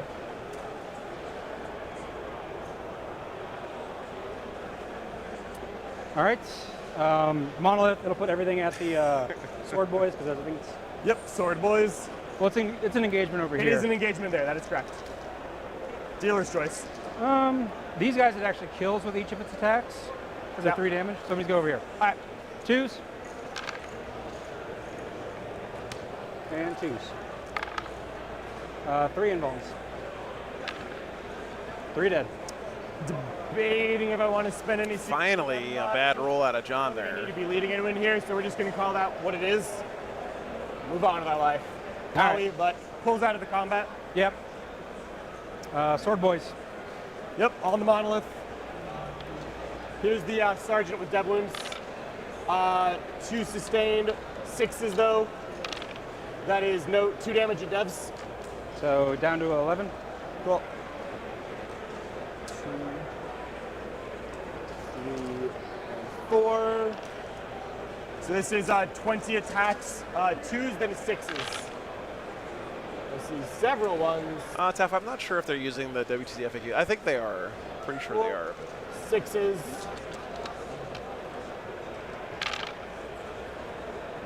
Two. That's interesting. 4 ups. Yep. Got them both. Cool. Oh yeah, actually it's after every roll, Paint Celestine. so You can't see it, but every time they roll the dice, all right, I like it. I run up there and I grab them and I wash them real quick and then give them back to them. So. All right. Germaphobes, don't worry. Our screen went dead. God damn it. Our screen is black, Joe. I'm so sorry. I don't know who did it, but it was probably the Necrons. It was probably me. There's a scarab somewhere in those wires. It's my fault. Aziz, more light. That is on my side. You're Aziz, and I need more light. It's like a touch Oh. I see a sign there. Yeah, there it is. Aziz, thank you for the Okay. light. There's a tank over there. I don't know why, Seth, you just reached over there like that. Yeah, I don't know why I did either. I could not tell you. Aziz! There you go. Watch, now it permanently feels like it's being touched, so it just keeps going on. God damn it. Aziz! I love it. I'm going to discard Overwhelming. Fair. Get a CP out of it? Yeah. And I apologize. You're the one who's behind, but so you're I'll maxing. Yeah, I'll max that. Eventually. I'm going to get a 15. It doesn't. That part is irrelevant. Yep. Eventually, I'll score something. Yeah, I believe in you. I believe that this monitor will reboot too. Okay. Hit the button. That was not a great turn. Nope, that turned it off. Now it's up there. So, Yeah, there we now go. it's doing something. Just calling that good. All right. I have to use my Necron powers on it. We No are signal. at the end of battle round 3. It has no signal, Joe. Hilarious. Hilarious. At the end of battle round 3, I'm not eligible. Are you feeling secretive? I might be feeling secretive. To each their own. Look at my secret options.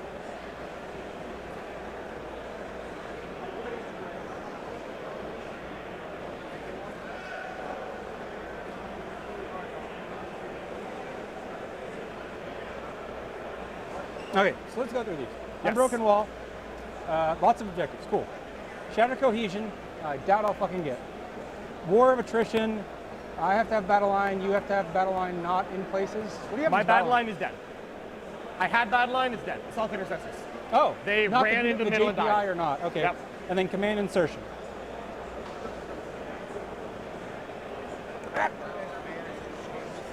I didn't do shit. You put the tape on it, and then things went crazy. I will just only touch the keep and the Yeah. discard. Nothing else. Chat, this is the level of professionalism we're dealing with here. Yeah, you are up in primary. I have never seen. That's okay. All right. So, on to the next turn for John. Yep. I'm going to I discard kept that. Storm Hostile. I'll draw 1, which is marked, and I'm going up. Sorry, guys. Hold on. I'm sorry. Yes, please, you go first. They somehow managed to not turn off the monitor, but turn off the monitor and also change the source, which I didn't even know how to do, and I own that monitor. Accidentally. Well, going around the table, looks like TJ is headed towards a very big win over Francois. Francois lost most of his army and also all of his board presence. So that is going to be really bad going down the stretch. Let's do a quick there. around the world here. Let me get all the... What's up? That's my secret mission. Oh. I don't think I want to know, because then I might say something and then people can hear it. Hold on. I guarantee you John knows what it is. Okay. It is, let me see if I can guess. Are you okay with me guessing? Yeah, that's fine. It's going to be Unbroken Wall in the ritual. Fair enough. Do you want me to take a look? Oh, yeah. That I'm makes going sense. to get another CP. And you got Marked for Death and Storm Hostile. Yep. I will okay. Boy, them there. I'm about to So let's go around the world brain. real quick. Daniel, thanks for the $5, man. Hey, Thank you, brother. Okay, 1,000 Suns Tyranids, again, they haven't updated the score, but looking really good for 1,000 Suns. Okay. Yeah, he's currently bodying him on the board, so we'll see at what point that starts to I'm turn going to into do the points. very far back to So CSM Eldar is starting to turn as expected here. Yep. Matt was currently looking for a path to get 51 points and not seeing it when I checked over there, so not a great sign. So he'll touch. Yeah, I mean, it's one thing to be in a really bad matchup against somebody in your Matt Laura, but the thing is, Pumbaa is Pumbaa, and he is on the same level as Matt. Pumbaa's not going to give him any, obvious mistakes in that game, so that's going to be a rough one. Switching over here to Tau Sisters game, a very interesting match. Devastator Doctrine. Really heavy shooting on both sides. Don't worry about that. Yeah, the Exorcists have been picking up a lot of stuff, but no worries. But Josh definitely got a line down the side of the board here and picked up an Exorcist. Yeah. So that is definitely helping him out there. Typhus is looking a little on the stress side, but he thinks he's going to get a narrow win. Please. I like having resources. That's good to Stop know. scoring points. This is a. I'll check in a second, Frankie. Thanks for letting me know. Fine. Demons at 1,000 Suns again. This is just this is a 20-0, guys. There's no. Yeah, I mean, She's already. Demons are screwed. Well, how about that? I expect he's trying to hold for a secret mission. We'll see what he can do. Cool. We are within 8 of this threat. Swinging around here, the Grey Knights World Eaters game. Finally got some movement on that one. World Eaters are a little bit ahead. It's very hard to tell what's going on in the board state here because Grey Knights are all over the place, but I still see Ronald standing in the middle there, triumphant. A lot of death or the Dread Knights are still rocking though. I don't see any significant damage to that stuff. It's so hard to get to grips with them. It looks like Anthony came in here, and Lachlan is going to do the same thing back, collide there, and meanwhile his Dread Knights are teleporting out to the sides in order to start cross-firing the units in the center. They are going to end up being... Yep, and again, Grey Knight's having bottom of game there is huge, because he can just play keep away for most of the game and then swoop in and score a bunch at the end. We have Dark Angels and Votan. For what it's worth, I am putting 2 OC on here just in case I fail it. So last time we talked about this, you were saying it looks good for the Dark Angels, but the Votan have been in the lead the whole game. They have. It's only turn 2. Yeah.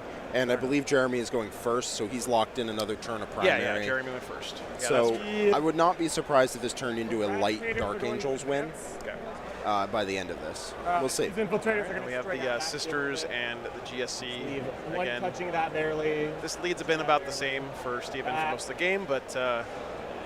well, it does appear they're in turn 2 if they're being accurate, which I don't think they are. I'm going to go poke them to see what turn they're in. If you could just do that for everyone real quick around. Yeah, I'll do that. Yeah, thanks. All right. So they're going...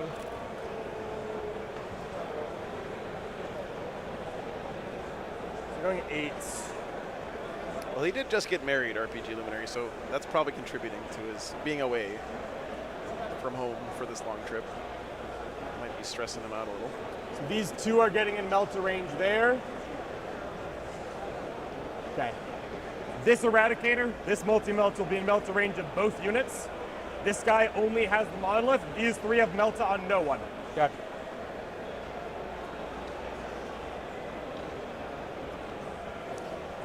Oh boy, chat. Now he's in Melta range with these Eradicators that really should be dead right now.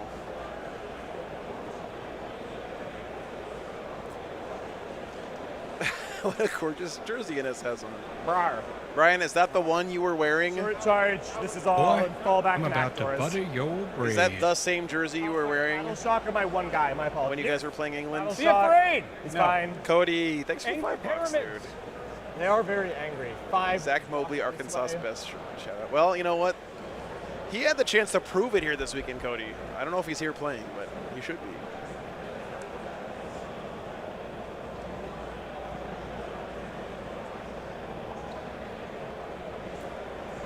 And then this one Terminator will fall back last. Oh, right there. Yeah. Traveling internationally, full stop is very stressful. It doesn't matter if you have your army or not. Before he falls back, sorry, I'm going to walk the Calidus forward. This does not do much. Thank you so much, AJ. Irrelevant. She's actually just going to chill on the objective right there. Just like looking forward to it, RPG. Yep, it's going to be a lot of fun. I don't really... no, she'll end up charging. All right, Jack is back from scolding the players. Fall back. Yep. It looks about the same as it did before. Right. They're actually in turn 3. Time. They are actually just in top of turn 3. Steven's going first. This is the most 40K Innes Wilson has played in like a month, I bet. Laser Destroyer. Time-wise. 2 hits. Toughness. 6. At WTC, every one of his games was over in like an hour max. It's pretty nuts. 183. This is the Eradicators now shooting into things that they shouldn't be because they should be dead right now. I don't think they should all be dead, but they should definitely be like a model. Yeah. You know, the apothecary biologist carting around the half-dead corpse of a multi-Malta. You guys are shooting this nerd just to see if he goes away. I will overcharge the plasma. Here's my hazardous. Nope, here's the plasma. Hits 1 AP, 3 damage 2. Oh, thanks so much, man. Thanks. That's Nathan, right? Bolt pistol, on the stat check account. No, hand flamer. Wish you were here, man. 6s, I think. 2 AP 0. What's up, Alex? Love it. Oh, sorry. That's just how flying stands work. That's how it be. It's how it they be. just stay where they want to be. Eradicators. All right, so we have 3 wounds on that Minier. Yep. Decent chance that a grenade pops it. Do I want the Silent King in pain, or do I just want this monolith gone? You have 4 CP, so a lot. Yep. I do have charges just lined up on this boy, though. which is nice. Oh boy. We're gonna grenade them with the infiltrator. I mean, the truth is, guys, again, Necron's out bottom of game. He has a secret mission live right now. He does. And he's he playing does. Hypercrypt Necrons. He can score a whole bunch of points as long as he still has some stuff alive. Fair enough. That is Yeah, he can keep this game closer, right? Because he's only scored 15 primary, so if he scores his secret mission, he actually won't be behind by too much.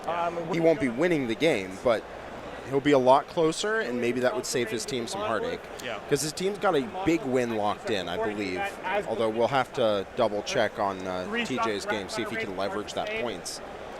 3 hits. Yeah, you know, that's another interesting thing because 6s are dev. 2 damage and dev wounds, and a win is not a win in teams. Like, you want to, if you have the opportunity to get a big win for your team, you have to go for it. It's your fiduciary responsibility. Yeah, and for example, just as an example, Liam VSL. Yeah, he had a big win locked in, and boy howdy does he still have a big win locked in, right? Whereas TJ's crushing on the board, and currently is sitting at 10-10. Yeah, and it's they're going into turn 5. Yeah. I mean, he can't get that big of a gap. Lethal. No, and he really needs to compensate for Liam over on those 1,000 songs right now. Yeah, I mean, they need something to balance the scales here, guys. 'Cause There's a multi-melt. this is a 20-0. And has been the whole time. There's no way that is not. I mean, over 4 turns, Nathan has scored 5 points. Could be 2 more injuries. When you say it like that, man, that's just brutal. Yeah, it's not great. Rifles. 2 lethals, 5s, rerolls. Total of 3 invulns on the king.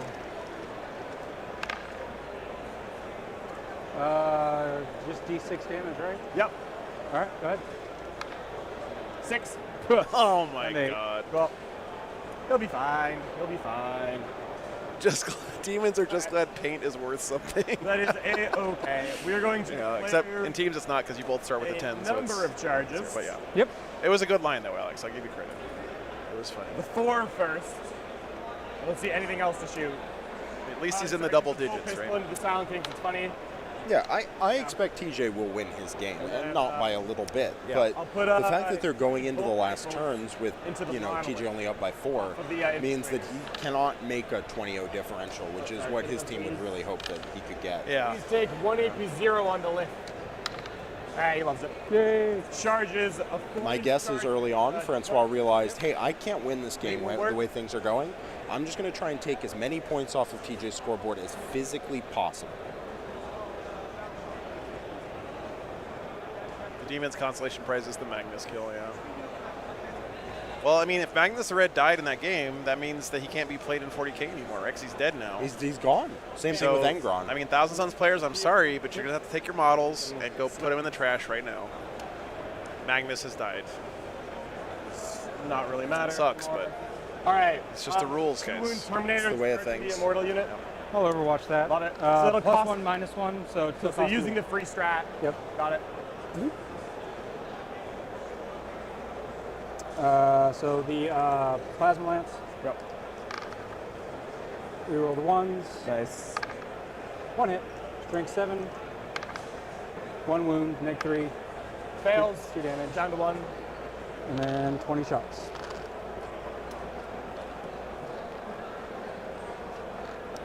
Yeah, Alex, I can see that because, like, if you're playing in the game, your team expects you to lose, but you're just scrapping for points. It's like the pressure's off a bit, right? You're not as bad brush. Thanks for the 22. I'm about to 22 butter your pounds. brain. Goddamn. Yes, I'm going to be at LGT next weekend, man. Very excited to be making it back. And looking for forwards. Don't tell Zach this, but I don't really care about the GT as much as I care about having an excuse to come to England to say hi to all you guys who watch all the time. So I hope you guys are there, and please come up and say hi. Not just accepting our place in the world. All right. And then the Calidus is going to charge. The 9 will do it. She's just going to whip all the way around to, like, here. Yep. The Sword Knights are going to charge. Yep. Just them or the monolith? Just them. Okay. I don't want to accidentally base you in wrong places by Snake Eyes, but I didn't. So nice power weapon effect on those guys, man. John. Yeah, John put in the work. That is nice. just going here, making sure I don't leave room for this guy to base anywhere. Yeah. So he's just going to come here, and he'll probably just pile in to engage both in a second.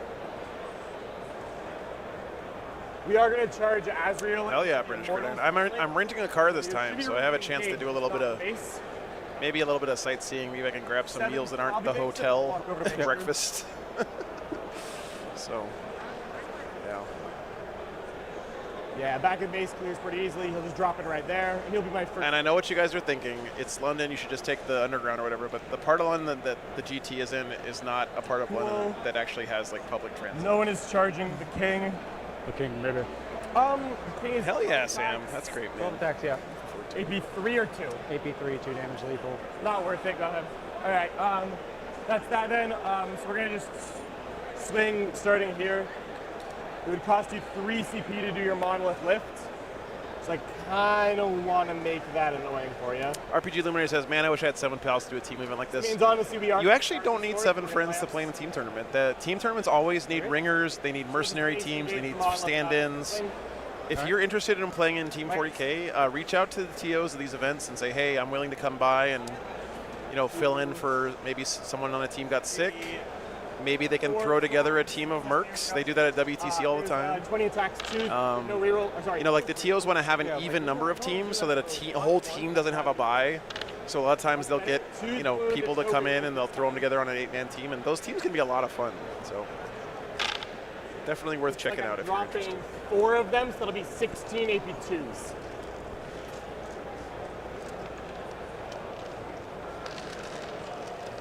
I have to do 10 at a time, technically. I'm going to hold 6 dice back. You're going to recommend I get barbecue in England, Alfred? I'm going to say... That's a bold move, Cotton. Barbecue in England? Yeah. And 3 more 5s. I'm going to save 1. And then leave instead, and then we'll put these on the Lord for 4s. Yeah, I know Proximal. I'm just doing the teacher thing and using the joke as a teachable moment to completely remove all humor on the Lord and replace it with learning. No 6s, 2s. Oh, thank you so much. And the sustained. 2s. Hell yeah, Sam. That sounds great. 4 invulns and a dev wound. Invulns? And does the... Yeah, it's fine. That would then keep going to the cryptic, right? Yeah. So is that just the squad? I failed 3. And then there's a dev wound at the end. Yeah. So they're 2 damage each? 2 damage each. Yeah, that's squad. Easy. Well, yeah, Tim, the problem too is that I have literally insane amounts of luggage. And I tried bringing it with me on the tube last year, and they told me to go back. I do. So I had to turn back around and haul all my shit back to Heathrow.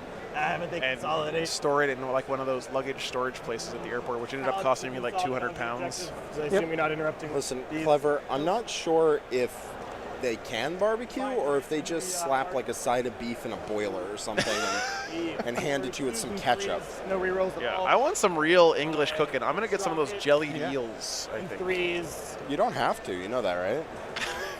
Like nobody's making you do that. Maybe they're great. 5, 10, 11 AP2s, Sergeant to come. They've been eating them for like 1,000 years. They must be pretty good. Not enough. Well, we're going to consolidate into the next memorial unit just to stop them from going anywhere. Yep.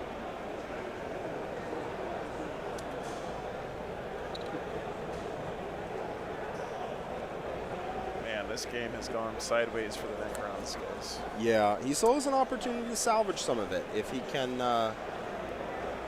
He can salvage some of it if he can score a secret mission, score some secondaries, and maybe try and deny some amount of primary from John on the following turn. Okay, so we'll swing back at the Terminators. Yep. Azrael's not moving. He's happy. I had some great Indian food in Nottingham while I was there. 2s. And 3s. 4 invulns, 3 damage each. Nice.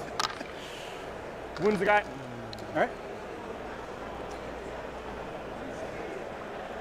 Man, look at the engagement. Over here, Jack, look at this. Start talking about food. Everyone in the chat just pops off. We'll just shove this way. Looks right, yep. So it looks like 7 swing. Yep, so 14 attacks. Nice. 5, 10, 14. 3s to hit. 5s to wound you. No rerolls over here. And then 5s rerolling to wound. Yeah, I wonder if Seth could have done something like, he had those immortals standing here, maybe use them a little bit as a screen for the monoliths, or I think he was just relying on their chonkiness to save him there. I think he just got too close, man. I Yeah. think that's really what it is. I think if his monolith had been here and like here barely touching, You got your mark. and then he just creates some objectives and looks to hold them on turn 5 Nothing I can and get his points there, he could actually have denied that go turn off of John, but just by being here and here, he just got charged by way too much stuff. And being so close together like that too just makes those charges so value, right? Because like you can tie up, touch a lot of things. You can, you're not going to have any excess damage. You can put stuff. That was. That's rough. Yeah. And just a couple of inches different movement, right, from Seth could have been a huge difference this game. But Warhammer's like that sometimes.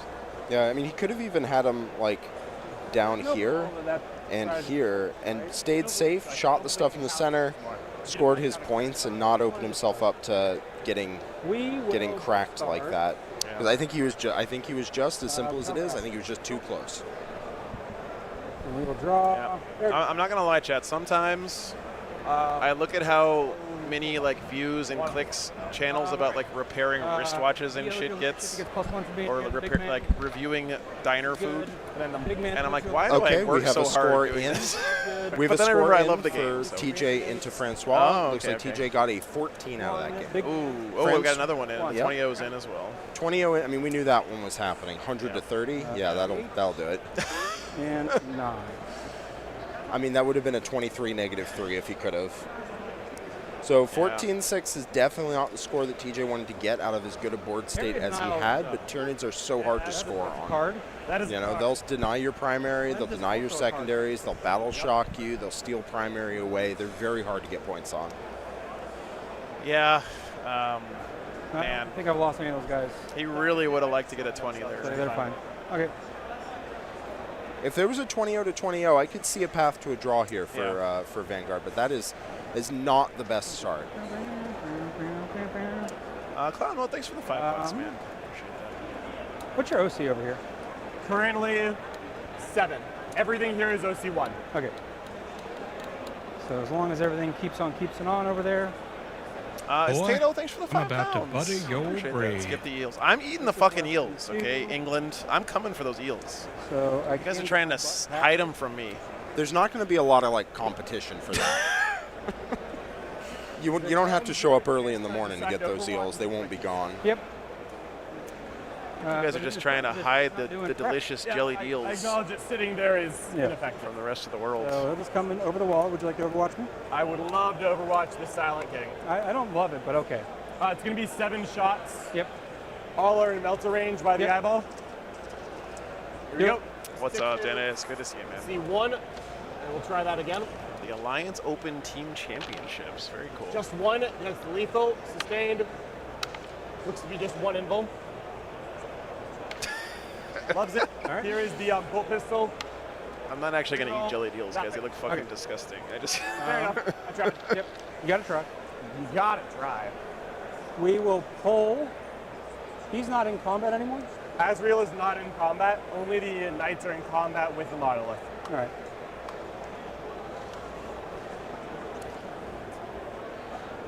Which flavor of demons? It was a lot of Slanesh demons, I think, but kind of a mix. Oh, nice. Okay, cool. He had some bloodletters. He had some 100%. Great and Clean one. Daniel, I think so. I think that's the plan. That's cool. That's staying out of engagement. That's the plan. I don't think I can get on the objective and be out of engagement. Unless I'm like some goofy ass way there, but whatever. I don't think it particularly matters. I have 8 OC. Yeah. Getting some buffering on the stream, which is dumb because we're on a hardline connection. I don't understand. Hopefully you guys aren't suffering too much. Connor Bagel, thanks for the I'm about to butter your brain.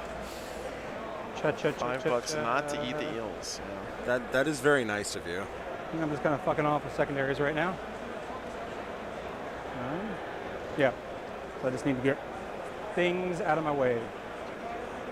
So we'll go with shooting. He's in the ignore mods aura still, so we're going to go with Silent King's blast still alive. into. Hey Brian, if David Gaylord chickens out of co-commentating in London GT with me, do you want to do it? Raise here. Cool. On Azrael. And blast into these infiltrators. Actually, no, we'll do death rays into the sword guys. Okay. And then we'll do blast into the infiltrators.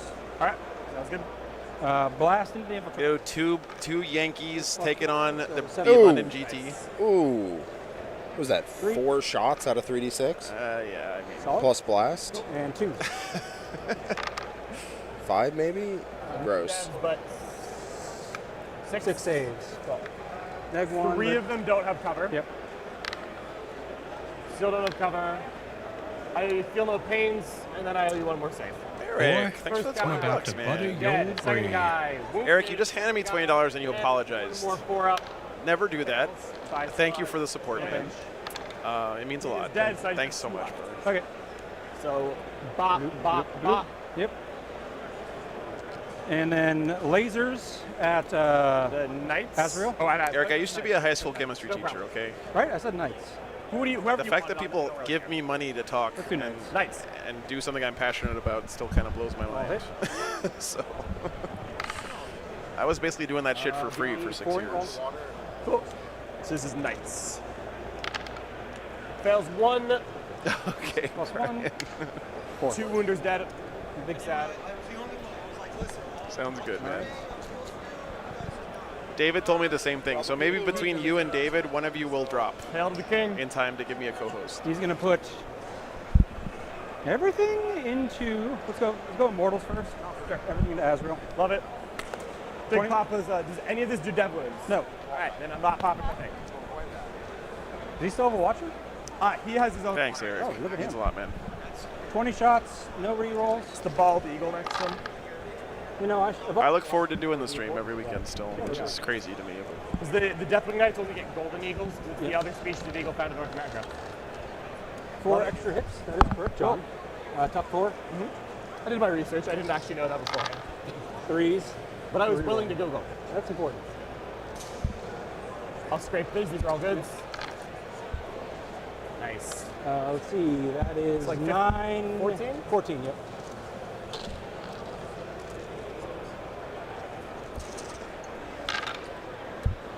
One, 2 down, so he's down to 4. Okay. And So someone asked shot at him. if he's going for the Hits infiltrators, It wounds at does neg that one. mean he's going for the battle line Neg secret? 1? Infiltrators are not battle line. In fact, I don't think John has any battle line on his Alright. list. Except the assault intercessors, which are dead. So if he's going for the battle line secret, then all he needs to do is have his own battle line in the deployment zone I at am the going end. to tag those boys in glorious melee combat. The Emperor as my witness. And I think Here. Go. Seth still has these We could just do that. immortals, Just I smart. believe. Yeah, you got as battle line, if that's what We he's could going just, for. pick the terrain up. Crazy talk. That would never work. Yeah, he has 2 units of immortals. I think 1 unit is dead. I'm sorry, guys, I didn't mark it. Right. You're on the top 20. I think 1 unit's dead. Okay. Go. And then the king. The king would love to finish Azrael, so we're gonna go there. One of That's his true, Jay. Yeah, death that's wounds, true. Yes. I popped the cherub. So watcher in the sky is popping. 6. No worries. No worries, Nathan. I 2. understand. Looks like I don't have cover here. And these are strength 6, so 3s. That'll be 7 neg 1s. Nice. 7 minus 1. He's dead. Okay. Alright. Okay. Oh, glorious Azrael. All right. So sorry, buddy. Charge of clock time. Yes, Get out of there, Azrael. King's going in. I bet he is. Chuckles, I'm in danger. 3. You're good, but that is embarrassing for you. Dude, John is just being savage with Seth this game. All right. Let's go gadget. That's the only combat that I mean, not in a bad way, guys. Okay, it's just funny to hear him bantering so hard. 12 attacks. John's turning into a certified banterlope. A banterlope? Yes. 1s are bad. It's a lot of 1s. And looking for 3s. Oh my God, it's Ben McJurek. Give me 5. 5, neg 3, 2 damage. What's up, man? Okay. 6s. Kills 3 because 1 is wounded. Yes. Freddie used to have Azrael, but Azrael's dead. I will be taking no questions. Yep, and I get a little closer. All right. So the answer is no. No cool characters. Just the one there. Ongoing? Yeah, Knights of pile in. Everyone's going to hit the lift. How many wounds does this bad boy have left? I know he's not dying 8. yet. 8 left? All right. Shouldn't get him here, but it'd be nice. And these are AP2, so yeah. Or AP1? AP2. Okay, so yeah. 1 sword is down, so 15 swords. Van Tournier. 6s. Get crazy, boys. That is 4 AP2 damage, 2, and there's a sergeant still to go. Mr. Glory has 80 points out of 4 games so far. Damn. That would kill it. That will kill it. It'll cost you 2 to reroll that. And there is a sergeant still to go. All right, let's see here.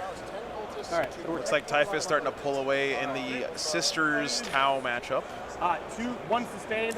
Anthony Vanilla going ahead of the Grey Knights. But again, guys, the Grey Knights are probably being cagey and trying to score late. Also, looks like Anthony might have scored his top of 3 points, and Lachlan still hasn't. So that one's probably still pretty close. Survives that problem. A lot of tight games here. I mean, man. All right. Chad, this round is still up for grabs for a draw. I mean, I don't think Vanguard Tactics is going to win the round, but if they get a draw, man. I will hold on to area denial, but I will discard cleanse for a CP. So fair, so fair. So he's keeping area denial. Well, I only go to 2 CP because Azrael has been deceased. It's round 5, right? Yeah, we're going down to battle round 5. My Calidus will stay down. She's already where she needs to be. I'm going to score 15 no matter what. Yep. So we're 15 in the primary. Stop. Draw, assassinate, contain. Containment is free. Just have to decide doctrines. You know, if you guys caught that during the pairings process, TJ was trying to talk Lachlan out of doing that pairing. And he basically, so Lachlan was arguing, I play Grey Knights into World Leaders and I crush them all the time. And TJ was basically like, yeah, bro, but you're playing into the best World Leaders player in the world. So simple. Those results may not transfer, you know. They're just gonna top of 5 here. And yes, guys, the Necrons do have a secret mission on deck. So he has maxed out his regular primary. He can get 20 more on the secret. Does the Silent King have inherent deep strike out of my curiosity? No. No, okay. Yeah, bring in Stratlets. Oh, I forgot to add my amazing state-of-the-art secret mission overlay tech. Are you ready for this? Yes. All this is of pretty my awesome. I was born ready for this. It's going to take me a minute. It's very complicated. Objectives and/or holding It takes me a while. Your last bad line is right there. Yep. We're gonna go hit it. It's not gonna monolith. That's it. Yep. Oh, well, that is not good for Seth. Seth. I need him to That's bad. specifically not be on this objective at the end of the game. Yep. So if I stop him from uppy downing, that'll do it. Yeah, if John can prevent the secret mission, then this game has truly gone very poorly for Seth. Squad, they need to roll like, I have Immortals. Yes, that is true. I see nothing else they need to do. Here's the battle shock on infills. They're fine. High production values, Chad. Look at this. ESPN, I'm coming for that ass. Look at how be annoying and have another thing that professional I'm being right now. Fixing my overlays on stream in the middle of the game. Oh, shit.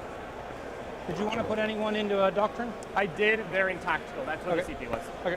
And then the armies in Devastator Doctrine, a thing that matters very none. God damn, look at that. So sexy. 100%. No one just And I'm just a hair. Oh, yeah. You're within 12 Yeah, of stupid dice can. I got it. I'm doing it. Love it. Boom. Big guns. Boom. No, Get secreted on. Little guns. There we go. 3 hits. Solid. C6.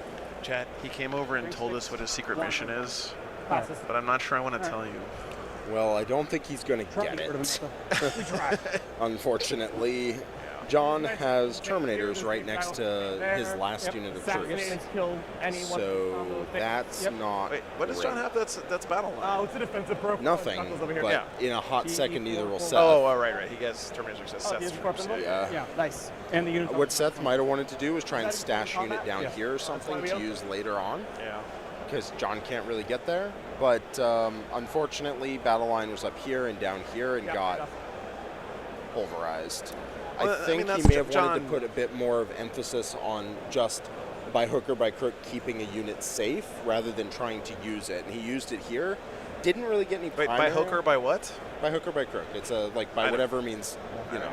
Sorry, the Eradicator. He created an objective with this unit right here. And unfortunately, didn't hold the objective because John immediately came and took it back, and then lost his battle line, which is not ideal. Okay, I thought they did. That's why I was like, Chapter Master Camilto, $2 to cover the budget for the secret mission overlay.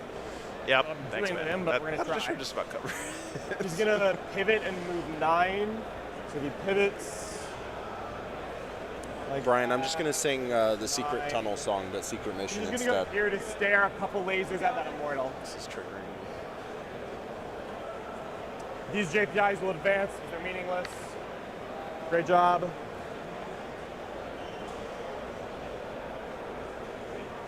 we go. Yeah, guys, I don't know. I'll be real with you guys. This is a very tough matchup for Vanguard going in. They felt like they got bad pairings too. They were aiming for a draw this game, and they're putting on a respectable show here. They're just kind of getting crushed in a couple of games. So contain. It's okay to get crushed in teams, but not super crushed. Like how many wounds the king? It looks like they traded a 20-0 for a 14-6, Yeah, exactly. and they're losing most of the rest of the games, which is not ideal. And then they got forced into this pairing, which is really hurting them. Left to run too.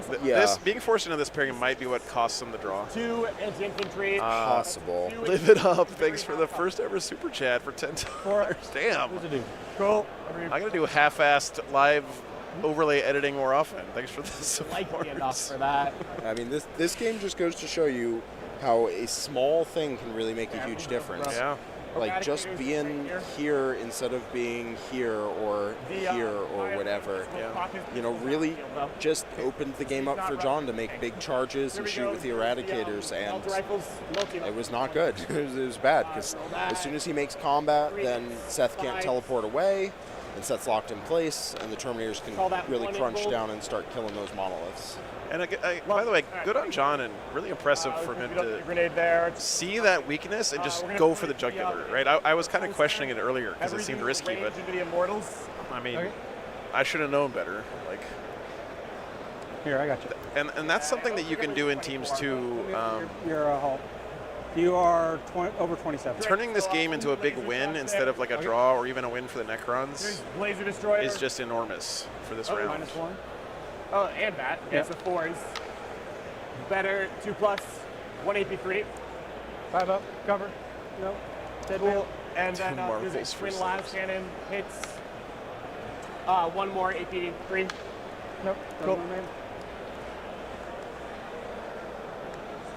2 infiltrators are shooting bolt guns at those Immortals. Yep. I think John has identified. I'm trying to limit the number of outs Seth has. Just kill these Immortals. So, of course, John doesn't know what secret mission Seth took. But You were supposed to be immortal. No, but he can cover his bases by just killing Seth. Yeah, exactly. Okay. Charging the Silent King with the Eradicators. Make it. Charging the Silent King with the Immortal, or the Infiltrators. Make cool. it. That's it.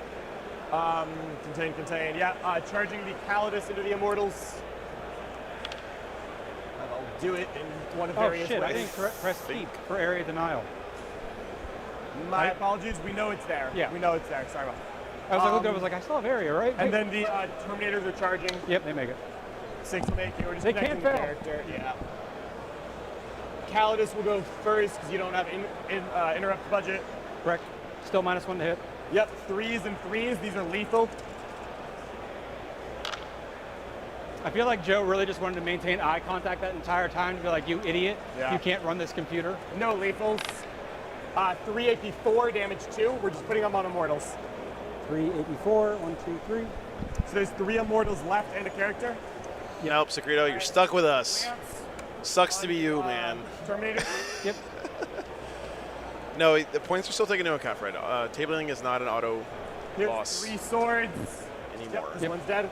2s goes to 3s. 3s because you're sneaky. Which is fine. We're chrono-y. I don't think John's going to get a 20 here, but it's going to be not great. For Seth, yeah. Yeah. 4, 8, and then 10 at AP2. Really My close guess game is something there. like an 18. And Seth can get that score way down if I'm not. through some miracle he I got can, 3 guys. get a secret mission, but They're that's dead. looking less And than then 4 likely ups. here. Also dead. Love it. Check in real quick on That's this me. GSC Sisters game. Punch over there if you want to. Nah. Okay. Here's containment Stevens for kept the 6. lead here pretty much the whole time. I don't want to zoom in on their matrix Should, or whatever. Pat my scoring? It should. All right, so King will fight back. 100%. He'll go for the infiltrators. Triumph of St. volume. Catherine. Let's go with the That unit is like a the terrifying monster in a GSC match. Just so many attacks Lethal. that are good at killing those kinds ones of are things. bad. Yeah, both teams were 1-0 after the first round. Yeah, that's correct. That'll be 8 -3, 2 damage. Strong. Kills both the rads. Does Morven 4 Ball damage holding it with down in their- the center. He's still got Castigators. I mean, All right. Well, believe it or not, my secret mission is no longer viable with my 1 model on the table that's in combat. Alas. But I can still Rip. draw a card to see if something cool happens. Yep, so you have Air Denial and Sabotage. Fake. I get an extra CP for the turn. Because you're at 2. And I'm up to 1. Are you are you outside of 12? You're outside 12. So I'm going to spend it to discard Sabotage and see if I can do something cool. I don't know if there's anything I can literally draw at this point, but it might call the Horde. Yeah, we're going to discard that too. we got to figure it out sometime. So physically can't do engage. If there are fewer than 3 units, you can redart. How many times can I discard? Let's find out. Secure no man's That land. is possible for 2. I know where my bread is buttered. That is the literal best thing I could have drawn right now. Okay, so we're gonna. I don't care about primary because I've already capped my 20. So we're gonna shoot everything into these guys. Into the infils. Yeah, and then we're gonna. Yeah, that's the plan. We're still in All Seth has left here is the Silent King. Not gonna be -1. But hey, So these getting Area Denial on your last draw when you only have 1 model left and he's the Silent King and he's Yes. standing in the middle of the table is 3s to wound pretty the- lucky. Listen, I mean, that'll keep it from being a 19-1, so there you go. He'll also get Secure No Man's Land Baby for that here too. So. Oh, it was going to be an 18-2 anyway, because it's an even multiple of 5. Yeah. I believe that is probably where the game will come down. 6 ups. Yep. That is honestly kind of devastating here for I'm just the making you roll. And then the tactics. dev wound Yeah, gun. that is not what they were looking for. 1 hit. 1 wound at -3. 3 damage. Good effort. He's done. Okay. It's the whole weekend, Security. Yeah. And we go to on. We're gonna do. It's 2 rounds a day. So this is the last round of the day. And I have to take a We start tomorrow morning again. I think at 9 a.m. again, same time as we did today. It would have been. We have 2 more rounds, and then Sunday is the last 2. And that's that. Yeah. I really like the format for a 2, team 3, event. 4, 5, It's 6. really good.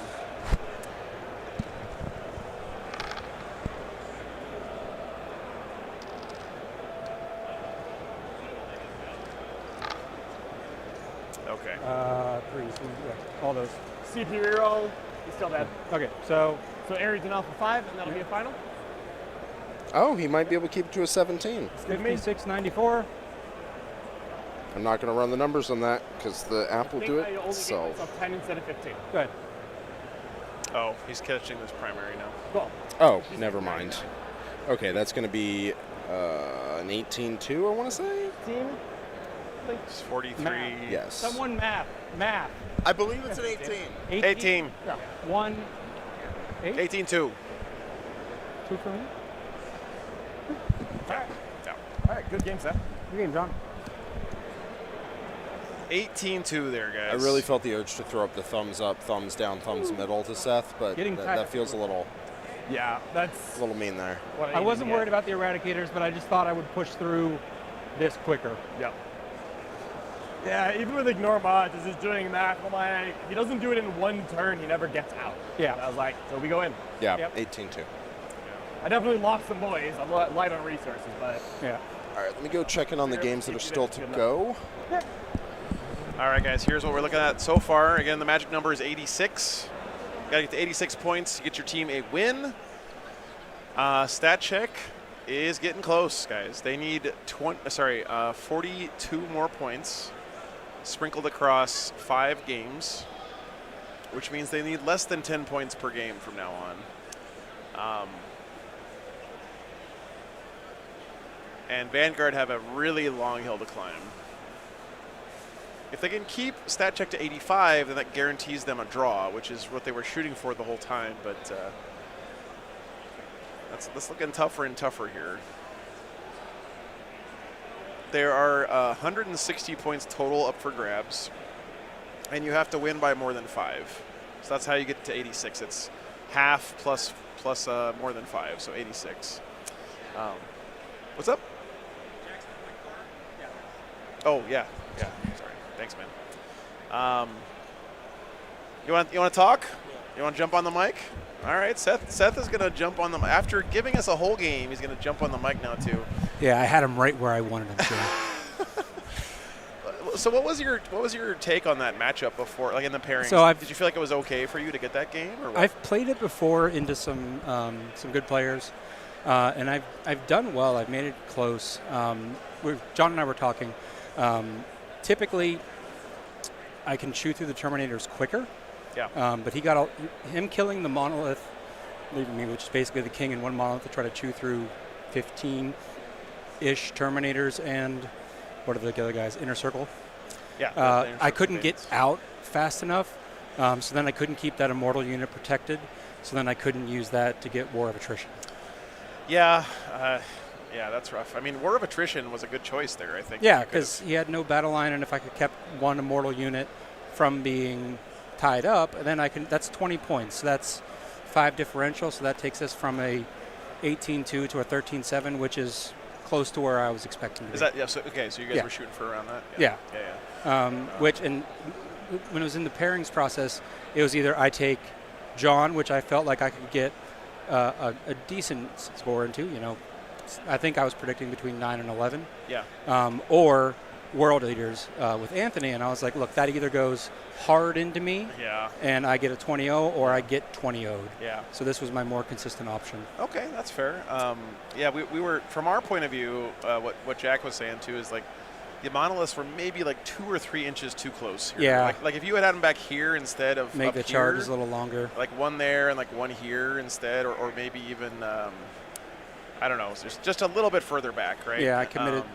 Yeah, it's rough, but Gladius has like sneaky, super crazy threat range, right? Like they can advance and charge, advance and shoot. Like, yep. He was on you fast. Yeah.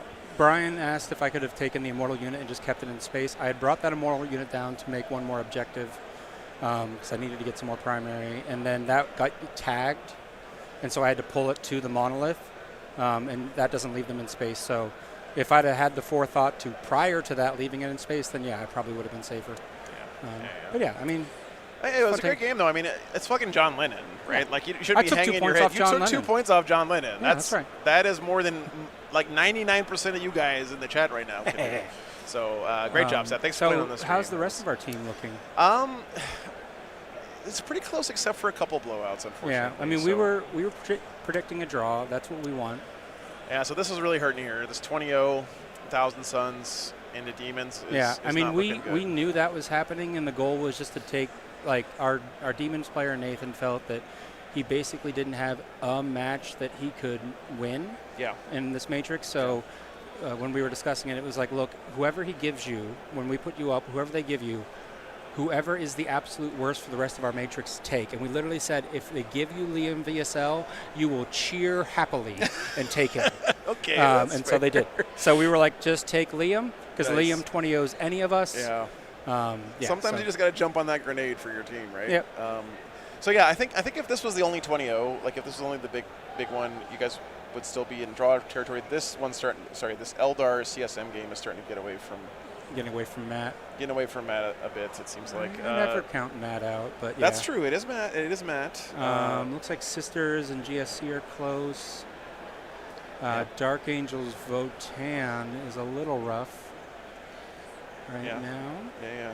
Grey Knights World Eaters. We felt that was pretty good for Lachlan. Well, Lachlan has bought. He wins second. Okay. You can tell. So for Grey Knights, that's just the same as it is for you going second. Yep. It could be a lot of points. So that one's definitely not, decided either way yet. And then Tao and the Sisters. Yeah, the Shooty Sisters. Shooty Sisters versus Shooty Tao. Yeah. Oh yeah, it was a good time.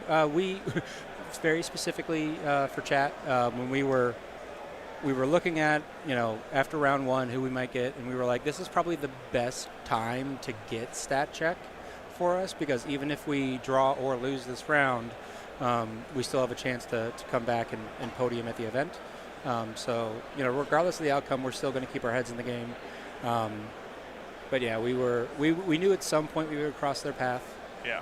And so if we got the draw, we'll see. I mean, yeah, you guys are one of the teams that we were so excited to see this matchup, because you guys are one of the teams that has a chance to, slay Goliath here, right? and did has chat heard that John Lennon is the newly crowned captain of Team America? I didn't hear that until you congratulated him at the start of the game. I think yesterday that announcement came out. So that's John great. is officially the new captain of Team America. Very nice. Which is why he wanted the USA objective markers on the table. Nice.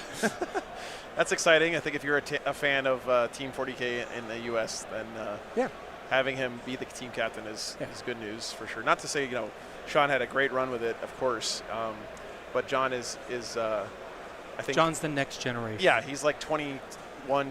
I don't know. He's like a fetus, basically. So we have many years ahead of us for John. Feels awkward to call him that. I've seen him have beverages before. I don't know if fetus is allowed to do that. He is from Florida, so okay, that is fair. Florida do as Florida do. All right. All right, Seth. Thanks so much, man, for that later, game, and thanks for all the insights and stuff. Appreciate it, brother. See you guys later. Good to see you. All right. Thank you, Seth. Whoa, what happened there? Seth minimized all my stuff. That's okay. Don't let Seth touch any of your equipment, is what we've learned. All right, what do we want to see? We had a request to see the Blood Angels, the World Eaters Grey Knights game. Let me swing over there for you guys. So it's Vanilla and Lachlan here. Hang on one second.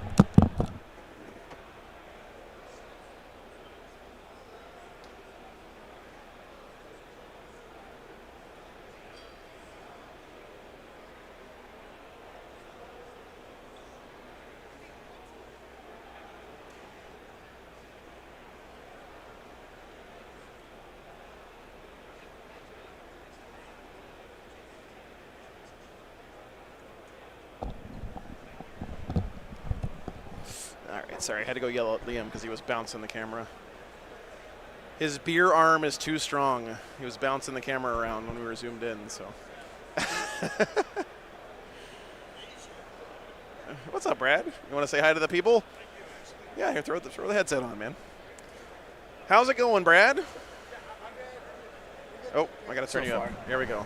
Yeah, so last we heard, you guys had 20-0'd a bunch of your games? We had really good pairings. Yeah. My pairing strategy usually is just stay away from the bad matches and don't try to really get great matches. Just give everybody a chance to play the game. So we had a couple of people attack, and I think that one of the biggest things that people don't understand, it takes experience. There's a lot of people that haven't played a ton of team games. Yeah, absolutely. But you look at how do I do against a certain army, but then you have to go, how do I play against a certain army if they choose the best table? You know what I mean? Right. I just did that. I played Dark Angels, and usually that's a bad matchup, but I got to choose an open table on a ritual, and he had to stand there, and I got to shoot him with bright lances. Yeah. We saw the same thing first round. We had Mark Perrion playing all foot orcs, but he picked a table that basically gave him complete coverage. I think it was the GW layout 7, where you can't get shot at. 7, it was on tipping point. It's crazy. 7, 51, and 50 are just bananas. 51's the worst. Yeah. You literally can't. There isn't a way you can get line of sight on your opponent on turn 1. Yeah. Because the terrain hits the wall and it touches here.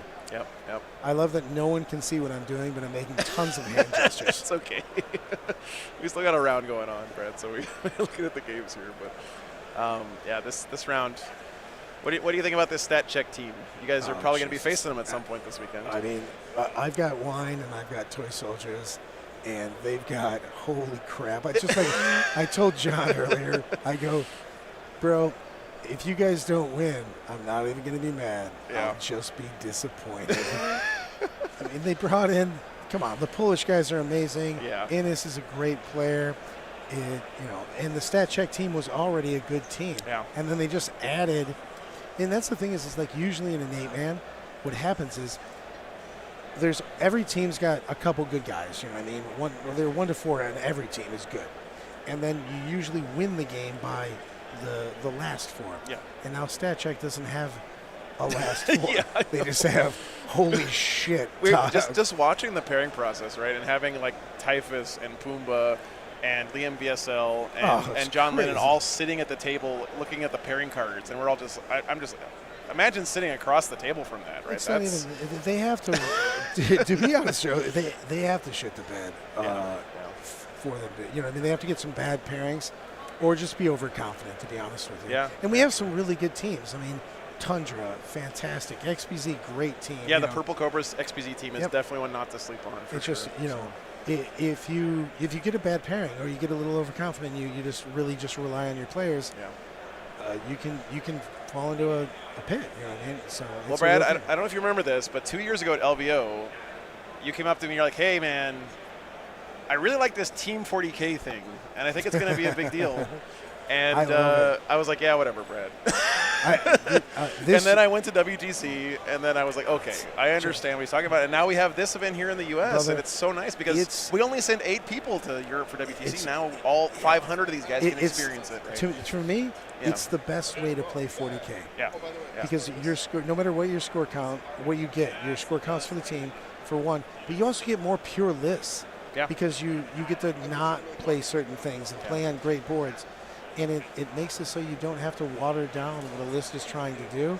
And I just really love it. I also, you could play 6 games this weekend and lose every game. And in a singles tournament, you would just be like, maybe I just play AOS. But in a team tournament, you're an MVP. If you went out first defender every single time and you got 9 points. Yeah, absolutely. You're basically the rock that they put the team on. You know what I mean? It's cool. Yeah, you can actually play defense in a team environment. 100%. Yeah, that's cool, man. Well, Brad, hey, thanks so much for checking in. We're going to have John pop in. He was just on the stream. But thanks so much. Good luck for the rest of the weekend. Maybe we'll get you on sometime. All right. Thanks, Brad, for checking in. Yeah, John, come on over. Let's have a quick chat while we're wrapping this one up.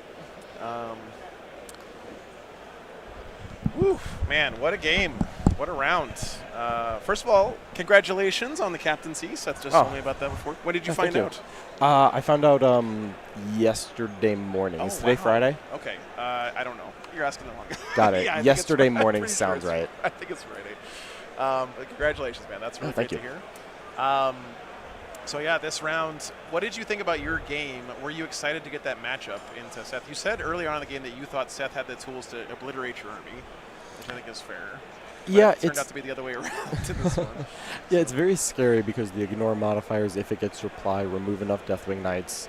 If I stop being able to control the board, then the score starts to snowball in the wrong direction. So I'm glad that I was able to prevent that from happening. But I was still very excited for it because it's not as bad as it could be without the Doomsday Arcs. And so I figure I can do a good job of just hitting everything that isn't large and Titanic very quickly and stopping scoring from happening. And I did it successfully enough to make a big differential. If it hadn't worked out as well, I think I get small differential. But just coming out of a win, I think was really what I was looking for because the rest of the team, we hoped we had set up well for good pairings. And so I was just trying to get a small win. And if I see a spot, I jump for it. Yeah, and speaking of which, there was a moment in that game where you basically said, I see something here, I'm putting my foot on the gas and going for it, right? What was that thing that you saw? What made you change the mind and stop playing conservative? Because this is a very easy mission to play conservative on, right? Yeah. You can just put objectives behind walls and stand there and score points. But at one point in the game, I think it was, top of 2, maybe top of 2, maybe top of 3. You were just like, I'm going for it. So what was it that changed your mind there or made you sense weakness. 100%. So it was just that I felt like his army was a little too close to mine, to where if I pop Assault Doctrine, I can connect a lot of things at once. And if I ever get that opportunity, it is almost always a death knell. And as long as I can knock out a few things, then there isn't enough of a clapback, and then my army is in combo with him, and I pop Tac Doctrine and just fall back, go in again. It was the monoliths here and here, and the Silent King here. Like Jack was even saying, if this monolith had just been here instead. Yeah, if it was a little further back, Yeah, if the Silent King was a little further back, if the other monolith's a little further back, I probably don't go for it. Yeah. But I thought he was close enough that I had a lot of declarable charges, and I just keep a CP in the bank. Obviously, I failed one charge on that turn, even with a reroll, but everything was close enough that I hit 3 out of 4 big charges, and that's enough, and I was close enough that I could take it. I have to say, John, you had a little bit of savage banter that game, which I approve of. What was the? I love Seth though. I love talking to him. I do the same thing. Like people I love the most, I give them the most shit. When Absolutely. There was like, what were the gems, Chet? There was the when Seth's monolith lived on 1. You said good for him in just a deadpan voice, which was pretty savage. Everybody liked that one, and then there was anyway a couple good banter moments there from you, John. It was cool to see, but. Yeah, looking like your team is looking pretty comfy here, man. Looking at the field at large, have you guys talked about any of the other teams that you're looking forward to playing, or maybe think might give you a run for your money this weekend? Yeah, absolutely. I mean, there's a ton of good teams out there. Since there's only 6 rounds, we're not going to hit all of them. But, teams like Tundra Tactics, I've played before as a member of Art of War. They're always good for a very difficult round. They're super great opponents, several of whom are friends and teammates of mine on Team USA and Art of War. Yeah. So I know that'll be good if we hit them. As well, Xeno's Petting Zoo, I'm not as familiar with them, like, experience-wise. I know the guys. I know that they're good. I haven't played against them as much, so... that seems to be kind of that's like kind of a superpower here, right? Like, because I keep hearing from everyone that's a really good team, the Purple Cobras team that is doing really well. Yeah, they had an incredible round 1. Yeah. I don't know what's happening in the round 2 though. We'll find out soon, but I think they're playing against the Quebec team this round. Okay. Which is not a pushover of a team, so we'll see how that goes. Curious to see how that goes. Yeah. Puma's scoring going wild, yeah. Typhus is starting to run up the score as well. This is looking pretty over, guys. Yeah, look at that, 97-47. Last time we checked with Matt, he said that he was going to struggle to get to 51. Getting to 51 is how you don't give up a 20-0, right? Yeah, but it looks like a 19-1 right now, if they're done. Yeah, it might be a 19-1. Yeah, because didn't quite get to 100, but yeah, man. I guess thanks so much for playing on the stream, John. Really appreciate it, man. I'm always happy to. Congratulations on the captaincy. Looking forward to thank you so much. Seeing how the team develops under you. I'm very excited for it for the next year for WTC. Awesome, man. Thanks so much. Good luck with the rest of the weekend. I'm sure you'll be back up here at some point. I hope so. All right, cool. All right, guys. So I turned myself down instead of John there. That was very professional. Yep. We're in the waning hours here of this round. I think we can go ahead and let's see. They get that score in, it'll be a 19-1. Stat Check needs to get 42 more points across all their games to win the round. This Votan Dark Angels game has been wild. I don't know if it's... I certainly didn't expect the Votan to be doing so well in that matchup. Let me zoom in on these guys real quick. Jeremy's been ahead this whole time. Dark Angels do have bottom of game, but that's impressive stuff. Like, Dark Angels are not an easy army for most people to solve. Yeah, Hanbegel, absolutely. We're going to be back tomorrow for the next round, but we're also hanging out here. And by the way, when we're done with this round, we're going to have another awesome talk show segment wrapping up the day, so you guys want to stick around for that. Give Jack a GoPro, yeah. That's a good idea. We'll have Wandering Jack. Yeah, Alex, this round is super over. Yeah. Unfortunately.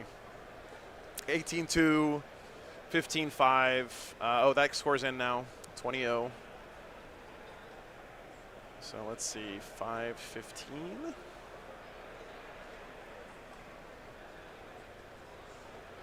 So we're at 59 points now for Stat Check. I'm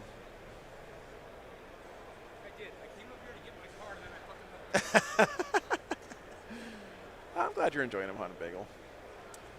Yeah, Dwarves doing really well. Good showing from them.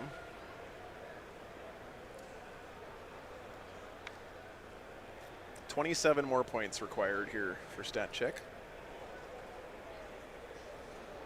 I think pretty much as soon as this CSM game gets put in the books, it's gonna be curtains for Vanguard Tactics. Yeah. Oh, yep. What's up, man? Welcome back. Thank you. Yep. It looks like several other games are going stat checks way. So I anticipate that a lot of them are going to come in positive for them. I think the World Leaders are looking pretty good. Yeah. Leagues of OTAN are pretty good. This one's pretty drawish. Yep. And then obviously, I think that one's about to wrap at. Might have kept him to a 19, but not great. I mean, that with a 19, they're almost at the 86-point threshold already, right? And I see Matt over there standing around, kind of looking a little flummoxed. Yeah, it was the matchup he asked to not get, but unfortunately he got it. Yep, that does happen. Let me swing it around. Yeah, so I don't know what's left going on at that table, but the scoreboard is saying pretty much lights out here. Don't think it's logged the 15-5. Did I not put that in? Well, it is 50-5 primary. Yeah. Which is not what you want. I may not have put the 15-5 in. I think you might be right. No, I did. Don't gaslight me, Chan. Yeah, StatCheck had a great day. 4 more games is what they need. I don't think there's any doubt about this one now. And honestly, this is a great confidence booster. I don't know if they need it or not, but like coming in here and whooping up on Vanguard Tactics feels pretty good for StatCheck going into the rest of the tournament.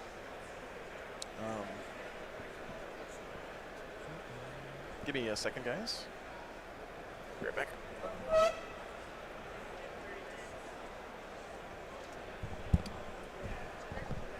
We got another game poured in. A 10-10 there for Dark Angels and Votan. Okay, well, that brings them just a bit closer to that to the win. That looks like they're starting to lock in. This feels like election night, right? Like we're watching the votes coming in. One more state. Yeah, to be quite honest, I expect StatCheck to clear 3 digits. I think they're going to go over 100. Yeah. And they might even hit 110. Definitely possible.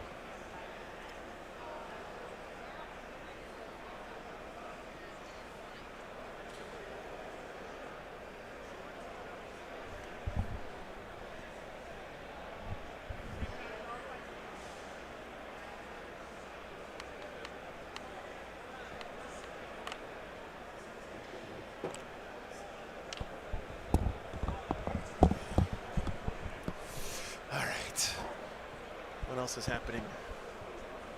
Nothing is happening. Let's look at that Gene Steeler Colt Sisters game again. I'm curious about that one. Plus, maybe we can get another incidental shot of Stephen Box's ass on the stream. That's good for ratings. Where is it? If only. Yeah, I think you're probably right, StatCheck. I think you're probably right, Nathan, but it ain't over yet, but it's basically over. 69 now in points, that's right. Put a fork in it.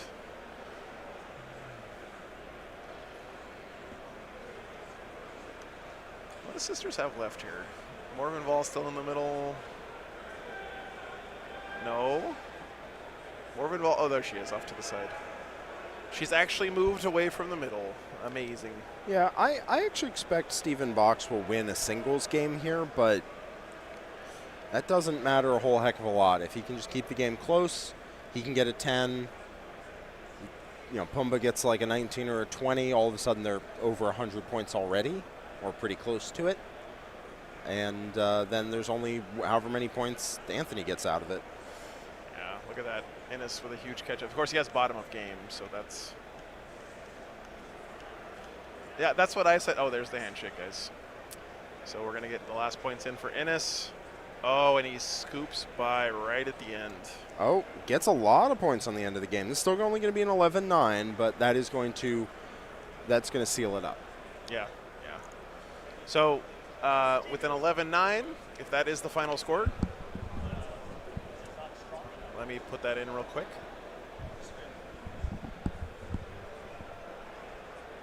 It's looking like, yeah, because what they needed to get to 86. I mean, guys, they're going to score 6 points across these last 3 games. They actually already have, for sure.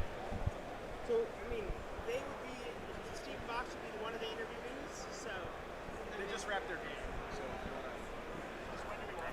We're going to grab it as soon as we can. Now, the round's over, right? So. Yeah, sorry, guys. We're just lining up interviews here for the Okay, we just got a handshake on the Chaos Space Marines into Eldar. Looks like Matt Laura managed to score quite a few points. Oh, wow. Right Matt. at the end. Nice but job. That is not going to save that match. Yeah, sure. I mean, last time we talked, whoa, he scored a lot of points. They must have had a secret mission. Or they just forgot to put the score updates in. I'm going to go find out what the heck happened over there. Man, what? He's still getting points. No, He's at no, 82 surely now. he didn't get 40 points in the last turn. I mean, what? That's bananas. Jack is on a mission. He's going to find out the truth, chat. He wants to know what happened. That's crazy. 97-83 as a final. I mean, that is really good for Matt. That's the real score. Wow. He scored 35 primary on turn 5. Yeah, I mean, sure. That's great. Let's get Matt over here. That's crazy. Holy crap.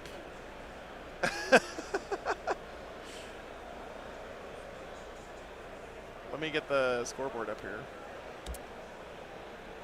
Going from 20-0 territory, squeaking it back to an 12-8. That is pretty nuts. Very nice. Very nicely done. What's up, Matt? Grab the headset there.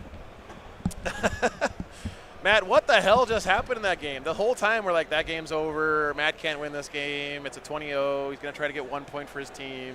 Yeah. You were feeling that way too, right? From what I heard. So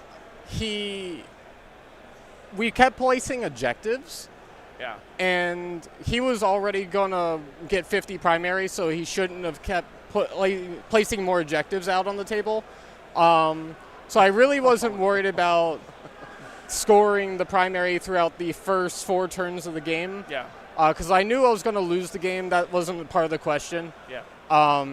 But I managed to get 5 points early in the game for primary, which set me up to max primary on the final turn with Unbroken Wall and 15 from the Ritual. Wow. Because since I had bottom turn scoring, Yeah, I yeah, hold yeah. 3 for Unbroken Wall for 15. And then what's the one? Ritual for the other 15. Yeah. So. Wow. That's crazy. So the whole game you had 5 primary, and then Yeah. the last turn you got 30. That's insane. Yeah. Well, I was able to score secondaries just from the fact that I'm Eldar. I can just get around wherever I need to be. I think Bararoth scored somewhere around the points of like 50 of my points. Yeah. Between like containment behind enemy lines, he sabotaged in the opponent's home, scored the secret mission and stuff at the end. Like, yeah, it was wild. So Eldar still built bullcrap is what I'm hearing. Yeah. Turns out when Barry and the Hawks are alive, anything can happen. Yeah.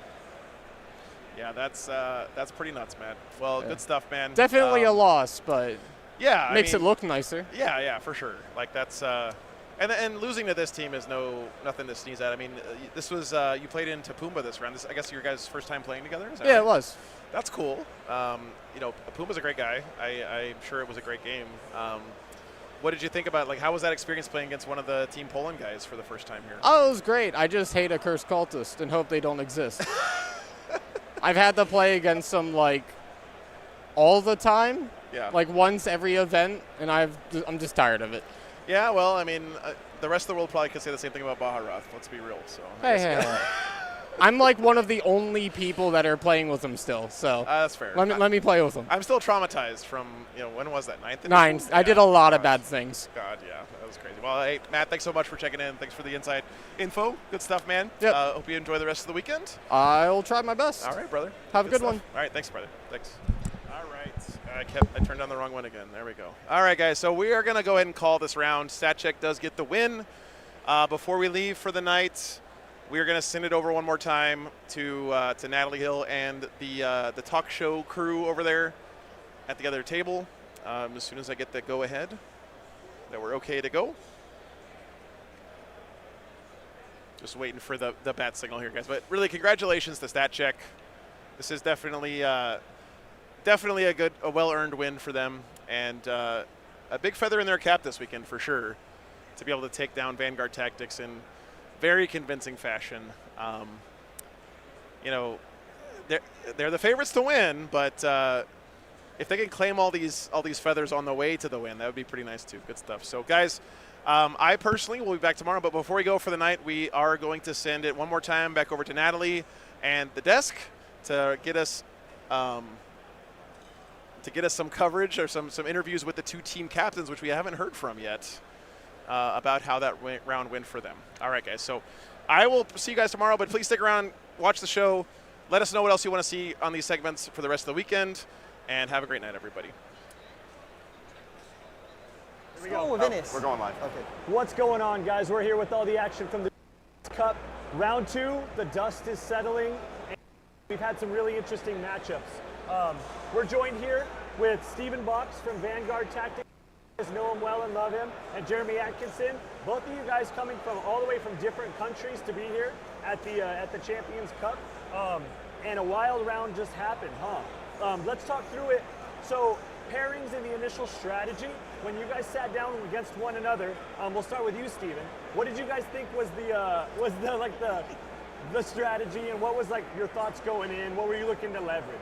So, obviously I'll do the very traditional British thing, extremely pessimistic. This round's a loss. Let's score some points. If we can get a win, we'll take it. But look, the most important thing, we knew that we were going to have a great round against these guys. So, we, for example, got Nathan filled in for us last minute. He's part of StatCheck, so that was really nice to, Nathan to be able to play you guys as well. Yeah. I played Innis, and although we're always in the UK together, we have never played. I think it's mostly he said that I'm never good enough to play in. So there we go. That sounds like a very Innis thing to say. That's it, yeah. What more can I say? So yeah, on the whole, I've really enjoyed my game, even though I did have to play Innis, and I'm sure. You might be right. Might be, yeah. Well.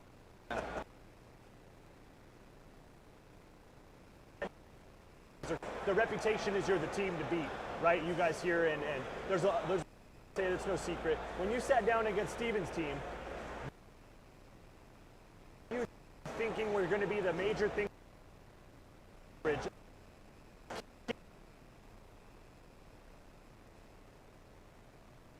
Because this round, anyone could have won it. You guys are a formidable team. We gave you that respect. I think you're being awfully kind here, but there we go. The reality is your lists are good and your players are solid. You guys have also traveled from a very far distance away, and you have to give that the respect it's due, because that means you have this commitment to the game that really shows in your games. So from that perspective, it was very much a try to pull out your heavy hitters or those that are going to cause problems for us. Yeah. So I pulled out Ben Jones early on with his Dark Angels because that tends to be a very high scoring list. And my instruction, because I wasn't doing pairings, we had Typhus doing them, my instructions was, you get an 8. Yeah, I also delegated my pairings away as well. Jet lag and pairings don't really gel. Right. So Typhus has been in his mind palace all day, so he's perfectly fine. The jet lag apparently just doesn't affect that man when it comes to pairings. But for me, even I'm in just an hour off my time zone. It's the same thing. I was like, you guys do this. Yeah. Point me in the right direction. I'll understand the strategy. We'll talk through it. And we'll just have a great game. That's and the round was amazing. Yeah. Actually, I was thinking over the commentative. You were hoping, you went in slightly pessimistic. You went in for the heavy hitters. You both had kind of a game plan in. And I know that you and I talked beforehand, looking at the pairings, trying to decide how it was going to go. And it didn't quite go. Well, we had some that did better than expected, and some that it was a rough game and a rough matchup. Well, so it was I didn't have a clue what Innis's army did. So I was like, if I get like up to 5 points out of that game, I'm happy. I got 9, I'm like, right, I'm taking home. And this is literally the best thing I can ever say about a teams event. Tell me if I'm wrong, but it's my opinion. You can go into a game and not need to worry about winning it. In that, there's 2 beauty parts of that. A, it means you can work on an element of strategy around your game to score points, which I think is always sometimes disregarded. It also means that, and I hope, people aren't there just trying to cheat to win, because they're like, hey, do you know what? I can play my points. We can play, great sportsmanship. Yep. Me and Innis had some great little moments of, hey, watch out for this. Do you know that? Oh, let's check this. It was awesome. So, and the other great thing is then you can lose, but it doesn't necessarily affect your overall morale of the event. Because hey, I can lose every single game, and then just if my team win it, I'm like, woohoo! Yeah. But you can still bask in each other's glories, and I think the real teams are the ones that they get behind each other. They're the ones that support each other. They go, hey, why do you think that went wrong? Rather than blaming each other. Yeah. So what can we do better next time? Yep. How do we affect the pairings, the matrix? Was it we didn't appreciate the mission? Was it that we didn't quite look at their list properly and we actually made a mistake there? And for us, that's what I absolutely love about team event. And if you've never tried one, then 100% just get your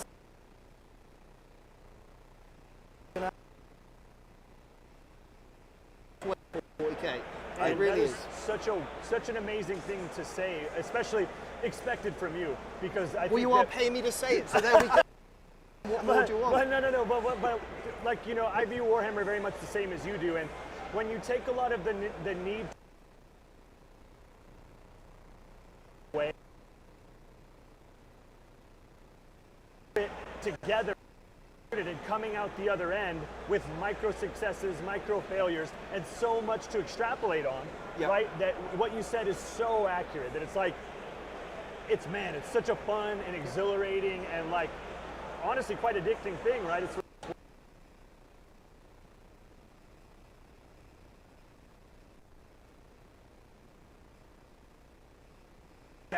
these things. So I'll start with you this time since I started with you. What were you worried about? Like, what were you went into and you're like, if they find this out, then we're hosed, or this could go bad if they sense this thing. What was there? So are we talking going into this round or going at the beginning of the day? I'll let you choose. Either. So at the beginning of the day, it was, oh crap, 3 of my players don't have all their models because they didn't double check when they were packing or didn't double check with who was bringing what.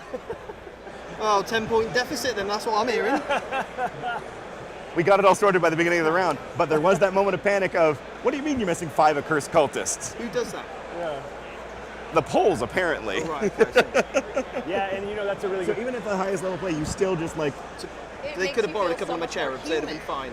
We ended up borrowing from Jack Harpster's army. And wrangling in 8 people is so tough. Our team had a dude drop yesterday morning. Yep. You guys had a dude drop. We had to find an army and find a player. And teams lean into other teams, so some Texas guys helped us. You guys got some help. Especially when you're coming from 4 countries like the 2 of our teams are, it just compounds it, because you kind of go, well, they took yesterday at 8 a.m. our time. I just want to give a shout out to Nick Keever, because Nick unfortunately couldn't make it, and Nick put into our entire event so much planning, like the hotel, the Airbnb, the travel. He planned this event meticulously for us. Yep. And I just want to say, Nick, if you're watching, thank you so much for all the work that you've done for me and the team. We wouldn't be here without you. I mean, I've had the last 3 to 4 months for me has been hell, in a good way, but it's been really tough, and Nick has just been absolutely solid. So we really hope your wife has a very quick recovery with an injury that she had. And honestly, Nick, you're a hero. Thank you so much, and genuinely humbled by everything you've done for us, mate. No, Nick's a friend and he is a gem. I'm very sad that he's not here with us, but I'm really glad that he was able to put in that work for you guys, and you guys are having a good weekend as well. Yeah. In terms of like figuring things out, part of it is just, if at some point someone figures out how Typhus's brain works, I think we just can't be, we will just start losing. Does Typhus know how Typhus's brain works? You're good. You're good. know, I watched Titans last year for 6 rounds straight, and I still couldn't figure them out. So we're here. Well, Steven, so you think that is something, or what did you think was a major thing that was like you thought might be a weak point, or anything like that? Well, with our game plan, with my tan washes off, that's always a bit of a blow. What else? If anyone figures out that you got brothers on your team. Well, exactly, yeah. Me and Lockie are obviously brothers, yeah. Look, we're playing Warhammer. I mean, what could possibly go wrong? I mean, if we lose every game, I literally couldn't care. You know, the guys You want to like, have 6 fun games this weekend. Yeah, someone asked me, oh, what are you hoping to get? And I was like, to finish all my 5 games. Yeah. Like, I don't want to have to get into that stage where I'm playing against somebody where I'm like, look, dude, just have it. That, for me, if I can just enjoy 5 games of Warhammer and my team stay friends by the end of it, then for me, that's a success. And I literally have nothing else to worry about. So true. Yeah, so true. I love that. That's also, I think that you're right again. Like the community is all of what we do. Like the reason you're here for this, and it just doubles down on that thing. We definitely aren't doing it for the prize support. Woo! Shots fired. Hey, it's good. It's done. Yeah. Oh, it's great, and if you're a hobbyist like me, this is wonderful. We love it. Oh, but, it's amazing. No. Like the support that like Monument Hobbies and all of them have given the tournament is amazing. I'm just more making a joke that like. So I'm going to be honest. I don't even know what the prize support Neither is do I. because I don't ever care. Yeah. Because literally, like, you know, and I speak from like a little bit of a privileged position here. Like, obviously, my income and my team's income does somewhat depend on 40K, Results, right? Yeah. But it doesn't matter because the longevity of just enjoying the game, being a positive force, is so much more important than, you know, you could say, oh, it's 10 grand. I still wouldn't have even probably known or cared. Yeah. Because I literally don't worry about winning or losing. It's not something that I want to focus on. You want to put a good face towards the sport, which is something that you have always been very good about doing. And we, at the same time, want to share, because StatCheck was founded very much on the make the game accessible to people. We were looking at like the number side of things, and it is very much we want everyone to be able to share in this. Yeah. And this is very much a showcase for all of that. Both my opponents have been fantastic, and I expect nothing else from the next 4 games. Yeah, did Ben make any 12-inch charges? He's notorious at that. You've got to watch him, okay? If you're like Ben, you can have a 12, he'll be like, don't you worry, I got it. Man set up for 4, 7, 8, 9-inch charges and failed 1. Oh, that was... And it was the only one that didn't matter. He's had a bad day then. He's had a bad day. Except the second one that he made, well, you needed a 7 and he rolled the 12, and I kind of went, it should have been your first roll. Yeah. So you guys got 2 guys, which is a cool thing we can lean into and ask. You guys both have a lot of teams experience. You guys have a lot of play experience and a lot of community experience. I know you guys are both figureheads in your respective communities. You guys do a lot selflessly to help the communities. Regarding this specific event, what are some of your favorite things about the Champions Cup? What do you think is unique about this event compared to like WTC or maybe a singles event? What are you thinking that this event does differently and is exciting as opposed to the norm? I think I'll stay again. It's because it's a team event. Like when you compare it to singles, you were saying it earlier, teams is the most fun way to play this game. Yeah. For no other reason than you walk into an event with 2, 3, 7 other of your friends, sometimes more, and you walk out and every single round is your team winning or losing together. Yeah. Because as you were saying, like that, you got a 9, but if the other members of your team score enough, you can still win. Yeah. Or you could lose 6 of your 8 games and still win the round. Exactly. Or you could score enough points and help you podium later on or whatever. Exactly. So for me, what makes it... That was a good question, by the way. That's a really good testimonial question. So then you could shorten that and put it out there to sell future events. I like it. Okay, so what do I like? So we get team events in the UK. They're 5-man team events or 5-person events. And we normally at Vanguard Tactics, we've got a few players who play for VT, and I'm really lucky that we've got that. Because and I get a lot of questions, can I play for VT? And I'm like, yeah, if you're a student of VT or one of our coaches, 100%, because I get everybody to sign a code of conduct.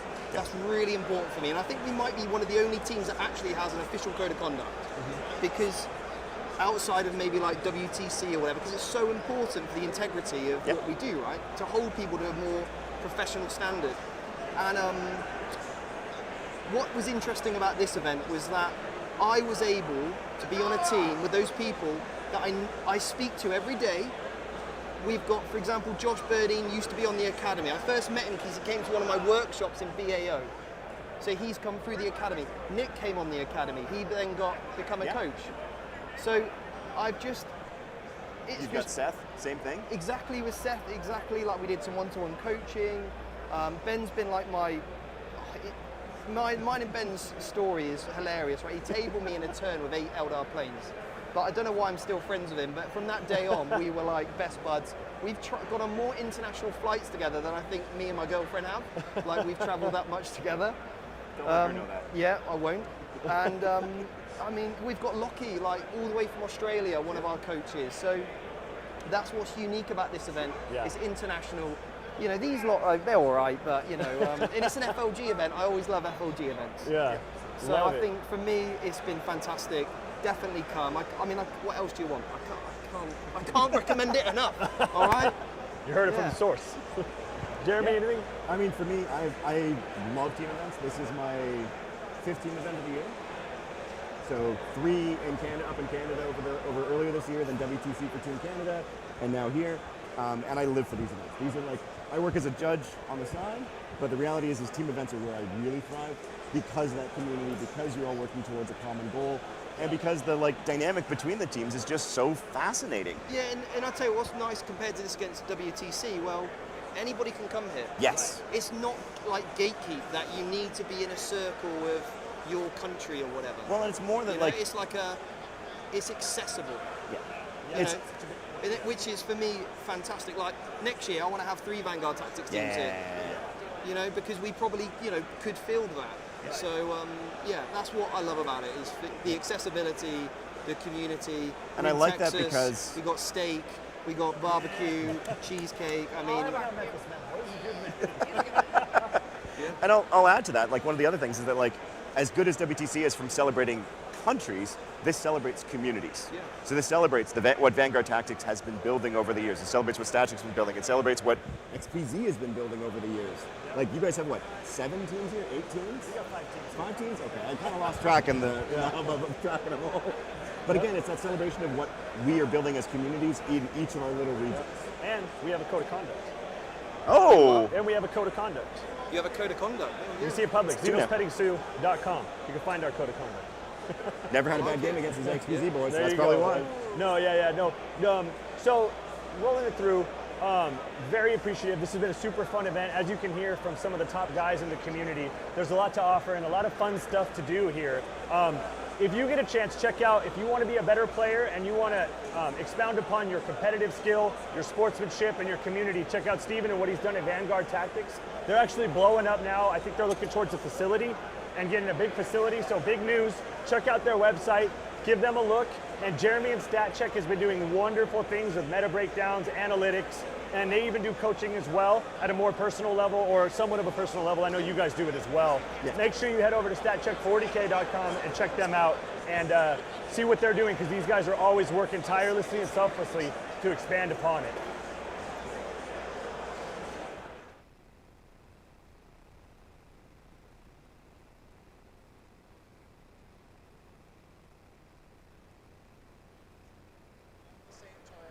All right, guys.